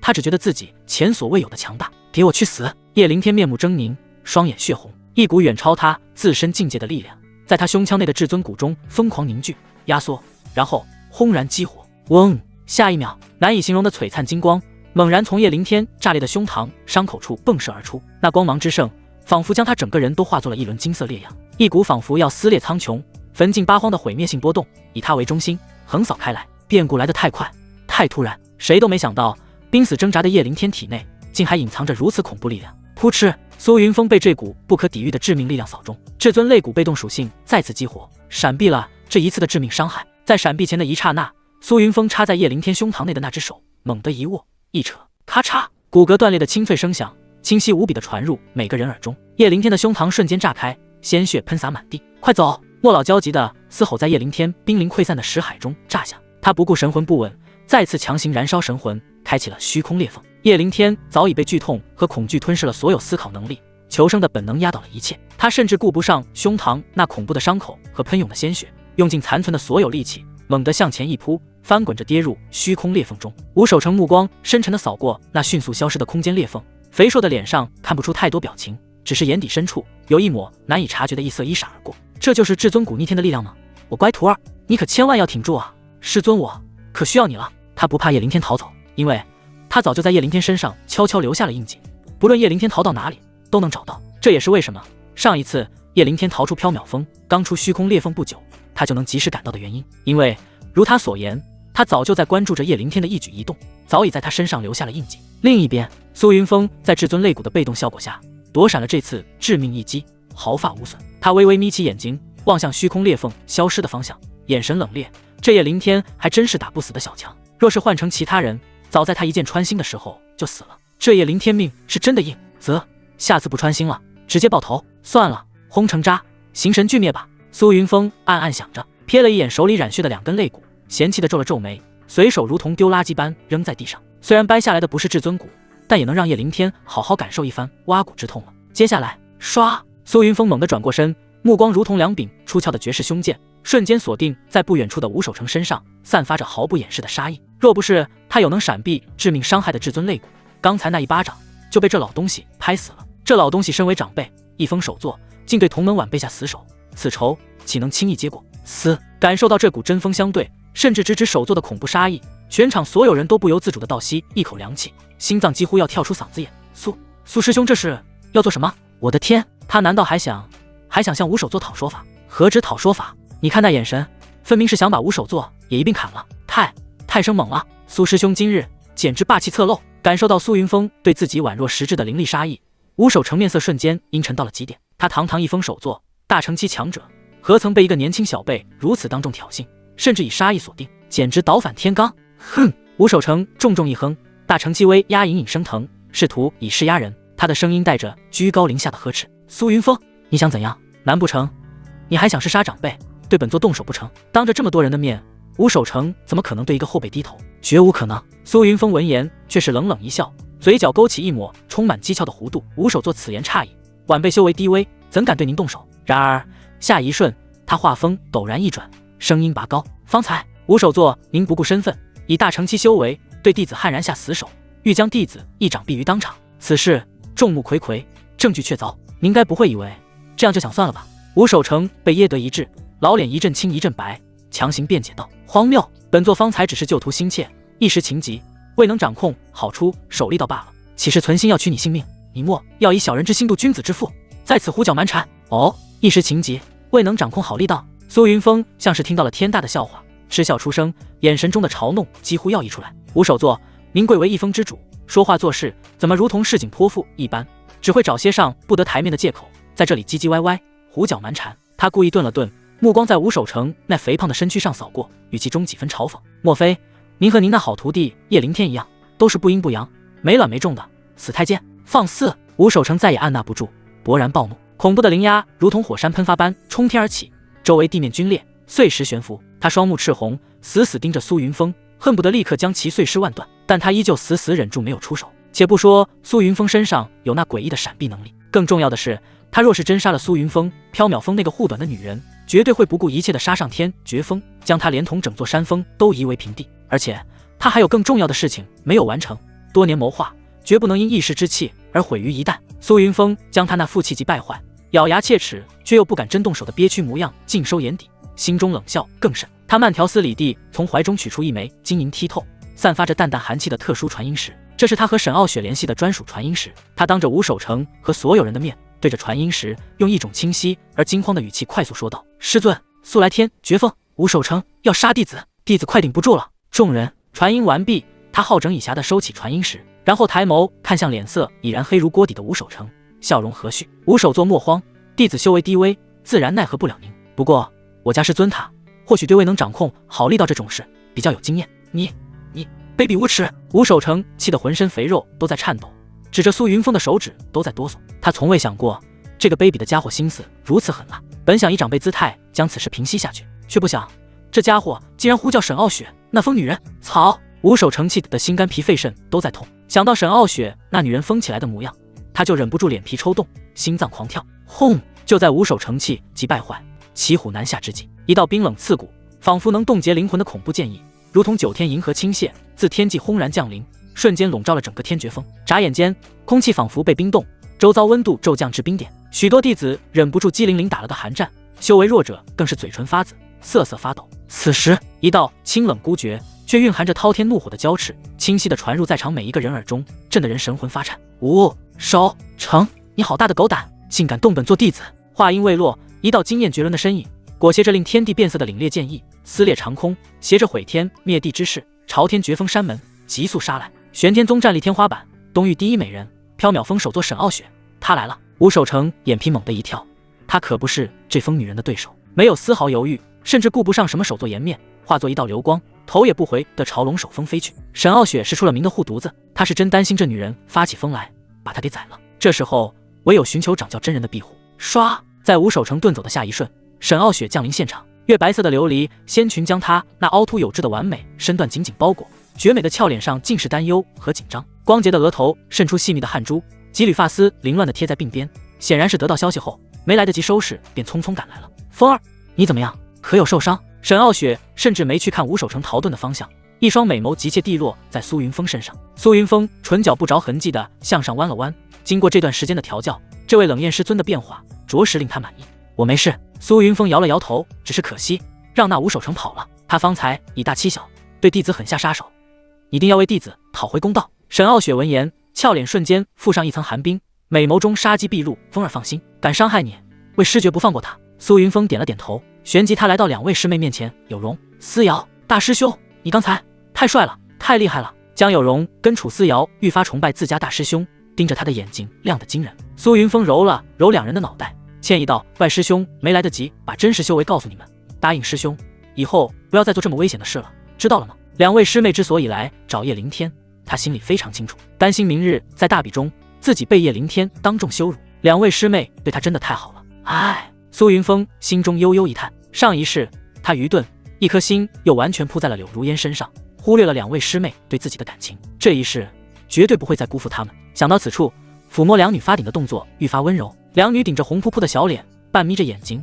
近乎贪婪地享受着大师兄的温柔抚爱，一双幽深的眸光在3人之间来回扫视。沈傲雪秀眉微蹙，源自女人的第6感，她能察觉出2徒弟和3徒弟对逆徒的心思。袖袍中的粉拳悄然握紧，面色跟着沉了下来。咳咳，她轻咳2声，言语淡淡道：好了，有容、思瑶，你们先回缥缈峰休整，准备明日大比。风儿跟我一同去找吴守诚算账。说完也不管其他人的反应，握住苏云峰的手腕，化作一道犀利剑芒，瞬间消失在天际。空中，苏云峰侧目，嘴角勾起一抹戏谑的笑意。什么？师尊大人连自家徒弟的醋也吃？沈傲雪紧了紧握住苏云峰的玉手，一双如星辰般的眸子直直盯向苏云峰，坚定点头：吃，我吃任何一个与你亲近的女人的醋。苏云峰微微一怔，随即失笑，捏了捏沈傲雪白皙的脸蛋，哟呵，师尊大人，你的战友欲是不是太强了一些？我不管。沈傲雪牢牢抓住苏云峰的手腕，美眸死死盯着他，眼神中透着近乎偏执的执拗。你是我的，是我一个人的，谁也不准把你抢走。苏云峰没说什么，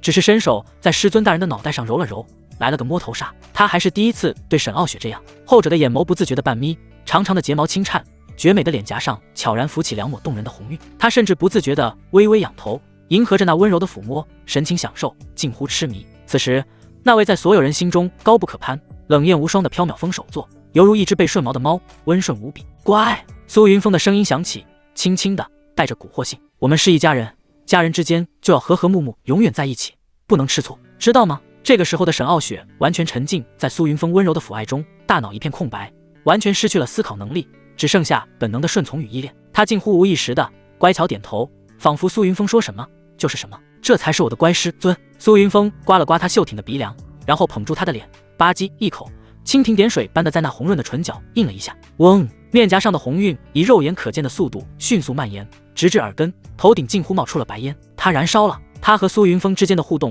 多不胜数，可在光天化日之下，还是第一次。糟了，糟了，心脏跳得太快，脑袋快要爆炸了，怎么办？怎么办？一股难以遏制的、更强烈的渴望在他心底疯狂滋生。他想要反手抱住他，加深这一吻，但仅存的一丝理智告诉他，不行，绝对不能让人看见。他只能死死压抑住那颗疯狂跳动的心脏，默默的将那份渴望死死压在心底。看向苏云峰的眼底，闪动着一抹近乎疯狂的占有欲。光天化日之下不行，月黑风高呢。今晚回去，一定要让逆徒把他狠狠推倒。龙首峰，沈傲雪带着苏云峰缓缓降临，除了面色略显尴尬的掌教真人，以及躲在后方眼神闪烁不定的吴守诚，还有另外2峰的首座，以及数位气息如海的宗门长老。苏云峰微微眯了眯眼睛，显然吴守诚逃到此地后，立刻搬来了救兵，试图以势压人，让师尊知难而退。掌教真人见到沈傲雪，立刻挤出一个和事老般的笑容，沈师妹。然而他后面的话还没来得及说出口，一道霸道绝伦的恐怖剑气毫无征兆的自沈傲雪指尖瞬间迸发，擦着掌教真人的鬓角，带着尖锐的破空声呼啸而过。谁也没想到沈傲雪竟连半分面子都不给掌教真人，这擦鬓而过的一剑，分明就是赤裸裸的警告与下马威。掌教真人的神情一僵，笑容瞬间凝固在脸上，迈出去的脚步应声生定在半空，背脊渗出一层细密的冷汗。他定定地站在原地，一时间竟不敢再有丝毫动作。那道凌厉的剑气在掠过他后，轰的一声，瞬间如烟花一样爆炸开来，放大了无数倍，裹挟着恐怖杀意，径直袭向吴守诚。疯子，这女人真是个彻头彻尾的疯子！吴守诚心中破口大骂，惊骇欲绝。他万万没想到，当着掌教和这么多宗门长老的面，沈傲雪这疯子竟真敢动手。面对袭击而来的恐怖剑气，吴守诚没有任何时间思考，他怒吼一声，大成期的修为全力爆发，各种手段尽出，试图抵挡。但沈傲雪这一剑的威力实在太强，即便吴守诚拼尽了全力，最终还是被余波擦中。他整个人被巨大的冲击力震得倒飞出去100余丈，在地上犁出一道深深的沟壑，狼狈不堪。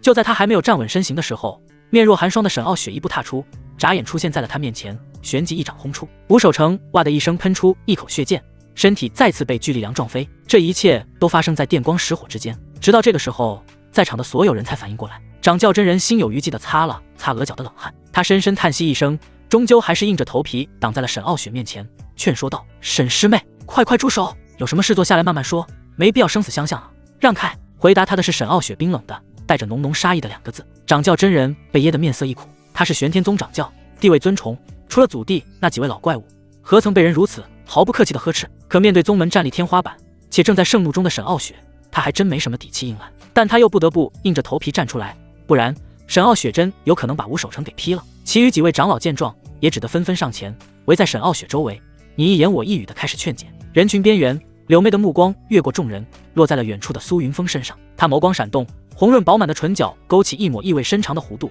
身影一闪，在空中划过一道优雅的弧线，带着一抹沁人的幽香飘然降落在苏云峰面前。苏云峰行礼：“柳师叔。”眼前这位人妻属性拉满的绝色尤物，一举一动总是能吸引男人的目光。柳妹嘴角微勾，嫣然一笑，玉腿轻抬，上前2步，拉近2人间的距离。一股好闻的茉莉花清香迎面而来，迅速填满鼻腔。紧接着，柳妹那张惊世骇俗、足以魅惑众生的绝美容颜，在苏云峰的瞳孔中急速放大。苏云峰眉头微微一蹙，脚下不着痕迹地向后退了半步，试图重新拉开距离。然而，柳妹却像是早有预料，她退，她便进，如影随形。同时，一只微凉细腻、柔弱无骨的纤纤玉手倏然探出，带着淡淡的香风，轻轻勾起苏云峰的下巴。刹那间，四目相对，苏云峰的瞳孔中此刻完全映满了柳妹那张颠倒众生的绝美脸庞。如此近的距离，甚至能感受到柳妹呼出的温热气息打在脸上。若是换做其他任何一个男人，此时此刻怕早已无法保持从容镇定。可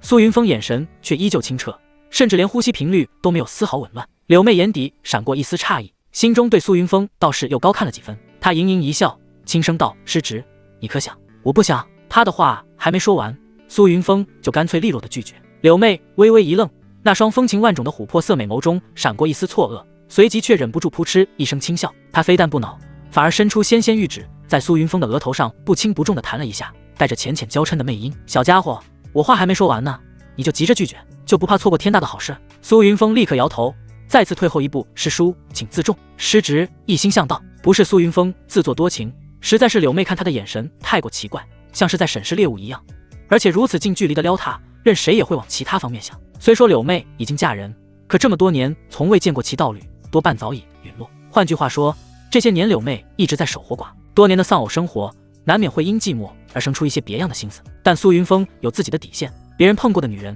就算再漂亮再撩人，也不是他的菜，因此他便直言不讳的果断拒绝，要直接破掐灭柳妹的一切幻想。你说什么？柳妹睁大了眼睛，不可置信地瞪着苏云峰，白皙的脸蛋迅速爬上了一层羞赧的微红。见此一幕，苏云峰更加确信这位师叔对自己有其他想法，不然为什么会红脸？为了彻底断掉他的念想，苏云峰直视着柳妹的眼睛，将刚才的话一字一句并加重语气重复了一遍：“师叔，请自重，师侄一心向道。”这下柳妹彻底回过味来了，羞红迅速爬满了整张脸，一直红到了耳根。她先是不可思议地瞪了苏云峰几秒，随即像是被气笑了，然后忽然探出玉手，毫不客气地拧住了苏云峰的耳垂，拿出了长辈的气势，训斥道：“你个小混蛋，一天天的脑子里都在想些什么乱七八糟的东西，竟然还编排到老娘头上来了，是不是皮痒了？想让老娘帮你紧紧啊？这女人还真动手啊！”苏云峰顿时一阵龇牙咧嘴，极力辩驳：“师叔，这也不能怪我呀，谁叫你距离我那么近，还故意撩拨我，很难让人不产生误会啊。咋的？”柳妹拧着他耳朵的手没松，反而凑得更近了些。她吐气如兰，眼神却带着危险的意味：“若是老娘真的对你动了心思，你还嫌弃上老娘了？”苏云峰目光闪了闪，如果直接说因为他嫁过人不是自己的菜，估计会彻底激怒对方，到时候怕是免不了一阵毒打。心思电转间，他迅速说道：“师叔天姿国色，乃人间极品，岂是我等凡夫俗子能配得上的？师侄更是不敢有任何觊觎之心，对师叔只有纯粹的敬仰与尊重，绝无他念。”“哦，是吗？”柳妹美眸微眯，凑近苏云峰的脸，红唇勾起一抹似笑非笑的弧度：“可我怎么觉得你刚才心里想的跟现在嘴上说的不太一样呢？”“绝对一样，师叔明鉴。”苏云峰连忙摇头，斩钉截铁地否认，语气坚定道：“弟子对师叔的敬重之心，天地可见，日月可表，绝无他意。”两人之间顿时陷入了微妙的寂静。此时两人的距离很近，近到能清晰地感受到对方呼出的温热气息，听到彼此细微的呼吸声。柳妹那双充满魅惑的琥珀色眼睛就这样一眨不眨地盯着苏云峰的眼睛，只把苏云峰盯得全身发毛。也不知道过了多久，柳妹这才松开他，脸上的红晕已然退去，重新恢复了那副慵懒妩媚模样。她轻轻拍了拍苏云峰的肩膀，唇角漾开一抹盈盈笑意，语气恢复了往日的酥软。其实呢，师叔是想把我家徒儿介绍给你做道侣，你可愿意？苏云峰诧异地看向柳妹，半晌后连连摇头拒绝，多谢师叔好意。师侄一心向道。对于柳妹唯一的爱徒苏云峰印象非常深刻。他叫陆倾城，剑道奇才，青鸾峰唯一首席大弟子，玄天宗年轻一辈最强者。然而令人深刻的并非这些响亮的名头，而是他那张倾城绝艳的娃娃脸。没错，陆倾城就是个怪胎，不仅长着一张漂亮的过分的娃娃脸，更有一副惊心动魄的魔鬼身材。比之二师妹江有容更加傲人，与其师尊柳妹并称双绝。娃娃脸和魔鬼身材这种极致的反差组合在一起就很逆天，因此陆倾城也当之无愧地成为了整个玄天宗所有男弟子心中不可亵渎的女神。苏云峰之所以果断拒绝，一方面是因为还没处理好与自家两位师妹的关系，更多的还是面对陆倾城那张粉嫩的小脸，他真的有点不忍心下手。看见苏云峰想也没想直接拒绝，柳妹秀眉一蹙，带着一丝不悦的语气：怎么连我家倾城你都看不上？不，苏云峰立马解释道：就是因为倾城师妹太过优秀，我根本配不上。行了，你也别忙着拒绝。柳妹眸光流转，瞥了一眼苏云峰，带着不容拒绝的语气：你们可以试着先接触，彼此了解一下，万一很合适呢？啊，这话都说到这份上了，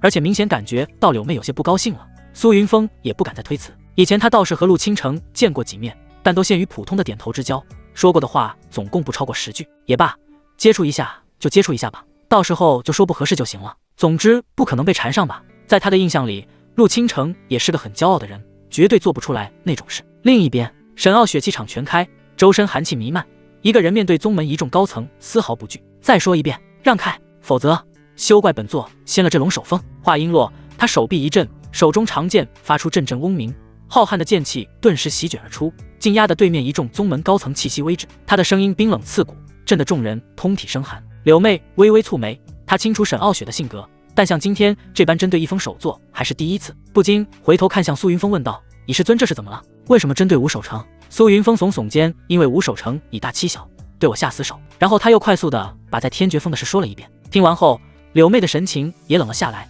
眸中闪过寒芒，旋即身形化作一道炽烈红芒，径直越过所有人，直接朝吴守成杀去。苏云峰是他为爱徒选中的道侣，沈傲雪又是他的师妹兼最好闺蜜，他自然是站在他们这边。唰，刺目的剑芒带着惊天的气势划破虚空，直朝吴守成斩下，欲将其一剑劈成2半。柳师妹，住手！柳师妹，不可！这突如其来的变故让所有人都是一惊，惊呼声四起。眨眼间，柳妹已经和吴守成就已站在一起，一红一灰两道身影已急速交错，金铁交鸣之声响成一片，狂暴的灵力波动四散冲击，震得殿宇簌簌作响。掌教和一众高层连忙上去劝架，好不容易才将激战中的2人分开。然而就在这间隙，一直蓄势呆发的沈傲雪动了，噗！剑光如雪，快如闪电，只听一声利刃入肉的声音响起，刹那间血光乍现。吴守成发出一声闷哼，踉跄倒退，他的脸色瞬间惨白如纸，右臂齐肩而断，啪嗒砸落在地，全场死寂。谁都没想到沈傲雪出手竟如此果决狠辣，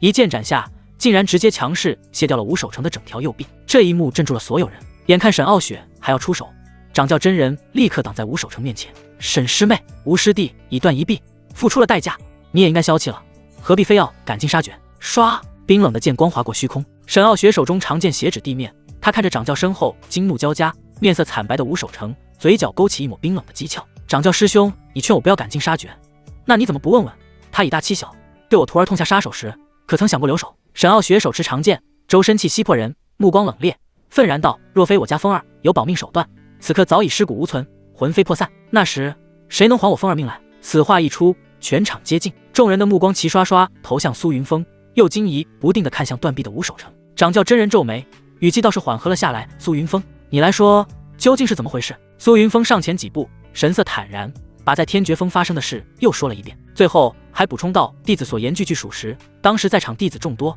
他们都亲眼所见，若非弟子有保命手段，此刻早已形神俱灭。这掌教和一众高层愣住了，半天不知道该说什么。难怪沈傲雪发那么大的火，提剑就砍，原来是吴守成有错在先，而且还触碰到了沈傲雪的逆鳞。他本就护犊子，吴守成更是以大欺小，还下了死手，自然咽不下这口气，可也不能眼睁睁看着吴守成被他杀了，左右为难，一时间陷入了僵局。苏云峰将这一切都看在眼里，他心里明白，吴守成是宗门的顶尖战力之一，无论如何掌教也不可能眼睁睁看着沈傲雪将其斩杀。既然无法直接报仇，那就先收点利息。他再上前一步，开口道：“师尊，就让吴守作赔偿一些修炼资源给我吧，这事儿暂时就这么算了，免得影响宗门团结。当然是暂时，这事绝不可能真就这么完了。今日也只是形势所迫，暂时放过吴守成，迟早会亲手要了他的命。”重生归来的苏云峰可不是什么好人，现在的他睚眦必报，在吴守成对他下死手那一刻，就已经上了他的必杀名单，只等以后时机成熟，必会取他性命。听了这话，掌教真人忙不迭地点头附和：“对，师侄说的对，赔偿资源，赔偿资源。”说着就转身看向捂着断臂的吴守成：“吴师弟，此事是你有错在先，理当赔偿，快些取出资源了结此事，莫要再伤同门和气。”吴守成捂着断臂处，脸色一阵青一阵白，心中极度不甘。他确实是对苏云峰出了手，但这小兔崽子一点事也没有。反观自己，不仅断了胳膊，还要赔偿资源，这提案合理吗？合理吗？草！心中怒火中烧的骂了一句，然后不情不愿地取出了一些资源。沈傲雪见状，面色冰寒，凤眸寒光大盛：“吴守成，这点资源，你是在打发叫花子吗？”吴守成牙疼，这都快赶上普通弟子10年的资源了，还少？算了，形势比人强，暂且保命要紧。他只得肉痛的又取出了一大堆资源。苏云峰接过，皮笑肉不笑的故意挖苦道：“多谢吴师输送资源。”吴守成气得差点当场吐血，恨不得当场打烂苏云峰那张讨人厌的臭嘴。见苏云峰手下资源，掌教等人全都暗暗松了一口气。好了，这件事到此为止，都回去准备明日的55峰大比吧。众人纷纷散开。苏云峰正欲跟随沈傲雪离开，柳妹却笑盈盈地叫住了他：“师侄，随时出去青鸾峰坐坐。”还不等苏云峰回应，身旁的沈傲雪心中顿时警铃大作，一步向前，直接挡在了两人之间。他看向柳妹，眼底闪过一抹不易察觉的敌意，淡声道：“风儿有伤在身，还需调养，就不去了。”柳妹颇为意外，没想到沈傲雪的反应会这么大，悠悠的目光在他身上仔细打量了几眼，眼底光彩莫明闪了闪，旋即红唇勾了勾：“也罢，那就下次吧。”他转身就走，刚走一步，又回头朝苏云峰意味深长地说道：“刚才我给你说的事，可不要忘了哟。”说完，化作一道红芒迅速远去。沈傲雪皱眉，转过身看向苏云峰，眸光闪烁：“方才跟你说了什么？”“没什么，我们回缥缈峰吧。”苏云峰没有把陆倾城的事告诉沈傲雪，因为在他看来，他和陆倾城到时候也顶多见一面，没必要让沈傲雪知道。被调教后的沈傲雪占有欲太强，担心他一个发疯就去把人家徒弟给宰了，秉承着多一事不如少一事的原则，便隐瞒了这件事。然而在沈傲雪眼里，分明就是柳妹那狐妹子在勾引自家逆徒，袖袍中死死攥紧粉拳，暗暗咬牙道：“好你个柳妹，我把你当闺蜜，你却想抢我男人，绝交！”天绝峰密室，摇曳的烛火将吴守成那张铁青脸映照得忽明忽暗，他周身腾起宛若实质的黑色煞气。呵，粗重的喘息在寂静的密室中回荡，他愤怒到了极点。在他前方有2个被砍得支离破碎的木偶，从遍地细小的碎屑可以看出他在出手时是有多么的愤怒。在地上还有破碎的纸屑，依稀可以拼凑出苏云峰和沈傲雪2个人的名字。他打不过沈傲雪那个疯子，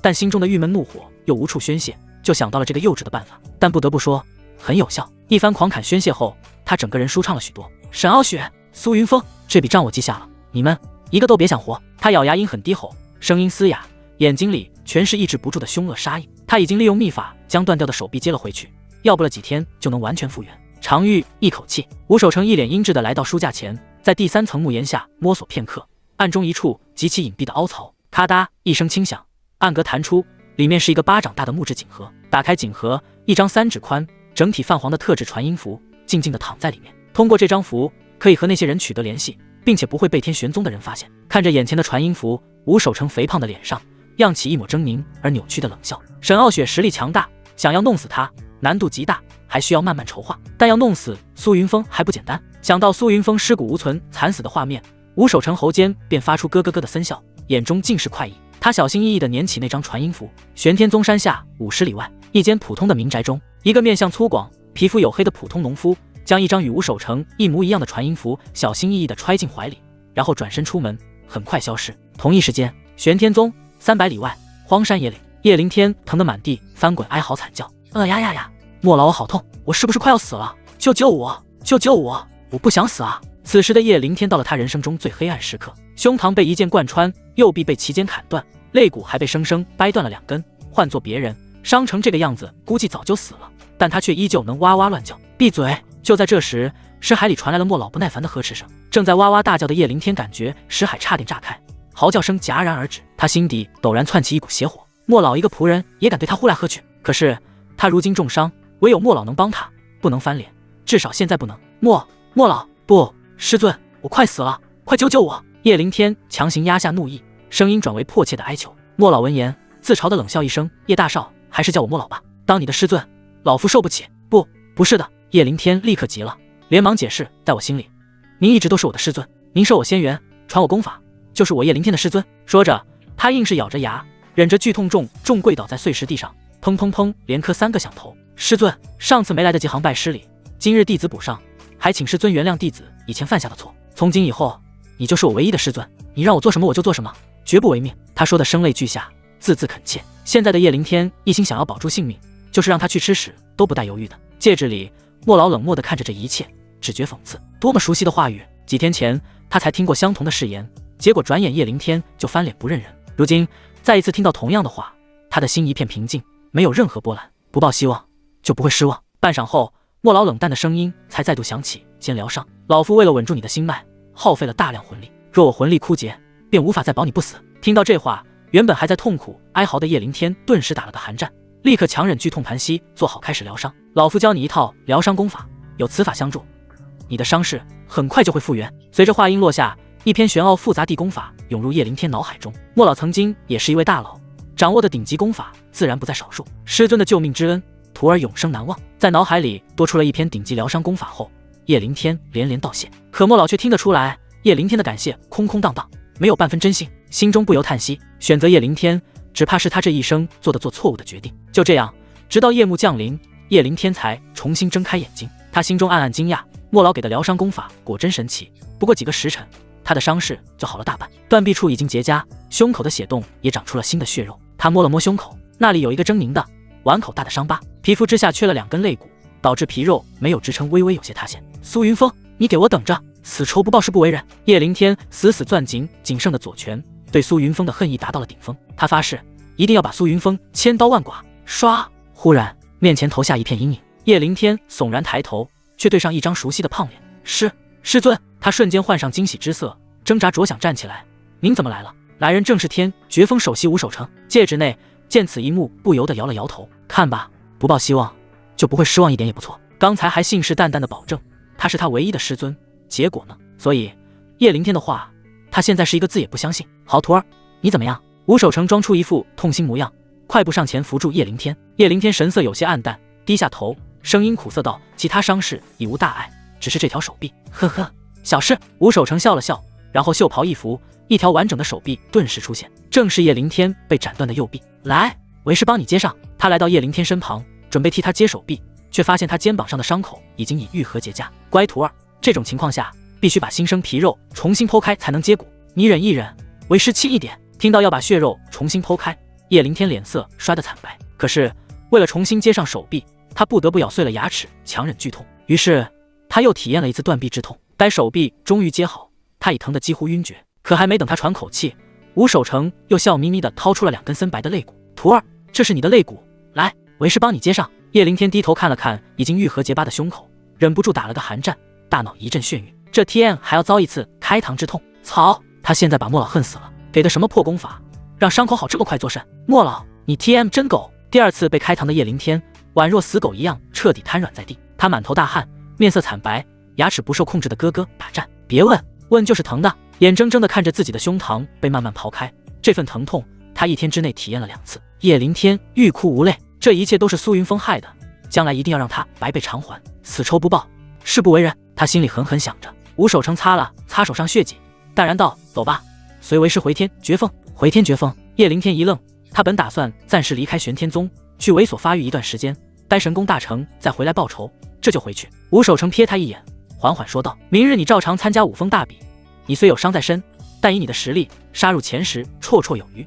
5峰大比前10者，可进入剑种，剑种里有一缕混沌剑意，你想办法弄到手，届时你实力大增，想要报仇那还不简单。”混沌剑意，叶灵天顿时瞳孔骤缩，双眼放光，他自然知晓这东西的厉害。忽然他又想起莫老曾说剑种内有属于他的机缘，难道指的就是混沌剑意？好好好，他心中狂喜，决定回天绝风。等得到了混沌剑意，就是苏云峰的死期。他恨极了苏云峰，今日之痛要100倍1000倍让苏云峰偿还。激动过后，他又皱着眉，心有余悸道：师尊，我若参加五峰大比，对上苏云峰怎么办？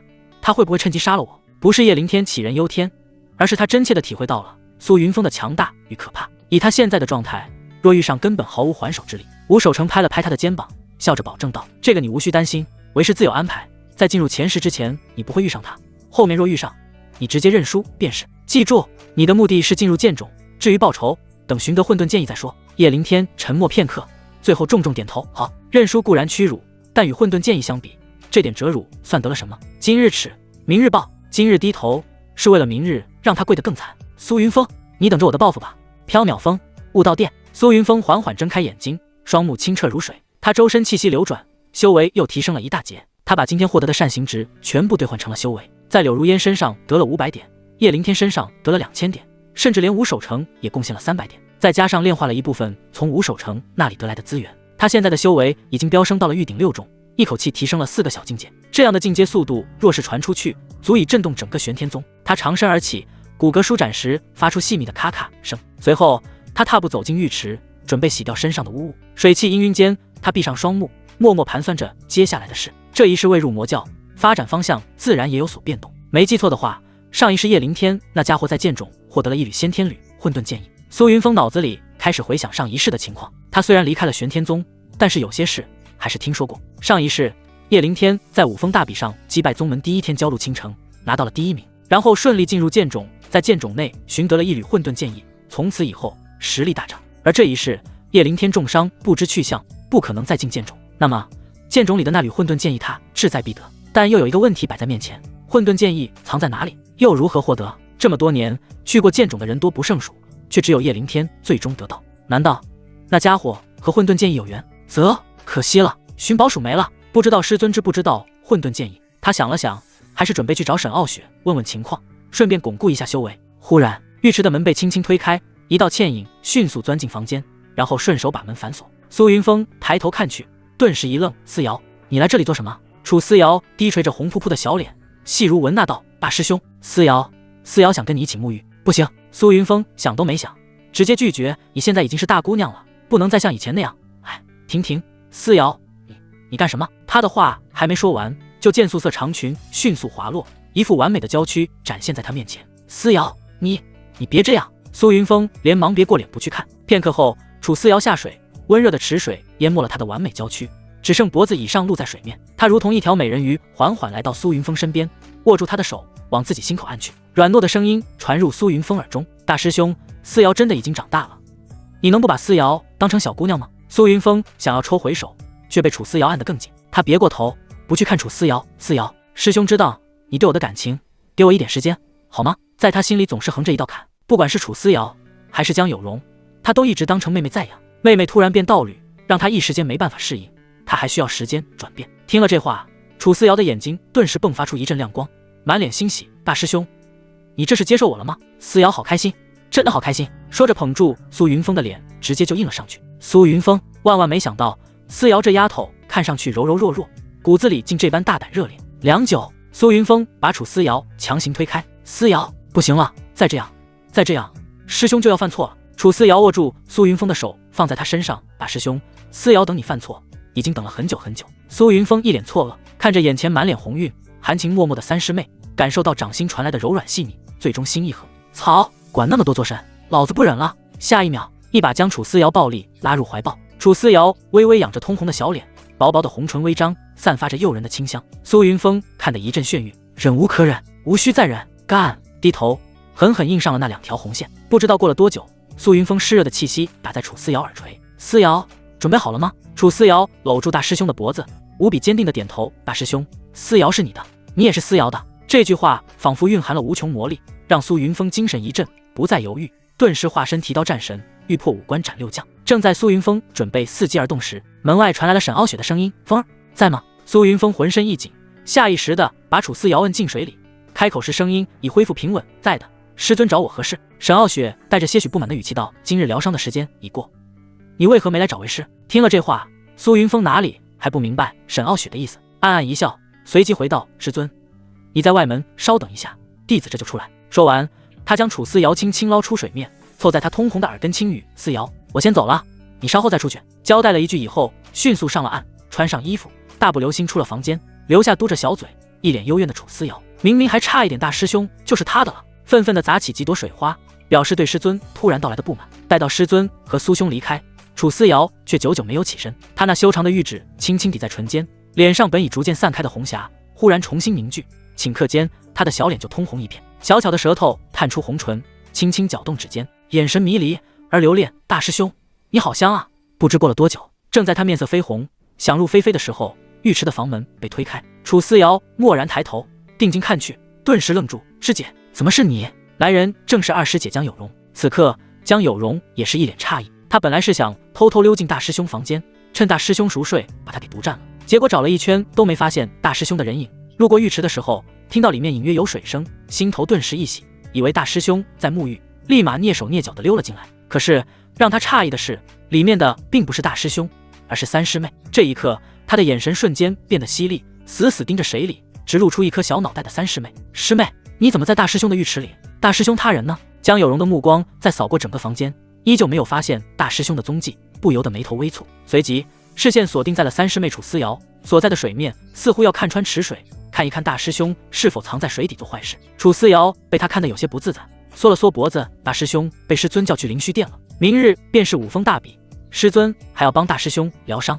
他这样一说，两人顿时意识到了不对劲。师兄今天一剑便重创了叶灵天，那么强的师兄还需要疗伤吗？两女眉头同时蹙起，总感觉哪里不对劲，却又一时理不清头绪。算了，师尊叫大师兄肯定有要紧的事要做，总之不会有其他事。甩开那点疑虑，江有容的目光重新落回楚思瑶身上，唇角缓缓勾起一抹意味深长弧度。那天在大师兄房中撞见师妹后，他就打算找个机会检查一下师妹的身体，此刻时机正好。他笑盈盈地走到楚思瑶面前，在后者惊愕的目光下褪去了那火红长裙，然后扑通一声跳入池水。江有容步步逼近，眼中闪着狡黠又危险的光。“师妹，来，让师姐好好帮你检查一下。”“师姐，你干什么？快住手！”“师妹别怕嘛，就让师姐康康一下下就好。”傍晚，天色渐暗，天绝峰经过一天的休养，柳如烟肿胀的脸基本已经恢复。她揣着抱玄丹，火急火燎地来到天绝峰，要把丹药送给叶灵天。只要一想到会得到叶灵天的夸奖，她的唇角便忍不住翘起。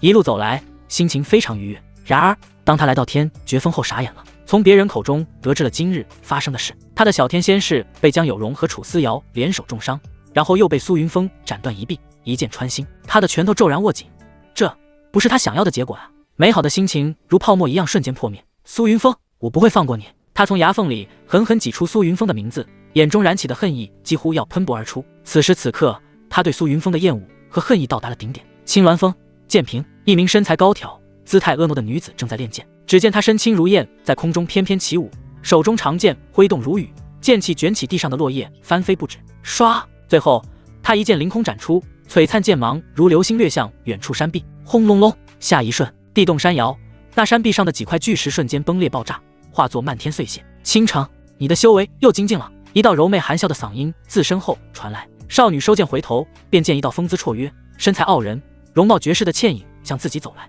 正是她的师尊柳妹。师尊，你回来了！陆倾城眼睛一亮，随手将长剑往地上一掷，惊喜地朝自家师尊跑去，一头撞进师尊香香软软的怀抱，开始撒娇。柳妹拍了一下陆倾城的脑袋，没好气地笑着数落道：“多大的人了，还像个小孩子一样？嘻嘻，人家本来就还是小孩子嘛。”陆倾城扬起那张精致绝美的娃娃脸，眨动着一双水盈盈的大眼睛，不服地辩解道：“行了。”柳妹指尖点了点他的额头，都20岁的人了，还小孩子，还撒娇，快起来，为师有话对你说。陆倾城这才依依不舍地离开师尊温暖的怀抱，然后搬来一张椅子伺候师尊坐下，他自己坐在旁边，踢掉鞋子，一双晶莹如玉的小脚丫无忧无虑地晃啊晃，随后侧脸看向自家师尊，好奇问道：“什么事啊，师尊？为师给你寻了个道侣啊！”陆倾城人都傻了，脸上的表情瞬间僵住，一时间大脑仿佛停止了运转，过了好半晌才回过神来。他拍着自己高高的胸脯，深吸了几口气才缓过来，撅着嘴一脸抗拒：“师尊，徒儿还不想找道侣。”陆倾城果断拒绝。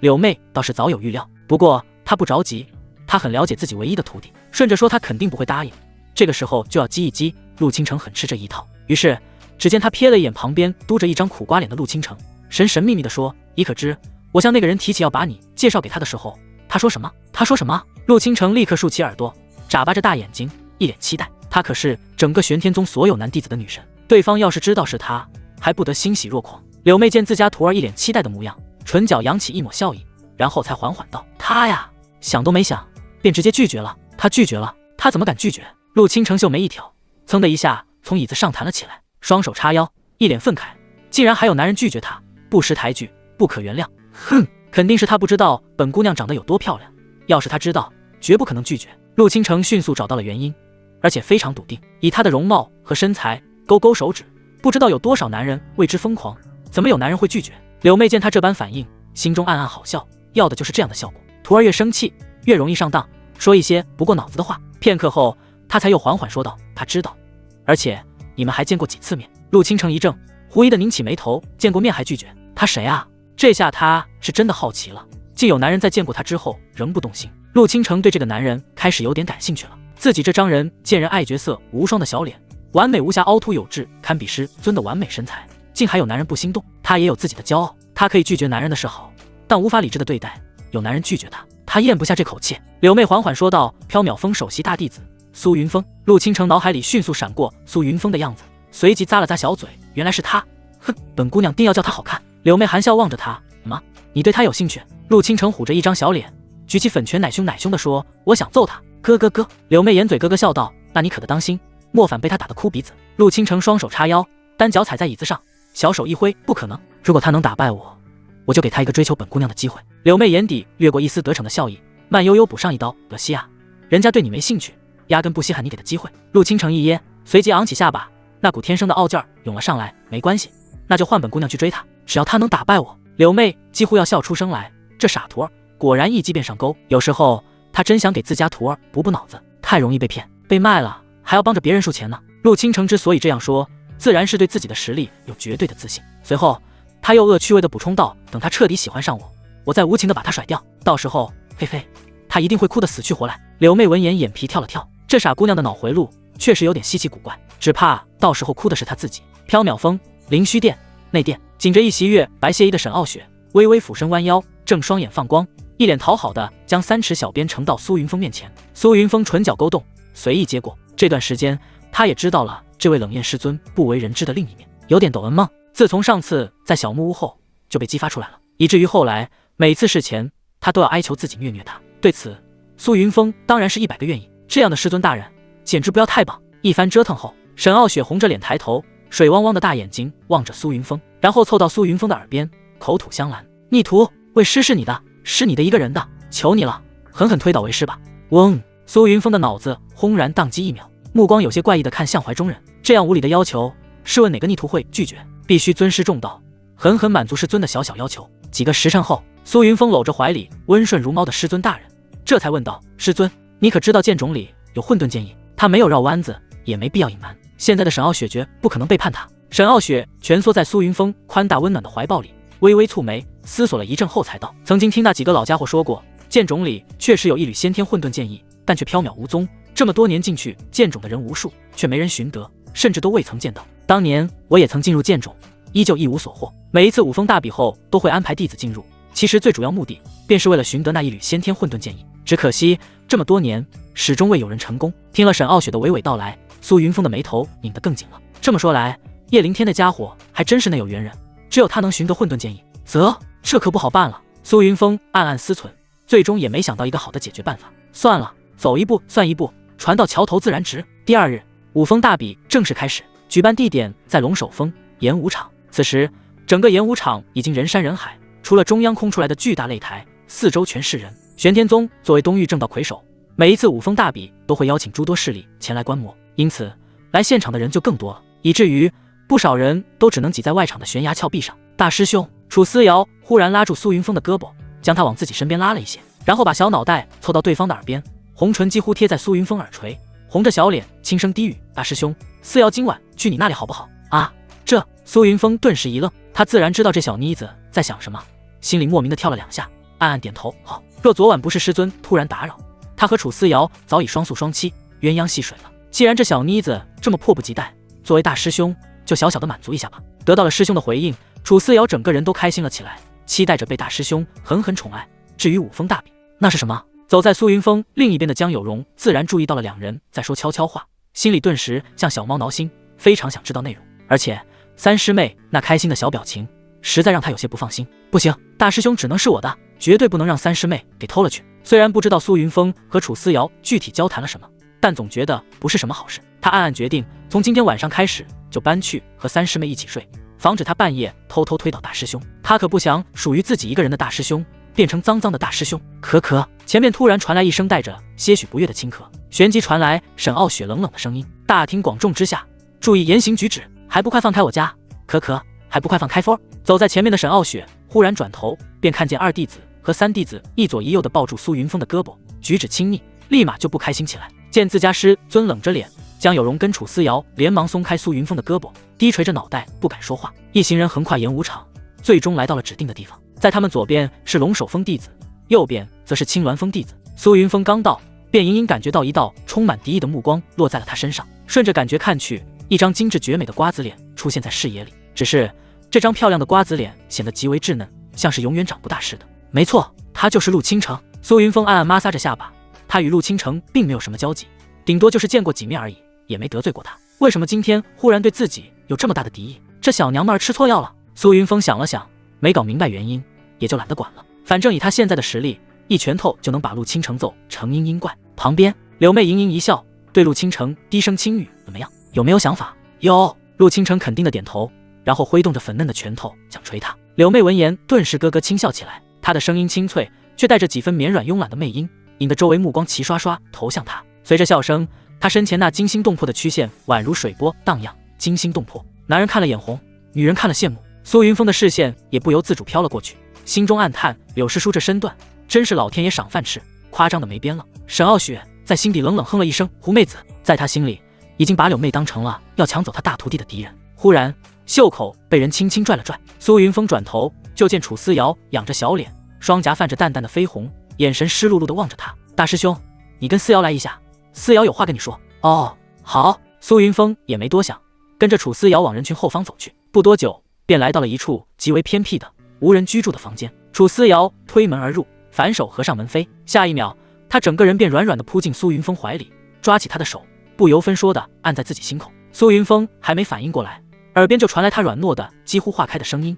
带着小心翼翼的祈求：大师兄，你以后别看柳师叔的，只看思瑶的好吗？掌心传来温软细腻的触感，苏云峰这才恍然，原来这小丫头在计较这个。他又好气又好笑，屈指一弹，在楚思瑶光洁的额头上轻轻弹了一下，没好气的笑道：难不成你还要把师兄的眼珠子挖出来，天天挂在你这里看着？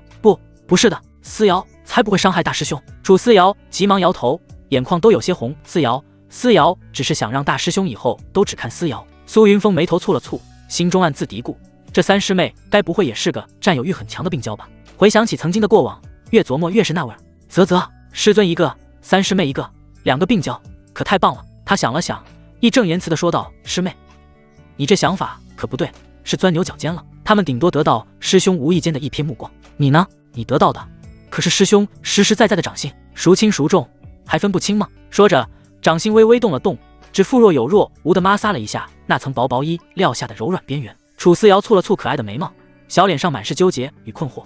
大师兄说的好像很有道理的样子。苏云峰瞧着他这迷糊又较真的小表情，心头一下子就柔软了下来。他不再多言，捧起他微微发烫的柔弱小脸，俯身便印了下去。嗡！楚思瑶的脑海顿时一片空白，他身体先是一僵，随即彻底软化下来，仿佛被抽走了所有骨头，软绵绵的依偎进苏云峰怀里，只能被动的承受生涩的回应。这一刻，他只感觉前所未有的满足。至于大师兄的目光，喜欢看哪里就看哪里吧，毕竟他们只得到了他的目光，而自己却得到了整个大师兄。两人重新回到演武场的时候，人已经全部到齐。江有容的目光立刻扫了过来，在苏云峰和楚思瑶身上来回巡视，却始终没有发现异常。哦，不对，感觉三师妹的唇瓣比平时更有血色了。此时高台上，掌教真人一番激励人心的开场致辞已经尾声，随着他最后一句望诸弟子全力以赴，掌我玄天风骨的话音落下，一位执事长老上前高声宣布五峰大比正式开始。首先便是抽签，有2位长老分别抽取一人进行对决。擂台上点到为止，不能伤及性命。所有参加大比的人全都紧张起来，都希望能遇上一个比自己弱对手。随着台上2位长老各自抽出一个名字，所有人的目光全都聚焦了过去。第一场由龙首风清传六弟子曲阳对阵天绝峰首席大弟子叶灵天。此话一出，全场几乎所有玄天宗弟子都愣了半秒，随即爆发出震天的喧哗。叶灵天是那个被苏云峰苏师兄一剑穿心忘恩负义的叶灵天。我的天，他竟然没死，还回来参加大比，命真够硬的。听说当时心口都被刺穿了，这种小人还敢露面？呸！希望苏师兄这次能彻底清理门户，看他那样子还挺威风，哪来的脸？场中一片喧哗，议论声、鄙夷声、惊叹声交织在一起，所有目光全都齐刷刷地射向了天绝峰弟子队列前方那道缓缓站起身的身影。苏云峰秒杀叶灵天的事迹早已在整个宗门传开，伴随着还有叶灵天彻底塌方的人设，整个玄天宗但凡有点良心的弟子都对其嗤之以鼻。听到叶灵天这个名字时，苏云峰也愣了一瞬，随即便是狂喜，来得好啊！昨天还在烦恼怎么才能找到混沌剑意，结果寻宝鼠就主动送上门来了。只要跟着叶灵天，混沌剑意还不手到擒来。结！苏云峰微眯着眼睛看向背负长剑、威风凛凛走向擂台中央的人影，嘴角不由得勾起一抹阴恻恻的弧度。这孽徒竟还敢现身！看到叶灵天那一刻，沈傲雪周身的气息骤然降至冰点。他霍地站起身，宽大的月白袖袍无风自动，一股凛冽刺骨的寒意以他为中心扩散开来。本座这就去一掌灭了他！苏云峰见状吓了一跳，连忙按住他手腕，轻声安抚：师尊，息怒，此恶贼交给弟子处理便是。他可不想看着寻宝鼠被拍死，至少在得到混沌剑意之前，叶灵天还死不得。感受到手腕处传来的温暖，沈傲雪眉宇顿时柔和了几分，最后重新坐了回去，轻轻颔首。对于苏云峰的要求，他不会拒绝。擂台中央，叶灵天傲然屹立，目光扫过苏云峰所在之处时，眼中一丝浓烈的杀机转瞬即逝。他要报仇，要把这个令他痛苦不堪的男人碎尸万段。随着裁判长老宣布比试开始，叶灵天拔剑，起手便是凛冽杀招，五行剑诀。我勒个烧缸，这家伙出手就是最强剑技五行剑诀，太欺负人了吧！哼，被苏师兄秒了，就想在别人身上找场子呗。台下嘘声四起，叶灵天却恍若未闻，抬手挥剑，剑光如瀑，仅此一招便将曲阳轰出了擂台，干脆利落。他们说的确实没错，叶灵天被苏云峰一剑击败，一直是他心中的一根刺。如今他要用同样的方法秒掉对手，彰显自己的实力，寻求心理的平衡。掌教的亲传六弟子实力不俗，但和叶灵天相比还是差了不少。一招制胜，台下哗然。叶灵天收剑而立，嘴角扬起一抹倨傲的轻笑，享受这万众瞩目的高光时刻。台下的苏云峰也勾起了嘴角，露出一抹老六般的姨母笑。旁边的柳如烟整个人僵在原地，瞳孔震颤，随即被巨大的狂喜淹没。小天，他还活着！巨大的惊喜在他脑海里炸开，忍不住想要去找他。悄悄环视四周，见无人注意自己，便悄然退入人群，朝着天绝峰弟子聚集处快步走去。他要去见叶灵天，要把报玄丹给他。他心里很后悔，后悔昨天没早一点把报玄丹送过去。如果早点把报玄丹送到小天手里，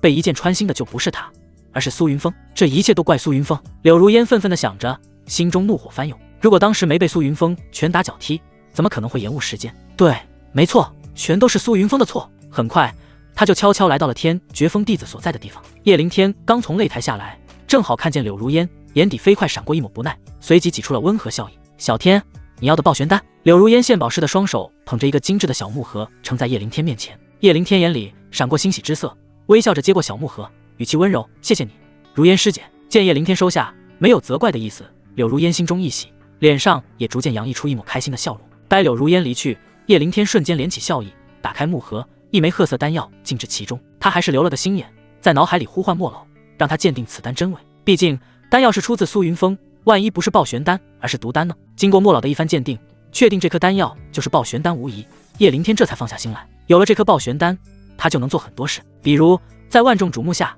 脚踩苏云峰，一雪前耻。收好报玄丹，目光阴狠地扫过苏云峰所在。比试继续进行，并且出现了两大看点，其一便是叶灵天一路高歌猛进，不论对手是谁，都是一剑取胜。他很快就在外人面前塑造了一个强势霸道的形象，大大震慑了不知具体情况的其他宗门势力。叶灵天的虚荣心也得到了极大的满足，嘴角上扬的弧度也愈发的大。另一个看点则是来自缥缈峰的首席苏云峰。到目前为止，数场比试他虽有上台，却从未出手，因为他的对手全都在第一时间投降认输了。他应汉天绝峰首作，一剑洞穿叶灵天胸膛的壮举早已传遍全宗，他的强大毋庸置疑。对手自认为不敌，故而直接认输。叶灵天气得差点吐血。他一剑取胜固然霸气侧漏，但苏云峰的不战而胜让他倍感憋屈。因为出现今天的情况，全是苏云峰踩在他身上得来的。苏云峰的每一场不战而胜，都像是一记记无声的耳光，反复抽打在他的脸上。每每听到裁判宣布苏云峰获胜，他都觉得后槽牙发酸，握剑的手青筋暴起，恨不得立刻飞身过去，将那苏云峰劈成8瓣。下一场，缥缈峰亲传弟子江有容对阵天绝峰首席弟子叶灵天。哗！全场玄天宗弟子瞬间沸腾，这两人可是死对头。昨日叶灵天才被江有容跟楚思瑶联手打得狼狈不堪，出尽了洋相。今日没有了楚思瑶，江有容一人是叶灵天的对手吗？众人的目光齐刷刷的全部聚焦在擂台之上，屏息以待。听到对手是江有容，叶灵天愣神1秒，随即便阴恻恻的冷笑了起来。他清楚江有容的实力，1对1，他求之不得。这时，吴守成走过来拍了拍叶灵天的肩膀，意味深长的笑道：“为师的安排可还满意？”他与抽签的2位长老交情匪浅，操纵对阵实在太简单。叶灵天抱拳：“多谢师尊成全。”吴守成笑了笑：“去吧，无需留手。”吴守成被沈傲雪斩掉一条胳膊，虽然已经重新接上，但这个仇他不会忘，今日就先从他弟子身上讨点利息。叶灵天想要报仇，他同样想要报仇，如此便有了这场对战。叶灵天早已按捺不住，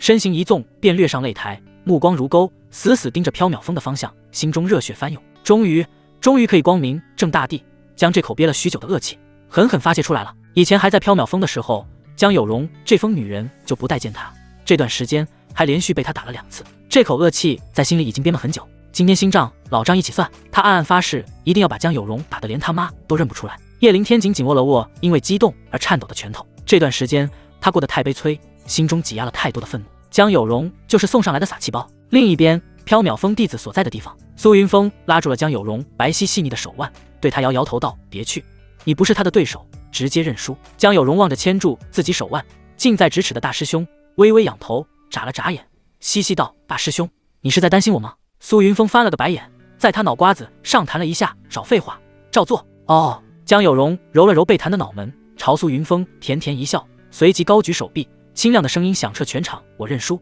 哗！全场一片惊呼，谁都没想到性子一向刚烈的江有容竟会如此干脆利落的认输，出乎所有人的预料。擂台上，叶灵天脸上的狞笑骤然僵住，转为错愕，继而涨红成一片愤怒的猪肝色。不，江有容他怎么可以认输？不可以，他还要报仇啊！愤怒的叶灵天双目赤红，站在擂台上，颤抖着手指着江有容怒吼：“江有容，你怎么可以认输？你的骄傲呢？你的自信呢？你不可以认输！”回答他的是无视。台下的江有容仿佛根本没听见叶灵天暴怒的嘶吼，已侧过身，正眉眼含笑的与苏云峰低声说着什么，完全把叶灵天晾在了一边。最侮辱人的不是骂他，不是打他，而是无视他。叶灵天僵立在擂台中央，只觉得脸上被无形的火焰灼烧，方才所有蓄积的澎湃杀意和报复快感都被这轻飘飘的认输2字堵死在了胸腔里，无尽怒火在疯狂冲撞，几乎要将他的胸膛炸裂。看到无视自己的江有容等人，他的拳头捏得嘎嘎作响，有一种不顾一切冲上去的冲动，但终究还是忍住了。他深吸一口气，冷冷盯了一眼苏云峰，然后狠狠转身，背影似乎都透着正在燃烧的怒火。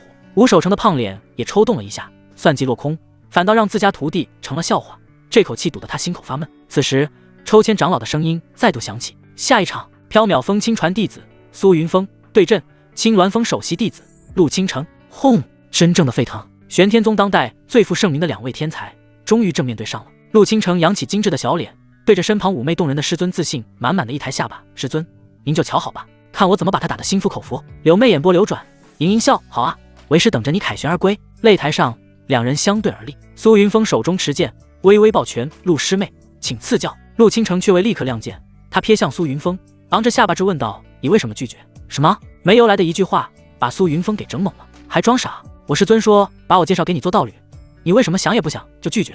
他们之间的距离不远，说话的声音也不大，加上周遭一片嘈杂，因此2人交谈也只有他们自己能听到。台下的人只知道他们像是在说什么，但却始终听不见。苏云峰闻言一阵无语，耸耸肩道：“不喜欢就拒绝呗，需要理由吗？”陆倾城对这样的回答非常不满意，他双手叉腰，顶着一张漂亮的不像话的娃娃脸，挺着如他师尊几乎一样的胸脯，质问道：“本姑娘这么漂亮，身材这么好，你为什么不喜欢？”苏云峰微微蹙眉，觉得这人脑子应该有什么大病，反问道：“那请问陆师妹，你喜欢我吗？”“不喜欢。”陆倾城想也没想，直接说道。苏云峰摆了摆手：“我长得高大帅气，实力又强，你为什么不喜欢我？”陆倾城顺口回道：“不喜欢就不喜欢，需要理由吗？”“对啊。”苏云峰合着手掌一拍：“那我不喜欢你，需要理由吗？”“我……”陆倾城直接噎住，半天说不出反驳的话来，精致小巧的俏脸憋得通红，最后耍起性子跺了跺脚，赌气道：“我可以不喜欢你，但你不可以不喜欢我。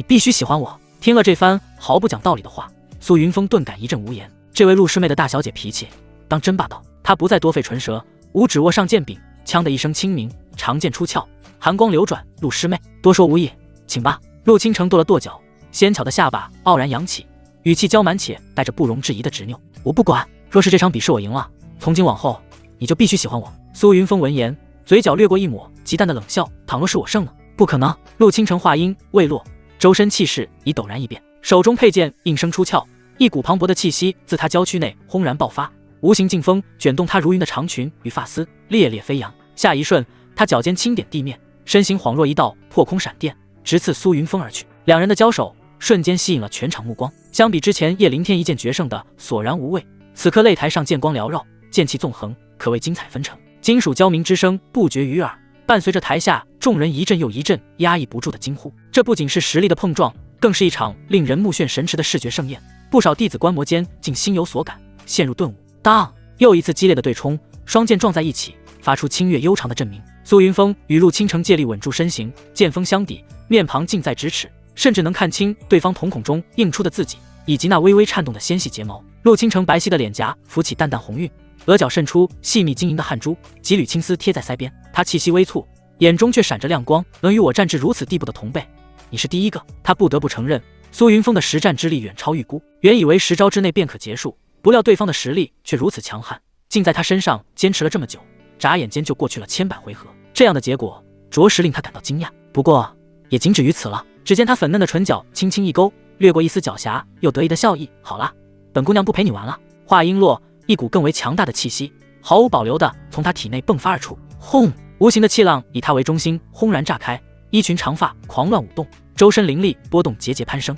此时他不再隐藏，毫无保留地展示出真实修为。玉鼎三重境，哗！这一刻，全场顿时哗然一片，惊呼声此起彼伏。陆师姐，她之前竟一直未用全力，玉鼎三重，这等年纪简直匪夷所思。不愧是陆师姐，我心永恒之女神！无数人的惊呼声响彻全场，震耳欲聋。就连高台上其他宗门的长老与弟子也纷纷面露惊容。玄天宗果然底蕴深厚，竟培养出如此精彩绝艳的后辈，此女前途不可限量啊！是啊，我已经看见数十年后又一尊大能崛起。玄天宗一众高层也是一惊，紧接着便是狂喜，有如此天才，宗门何愁不兴？擂台下，柳妹慵懒地斜靠在宽大的椅子上，单手托腮，眼波流转间瞥向身旁的沈傲雪，嗓音柔腻，盈盈笑道：“师妹，看来你家那宝贝徒儿怕是要输了呢。”哼！沈傲雪双手抱胸，冷着脸不屑地哼了一声。自从昨日柳妹单独找过苏云峰后，他看柳妹便处处不顺眼，如今又被这样一次，更是心头火起，白了一眼柳妹，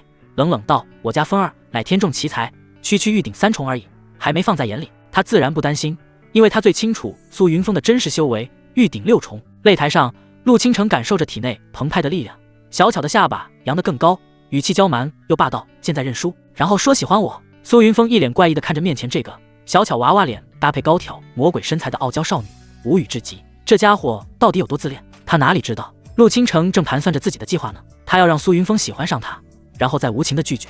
然而下一刻，他那傲娇的小表情顿时凝固在脸上，美眸瞪得溜圆，仿佛看到了极其不可思议的东西。在他对面，苏云峰依旧持剑而立，就那么静静的站立，可周身气息却开始以令人心悸的速度疯狂攀升。轰轰轰！一重重无形的气浪在他身周翻腾涌现，玄衣猎猎，长发狂舞，转眼之间，那气息便冲破关隘，稳稳停留在玉鼎4重境。静！偌大的演武场，全场数万人，这一刻全部陷入了死一般的安静。所有人都瞪大了眼睛，视线全部聚焦在擂台上的那个身穿黑色玄衣的挺拔身影上。下一瞬，全场响起震天喧哗。我的天，苏师兄，苏师兄才是真人不露相啊！玉鼎4重，难怪能一剑秒杀叶凌天。叶凌天在苏师兄面前就是个屁。是谁说苏师兄资质平庸的？站出来说话！擂台下惊叫声震耳欲聋，整个玄天宗的弟子几乎陷入疯狂。这边沈傲雪双手抱胸，银白下巴微抬，眼尾掠过一丝毫不掩饰的得意。怎么样？我说过我家风儿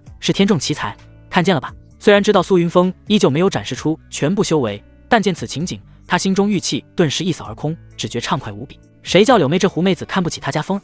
他家风儿最厉害了。想着，沈傲雪白皙的面颊忽然荡起2抹微红，月白色琉璃仙裙下，冰丝罗袜紧紧包裹的雪白玉腿不自觉地摩挲了好几下，美眸中竟也浮现一抹撩人的水雾。好在所有人的目光都在擂台上，也没人注意到她的异样。旁边的柳妹姿态依旧慵懒，单手托腮，一眨不眨地盯着擂台上，饱满的唇角勾起一抹意味深长的弧度，心里暗暗得意，不愧是本作亲自为傻徒儿相中的道侣，果真人中龙凤。而与全场沸腾形成惨烈对比的是叶凌天那几乎扭曲的面容，他双拳紧攥，指甲深陷掌心，带来刺痛，却远不及心中灼烧的妒火与不甘。经过昨日之事，他知道苏云峰比他强，可没想到强了这么多。他现在是洞虚一重，而苏云峰是玉鼎四重，比他高出了整整一个大境界还要多。即便是服用暴玄丹也不是对手。他在心中不甘怒吼：凭什么？这半年时间，苏云峰在他的操作下根本就没有资源，也没有修炼时间，凭什么他的修为忽然就暴涨了这么多？他的瞳孔一片赤红，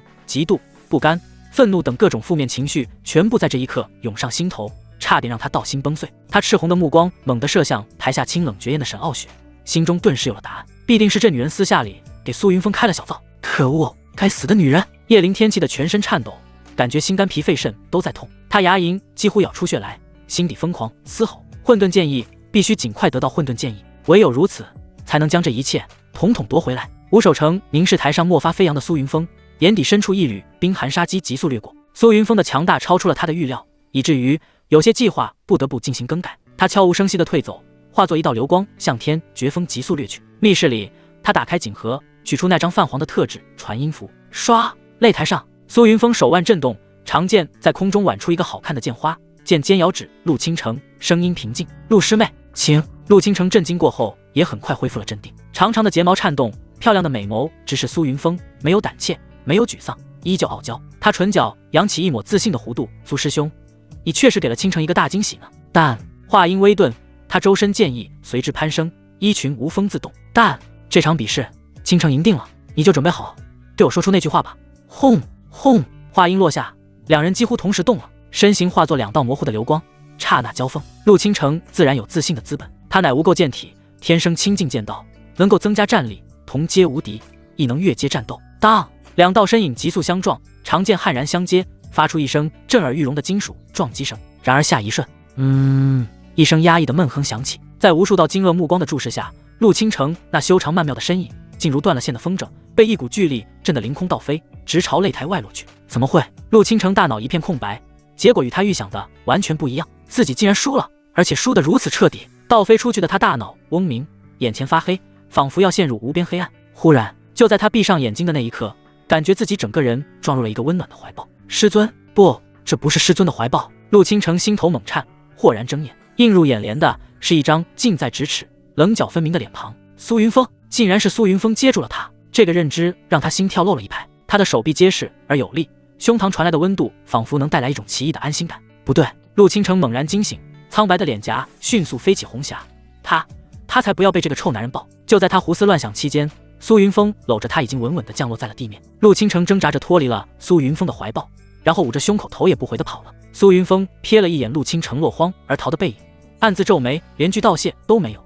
这位大小姐脾气还真是大。没有任何悬念，长老随即宣布苏云峰获得胜利。擂台下，沈傲雪双手抱在胸前，将本就傲人的曲线衬托得更为惊心动魄。她扬起雪白如玉的下巴，眉梢尽是压不住的得意，朝柳妹那边瞥去。如何，师姐，现在可信了？我家风儿从不会让我失望。她就是气不过柳妹这狐妹子想要抢她男人，就想噎她两句。可柳妹丝毫没有生气，依旧慵懒的单手托腮，直直盯着苏云峰，唇角泛笑。当然，我早就知道。这话她说的意味深长。苏云峰天资卓绝，心性坚韧，更身怀至尊骨，如此天纵奇才，与他的宝贝徒儿正是天造地设的一对，他是越看越满意。可他不知道，他的这句话直接在沈傲雪的脑子里炸开了。沈傲雪面色瞬间阴沉，无数个问题充斥着他的大脑。他早就知道，他为什么会知道？是逆徒告诉他的吗？为什么要告诉他？他们两人私下见过面，他们是什么关系？做过什么？此刻的沈傲雪受到了巨大的冲击，心中烦闷无比，瞳孔竟不知何时泛起了点点红芒，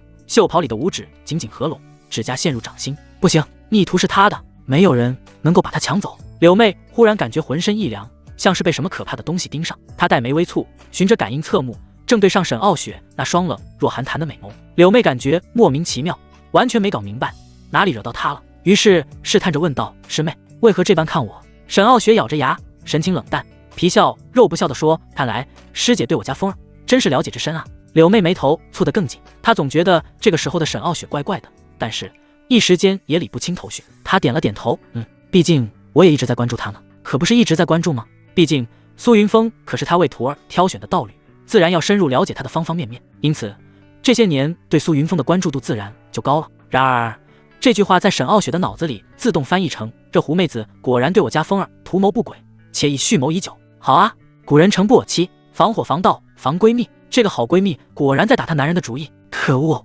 可恶，该死的狐妹子！沈傲雪心中醋海翻腾，面上越发冰寒，拳头在袖中捏得骨节发白，几乎用尽全部自制力才忍住没有当场发作。说话的片刻，陆倾城已经踩着小碎跑了回来，只是耳根似乎还残留着一抹淡淡的烟火。柳妹连忙起身扶住他，关切问道：怎么样？没事吧？陆倾城摇摇头，表示没事。哥哥，没事就好。柳妹爱怜地抚了抚他的发丝，随即凑近他耳畔，用只有两人能听到的声音，带着促狭笑意低语：乖徒儿，可还记得自己说过的话？若他胜了你便要。师尊。陆倾城耳根更红了，急急打断：当初夸下海口时，何曾想过真会落败？想起刚才在擂台上那些豪言壮语，简直羞愤欲死。可他有他的骄傲，言出必行，不就是倒追个男人吗？没什么大不了的。以他的容貌和身材，他就不信苏云峰真就对他无动于衷。计划不变，甚至更加坚定，定要让苏云峰喜欢上自己，然后再狠狠将他甩开，一雪前耻。柳妹抿唇一笑，拉住他的手，柔声安抚：莫慌，不会追，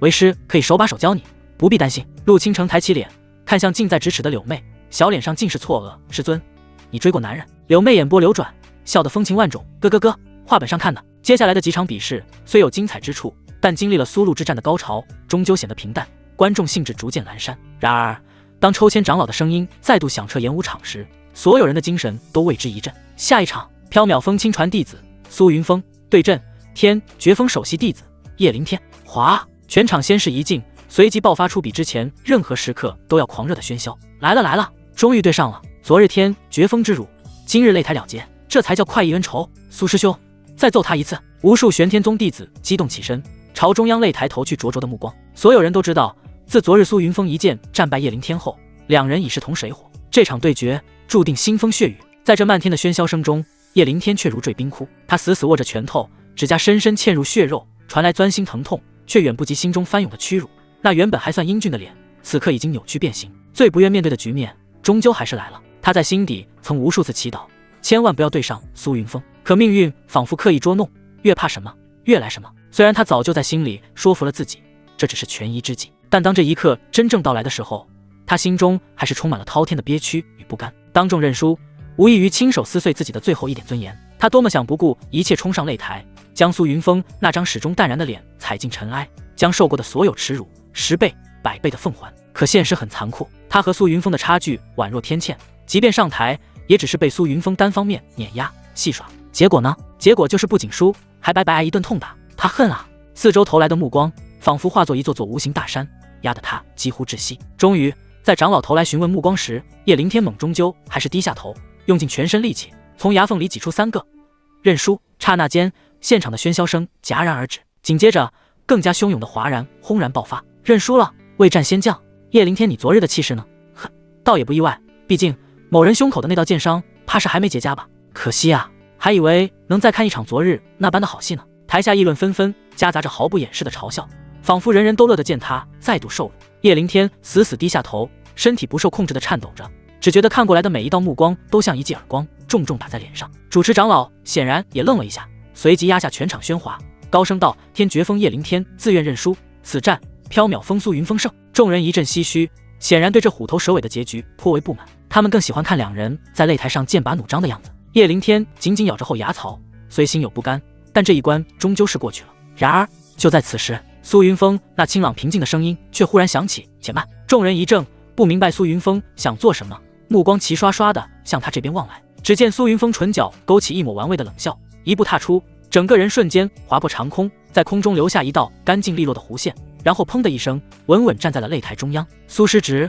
还有何事？主持长老客气询问。苏云峰温和一笑，不疾不徐的自怀中取出一物，看见他手上的东西后，叶凌天瞳孔骤缩，脸色刷得惨白。那东西正是他昨日送去的战书。苏云峰将战书高高举起，目光如电，直射台下面无人色的叶凌天，带着戏谑的口吻道：叶师弟，这是你昨日给我下的战书，可还记得？如今我来应战了，你却连上擂台的胆量都没有了吗？此言一出，全场先是一静，随即爆发出震天的哗然，所有人的目光全都齐刷刷地看向满脸涨红的叶凌天，一副看好戏的模样。很多人这个时候才猛然想起，早在昨日天绝风风波之前，叶凌天就给苏云峰送去了战书。想起来了，确有此事。战书还是周浩然师兄亲自送的，自己下的战书却缩着不敢应战。这叶凌天也是让我等大开眼界啊！哈哈，这下看他如何收场。搬起石头砸自己的脚，活该！无数道目光，或戏谑，或嘲讽，或纯粹看好戏，齐刷刷地聚焦在叶凌天身上，让他脸颊火辣辣的烧。按照原本的计划，今天本应该是他大展神威，扬名立万，享受万众瞩目的时候。可是事情的发展和他计划的完全相反。如今的他像是一只被剥光皮毛，放在火上炙烤的羔羊，后牙槽几乎咬碎。终于，他下定决心再次认输。反正已经认输过一次，脸面早已丢尽，再认一次又能如何？大丈夫生于天地之间，能屈能伸。等顺利进入剑种，获得混沌剑意，到时候必将一鸣惊人，震慑全场，洗刷今日之耻。他死死攥紧了拳头，一字一句，咬牙切齿道：“认输，此战是我败了。”哦，听到叶凌天再次认输，苏云峰脸上的笑容却愈发灿烂。他缓缓摊开战书，扫了一眼，戏谑道：“叶师弟，这份战书是你下的，里面的内容也是你手所写。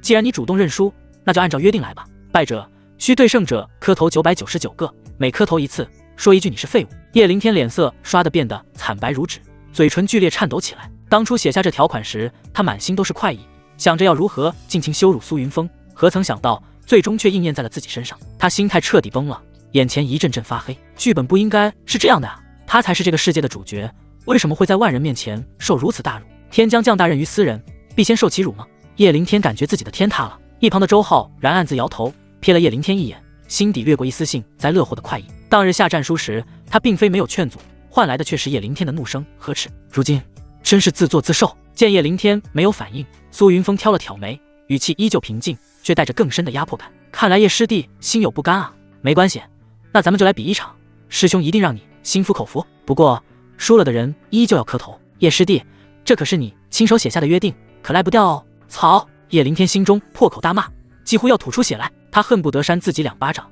当时为什么非要写这么一句？主动认输，要磕头，打一场，打不过，输了还是要磕头。这 TM 还用得着选吗？根本就是一道送命题。出题人还是他自己，就 TM 非常草淡。在极致的屈辱之下，叶凌天最终从喉咙深处挤出了2个字：跪。他脚步踉跄，重若千斤，一步一步挪向擂台中央。最终在无数目光的注视下，他双膝一软，扑通一声重重跪倒在苏云峰脚下。砰！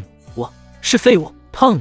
我是废物！苏云峰见状，唇角微勾，竟不慌不忙地从储物戒指中取出一张舒适的紫檀木椅、一方茶几和一套精巧的茶具。他拂衣坐下，姿态优雅地开始煮水、温杯、制茶，袅袅茶香升起，与这叩首自辱的场景形成了荒谬而讽刺的对比。擂台下，众人看得眼皮直跳，暗自啧舌。这位苏师兄羞辱人的手段，当真别具一格，杀人诛心。当吴守成返回现场时，看到的正是这般景象。他的脸瞬间阴沉的能滴出水来，一股怒意直冲天灵，对着身旁的掌教真人低吼道：“掌教师兄！”苏云峰此举实在太过分，我徒儿即便输了，也不应这般羞辱于他。掌教真人眉头微蹙，瞥了一眼擂台上那气定神闲品茶的身影，又看了看跪地叩首，已然有些机械麻木的叶凌天，缓缓叹了口气：“吴师弟，此事也不能怪苏师侄，战书是叶凌天亲手所写，他现在只不过是在履行自己亲手写下的约定罢了。”战书？什么战书？吴守成愕然，随即凌厉的目光扫向不远处的周浩然。周浩然不敢隐瞒，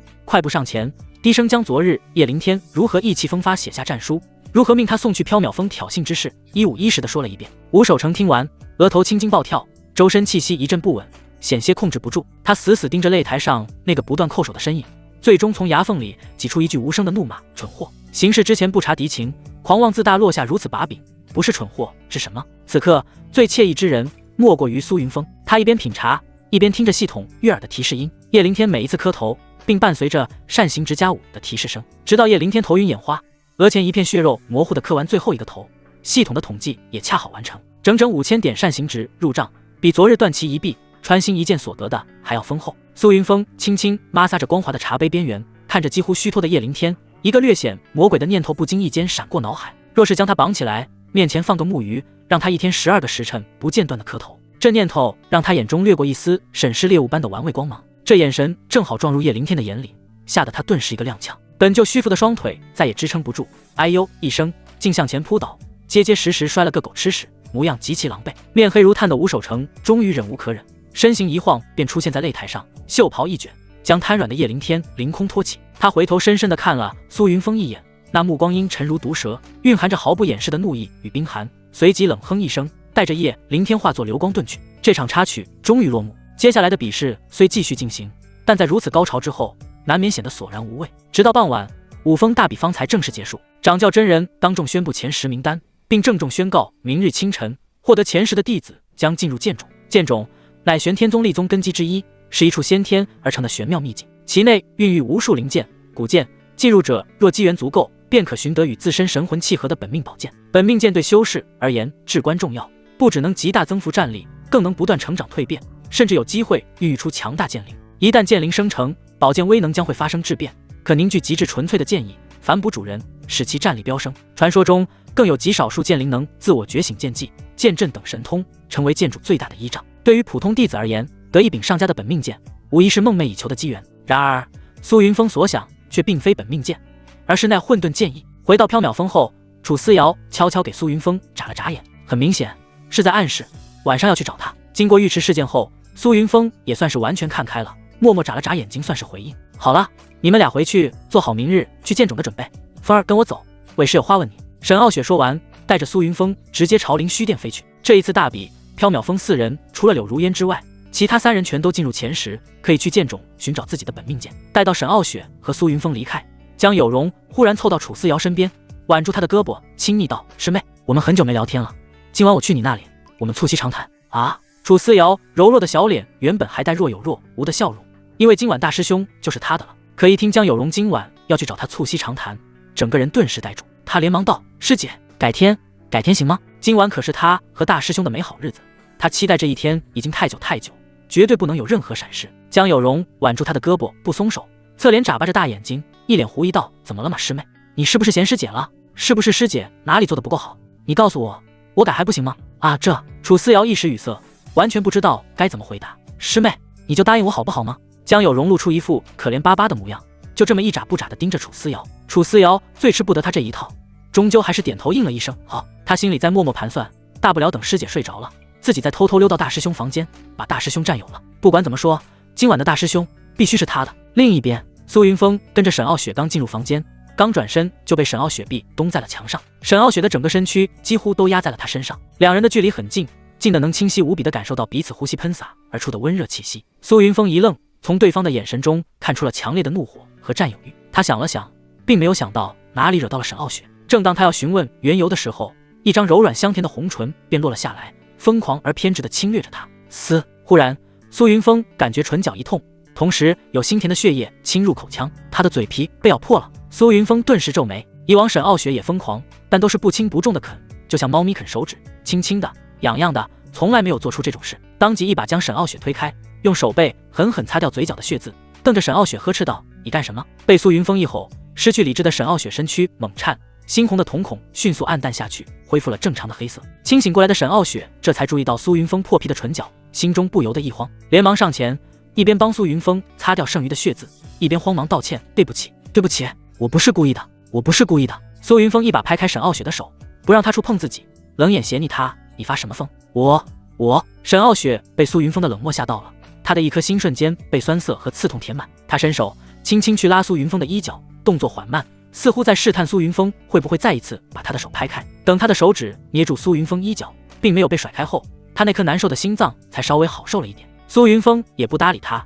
双手抱胸，故意把身子转向另一侧，只给他留下一个侧面。沈傲雪耷拉着脑袋，轻轻摇晃着被手指捏住的衣角，就像个犯了错祈求原谅的孩子。他咬了咬嘴唇，语气放得极低：“逆徒，不要不理我好不好？我错了，对不起，我让你咬回来好不好？你就原谅我这一次，好吗？”苏云峰眉毛一掀，对师尊这样的态度表示很满意，唇角也不着痕迹地勾了勾，但依旧没有转过身，故作生气道：“那你说说，为什么咬我？”其实沈傲雪咬他是常事，特别是情动的时候最喜欢咬人，但也没像今天这样咬破皮，而且他的状态明显不对劲。苏云峰想要弄清楚到底什么是刺激到了他。沈傲雪抬起脸来看向苏云峰，美眸中弥漫着一层淡淡的水雾，整个人仿佛一下子被悲伤笼罩。他紧紧捏住苏云峰的衣角不撒手，声音有些轻微的发颤：“你是不是喜欢柳妹？你和她进行到哪一步了？你是不是不要我了？”啥？苏云峰豁然转过身，脸上写满了诧异，怎么也没想到沈傲雪竟然会问出这种问题。可是他的反应被沈傲雪的脑子自动翻译成了果然，他们果然早就在一起了。如今被戳穿，逆徒才会有这么大反应。他的心好痛，感觉被10000根针再刺，疼得他几乎无法呼吸。苏云峰的脑瓜子嗡嗡响，没反应过来沈傲雪到底是什么脑回路，竟然会把他和柳妹两个八竿子打不着的人联系到一起。他还没开口解释，就见沈傲雪低垂着脑袋，眼泪啪嗒啪嗒的掉落。只听他凄苦一笑，弱弱抽泣道：“我知道，我一直都知道，你还在怨恨我剜了你的至尊骨。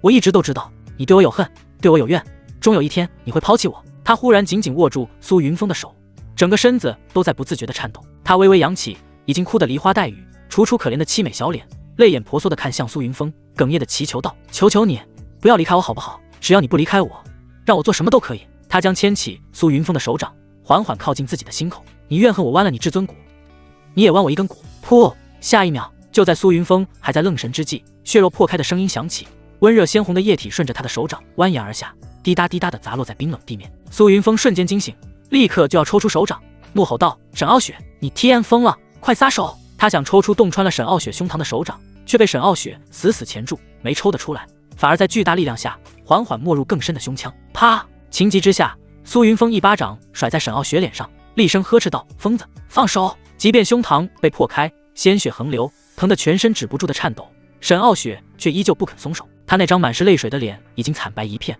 连嘴唇都因为剧痛而颤抖，但是他的目光依旧死死盯着苏云峰，颤声祈求道：“求求你，不要离开我好不好？”苏云峰哪里还管得了那么多，他的手指似乎已经触碰到了那颗跳动的心脏，再深入的话，那颗心脏就会被戳爆。他连忙点头，急切道：“好好好，我答应你，绝不离开你，快点松手！”然而沈傲雪依旧没有松手的意思，反而把苏云峰的手又往里面送了一点。下一秒，苏云峰猛地一惊，他的手指已经触碰到了那颗跳动的鲜活心脏。而此时沈傲雪浑身一僵，面色更加惨白，已经失去了所血色，豆大的冷汗自额头滚落，划过额角，混合着泪水，最终掉落，砸在满是鲜血的地面。他的身体在剧烈颤抖，承受了莫大的痛楚，但即便这样，他也依旧没有松手。他直直地看着近在咫尺的苏云峰，伸出另一只手，轻轻抚摸他焦急的面庞，唇角勾起一抹微笑，声音颤抖，轻轻低语：“逆徒，你感受到了吗？这就是我对你的心意，我的整颗心都为你而跳动。”苏云峰不再挣扎，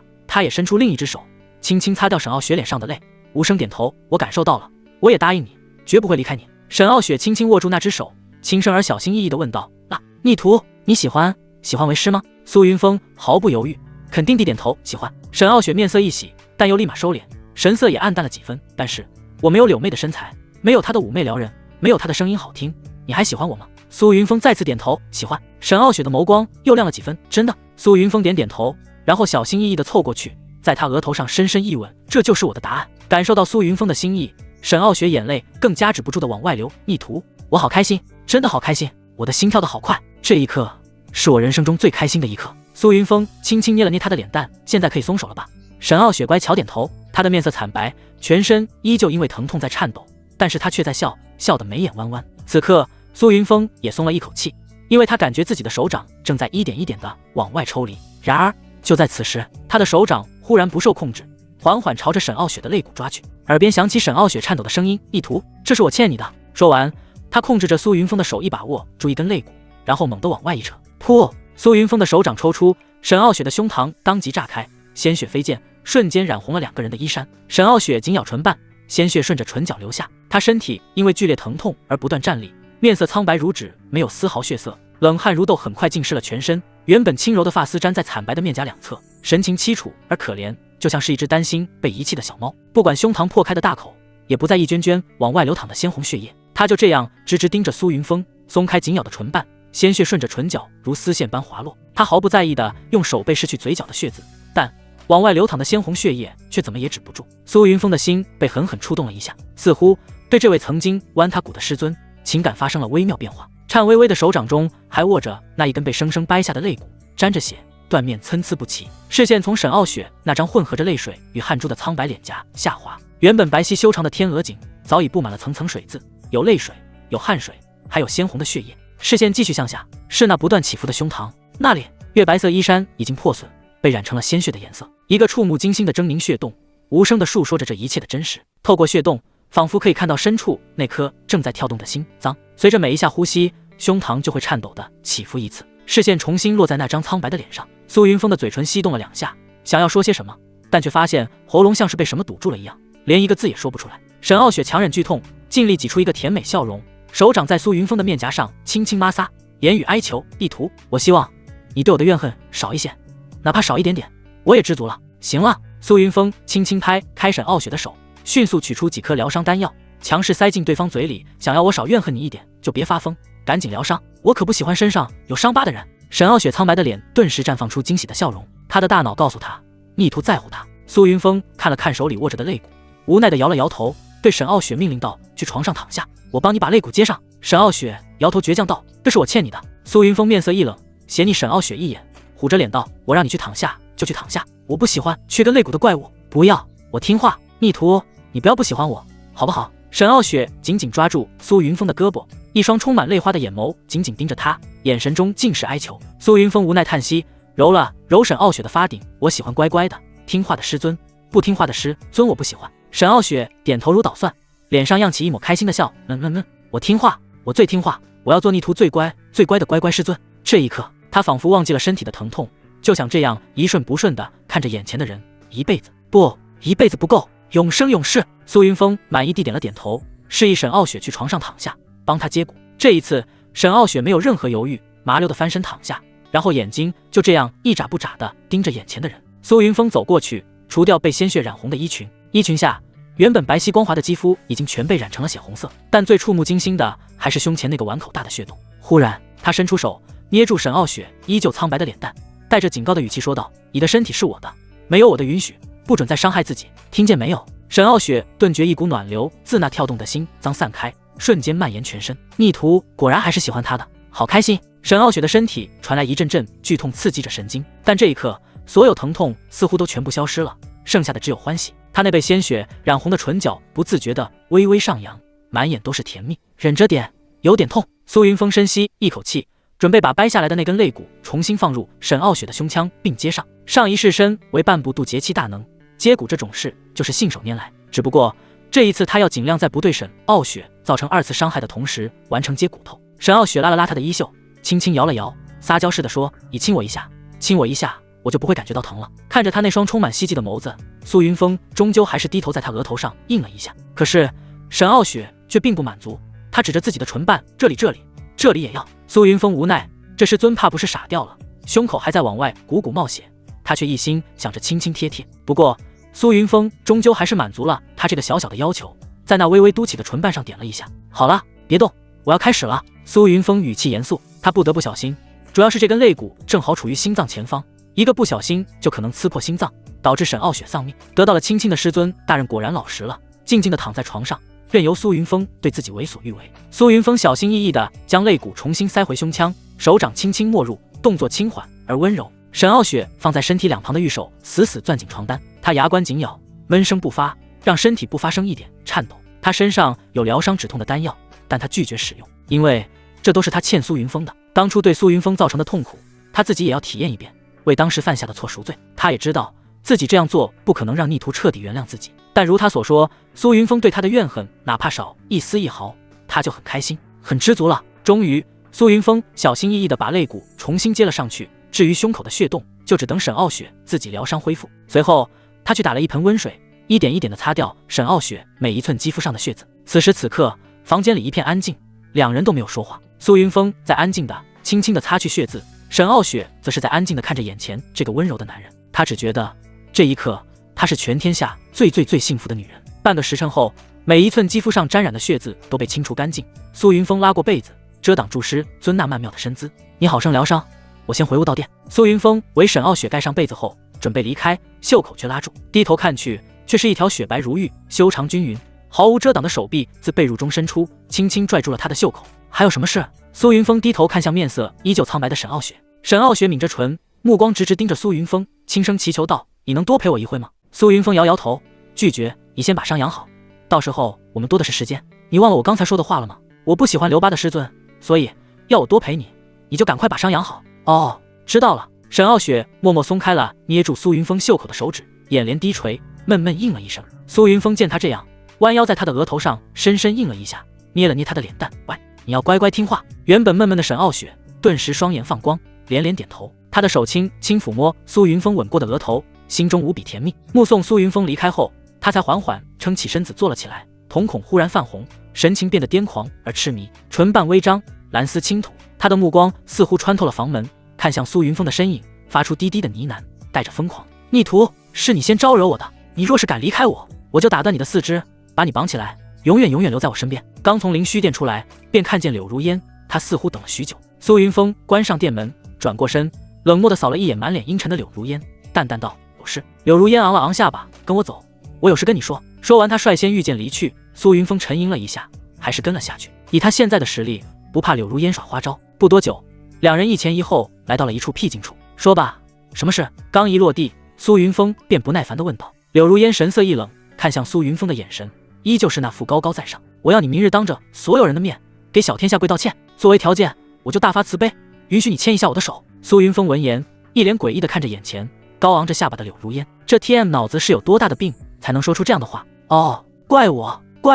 苏云峰反应过来，都怪他从前太过舔狗，把柳如烟舔得无法无天了。褪去舔狗属性后，再看柳如烟，样貌身材样样不如二师妹和三师妹，跟乖宝师尊比差的就更远了。当初自己真的瞎了眼，怎么会看上这样的货色？下一瞬，一道掌风呼啸而来，啪的一巴掌重重扇在柳如烟脸上，后者身体一个踉跄，应声倒地。柳如烟懵了，她捂住红肿的左脸，不可思议地瞪向苏云峰，咬牙切齿尖叫：苏云峰，你敢打我！苏云峰冷笑一声，活动着手腕淡淡道：你傻不傻？老子打你也不是一次两次了，反应那么大多深？柳如烟闻言一怔，茫然地回想着这几日的遭遇，她确实已经被苏云峰打了好几次，可是他不是迷恋他吗？为什么又要打他？苏云峰缓步走近，停在柳如烟身前，居高临下地俯视着这个曾被他捧在手心，如今却狼狈不堪的女人，嘴角勾起一抹毫不掩饰的讥诮与厌恶。他抬起脚，毫不留情地踩在柳如烟纤细的手背上，微微用力捻动。啧，让我碰你，老子现在都觉得脏了手。蠢女人，还没醒吗？你以为老子还会像以前那样围着你转？柳如烟手背传来一阵剧痛，想要抽出，却被苏云峰的鞋底牢牢定住。苏云峰俯下身，阴影笼罩着柳如烟发白的脸，冰冷的话一字一句传入耳中。现在给你两个选择，把我鞋子舔干净，或者死。柳如烟彻底僵住了，大脑一片空白。明明昨天他还给了他一枚珍贵的抱玄丹，怎么一夜之间一切都变了？眼前的苏云峰让他感到害怕。见他久久未答，苏云峰失去了耐心，猛地抬脚狠狠踹在柳如烟的腹部。呀！柳如烟发出一声痛苦的闷哼，娇躯如同破麻袋般贴着粗糙地面滑出去十几丈远，直到撞上一棵枯树才停下。他蜷缩起身子，双手死死捂住剧痛的小腹，宛若虾米一样蜷缩在地上瑟瑟发抖，冷汗瞬间浸湿了衣衫。苏云峰缓缓踱步走过去，再次俯视他，冷冷道：既然你不选，那就去死吧。不要！求生的本能压倒了所有的屈辱与骄傲。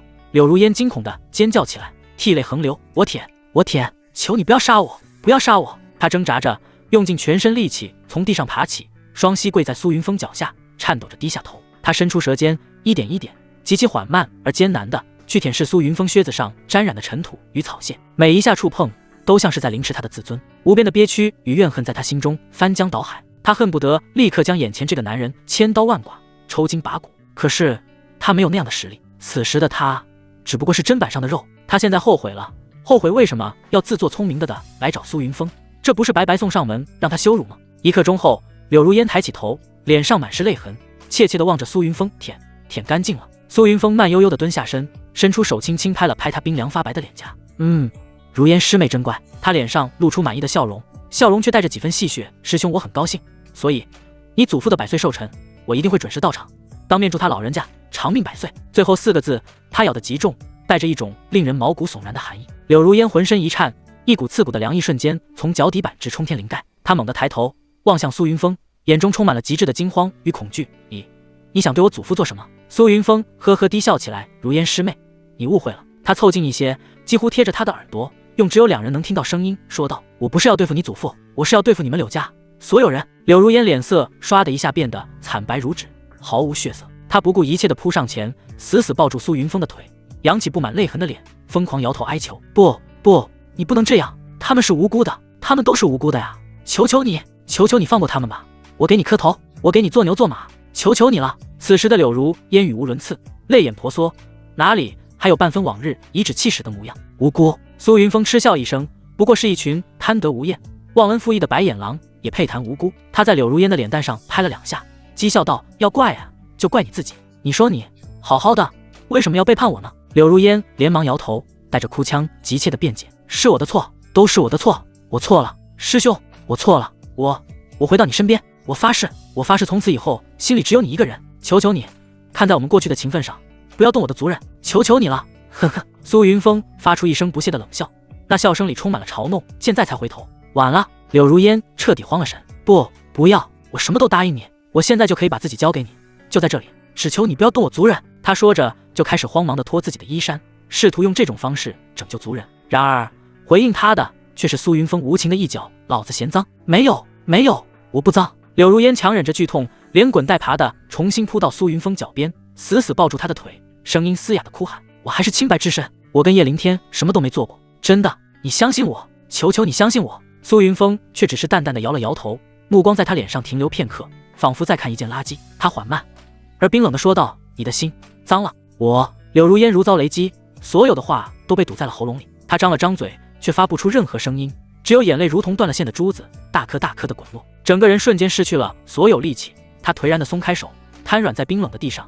眼神空洞，仿佛失去了灵魂。完了，一切都完了，为什么会变成这样？为什么？苏云峰再次蹲下身，捏住他失去血色的下巴，强迫他看向自己。知道我为什么特意告诉你这些吗？柳如烟木然。苏云峰唇角勾起一抹残忍而玩味的冷笑：“我就是要让你清清楚楚的知道，你的族人即将大难临头，而你只能像现在这样眼睁睁看着，无能为力。”他顿了顿，补充道：“哦，对了，你的修为已经被我封印，别白费力气想着下山报信。”说完，他像林小鸡一样粗暴地将失魂落魄的柳如烟提起，御剑化作一道流光，很快便回到了缥缈峰后山那处偏僻破旧的木屋前，推开吱呀作响的木门，将柳如烟随手扔了进去。接下来2天，你就待在这里，好好品尝什么叫绝望吧。就在他转身准备离开时，又像是忽然想起了什么，回过头看向屋内瘫坐在地上双目无神的柳如烟，唇角勾起一抹恶劣至极的笑容。对了，还有件事忘了告诉你，上次送你的那颗根本不是暴玄丹，而是毒丹。你猜猜，如果叶凌天服用后发现是毒丹，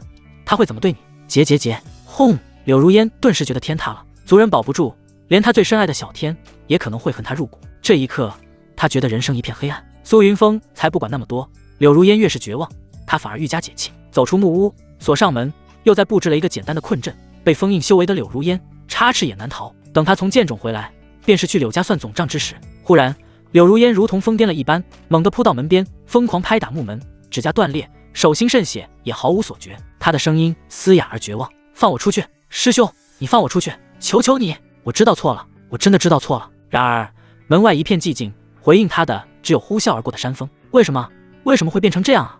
呜呜！他无力地滑坐在地，背靠着冰冷的门板，双手抱住膝盖，将脸深深埋入臂弯。压抑而绝望的呜咽声断断续续地传出，他的脑海里不断重复着苏云峰刚才的话，心中的绝望越来越深，仿佛要把他拉入深不见底的黑暗深渊，悔恨如洪水般将他淹没。不，还有办法，一定还有办法。柳如烟猛地抬起头，忽然想到了什么，手忙脚乱地撕开自己凌乱的衣襟，从最贴身的里衣内侧扯出了一块带着他体温的玉佩吊坠。这不是普通玉佩，而是叶凌天送他的一枚精巧传音石。为了表达自己对叶凌天的深情，也为了能随时随地第一时间接收到他传来的讯息，他特意将它做成吊坠，日夜贴身佩戴。没想到在这绝境之中，这枚被他珍视的传音石竟成了他和族人唯一的救命稻草。他的修为被封印，储物戒指也被苏云峰搜走，但这枚特殊传音石本身能够储存一定的灵力，激活它并不需要再额外注入。柳如烟颤抖着手，连忙将其激活，迅速给叶凌天发去讯息：“小天，快救救我！”他对着传音石语速极快，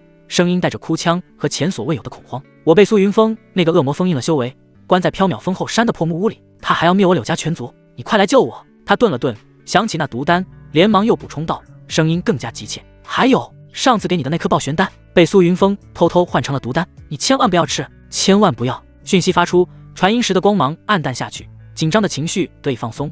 他瘫坐在门边，大口喘着气。只要小天听到他的传音，以他对自己的情谊，一定会第一时间赶来救他。只要他脱困，就连夜下山通知族人全部疏散，躲藏起来。还有那颗毒丹，只要小天没吃，就不会产生误会，一切都还有转机。天绝峰，叶凌天独自坐在昏暗的房间里，脸色阴沉的几乎能凝出水来，胸腔里憋着一股邪火，无处发泄。他的脸今天算是丢尽了。众目睽睽之下，不仅主动向苏云峰认输2次，最后更是当众跪下，对着那贱人磕了足足999个响头，喊了999声我是废物，奇耻大辱，心态彻底炸裂。要不是为了见总理那缕先天混沌剑意，他根本就不会回天绝风，也就不会被当众羞辱。苏云峰，他死死攥紧拳头，牙齿咬得咯咯响，手背上、额头上青筋如同蚯蚓般暴突而起，面容因极致的怨恨而扭曲狰狞。他咬牙切齿，从牙缝中一字一句地挤出一句充满恶毒的狠话：我叶凌天对天发誓，绝不会放过你，定要让你受尽世间极刑，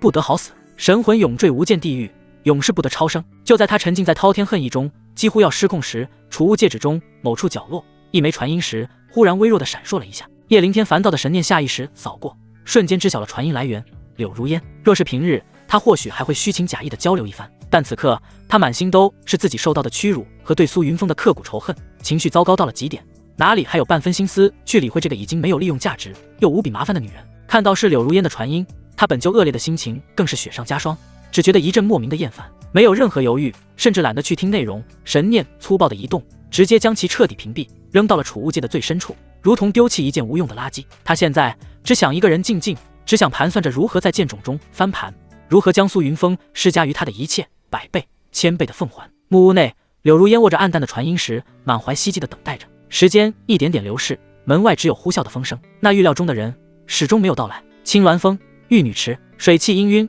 雾气缭绕，空气中弥漫着淡淡的幽香。陆倾城紧着一件薄如蝉翼的白色丝绸亵衣，浸泡在温热的灵泉池水之中，水波清漾，堪堪漫过他精致的锁骨，露出修长如玉的脖颈和一张因热气蒸腾而微微泛红的绝美小脸。完美傲人的弧线在水下若隐若现，引人浮想联翩。啊呀呀呀！烦死了，烦死了，烦死了！他绷着那张精致的无可挑剔的脸蛋，红润的樱桃小嘴高高撅起，2条雪白如玉的手臂不安分地用力拍打着水面，溅起一串串晶莹的水花，仿佛要将满腔的郁闷都发泄在这池春水中。他此刻简直郁闷到爆炸，当着那么多人的面夸下海口要击败苏云峰，结果却被对方轻描淡写的反手镇压，输得一败涂地。这脸丢得让他恨不得想找个地缝钻进去。我们的小倾城，这是怎么了？谁又惹你不痛快了？一道温柔似水的女声含着几分笑意自身传来。陆倾城闻声一惊，猛地回头，只见一道曼妙婀娜的身影正款款走来。来人气质雍容华贵，身姿妩媚天成，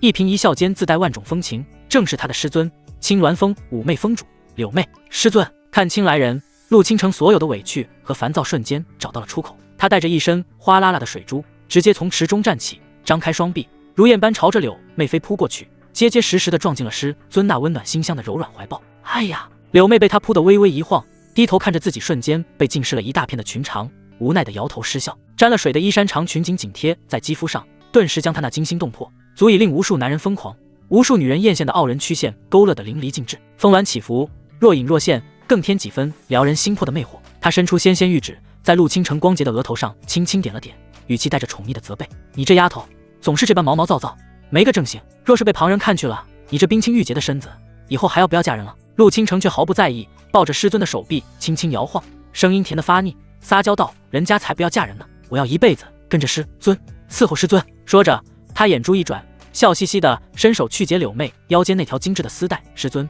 衣裙都湿了，穿着不舒服，弟子帮您宽衣。话音未落，他已是动作利落的帮柳妹褪去了被水渍浸湿的外衫与长裙。哇哦！尽管早已不是第一次与师尊共浴，但当那句成熟丰腴、完美到堪称造物主最杰作的佳作毫无保留地呈现在眼前时，陆倾城还是忍不住发出一声低低的充满惊叹的呼声。那饱满傲人的硕果，那不堪一握的纤腰，那浑圆挺翘的弧线，果然师尊是世界上最伟大的奇迹。柳妹被陆倾城那直勾勾亮晶晶的眼神看得又好气又好笑，屈指在他光洁的额头上轻轻弹了一下，整日里没个正经，就知道咋咋呼呼。说完，他优雅地步入池中，温热的泉水漫过身体，将那惊心动魄的曲线悄然掩藏于粼粼波光之下。他取下束发的玉簪，一头柔顺乌黑如绸缎般的青丝顿时倾泻而下，披散在圆润的肩头与水面，更衬得肌肤胜雪，媚态横生。你什么时候展开行动？柳妹一边用指尖梳理着长发，一边侧过头看向自家的傻徒儿，唇角含笑，语气却带着讥调笑。陆倾城眨了眨那双清澈无辜的大眼睛，故意装傻，绕到师尊身后，殷勤地捧起一缕青丝。师尊，我帮你洗头。少来这套！柳妹伸手将傻徒儿拉到身前，面对着自己，她盈盈一笑，美眸流转间凑到陆倾城耳边，压低了声音：别想着岔开话题，为师问你，你打算什么时候去追那缥缈峰的苏云峰？陆倾城小脸一垮，嘟囔道：“我不知道吗？他刚才烦躁的拍水，可不就是为了这事？按照原计划，他应该倒追苏云峰，让他爱自己爱得死去活来，然后再狠狠甩了他。可是理想很丰满，现实很骨感。他陆倾城向来是口嗨王者，行动矮子，嘴上说的天花乱坠，真到了要他主动去倒追的时候，他顿时就手足无措，脑袋空空了。”柳妹将他的小表情尽收眼底，眼中笑意更深，仿佛早已料到。他再次凑近，几乎贴着陆倾城的耳朵，用只有2人能听到的带着蛊惑的嗓音轻声低语：“不会，没关系，为师可以教你。”啊！陆倾城猛地抬起头，瞪大了美眸，难以置信地看着眼前唇角轻笑的师尊，惊呼脱口而出：“至尊，您怎么会懂这些？”咯咯咯！柳妹发出一阵悦耳如风铃般的轻笑，眼波流转间风情万种。傻丫头，为师懂得可多了去了，来，为师手把手教你。柳妹欠手轻揽住陆倾城的肩，将他又拉近了一些，红唇几乎贴着他的耳廓，开始言传身教。随着柳妹在他耳边不断低语，陆倾城的小脸在慢慢变红，脖梗和耳根都变成了红色，最后连裸露在水面外的精致锁骨都泛起同样的红。他只觉得全身的血液都在往头顶涌，肌肤滚烫的仿佛快要燃烧起来，头顶甚至隐隐有白色蒸汽升腾，不知道是水汽还是其他。此刻的陆倾城活脱像一只被煮熟了的虾米，从头到脚红得通透，那张精致绝伦的小脸更是红得快要滴出血来，眼神躲闪，呼吸微蹙。他听到了这辈子最震惊的话，美眸瞪大，一眨不眨地盯着面前这位笑得像只狡黠狐狸的师尊，心中掀起惊涛骇浪。我的天，原来师尊竟然懂得这么多东西。说到最后，柳妹美眸一转，闪过一抹促狭。所以追男人，你就要主动出击，择日不如撞日，就今天啊！陆倾城脸烧得绯红，低着脑袋怯怯道：“师尊，这是不是太快了点？”哦，柳妹眉梢一挑，故意拉长了语调，语气中充满了戏谑与调侃。怎么，我们天不怕地不怕的小倾城也有胆怯的时候？这还没开始呢，就先打退堂鼓了？这可不是你的风格啊！谁说我怕了？果然，陆倾城最受不得激将法，尤其是来自师尊的激将。他像只被点燃的小炮仗，猛地从温热的池水中站起，哗啦一声带起大片水花。去就去，我现在就去，有什么了不起的？他3两下用灵力蒸干身上的水珠，动作麻利地套上备好的衣裙，系好腰带，然后高高昂起那张依旧红扑扑的小脸，挺起胸膛，做出一副雄赳赳气昂昂视死如归的模样。哼，不就是追个男人吗？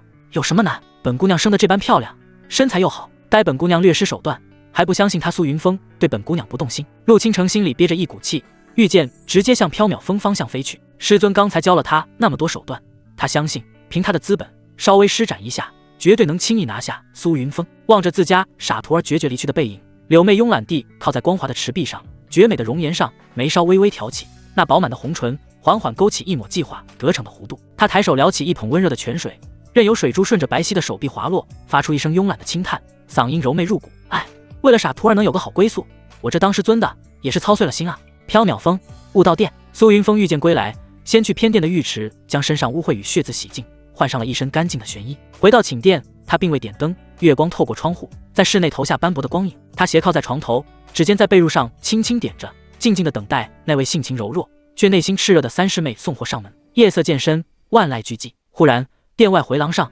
响起一阵轻缓的脚步声。苏云峰一个鲤鱼打挺从床上弹起，然后悄悄藏于门后，只待三师妹推门而入，就能从身后给他来个突然袭击。脚步声越来越近，苏云峰收敛了所有气息，屏住呼吸，微抬手臂，身体前倾，蓄势待发。然而门外的人脚步声戛然而止，似乎在犹豫。苏云峰心中暗觉有趣，屏息凝神，继续耐心等待。可是等了半天，门外的三师妹依旧没有推门进来。这下轮到苏云峰皱眉了，不明白他究竟是什么意思。明明昨天在浴池和今天在演武场都表现得大胆炽热，怎么突然胆怯了？他觉得自己应该做点什么，于是咳嗽了一声，轻声道：“师妹，既已到，何不进来？”门外正纠结要不要敲门的陆倾城，娇躯猛地一僵，不自觉地扭动了一下身体，脸上顿觉烧得慌。他怎么知道我要来？他心中先是惊诧，随即恍然，是了，定是师尊提前与他通了气，不然师尊为什么非要我今日就来？哼，还说不喜欢我，口是心非的家伙。陆倾城心里这样想着，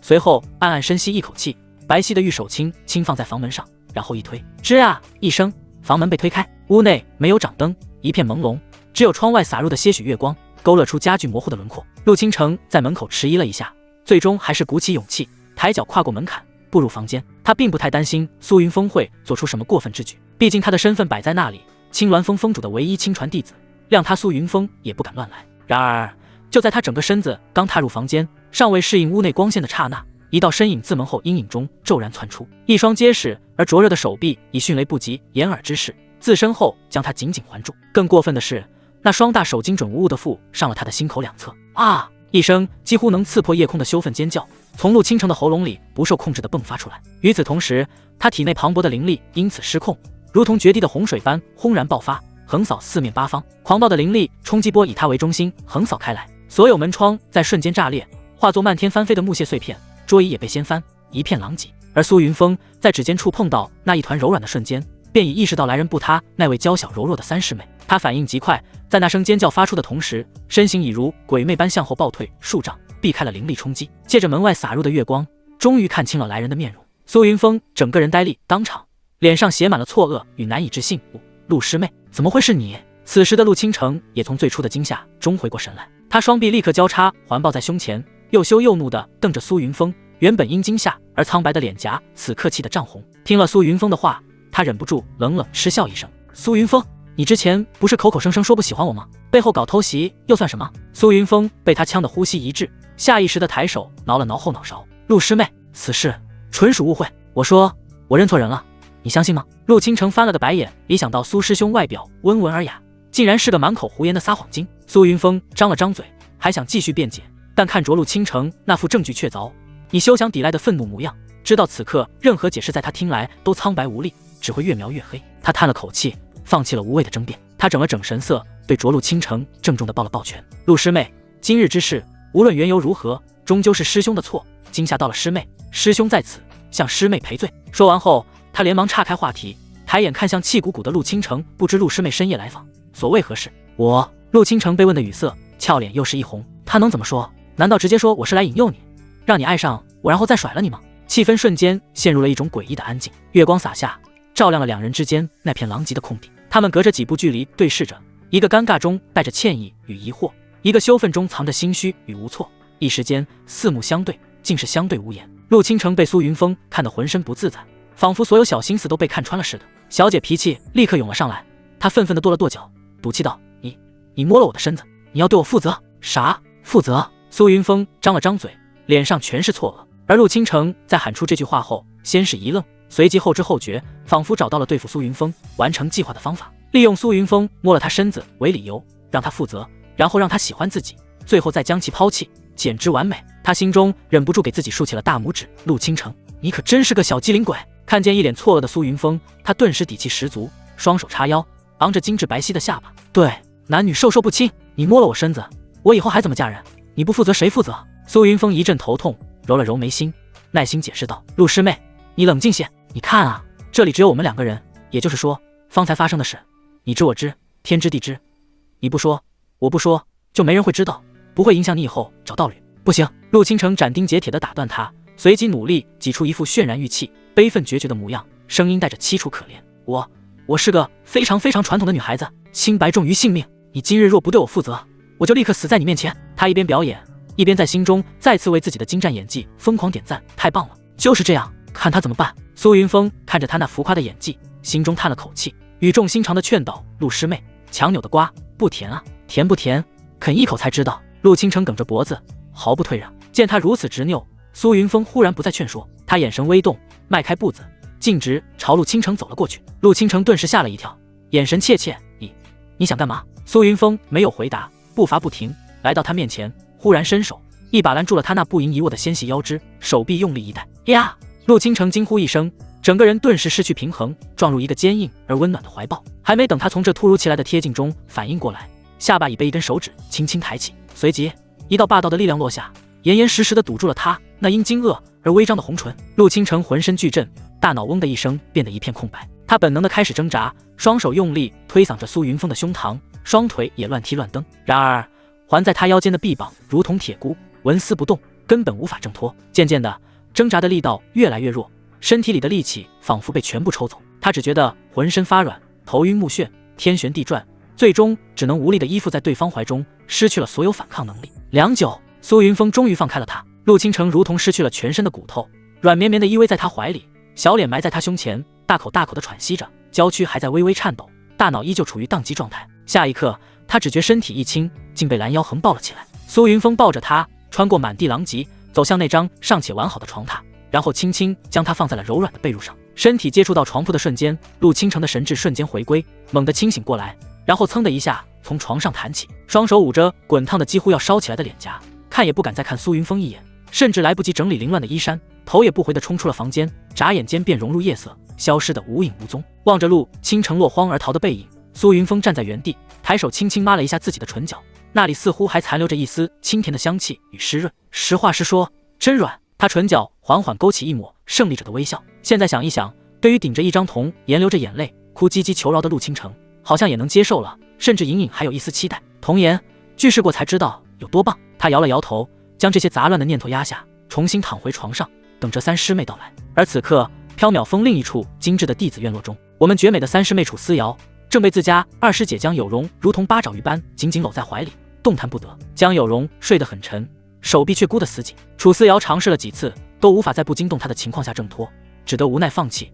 睁着大眼睛望着帐顶，幽怨叹气。青鸾峰，陆倾城的闺房，砰的一声关上房门，陆倾城背靠着冰凉的门板，滑坐在地。他将滚烫的脸颊深深埋进屈起的膝盖中，过了好一会儿，才猛地跳起来，一头扎进柔软的被窝，用枕头死死捂住自己的脑袋，仿佛这样就能隔绝掉外面的一切，以及脑海里那些挥之不去的画面。然而适得其反，黑暗中感官似乎变得更加敏锐，一种从未有过的奇异感觉蔓延全身，如同细微的电流在他四肢百骸间流窜，让他忍不住夹紧了双腿，无意识地在被褥上轻轻摩挲，骨节分明的修长玉指轻轻摩挲着略有红肿的唇瓣，脑海里不断回放方才的画面。轰！所有的记忆如同潮水般涌现，而且带着更加清晰的细节与感受。他的体温瞬间飙升至一个新的高度，脖子、脸颊、耳根红得如同熟透的番茄，几乎能滴出血来，头顶甚至隐隐有白色的蒸汽袅袅升起。啊呀呀！可恶！可恶！苏云峰，你个混蛋！登徒子，大色狼！他在柔软的被褥间疯狂地翻滚起来，用拳头捶打着枕头，双脚胡乱踢蹬，试图用这种方式发泄掉心中那块要满溢出来的混杂着羞愤、慌乱、悸动与一丝说不清到不明滋味的复杂情绪。为什么会这样？为什么心跳得这么快？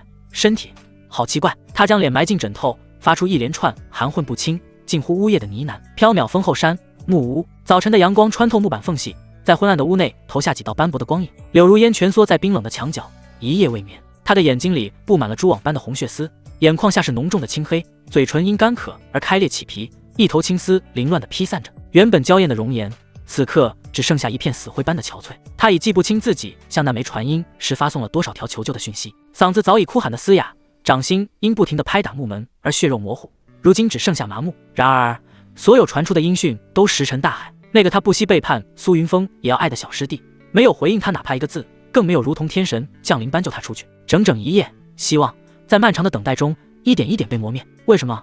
为什么会这样？他低声呢喃，声音嘶哑。忽然他猛地抱住头，发出一声压抑到极致后爆发的尖叫。啊呀呀呀！这一刻，柳如烟陷入了癫狂，再一次用尽所有的力气扑到门边，砰砰地砸在木门上。大师兄，放我出去！我知道错了，我真的知道错了，求求你放我出去吧！呜呜！哭声凄厉而绝望，在空荡破败的木屋中回荡，却没有得到任何回应。最终他耗尽了最后一丝气力，沿着木门缓缓滑落，瘫坐在冰冷的地面上。他的眼神彻底空洞下去，失去了所有神采，仿佛被抽走了灵魂，神情木然而凄楚。不知过了多久，他忽然自嘲一笑，笑容悲凉，往昔一幕幕不停地在脑海里浮现。曾经的自己被苏云峰呵护在手中，却偏偏不懂得珍惜，现如今一切都晚了。心脏处传来一阵密密麻麻的刺痛，无尽的悔恨从四面八方涌来，将他彻底淹没，令他几乎无法呼吸。无声的泪水顺着他憔悴的脸颊不断滚落，一滴一滴砸在地面，晕开一团一团湿痕。他把最爱他的大师兄亲手弄丢了。龙首峰演武场，即将前往剑冢的10名精英弟子以及他们的师尊陆续汇聚于此。楚思瑶亦在人群中，她身着一身素色长裙，却难掩其窈窕身姿。她悄悄挪到苏云峰身边，扬起小脸，闷闷地将昨夜二师姐缠着她的事说了一遍。柔弱的小脸上写满了委屈，明明昨晚就能推倒大师兄，全都被二师姐破坏了。生气！苏云峰闻言伸出手，揉了揉楚思瑶柔软的发顶，安慰道：离世，大师兄一直等你。听到这句话，楚思瑶眼睛顿时一亮，满是大师兄的脑子自动翻译，大师兄说他是他的，一直都是。原本闷闷的心情瞬间美好起来，仿佛灰白的天空忽然多了色彩。他轻轻拽了拽苏云峰的袖口，声音软糯而甜蜜：大师兄，你对思瑶真好，思瑶是你的，一直都是，你也是思瑶的。苏云峰微微一怔，随即哑然失笑，点头应道：“好，安抚好3师妹。”苏云峰目光流转，很快便锁定了那道清冷绝尘的身影。经过一夜的休养，今日的沈傲雪看上去已然恢复如常，一袭月白流仙裙纤尘不染，青丝挽成优雅的发髻，插着一支寒玉簪，绝美的容颜上是一片惯常的疏离与淡漠，仿佛昨夜那个在他怀中哭着求他不要离开的女子不是他。苏云峰嘴角勾起一抹玩味的弧度，悄无声息地凑近，几乎贴着他的耳廓，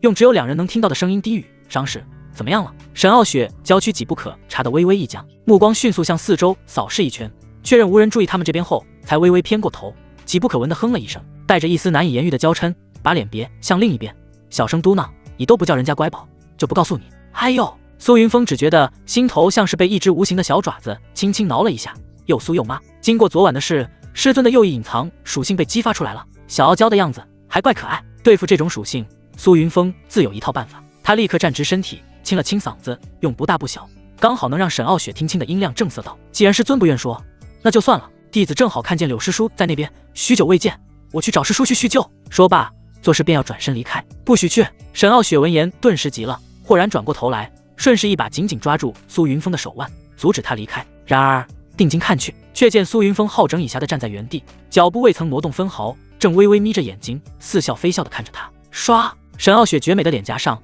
瞬间飞起2抹淡淡的红晕，一直蔓延到耳根。他立刻意识到自己又上了这逆徒的当，被他轻易拿捏了。这逆徒真是太坏了，不理他，对，不能理他。不行，万一他真去找柳妹那狐妹子怎么办？短短一瞬，沈傲雪心中天人交战，最终还是败下阵来。他垂下眼帘，长睫微颤，用几乎微不可闻的声音说道：“好的差不多了，没留下伤疤，你要看吗？”苏云峰差点原地一个踉跄，这是什么虎狼之词？光天化日，朗朗乾坤，自家这位冷艳高贵的师尊，竟然问他要不要看他的心口，还有天理吗？还有王法吗？这种严重违背尊师重道、有伤风化的事情，必须坚决抵制，严厉批判。因此，苏云峰几乎没有任何犹豫，一脸正气凛然的郑重点头：“事关师尊玉体安康，弟子确有责任确认一番。师尊勿要误会，弟子只是想检查一下复原情况，绝无他意。”沈傲雪闻言，眼底迅速掠过一抹休息。他喜欢给逆徒看，也只有逆徒能看。可，他轻嗽2声，强自镇定，恢复了平日的清冷姿态，用附近所有人都能听到的音量说道：“福儿，你随为师到这边来一下，关于剑种内的一些禁忌与机缘，为师需再与你叮嘱1、2。”苏云峰立刻配合地露出恭敬受教的神情，躬身应道：“是，弟子遵命。”于是，在众目睽睽之下，师徒2人一前一后，神色如常地离开了广场中央，走向远处一片僻静的竹林，很快便消失在众人的视线之中。等他们再次回到演武场，已经是半个时辰之后。苏云峰红光满脸，步履轻盈走路带风，嘴角勾起一抹满足的笑容，而沈傲雪则依旧清冷如仙，步履从容，只是若细心观察，便能发现她眼底尚未完全散去的一层朦胧水汽，眼波流转间比平日多了几分难以言喻娇媚。此时武峰会武前10的弟子及其师长已全部到齐。苏云峰敏锐地察觉到，自他回来后，便有一道视线似有若无地落在他身上。他倏然回头，精准地对上了一双清澈明亮，此刻却写满了慌乱的美眸。正是入倾城。对方像是被烫到一般，立刻慌慌张张地别开脸，假装抬头望天，那副此地无银300两的模样，让苏云峰觉得有些好笑。剑冢位于龙首峰后山禁地深处，相传玄天宗开派祖师当年上是一介散修时，无意间闯入此地，于剑冢之中得获一柄与他心意相通的本命神剑，自此剑道大成，横扫八荒，最终在此开宗立派，奠定了玄天宗万世基业。一行人在掌教真人的引领下，御空而行，越过数座险峰，最终降落在一处被古老阵法笼罩的山谷前。谷口矗立着一扇高达10丈的青铜巨门，巨门古朴沉重，上面镌刻着无数繁复玄奥却蕴含天地至理的古老符文。苏云峰望着这扇沉寂的巨门，脑海中回想起沈傲雪交代的关于剑冢的信息。剑冢共分3层，每一层皆自成空间，埋葬着无数灵剑。越往下层，灵剑的品级越高，蕴含的剑意也越强，但相应的威压与危险也呈几何倍数增长。尤其是第3层，非心智坚如磐石，修为达到一定境界者不可入。因此，历代进入剑冢的弟子，绝大多数都止步于第1、第2层，能进入第3层者凤毛麟角。轰隆隆，沉重的闷响打断了苏云峰的思绪。只见掌教真人并指如剑，一道凝练无比的金色剑光射入青铜巨门中央的凹槽，顿时门上符文次第亮起，光芒流转，伴随着沉闷的摩擦声，厚重的青铜门缓缓向内打开。刹那间，一股苍凉、古老而又无比凌厉的消杀剑气自门后的黑暗之中汹涌突出。剑冢已开，掌教真人的声音浑厚清晰地传入每个人耳中。而等进去后，各凭机缘寻找与自身契合之剑。切记，见则主，易主则见，强求无益。无论是否有所获，2日之后的此刻必须返回此处，逾期不归者，见种自封，后果自负。随着掌教真人的话音落下，10名获得资格的弟子依次迈步踏入那扇青铜巨门。苏云峰带着一脸温和的笑容走到叶凌天面前，亲切地拍了拍他的肩膀，意味深长道：“叶师弟，加油！师兄看好你。”叶凌天气得牙痒痒，愤愤拍开苏云峰搭在肩膀上的手，咬着牙在苏云峰耳边低吼：“别的意，你的死期马上就要到了。”苏云峰不置可否地耸耸肩：“叶师弟，实不相瞒，当年算命的说我能长生不死，你的愿望可能实现不了。”哼，走着瞧。叶凌天冷哼一声，甩袖转身，愤然离去，大步走进青铜巨门。苏云峰勾唇一笑，迈步跟了上去。江有容跟楚思瑶自然跟着大师兄，大师兄去哪里他们就去哪里，至于本命剑，哪里有跟大师兄在一起重要。入口处，柳妹拍了拍陆倾城的肩膀：“去吧，跟在苏小子身边，到时候也好有个照应。”陆倾城本能的就要反驳，他的骄傲不允许他跟在这个让他讨厌的男人身边，但话到嘴边却被他生咽了回去，丢下一句“我知道了”，便迈着急促的步子追了上去。哼，苏云峰昨晚那般对本小姐，休想逃！想起昨晚的事，他的面颊就觉得火辣辣的烧，恨自己当时鬼迷心窍，怎么没拼死挣扎，被苏云峰那讨厌的男人给得逞了。回去后，他反复思考，最后痛定思痛，若是苏云峰再对他用强，第一时间就捅他一刀。进入青铜巨门，仿佛跨越了时空，眼前是一片截然不同的天地。天空是压抑的铅灰色，低垂的仿佛触手可及，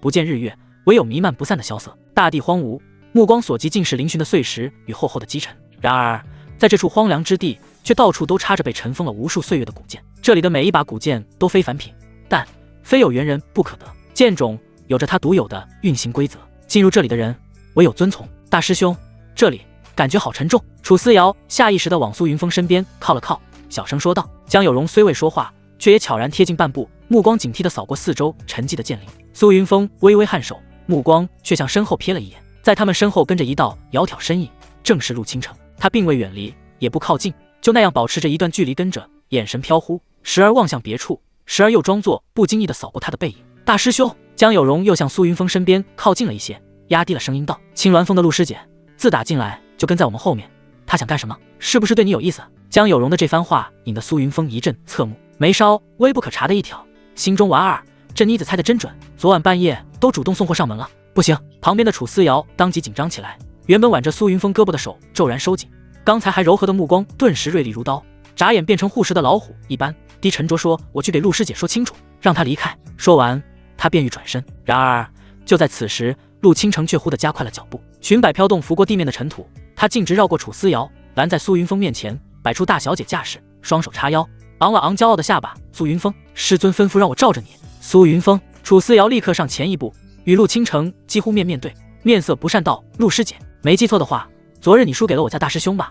请问你拿什么罩着我家大师兄？”陆倾城小脸一红，死不承认，依旧摆出大小姐脾气，高高挺起胸膛，反正就是一句话：“我不管，师尊吩咐，我必须照。”楚思瑶还想说些什么，却被苏云峰伸手拦住了。他看向陆倾城，唇角勾起一抹耐人寻味的笑意，竟看得陆倾城心间一颤，双腿一阵发软。昨夜两人月下相拥的画面忽然出现在脑海，无比清晰。长裙下，一双大长腿不知觉地微微扭动，白皙柔嫩的面颊浮现出2抹淡淡的嫣红。若不是这里还有江有容跟楚思瑶，估计他早就对苏云峰发飙了。而现在他只能咬住朱唇，暗生闷气，眼波流转间不着痕迹地瞪了苏云峰一眼。苏云峰自然注意到了他那个似骄似怒的眼神，唇角上扬的弧度愈发的大，看得陆倾城暗暗跺脚，心里把他骂了个遍。看他暗暗着急的神情，苏云峰也收起了逗弄的心思，袖袍轻拂，语气淡然道：“既然是柳师叔吩咐，那就有劳陆师妹了。”见大师兄点头答应，江有容与楚思瑶对视一眼，虽仍心有不甘，却也不好再出声反对，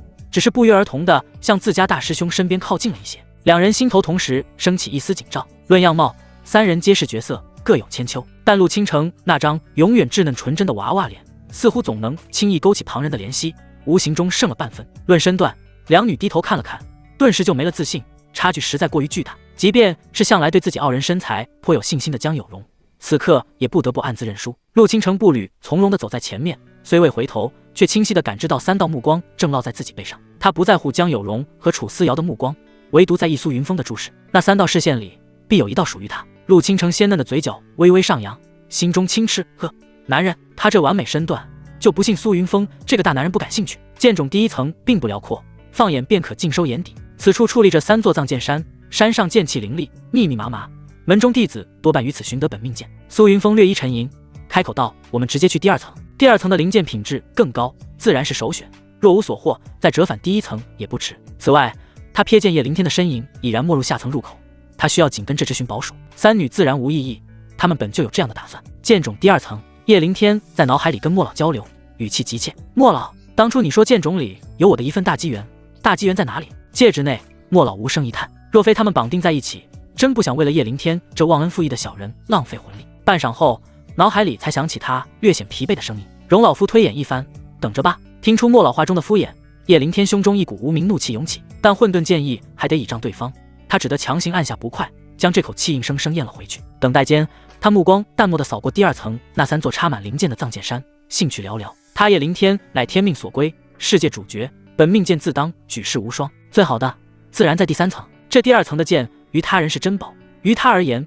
不过是凡铁垃圾。瞥了一眼后，他毫不犹豫，径直走向通往第3层的幽暗通道。混沌剑意那等稀世珍宝，必在最好的地方，否则如何配得上它的珍贵？随即他一步踏入，其他人刚进来，正好看见这一幕，除苏云峰4人外，其余人全都露出了异色。他们对叶凌天的为人虽不屑，却不得不承认其实力确实不凡。若非有苏云峰跟陆倾城在前，他无疑是此次五峰大比最耀眼的黑马仔。见叶凌天如此轻松进入第3层，众人也心痒难耐，跃跃欲试，当即有人快步上前踏入通道。下一秒，只听一声闷响，那人便被一股巨力狠狠弹飞出来，踉跄落地。毫无疑问，他失败了。其余人接连尝试，结果无一例外，全部失败。苏云峰侧目看向身旁的江有容跟楚思瑶：“你们也去试试。”江有容与楚思瑶点头，相继步入，但依旧失败了，无缘第3层。苏云峰心中暗自啧舌，2位师妹修为心性皆属上乘，竟也未能通过。他心里暗暗打鼓，若是自己也失败，岂不是只能眼睁睁地看着叶凌天取得混沌剑意？他深吸一口气，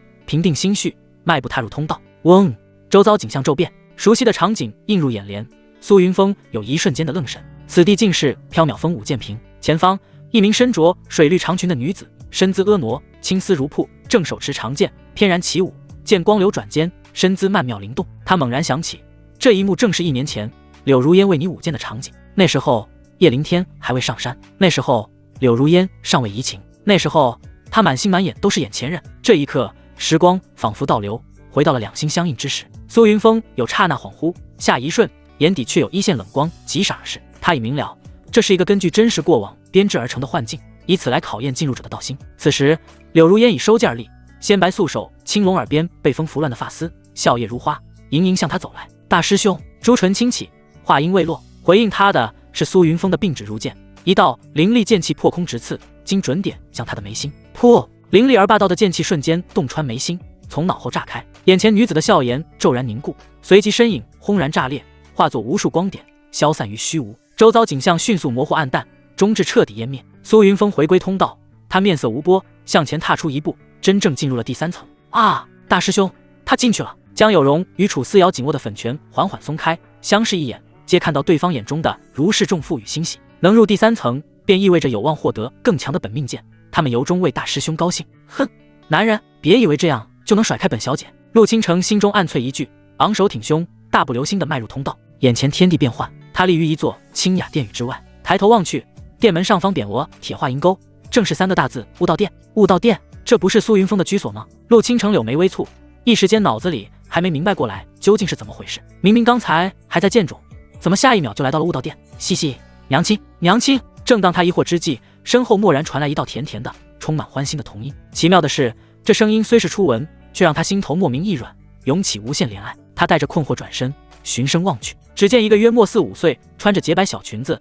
梳着2根俏皮辫子的小女孩，正张开双臂，像只欢快的小雀般朝他奔来，一边跑一边挥舞着小手，脸上绽开着无比灿烂的笑容。当看清那小女孩面容的瞬间，陆倾城浑身一震，瞳孔骤然收缩，满脸尽是难以置信的惊愕。只因那奔跑而来的小女孩，容貌竟与他幼时一模一样。就在他失神之际，小女孩已扑到身前，一把抱住了他的腿，扬起那张精致如瓷娃娃般的小脸，一双清澈灵动的大眼睛忽闪忽闪地望着他，奶声奶气地撒娇：“娘亲，娘亲！”念成要抱抱，稚嫩的童音带着撒娇，听得陆倾城心都要化了，连忙蹲下身将小女孩拥入怀中。小女孩顺势搂住他的脖颈，吧唧在他脸颊上亲了一口，笑嘻嘻地说：“念成最喜欢娘亲了。”陆倾城心中不由得一阵欢喜，再次仔细打量着这个和自己一个模子刻出来的小女孩。不用想，如果这一切都是真实，那么怀里的小女孩必定是自己的亲骨肉。只是自己会和谁结成道侣呢？一个让他又恼又念的身影不受控制地闯入脑海，一颗心忽然忐忑起来，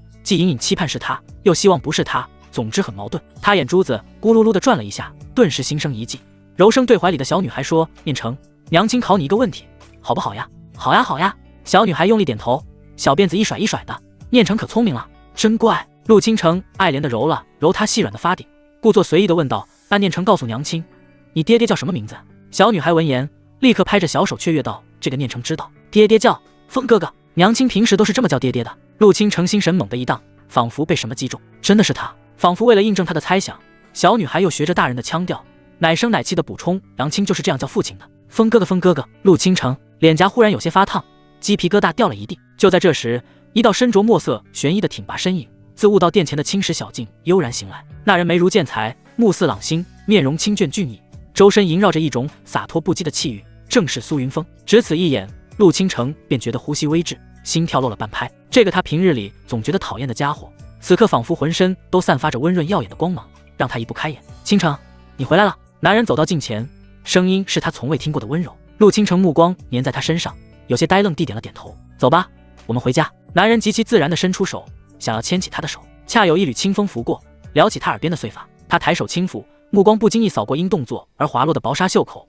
雪白如玉的手臂内侧赫然点缀着一颗鲜艳夺目的朱砂红点，那是当年师尊亲手为他点上的手工纱。他的目光骤然一凝，手工纱尚在，说明他依旧是完璧之身，怎么可能会有道侣和孩子？所以他蓦然抬眸，看向眼前温柔含笑的苏云峰，又低头凝视怀中与自己又是一模一样的小女孩。嗡！识海忽然一震，瞬间灵台一片清明。所以眼前这一切都是假象，都是幻觉，是为了考验道心设下的幻境。微微闭眼，心中涌起一股难以言喻的复杂情绪。有那么一刻，他贪恋这里的一切，有一个爱护他的道侣，还有一个可爱的女儿，多么美好的一家三口啊！可是幻梦再美，终究是镜花水月，假的永远都成不了真。他深吸一口气，再度睁眼时，眸中所有迷蒙与眷恋尽数褪去，止于一片冰封般的凛冽。滚！一声轻斥脱口而出，一股超越玉鼎三重境的恐怖气息自他娇躯内轰然爆发，以排山倒海之势向四周席卷。心境的剧烈蜕变，竟让他一举冲破了瓶颈，修为竟攀升到了玉鼎四重。轰隆！无形的气浪如同怒涛，将周遭的一切景象无情撕碎。娘亲，你不要念成了吗？光影碎裂中，那带着哭腔的稚嫩呼唤传来，像一把最锋利的锥子，狠狠扎进陆倾城的心窝。刹那间，心脏传来一阵近乎窒息的抽痛。假的，假的，一切都是假的，都给我滚，滚啊！陆倾城状若疯魔，厉声嘶喊，更加狂暴地催动着周身灵力，将那些幻象碎片彻底碾磨成最细微的尘埃，直至一切归于虚无，幻境彻底崩塌。他重新站在了剑冢那昏暗的通道之中，脸上传来微凉的诗意。他抬手一摸，却是两行无声的清泪，用手背狠狠擦去眼角残存的泪痕。呼！他站在原地，胸膛微微起伏，良久才将一口浊气长长吁出，心头那尖锐的刺痛也随着幻境的消失而缓缓平复。绝美的小脸重新扬起，那覆天不怕地不怕的娇蛮气势再度回到了眉眼之间，只是在那双明媚的眼眸最深处，悄然掠过一丝几不可察的柔软。他唇角微微向上弯起一个细微的弧度，低声喃喃：“念成，念成，苏念成，怪好听的呢。”旋即，他不再犹豫，迈开步伐，身影没入通道前方的黑暗。此地比前两层更为死寂，空气中弥漫的肃杀之气也越发浓重，仿佛沉淀了万载岁月。叶凌天早已抵达此处的藏剑山，并且成功取得了一柄与他气息相连的本命剑破空。此刻，苏云峰隐匿暗中，正看见他手持破空，朝着藏剑山山底一处极其隐蔽的方位，狠狠劈出一道凌厉剑光。苏云峰暗暗蹙眉，心中大致有了猜测。叶凌天手里的破空剑应该是找到混沌剑意的钥匙。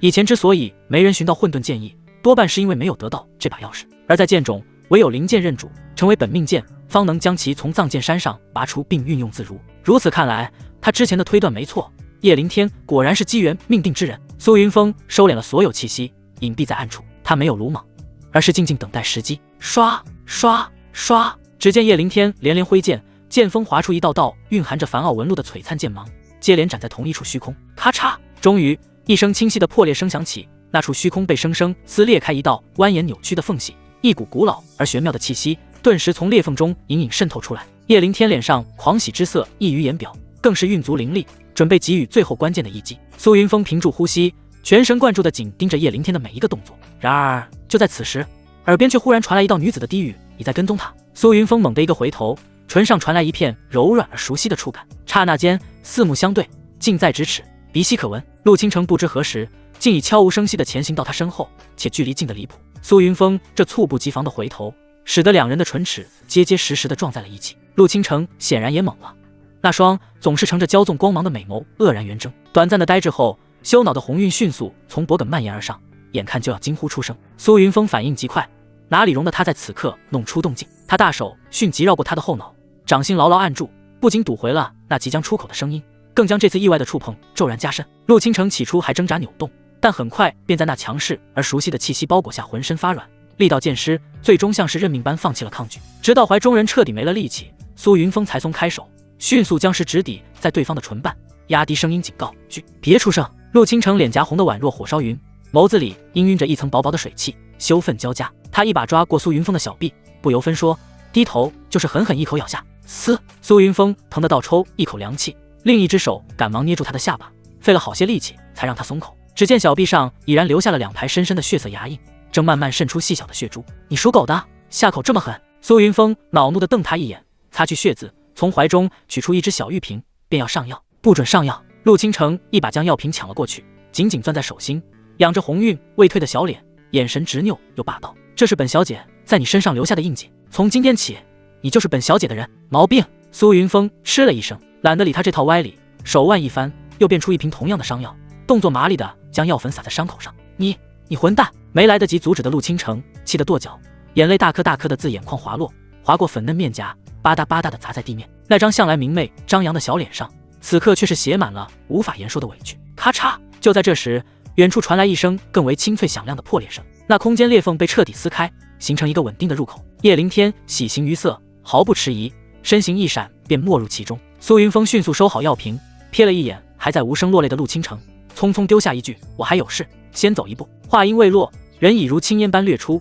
悄无声息地向那空间裂缝贴近。陆倾城愤愤的一跺脚，用力抹去脸上的泪痕，望着他消失的方向，咬牙低语：“混蛋，想甩掉本小姐，没门！”他身影一闪，也毫不犹豫地追了上去。空间裂缝之内是一处独立的密闭空间，四周矗立着不知名巨石雕琢而成的飞禽走兽，形态古拙，沉默地镇守着中央一座方形祭台。祭台之上，3件物品呈一字形静静陈列，流光内蕴，一看便知绝非凡品。叶凌天快步靠近，心中早已激动得无以复加。他的目光第一时间便牢牢锁定了中间那样物件，那是一个碗口大小的晶莹光球，球体中心一缕不断变换形态的混沌气息正缓缓流转。混沌剑意！叶凌天欣喜若狂，迫不及待地伸手去取，但指尖却在距离光球寸许处就被一股无形的力量猛然弹开。莫老，助我！叶凌天在心底急切呼喊。戒指内，莫老同样激动，这缕先天混沌剑意乃是夯实道基、问鼎大道的无上机缘。若叶凌天能成功炼化，不仅实力将飞涨，其未来亦将一路坦荡，自己重塑肉身、恢复巅峰的谋划也能大大提前。好！莫老沉声应道，语气中是罕见的郑重。这光球上的静止融合了精妙的规则之力与上古阵法，绝非当前境界的叶凌天所能破解。下一刻，叶凌天当即盘膝坐在混沌剑意之前，双目微闭，周身灵力按照一种玄奥的轨迹运转起来，一股不属于他的磅礴魂力缓缓溢出，无声无息地缠绕上那枚光球，开始破解上面的静止。远处阴影中，苏云峰依旧在潜伏，他在等待剑意现世。叶凌天心神最激动也最松懈的那一刹那，陆倾城屏息凝神，乖乖地蹲在他身旁，同样紧盯着祭坛上叶凌天的一举一动。就在这时，苏云峰嘴角勾起一抹阴险的弧度，轻轻俯首凑到陆倾城耳边，仅用2个人能听到的声音低语：“看到祭坛最右边那本功法没有？等他破开静止，我们便动手。我去夺混沌剑意，你趁机将那本功法换成这一本。”说话间，一本与祭坛上那册功法外观几乎一模一样的书卷被塞进了他手心，耳根处传来难以言喻的酥麻感。陆倾城脸颊瞬间绯红，能清晰感觉到苏云峰呼吸的热度，心脏不争气地漏跳了好几拍。他强自镇定，咬着下唇，轻轻冷了一声。时间1分1秒的流逝，转眼便是3个时辰。咔嚓！随着一声轻微的脆响，那光球表面出现了一道细如发丝的裂痕。轰！一股难以形容的惊天剑意透过裂缝泄露出一丝，仅仅是这一丝，便卷起肉眼可见的无形气浪，冲击得虚空震荡不已。陆倾城惊得谈口微张，差点惊呼出声。苏云峰反应迅速，大手已提前一步捂住了他的嘴，温热的掌心紧贴着他柔软的唇瓣，用眼神示意他保持安静。陆倾城瞪大了水眸，长睫轻颤几下，无声点头。苏云峰这才缓缓松开手，指尖不经意擦过他滚烫的脸颊，咔嚓咔嚓，碎裂声接二连三响起，越来越密集。两人立刻将全部注意力重新投向祭坛，那光球之上已然布满了蛛网般的裂痕，璀璨的光芒与骇人的剑意从中疯狂涌出，将整个祭坛映照得明灭不定，虚空都开始发出不堪重负的低鸣。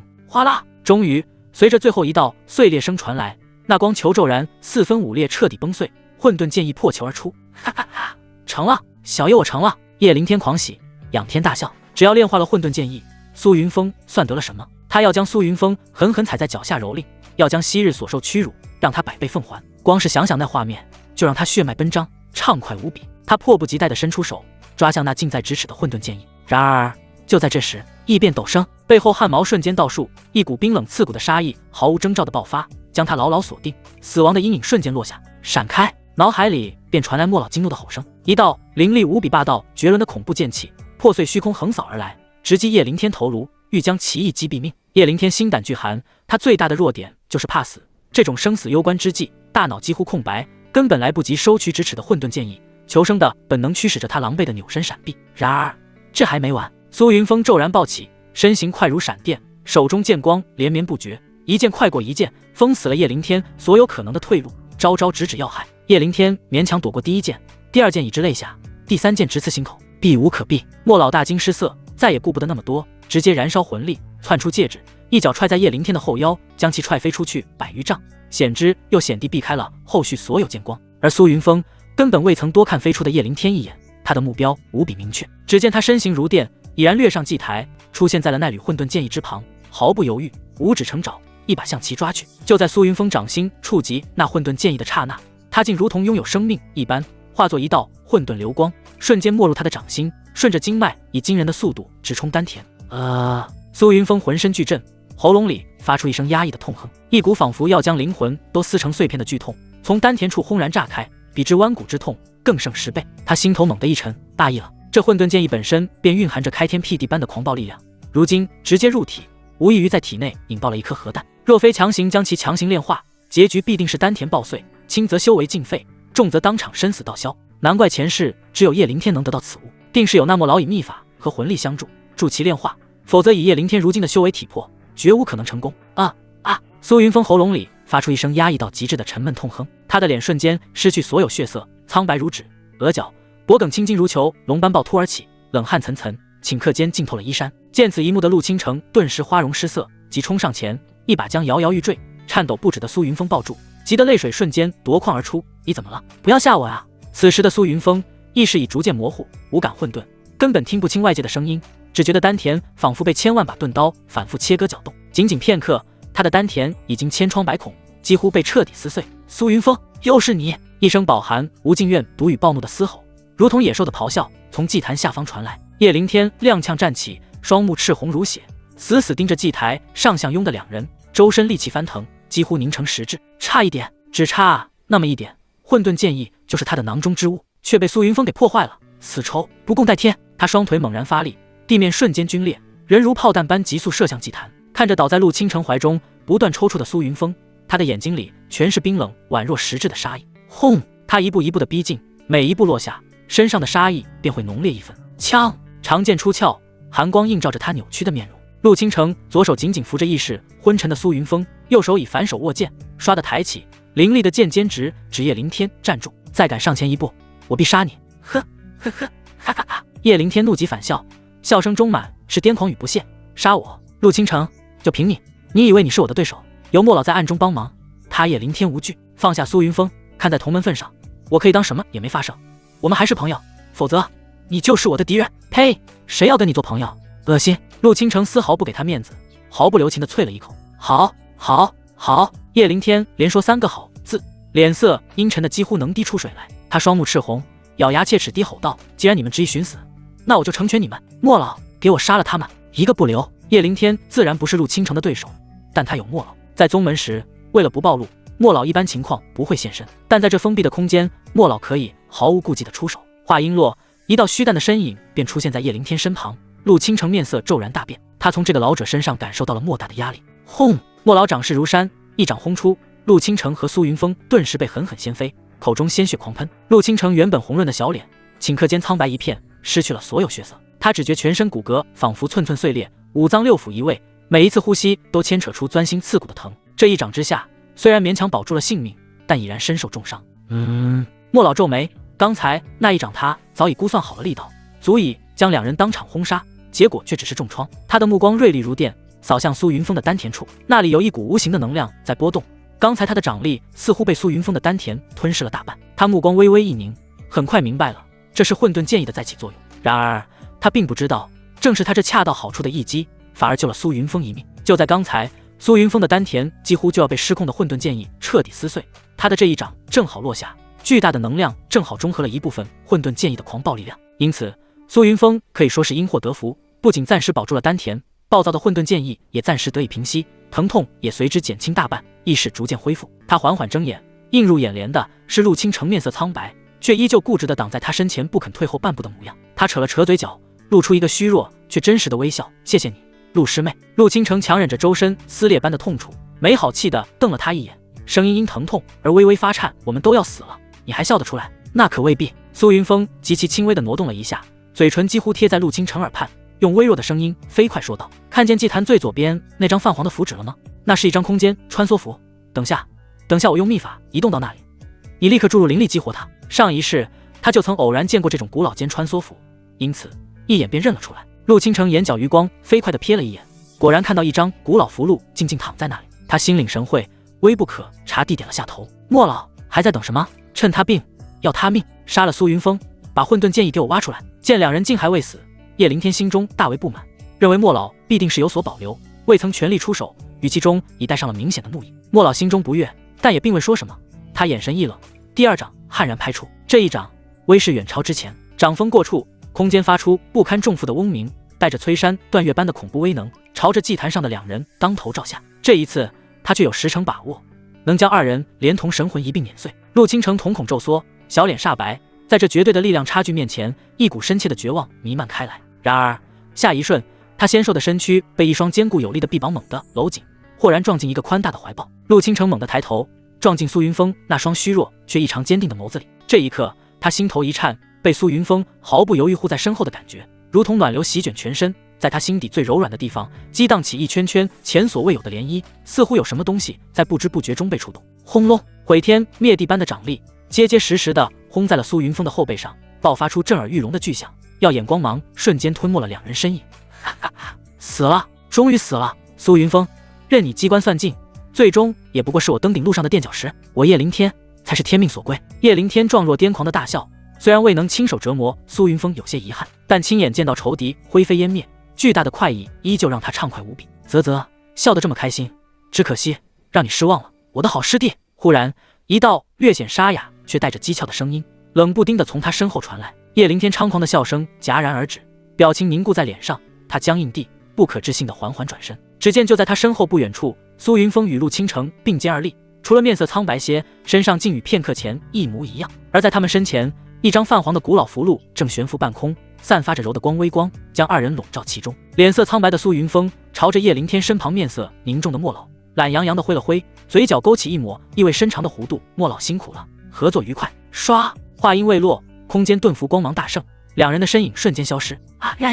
短暂的死寂后，是叶凌天歇斯底里的崩溃咆哮，他双目赤红如血，浑身因极致的愤怒和憋屈而剧烈颤抖。苏云峰，狗贼，畜生，还我混沌剑意，那是我的，我要将你碎尸万段，挫骨扬灰。煮熟的鸭子就这样被人连锅端走，自己还像个傻子一样为他人做了嫁衣，这种耻辱和挫败让他几近疯魔。莫老，叶灵猛地转身，充血的眼珠死死盯住身旁沉默的莫老，一字一句狠狠咬牙道：你背叛我！莫老在心中重重叹息一声，他就知道会是这样。苏云峰临走前那句话分明就是最简单的离间计，可被愤怒冲昏头脑的叶凌天哪里还会去分辨其中真伪？老夫一直与你在一起，何来时间与机会与他串通？莫老的魂影微微波动，声音带着疲惫与无奈，他那句话摆明了就是要挑拨你我之间的关系。呵呵，叶凌天冷笑两声，显然不相信。莫老，不要忘记我们才是一伙，当初你我签订契约的时候，你是如何说的啊？现在又是如何做的？你真不怕被天道反噬吗？莫老沉默，除了沉默，他还能如何？此时的叶凌天正在气头上，任何解释在他听来都是狡辩。一股深切的悔意涌上莫老心头，当初怎么就和叶灵天这种蠢货签订了契约？当真是一失足成千古恨，一不错步步错呀！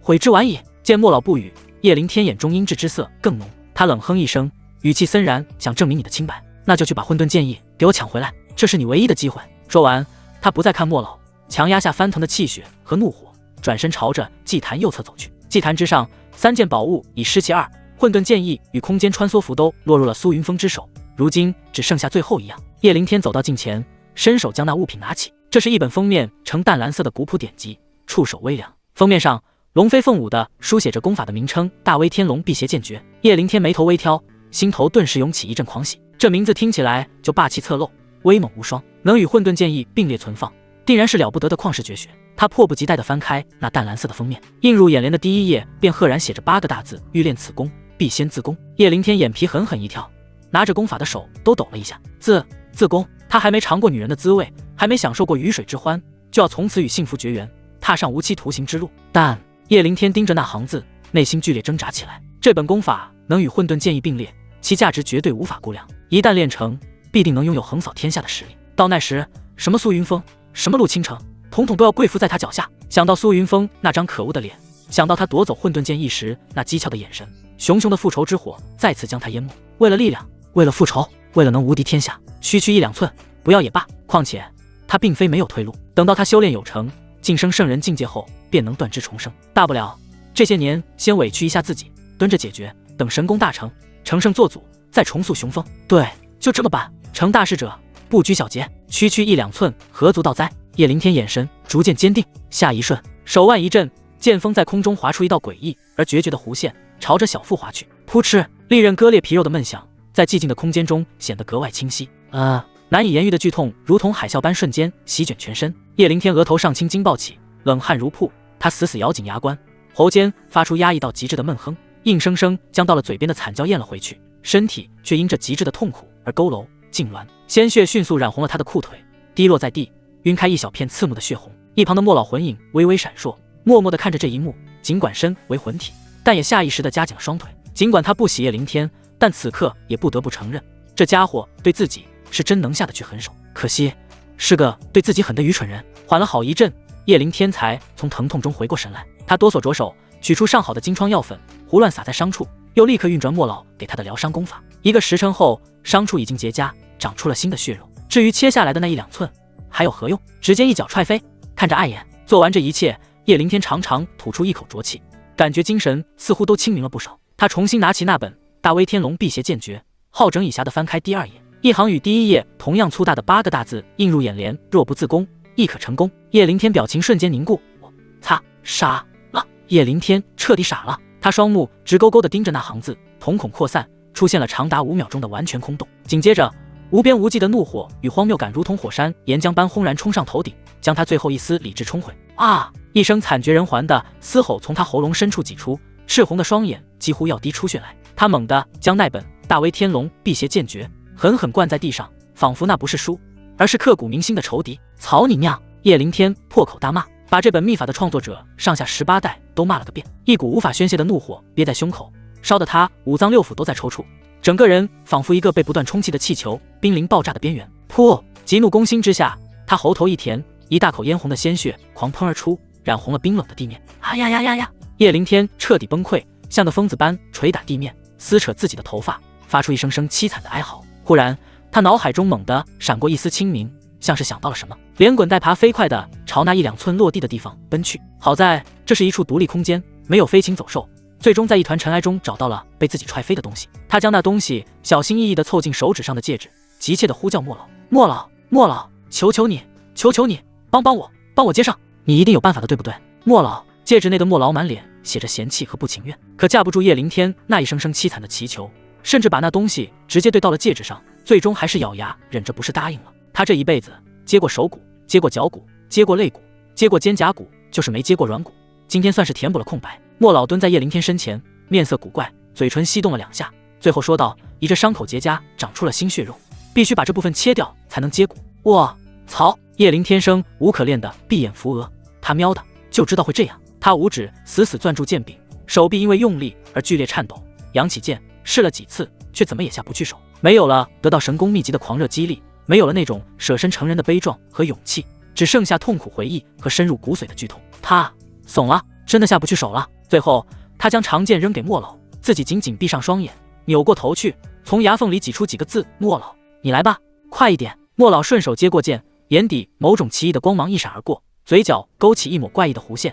心情涌起一股莫名的激动和畅爽，仿佛这段时间受的气找到了宣泄口。既如此，老夫便动手了，你忍住，老夫很快完事。话音落下，莫老手臂轻扬，向下挥剑，一道凌厉的剑气咻的一声破空而出，精准无误地进行了核弹打击。哦，嚯！叶凌天发出一声惨绝人寰的尖利嚎叫，双手死死捂住伤处，在地上疯狂地翻滚抽搐，咯嘣一下咬碎了后牙槽。这一次的疼痛比第一次强烈了千百倍，疼得叶凌天直翻白眼，险些背过气去。啪！一记响亮的耳光狠狠甩在他脸上，莫老冰冷的声音在他耳边响起：不许乱动，再动接歪了或是接反了，老夫概不负责。听到这话，叶凌天强忍着剧痛，不敢再翻滚，也不敢再嚎叫，哆哆嗦嗦地撕下一截衣袖，胡乱揉成团，死死塞进自己嘴里。唯见那两行虎泪无声流下。过了好长一段时间，叶凌天才从无边的剧痛中恢复过来，连忙向伤处看去，心中大石顿时落地。虽然袖真了一点，但至少还在，就是怎么歪了？莫老！叶凌天猛地抬头，双目赤红如血，牙齿咬得咯咯作响，仿佛下一刻就要将莫老的魂体生吞活剥。莫老站在他面前，一副云淡风轻的样子。他随意地瞥了一眼伤处，眼底闪过一抹不易察觉的戏谑，耸了耸肩，摊开双手，语气充满了无奈：老夫也是第一次接软骨，没经验，加上你那啥太过袖珍，老夫老眼昏花看不真切，形态上略有偏差，实属难免。你若不满意，切下来重新来过，多试几次应该就能接好了。你叶凌天只觉得一股腥甜再次涌上喉头，眼前阵阵发黑，差点被这话活活气死。这老东西绝对是故意的，还多来几次，这哪是接骨，分明是凌迟。你他喵的真是个畜生！断肢之痛，他叶凌天就算再蠢，也绝不可能再尝试第三次。他在心中恶狠狠地发誓，大不了在成圣之前清心寡欲，就当个太监，等突破圣人境，再把这该死的歪玩意儿切了重生。他强行压下沸腾的杀意和怨毒，盘膝坐下，运转疗伤功法，开始修复伤势。待到疼痛减轻，伤口再次结痂，叶凌天才深吸一口气，捡起了地上那本被他扔掉的《大威天龙辟邪剑诀》，带着最后一丝侥幸，或者说是不甘，他翻开了第3页。一行比前2页字体略小，但笔触更加细血轻佻的字迹跃入眼帘。傻了吧，上当了吧！叶凌天脸上的肌肉彻底僵住，手指颤抖着，飞速翻向第4页空白，第5页空白，第6页，直到翻完最后1页，除了前3页那该死的字，后面全是一片空白。他的脸色从惨白到涨红，再到最后如同凝固的猪肝般紫黑一片。操！一切都有了答案，这根本没有什么绝世功法。从一开始，祭坛上的秘籍就被苏云峰掉了包，他叶凌天像个彻头彻尾的傻子。小丑不仅被夺走混沌剑意，还被如此恶毒、如此羞辱的戏耍，甚至为此付出了无法挽回的惨痛代价。我叶凌天对天起誓！他仰起头，对着这片让他受尽屈辱的空间发出气血般的咆哮，声音嘶哑而疯狂，充满了无尽的怨毒。不杀苏云峰，我誓不为人！我要将他千刀万剐，抽魂炼魄，将他神魂永镇九幽之下，受尽万世煎熬，永世不得超生！啊呀呀呀呀！莫老的虚影静静悬浮在一旁，看着歇斯底里、状若疯魔的叶凌天，古井无波的脸上，唇角缓缓地向上弯起一个弧度。看到叶凌天吃下大亏，受尽折磨，无能狂怒的样子，他那烦闷的心情竟然出奇的顺畅了许多。且说苏云峰利用至尊肋骨的被动效果，闪避了莫老的致命一击，然后趁机激活了空间穿梭符。随着空间穿梭符起作用，眼前一花，在出现时已经来到了一处未知的昏暗空间。空间撕裂，两人双双跌落坚硬的地面上。陆倾城刚一落地，便接连呕出几大口淤血，气息瞬间萎靡到了极点，陷入了深度昏迷。他受伤极重，若不及时救治，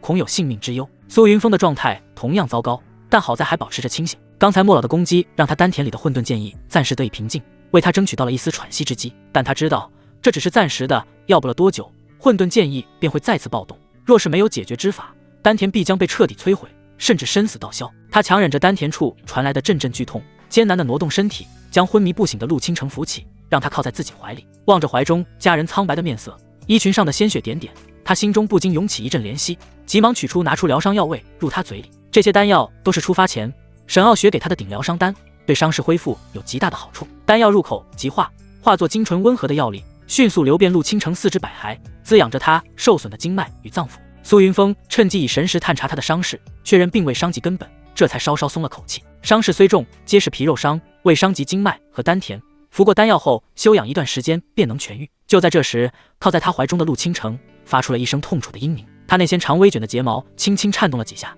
眼皮下的眼珠缓缓转动，最终艰难地睁开了眼睛，朦胧的视线逐渐聚焦，映入瞳孔的便是苏云峰那虽然苍白，但却如那刀削般俊逸的模样。一时之间，陆倾城竟然呆愣住了，直到苏云峰带着关切的嗓音在他耳边响起，才将其惊醒。陆师妹，感觉如何？好些了吗？啊，哦，没事了。陆倾城像只受惊的小鹿，苍白的脸颊以肉眼可见的速度飞快染上2抹红霞。他挣扎着想要从苏云峰怀里坐起身，却不小心牵动了伤势，疼得他又是一阵吸气，动作也随之变得笨拙和局促。他的心脏砰砰直跳，有些慌乱。明明从一开始就很讨厌这个狂妄自大、总是惹自己生气的家伙，可是为什么刚才被他抱着，看着他近在咫尺的脸，心跳会这么快，脸会这么烫，甚至在他问话时会不自觉地乖乖回答。为了掩饰这莫名的心绪，他慌忙从储物戒指中取出那本从祭坛上替换下来的真正功法，递了过去。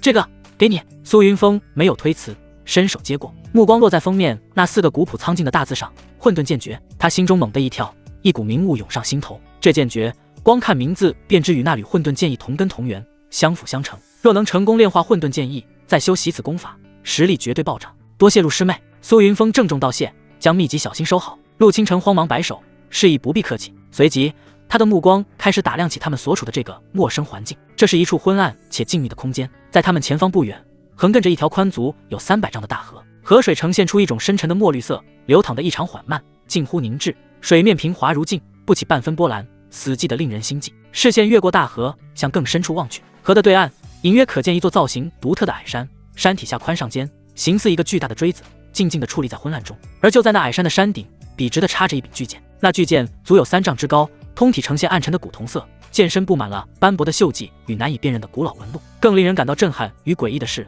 ，4根足有成人手臂粗细的黝黑铁链，不知从何处延伸而来，死死地缠绕在巨剑的剑柄与剑身之上。铁链的另一端则绷得笔直，没入上方无尽的虚空，看不到尽头。苏师兄，这是什么地方？陆倾城环视四周，越看越是心惊。此地氛围凝重压抑，与剑冢前3层截然不同，而那柄被铁链束缚的巨剑更是透着一股令人不安的神秘气息。苏云峰眉头紧锁，缓缓摇头，不清楚。但空间穿梭符的传送距离有限，我们很可能仍在剑冢范围之内。仍在剑冢？陆倾城美眸睁大，看向远处那柄被镇压的巨剑，一个惊人的猜测浮现心头：难道剑冢并非只有3层，而是4层？极有可能。苏云峰深吸一口气，忍着丹田处越来越清晰的刺痛，挣扎着从地上站了起来。他的脸色依旧苍白，额角渗出细密的冷汗。虽然混沌剑意暂时平静，但他就像一个定时炸弹，随时都可能再次引爆。若找不到解决之法，等待他的将是修为尽废，甚至生死道消的结局。他重活一世，绝不甘心落得如此下场。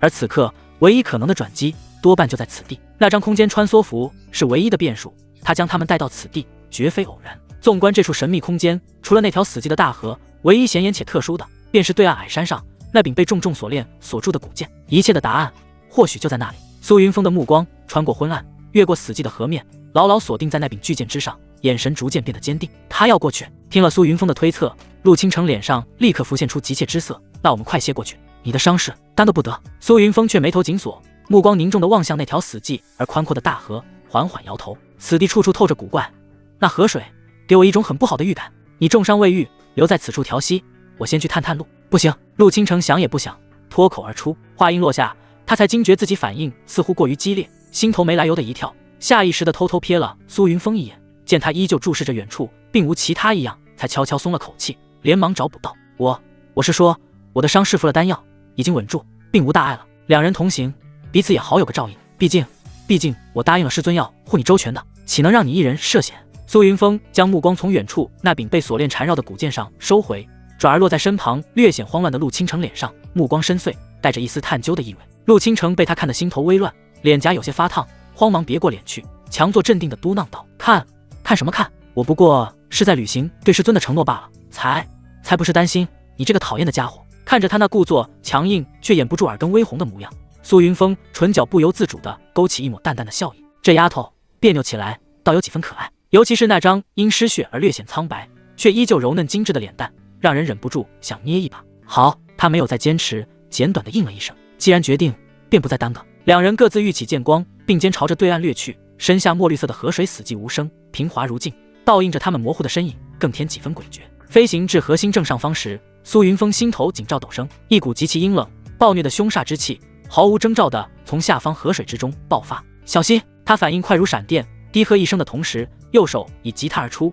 一把牢牢握住了身旁陆倾城纤细的手腕，体内残存灵力猛然催动，带着他向侧方急闪。就在两人身形横移出近10丈的刹那，下方那平滑如镜的墨绿河面，如同被投入巨石的冰层，轰然炸裂，滔天浊浪裹挟着刺鼻的腥气冲天而起，一道庞大的红影破开巨浪，以迅雷不及掩耳之势猛然窜出。那竟是一条身躯比水缸还粗，覆盖着暗红色厚重鳞片的巨蟒，蟒手昂起，大如磨盘，一双树瞳星红如血，闪烁着冰冷残忍的凶光，血盆大口猛然张开，露出森白交错的狰狞獠牙，带着一股腥风，正咬向陆倾城原先所在的位置。赤鳞巨蟒！陆倾城被苏云峰护在身侧，惊魂未定地看着那庞然大物，忍不住失声惊呼，一颗心几乎要从嗓子眼里跳出来，后背瞬间被冷汗浸湿。方才那一刻，若非苏云峰反应神速，提前察觉并将他拉开，此刻他恐怕已经命丧于巨蟒之口。苏云峰同样认出了这头凶物，脸色凝重到了极点。以他们现在的修为，即便是全盛时期，也不是这头畜生的对手。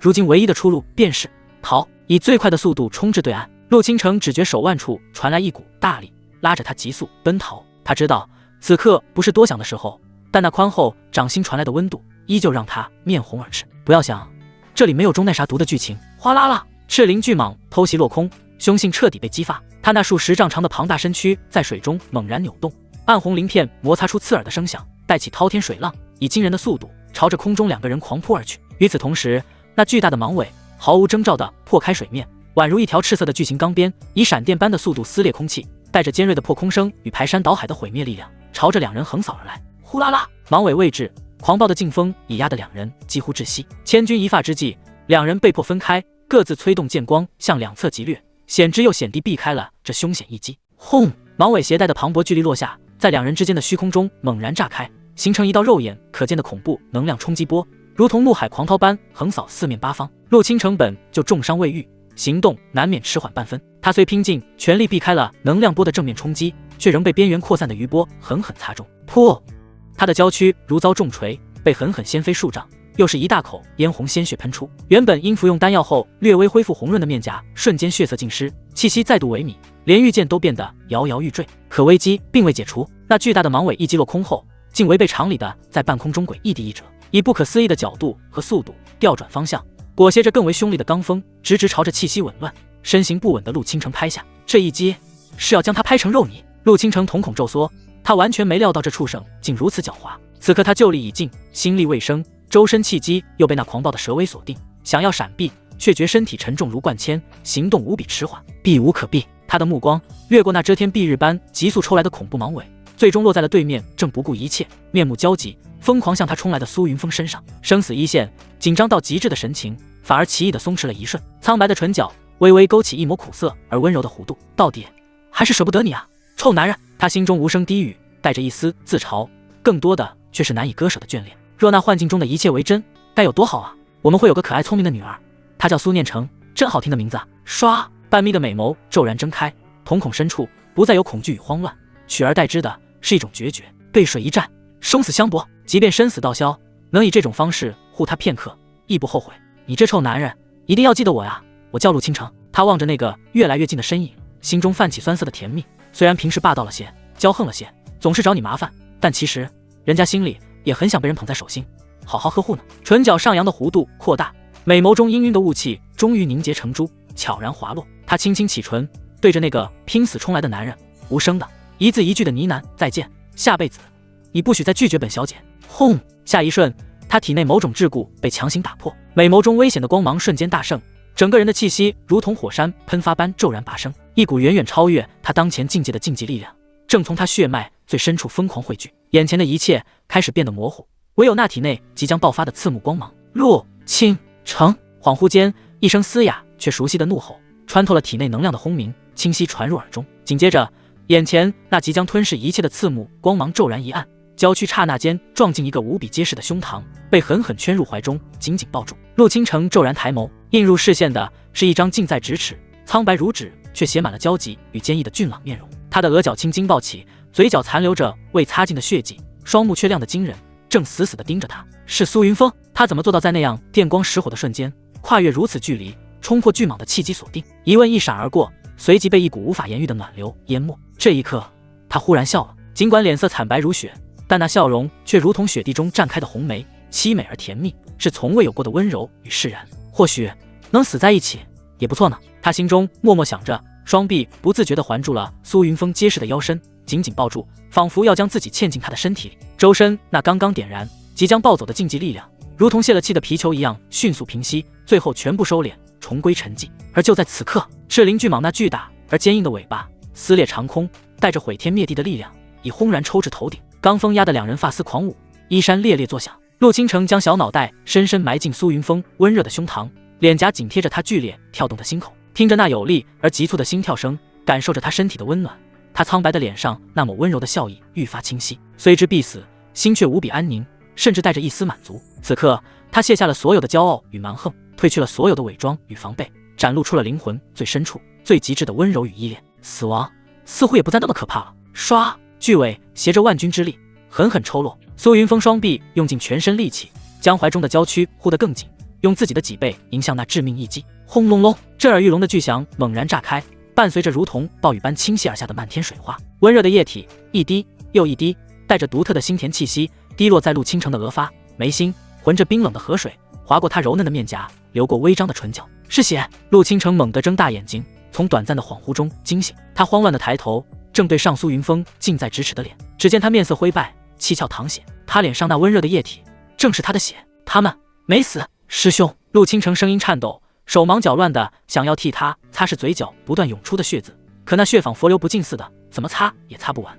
方才千钧一发，苏云峰不惜代价强行催动了一门极耗本源的秘术，才能在瞬间跨越距离。紧接着又凭借体内至尊肋骨闪避被动，闪避了赤鳞巨蟒的致命一击。然而如此不计后果的强行调动本已濒临崩溃的本源灵力，使他本就千疮百孔的丹田不堪重负。更为致命的是，体内平衡被打破，那缕暂时平静的混沌剑意暴动了。此刻的苏云峰已是真正的强弩之末，丹田如同布满裂痕的瓷器，随时可能彻底崩碎，经脉多处断裂，灵力运行滞涩混乱，全凭一股坚韧到极致的意志，撑着最后一口气，抱着陆倾城朝对岸亡命飞遁。哇！又是一大口鲜血从苏云峰口中狂喷而出，他周身本就微弱的气息，肉眼可见的再次衰弱下去，遇见的光华也明灭不定，速度骤降。陆倾城连忙将手掌贴在他的胸口，试图渡入灵力为他稳住伤势，可灵力刚一探入，他的脸色就彻底变了。他感知到的是一幅触目惊心的景象，丹田布满了蛛网般的裂痕，几乎找不到一寸完好之处，内里气息狂暴紊乱，经脉多处断裂，乱窜的灵力如同失控的洪流，在破坏着他身体每一处血肉。如今的苏云峰全凭一口气在硬撑，而这一切都是为了救他。眼泪无声的汹涌而出，划过他沾血的脸颊，可他的嘴角却扬起了一个带着泪的无比温柔的笑容。一个臭男人，大傻子，讨厌鬼！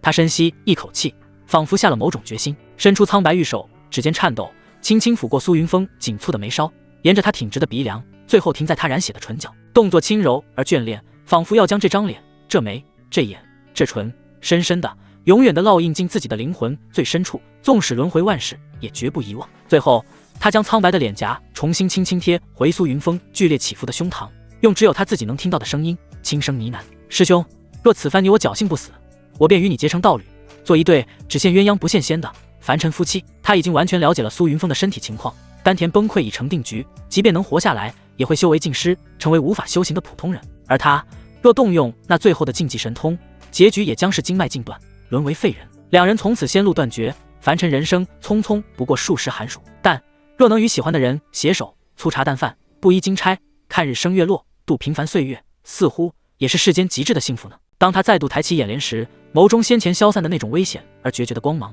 再次浮现，并且比之前更加炽烈，更加耀眼，仿佛两颗即将燃烧殆尽的星辰，要迸发出最后也是最灿烂的光华。陆倾城，你给我停下，不准胡来！感受到怀中人气息的急剧变化和那股熟悉而危险的波动，苏云峰猛地低头，看到他眼中那熟悉的光芒，心头巨震，嘶声厉喝。他自然知道，这是无垢剑体与生俱来的禁忌神通即将发动的征兆，一旦施展，便会爆发出远超当前修为的禁忌力量，后果严重，轻则经脉尽废，重则当场殒命。听到他语气中毫不掩饰的焦急、恐慌和关切，陆倾城唇角那抹温柔的笑意更深了，眼波流转间尽是化不开的柔情。然而他嘴上说出的话却依旧骄横：本小姐想做什么就做什么，我的事才不要你管。话音未落，他眸中光芒骤然大盛，一股柔和的力量自他掌心涌出，瞬间挣脱了苏云峰的怀抱，并反手将他猛地向后一推，刹那间将其推出去数十丈。你！苏云峰又惊又怒，刚想喝止，体内却猛地传来一阵钻心剧痛，狂暴的剑意如同脱缰的野马，开始在他残破的丹田内疯狂冲撞。早已千疮百孔的丹田更加破损不堪，仿佛下一刻就会彻底崩碎。他脸色瞬间惨白如死人，身体不受控制的晃了晃，几乎要从半空栽落。也就在这一刻，嗡！在他的背后骤然亮起了一道极致耀眼、令人灵魂颤栗的炽烈白光，光芒强烈，将方圆千丈映照得如同白昼，恐怖到难以形容的能量波动自那道被白光包裹的纤细身影中疯狂爆发。那是完全超越陆倾城本源所能承受极限的力量，恐怖的能量形成一道道肉眼可见的无形风暴，卷动下方冰冷河面，掀起滔天巨浪。陆倾城，你个笨蛋，你给我停下，听到没有？停下！苏云峰目眦欲裂，嘶声咆哮。他挣扎着想冲过去，可丹田的崩溃和混沌剑意的暴走让他连维持御空都变得极其艰难，更别提阻止那正在绽放最后光芒的身影。虚空之中被无尽白光芒包裹，宛如女神般的陆倾城微微侧手，回眸望来，看向满脸焦急的苏云峰，脸上浮现一抹极致温柔的笑意。他没有丝毫停下的意思，周身散发的气息反而如同没有上限般继续疯狂攀升。那光芒越来越盛，能量波动越来越恐怖，仿佛他整个人正在化身为一轮即将爆发的太阳。某一刻，这股力量达到了一个匪夷所思的顶峰。此刻的陆倾城凌空立于天地之间，身披万丈光华，不可直视。他成为了这昏暗死寂空间中唯一的光源，唯一的焦点，散发出一种神圣而又悲壮到极致的威仪。一剑破苍穹，一道悠远宏大，仿佛穿越了万古时空，又仿佛源自他灵魂最深处的清冷喝声，骤然响彻九霄，回荡在整片空间的每一个角落，震得空间嗡嗡作响。无垢剑体专属的禁忌神通，在此刻被他不惜一切代价彻底点燃，整片天地仿佛被按下了暂停键，风停了，浪静了，连远处大河的死水都停止了流动，陷入了一种令人心悸的死寂。唯有那9天之上光华万丈的人儿，成为了这静止世界中的唯一。枪！一声响彻寰宇，仿佛能劈开轮回的惊天剑鸣轰然炸响。天穹之上，陆倾城的身影骤然模糊拉长，最终彻底化作了一柄通天彻地的赤白光剑，剑身流淌着无尽光华与玄奥符文，携带着一股斩破一切、一往无前的决绝剑意，对着下方那狰狞的赤灵巨蟒轰然斩落。千丈剑芒横贯天地，那剑芒惊世无双，霸道绝伦，仿佛要撕裂这昏沉的天穹，斩碎这厚重的大地，正对两人穷追不舍。雄威滔天的赤灵巨蟒在那剑芒出现的刹那，猩红的树丛中第一次露出恐惧的情绪，他那庞大的身躯猛然一顿，竟是想也不想，扭身便要钻回河底。晚了，那裹挟着毁天灭地威能的千丈剑芒仿佛超越了空间与时间的束缚，明明刚刚斩出，下一瞬却已斩至赤灵巨蟒头顶。噗！一声轻响，赤灵巨蟒那坚不可摧的暗红鳞片，那磨盘大小的狰狞头颅，那数10丈长的庞大身躯躯体，在这煌煌一剑之下，如同纸糊的一般，被瞬间一分为二。轰隆！被展开的巨蟒残躯甚至来不及喷洒血液，便在剑芒残留的无上剑意中轰然炸裂，化作漫天腥臭的血雾与碎肉，纷纷扬扬洒落在墨绿河面。赤灵巨蟒，这头盘踞此地不知多少岁月的恐怖妖兽，连最后一声惨叫都未能发出，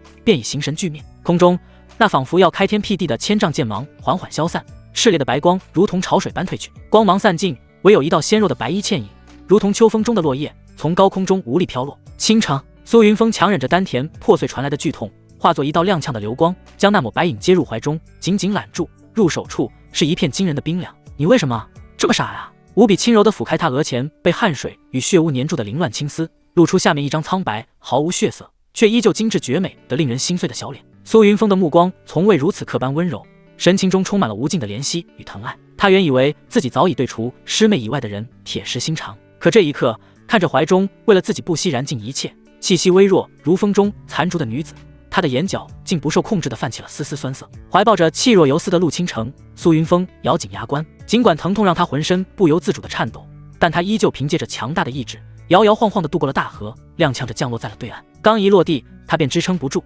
单膝跪地，却依旧没有松开怀里的人儿。缓过一口气后，他小心翼翼地将陆倾城放下，让他背靠一块巨大的青石，然后取出身上最好的疗伤丹药，撬开他毫无血色的唇瓣，喂了进去。做完这一切，那根紧绷到极致的弦终于嘣的一声断裂。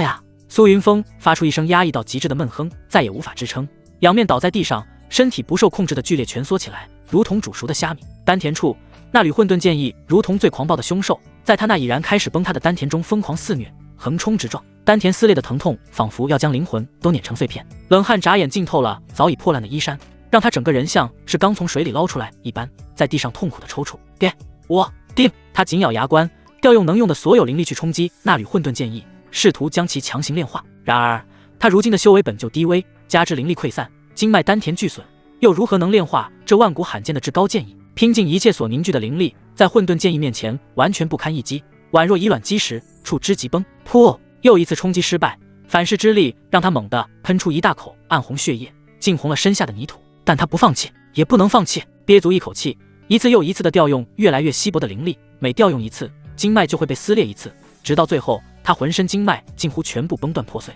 噗！一口鲜血喷洒而出，带着绝望。他惨然一笑，嘴角的血沫不断涌出。没想到我会倒在这里，贼老天，你 TM 真要这样搞死我？操你大爷！当最后一寸经脉破碎后，他就知道一切都结束了。咔嚓，体内传来一道几不可闻的脆响，但这一声响却宛若是在脑海里炸响一颗核弹，丹田彻底破碎崩塌。完了，经脉尽毁，丹田崩塌，神仙来了也难救，他的修行路在这一刻彻底断了。噗！丹田破碎，让他连吐3大口血，整个人摇摇欲坠，陷入极度虚弱。可是体内的混沌剑意却依旧狂暴，开始在他全身各处穿梭破坏，留下了一道道不可磨灭的印记。这一切他已经无力阻止，他眼前阵阵发黑，天旋地转，意识开始飞散，眼皮越来越重，宛若要坠入无尽黑暗。在意识彻底沉入黑暗的前一瞬，模糊的视野里，他似乎看到了一道白色的人影，正踉跄着，不顾一切地朝着自己扑来。无尽的黑暗，绝对的死寂。苏云峰有些茫然地睁开眼睛，他发现自己正身处一片奇异的空间，这里没有光，没有声音，没有上下左右，甚至感觉不到时间的流逝。我这是死了吗？苏云峰回想最后时刻，丹田崩塌，经脉尽毁，全身血肉也在混沌剑意的横冲直闯下变得支离破碎。他无奈叹息一声，包含了太多的不甘。伤成那样，自己应该死了吧？只可惜原以为来到对岸就能找到自救之法，到头来却是一场空。若不是那赤灵巨蟒突然出现，打破了体内微弱的能量平衡，自己或许能坚持得久一些吧。不过现在说这些已经没有意义了。想到这段时间的经历，他不禁莞尔，别人好歹是创业为伴中道崩殂，我这算什么？刚刚起了个头，还没走出新手村就直接嘎了。他望向四周，寂静无声，一片黑暗，在观察自己的状态，不禁皱眉。他现在没有实体，是以一种纯粹的意识形态存在，这感觉很奇怪，就像玩游戏时被剥离了角色的第一视角，连他自己都无法确切分辨自己到底是死了还是活着。这处黑暗空间仿佛没有边际，他漫无目的游荡着，没有方向，没有参照，没有时间，仿佛过了很久，又好似弹指一瞬。现实中，服用过疗伤药的陆倾城睫毛颤动，艰难地苏醒过来，意识恢复的瞬间，剧烈的疼痛和虚弱感便席卷全身，但他全然不顾，目光急切地扫视。下一秒，他的瞳孔骤然收缩，他看到了倒在地上一动不动的苏云峰，他身下是大片触目惊心的血泊，面色灰败如土，气息微弱到几乎感知不到。他顾不得自己的伤势，疯了似的扑过去，颤抖着将苏云峰的身躯抱入怀中。师兄，你别死啊！我不准你死！醒醒，你醒醒啊！看看我是倾城啊！师兄！眼泪大颗大颗的划过他那苍白憔悴的面颊，留下2道清晰的泪痕，汇聚于小巧精致的下颌，最后滴落，一滴一滴滴在苏云峰的脸上。昏暗死寂的天地间，只剩下陆倾城一声声凄厉又无助的哀痛呼唤与哭诉，一遍又一遍回荡在空旷的河岸与山壁之间，显得那么渺小又那么执着。师兄，醒醒啊！求求你，别丢下我一个人！师兄！黑暗空间内，正在虚无中漫无目的漂浮的苏云峰，仿佛间听到了一声声极其微弱而又熟悉的呼唤。那声音缥缈无踪，仿佛来自遥远的天边，又仿佛近在咫尺。陆师妹！苏云峰的精神猛地一震，激动起来，绝不会错，这是陆倾城的声音，是他！他不再漫无目的地游荡，开始有意识、有方向的在这片黑暗中行走，朝着那呼唤声传来的方向探索。他换了一个又一个方向，仔细地感知着那声音的变化。终于，当他朝着某方向前进时，那原本模糊不清、断断续续的呼唤声变得稍微清晰了一丝。他顿时激动，沿着这个方向一直走下去，或许就能回归。不知道走了多久，他觉得意识沉重无比，双腿像是灌了铅，每挪动一步都像是要耗尽所有的力气。一种难以言喻的疲惫与困倦席卷而来，眼皮也越来越重，似乎下一秒合上就再也睁不开。不，我不能睡，不能就这样放弃。苏云峰猛然惊醒，咬紧牙关，继续向着那呼唤的地方走去。尽管艰难，尽管缓慢，但他终在坚持，不曾停下。过了许久，就在他的意志即将被这片虚无彻底磨灭，意识即将彻底消散的前一刻，前方那永恒的黑暗深处出现了一点极其微弱、却无比真实的光亮。那光点很小很暗，仿佛狂风中的残烛，随时可能熄灭。但就是这一点在绝对黑暗中微不足道的光，却给苏云峰近乎消散的意志注入了一针强心剂。此时此刻，他的眼睛里没有其他，唯有那一点微弱亮光。他艰难靠近，每一步都重若千钧，但他能真切地感知到那亮光在一点点放大变亮。师兄醒醒啊，不要丢下我一个人！师兄，师兄！呼唤的声音愈发清晰，那一点亮光也越来越近。终于在他感觉自己下一秒就要彻底融化在这片黑暗中时，他来到了那光点之前，然后毫不犹豫地投身其中，意识在被无形的力量疯狂拉扯，他仿佛进入了一条时空通道。师兄别死啊，醒醒啊，师兄，师兄！陆倾城的声音真切，近在咫尺。与此同时，属于身体的沉重感、触感、痛感如同潮水般重新回归。他知道他挺过来了，他还活着。吵死了，安静点，让我休息一下。一道虚弱疲惫但熟悉的声音传入耳中。陆倾城先是一愣，然后胡乱在脸上抹了一把，擦掉眼泪，欣喜地看向怀里的男人，苍白的小脸立刻破涕为笑。他激动地紧紧将苏云峰拥入怀中，仿佛要将他揉进自己的身体里。太好了，太好了，师兄你没死，谢天谢地，谢天谢地！喂，你再不松手，我就要被憋死了。苏云峰的脑袋在他怀里无力地拱了拱，贴着一片柔软闷闷地说道。听到苏云峰虚弱的声音，陆倾城才意识到自己刚才太过激动，把师兄的脸全部按进了深深的胸膛。原本因失血而苍白的面颊，倏地飞起两抹动人的红霞，一直蔓延到耳根。要是换作从前，按照他的性子，必定就是一个抱摔，把苏云峰扔出去。可今日他没有，他只是微微松了一些手上的力道，给苏云峰留出了呼吸空间，却并未将他推开。也就是说，苏云峰的脸依旧枕在他那温香软玉的怀抱里。师兄，现在感觉怎么样？陆倾城轻声问道，嗓音里是前所未有的温柔，与平日的伶牙俐齿、娇蛮霸道判若两人。舒服。听到苏云峰这话，陆倾城眼角微微一弯，像是月牙儿，心底的欢喜几乎要满溢出来。他欣喜道：师兄若是喜欢我愿意让师兄靠一辈子。苏云峰的嘴角无力地扯动了一下，语气带着几分虚弱的血说：你究竟是谁？竟把我可爱的陆师妹夺舍了，讨厌啊，臭师兄，人家明明没被夺舍。陆倾城声音发腻，带着一丝罕见的娇嗔，听得苏云峰心头莫名一荡，仿佛有羽毛轻轻搔过。他极轻地笑了一声：陆师妹，你这声音把我的耳朵都弄怀孕了，你得对我负责。好呀好呀，我一定对你负责，负责一辈子。陆倾城想也没想，没有丝毫犹豫，连忙应了下来，声音里满是藏不住的欢喜。师妹。苏云峰微微侧过脸，抬眼向上望去，视线穿过他垂落的青丝，落在那张近在咫尺、微微泛红的绝色脸庞上，唇角勾起一抹淡淡的笑意。你这算是在对我告白吗？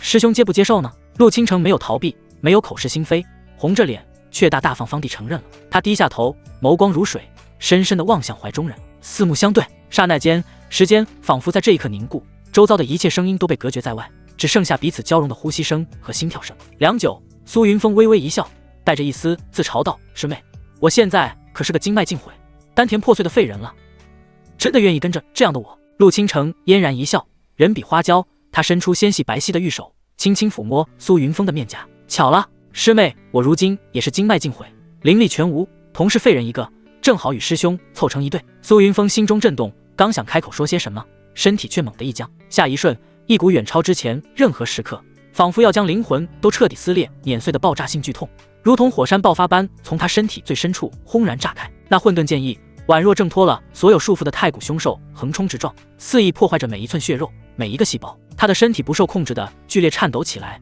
面色更是白得吓人，已经没有了一丝一毫的血色，宛若死人，连嘴唇都惨白如纸。师兄，师兄你怎么了？陆倾城顿时慌了神，手忙脚乱地取出身上所有疗伤丹药，一股脑地往苏云峰嘴里塞。然而丹药入口即化，却没有任何作用。苏云峰的情况不仅没有丝毫改善，反而肉眼可见的急剧恶化。他周身的皮肤下有无数道气流在疯狂窜动，将皮肤顶起诡异的弧度，似乎随时都会破体而出。师兄，师兄，你不要有事啊！你若死了，倾城也绝不独活。陆倾城已经哭成了泪人，滚烫的泪水大颗大颗砸落在苏云峰痛苦的脸颊上。若是以前，他还能调动灵力辅助苏云峰疗伤，减轻他的痛苦，可如今他经脉尽毁，一丝灵力都无法调用，只能眼睁睁看着他在痛苦中挣扎，什么忙也帮不上。这种无力感几乎让他崩溃。轰！骤然间，一股无法控制的磅礴而混乱的混沌气息猛地从苏云峰体内爆发开来。没有任何犹豫，苏云峰忍着剧痛，咬牙一把推开陆倾城，然后踉跄快步远离，以免这不可控的力量伤害到他。陆倾城被他推得跌坐在地，又立刻挣扎着爬起来，哭泣着想要再次扑过去。别过来！苏云峰猛地抬头，双目赤红如血，额角青筋暴跳，脸上因极致的痛苦而扭曲，声音带着不容置疑的厉色。满脸泪痕的陆倾城猛地顿住脚步，指甲深深掐进掌心，却真的不敢再上前，只能站在原地，焦虑万分，心如刀绞，泪水很快模糊了视线。啊呀呀呀！混沌剑意在体内的肆虐达到了顶峰，苏云峰再也无法忍受，仰头发出一声声嘶力竭的惨烈哀嚎，那声音凄厉无比，回荡在空旷的山河之间，令人闻之心胆俱寒。为了宣泄这非人的痛楚，他双手紧握成拳，如同疯魔了一般，一拳又一拳，狠狠地砸向身下坚硬的地面。砰砰砰砰，沉闷的撞击声接连响起，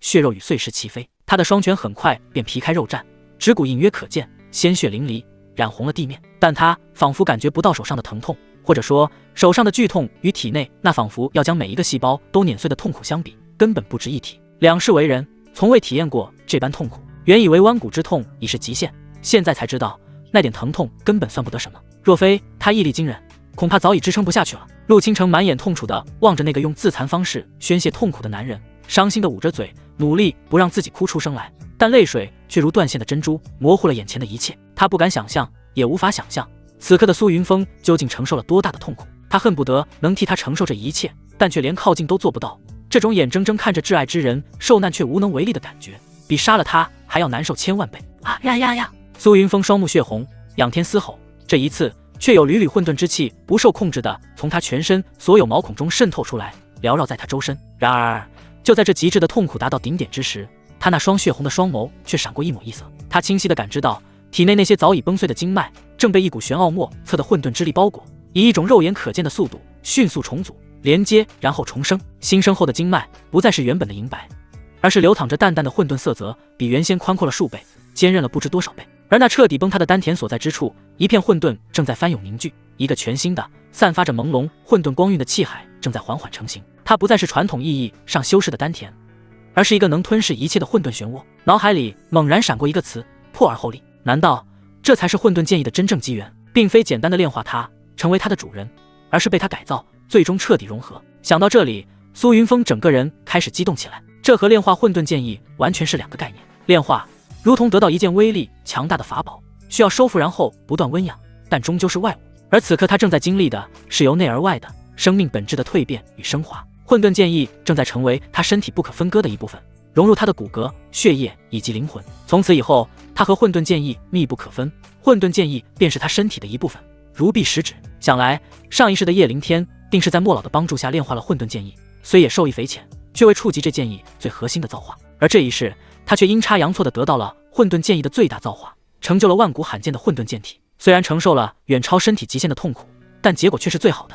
轰！片刻之后，他体内最后一丝旧伤被混沌之力抚平，全新的经脉彻底贯通，混沌气海稳固成型，甚至连之前被破坏的血肉、脏腑和骨骼，都在这一过程中被混沌气息浸润强化，焕发出前所未有的生机与活力。一股强横而磅礴的恐怖力量，如同沉睡的巨龙苏醒，骤然从他体内爆发而出。他的修为开始疯狂地向上飙升，玉鼎7重，玉鼎8重，玉鼎9重，通玄1重，通玄2重，势如破竹，一路高歌猛进。最终他的修为稳稳地停留在了通玄9重，距离下一个大境界河道境仅差一步。轰！苏云峰猛然虚握五指，感受着体内那奔腾如长江大河的澎湃灵力，以及血脉深处那股与混沌剑意水乳交融、浑然一体的玄妙感应，一种前所未有的强大与自信充斥着他的身心。他有信心，以通玄9重的修为，对上比他高出一个大境界的河道境强者，也能与之分庭抗礼。心念微动，一缕散发着令周遭空间都微微扭曲的混沌剑意浮现在他摊开的掌心之上，缓缓流转，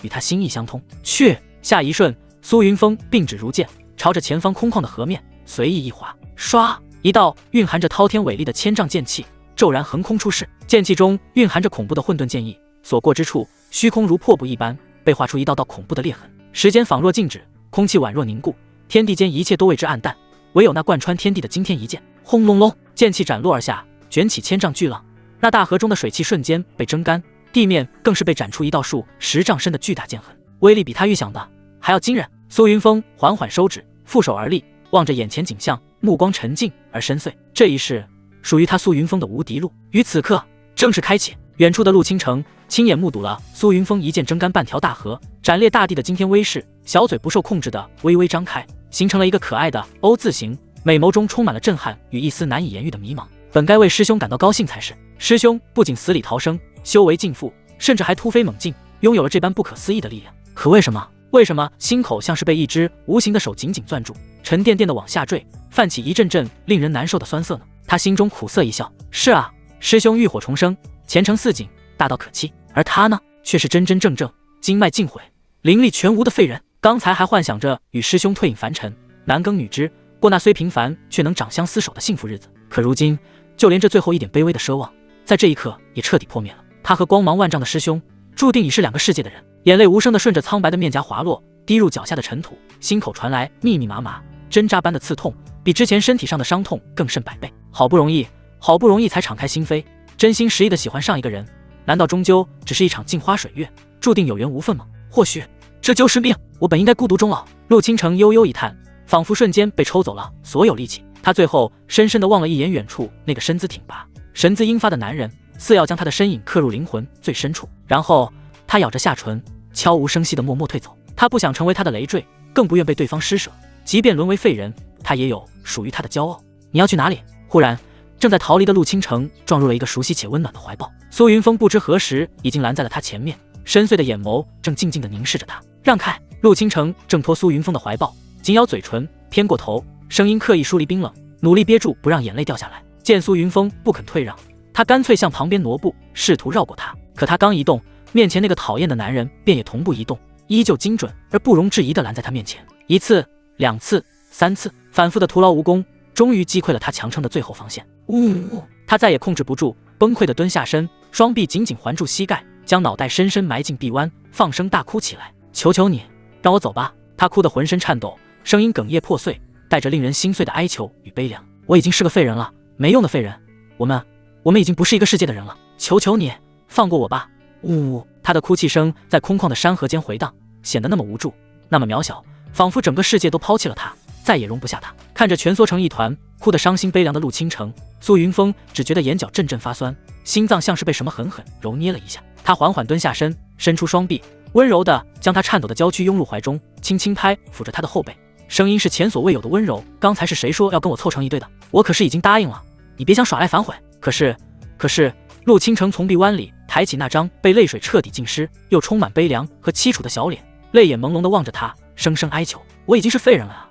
我们已经不是同一个世界的人了，我配不上你，你就当我反悔了，放我离开好不好？不行！苏云峰斩钉截铁地吐出两个字，他伸手用指腹无比怜惜地一点点拭去他脸上纵横交错的泪痕，摇了摇头，语气坚定：我既然已经答应，你便是我的人，我不会放你离开。他顿了顿，语气放缓，温柔地安抚：相信我，天无绝人之路，一定还有办法修复你的经脉，不要放弃。他微微俯身，勾起他被泪水润湿的白皙的下巴，迫使他的目光与自己相对，望进他那双盛满绝望与泪水的眼眸，一字一句清晰而郑重地问道：难道你不想与我携手，做一对人人羡艳的神仙眷侣吗？我当然想，做梦都想。陆倾城泪眼婆娑，眼底的光亮微微跳动了一下，但一想到自己已经是废人，那点光亮随即归于暗淡。可若是没有办法呢？到最后时光流逝，我容颜老去，你肯定会嫌弃我。若是那样，还不如干脆就不要开始。说着，他的心头又是一酸，想哭的冲动跃然而上，却被他拼命忍住，只是肩膀抖动得更加厉害。如果可以的话，他真不想让苏云峰看到他这副满脸泪痕、狼狈不堪的样子，一定丑死了。苏云峰没有说话，只是更温柔地收紧手臂，将他深深圈入自己温暖而坚实的怀抱，下巴轻轻地在他柔软的发顶。若是没有办法，我便做这世上最浪漫的事，和你一起慢慢变老。听到他这句话，陆倾城暗淡的眸子忽然亮了起来，他微微仰头，目光灼灼地望向拥他入怀的男人，泪水无声滑落，声音颤抖，哽咽轻语：这是你对我的承诺吗？世界上最浪漫的事，不是登临绝顶，不是长生久世，而是能与心爱之人携手共度，看遍四季轮回，直至白发苍苍。苏云峰俯身在他光洁的额头上深深落下一吻，然后凝视着他的眼睛，柔声道：请问陆倾城师妹，是否愿意陪我一起做这件最浪漫的事？愿意，我愿意。陆倾城眸光大亮，主动伸手环住了苏云峰的脖子，迅速地在其面颊上印了一吻。只要你不嫌弃我，只要你还愿意要我，我做什么都愿意，这辈子下辈子生生世世都愿意。苏云峰看着他破涕为笑，宛若雨后初荷般娇艳的容颜，心中亦是一片柔软。他微微一笑，伸手轻轻捏了捏他恢复了些许红润的脸蛋，能和陆师妹结缘，是我几辈子修来的福气，高兴都来不及，怎会嫌弃？哼，那可说不定。陆倾城眼泪来得快，去得也快。此刻心结进去，那娇蛮活泼的本性又悄悄冒了出来。他故意鼓着腮帮子，把小脸扭到一边，闷声闷气地说：“也不知道当初是谁，想也没想就拒绝了本姑娘。现在倒是会说好听话了。那时候不是还不了解师妹你的好吗？”苏云峰无奈地笑着解释，眼底满是宠溺。现在我可是被你迷得神魂颠倒，不可自拔了。哼，男人的嘴骗人的鬼，我才不会轻易相信你的这些花言巧语呢。陆倾城依旧像个受气包，嘟着嘴说道，心底却是一阵甜蜜，但他就是不表现出来，不然这坏家伙还以为自己有多喜欢他呢。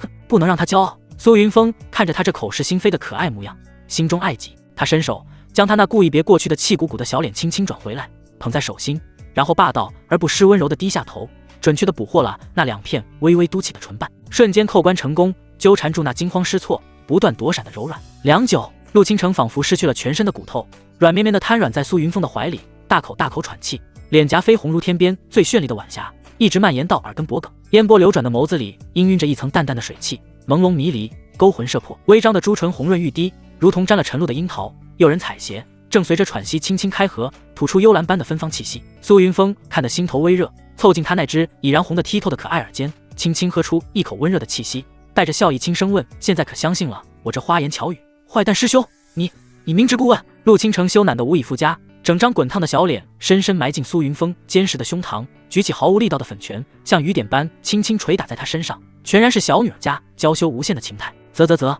好一对没羞没臊的痴男怨女，我这旁观者看得牙都酸了，狗粮都快吃饱了。就在这时，不知从哪儿传来一道悠远的女声，声音慵懒空灵，带着几分戏谑与调侃。谁？是谁在说话？苏云峰立刻警惕起来，迅速把陆倾城护住，一双犀利的眸子扫视四方，却未曾发现任何人的踪迹。哥，你别管我是谁，我就问你想不想就这个大胸？可这个小女娃。女生娇笑2声，飘忽不定，仿佛近在咫尺，又仿佛远在天涯，无法辨别其方位。苏云峰瞳孔微缩，心脏猛地一跳，前辈你有办法？哥，你这小家伙倒是有点意思，知道我有办法就是你的小情人，连称呼都变了，你就不怕我是坏人，说的一切都是骗你的？女生的调侃意味更浓了，带着一丝玩味。苏云峰满脑子黑线，他虽然是20多岁的身体，但有着100多岁的神魂和记忆，被叫小家伙总觉得浑身不自在。不过仔细一想，这神秘女人的称呼也没错，毕竟他都不知道存在了多少岁月，自己这个100岁老人在他眼里可不就是毛都没长齐的小伙子一个吗？压下心中那点不自在，苏云峰冷静分析道：若前辈有心加害，早就在我们最为虚弱的时候就出手了，又何必等到现在？你倒是有些小聪明。那空灵飘忽的女生点评道：前辈过奖了，请问前辈如何才能救治我道侣？听到苏云峰无比自然地称呼自己为道侣，陆倾城的小脸就噌的一下飞起红霞，纤细玉手不由得握紧了苏云峰的大手，心中升起一股前所未有的甜蜜。哥，神秘女生又是一阵娇笑，似乎觉得颇为有趣，继续调侃道：方法吗？我自然是知道的，不仅能让她断裂的经脉恢复如初，甚至还能让她的修为体质更上一层楼，前途不可限量哦。他故意拖长了语调，迈足了关子，然后话锋陡然一转，语气变得慵懒。但是我为什么要告诉你呢？苏云峰闻言面色不变，似早已料到，这世上没有免费的午餐，也没有人无缘无故的对你好。他自认为不是什么龙傲天人设，怎么可能这么巧就有人来无偿帮他？即便知道这可能是个陷阱，但为了陆倾城，他没得选。他收敛了所有情绪，神色郑重地朝着那被镇压的矮山方向拱手一礼，沉声道：前辈有用的这晚辈的地方，不妨直说，晚辈洗耳恭听。就在这时，那矮山上的古剑轻轻颤抖了一下，带动着4根粗大的铁链一阵哗啦啦的响，在这寂静空间中格外令人心惊。一道充满玄妙气息的流光如闪电般自粗大的铁链急速蔓延汇聚，最终全部灌注于那柄古剑之中。紧接着古剑光芒顿时大盛，流光迅速滑落，然后传导至整座锥形矮山，似在镇压山中人。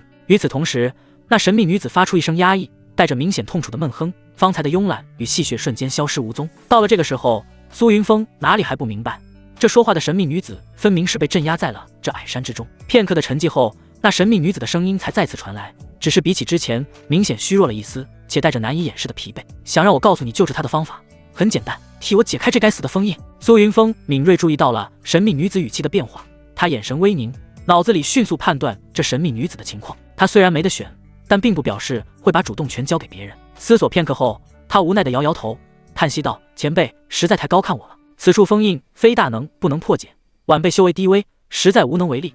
至于修复经络，我还是另寻他法吧。说完，他不再犹豫，牵起陆倾城那只冰凉的小手，转身便走，没有丝毫留恋。在转身的刹那，他轻轻捏了捏陆倾城的掌心，递给他一个放心的眼神。后者原本悬着的心一下子就放了下来，有能让他复原的方法，自然求之不得。但见苏云峰转身就走，心中难免一紧，一丝失落悄然滋生，怀疑他心里到底有没有自己。可接收到苏云峰眼神后，一切怀疑，一切担心瞬间烟消云散。见苏云峰真要走，而且步伐坚决，矮山中的神秘女子顿时急了：“哎，别走，别走，你等等！”她的声音失去了之前的从容，带着一丝急切：“我们可以商量，这样，我可以先告诉你一部分修复经脉的关键法门，带你帮我解开封印，我再告诉你剩余部分。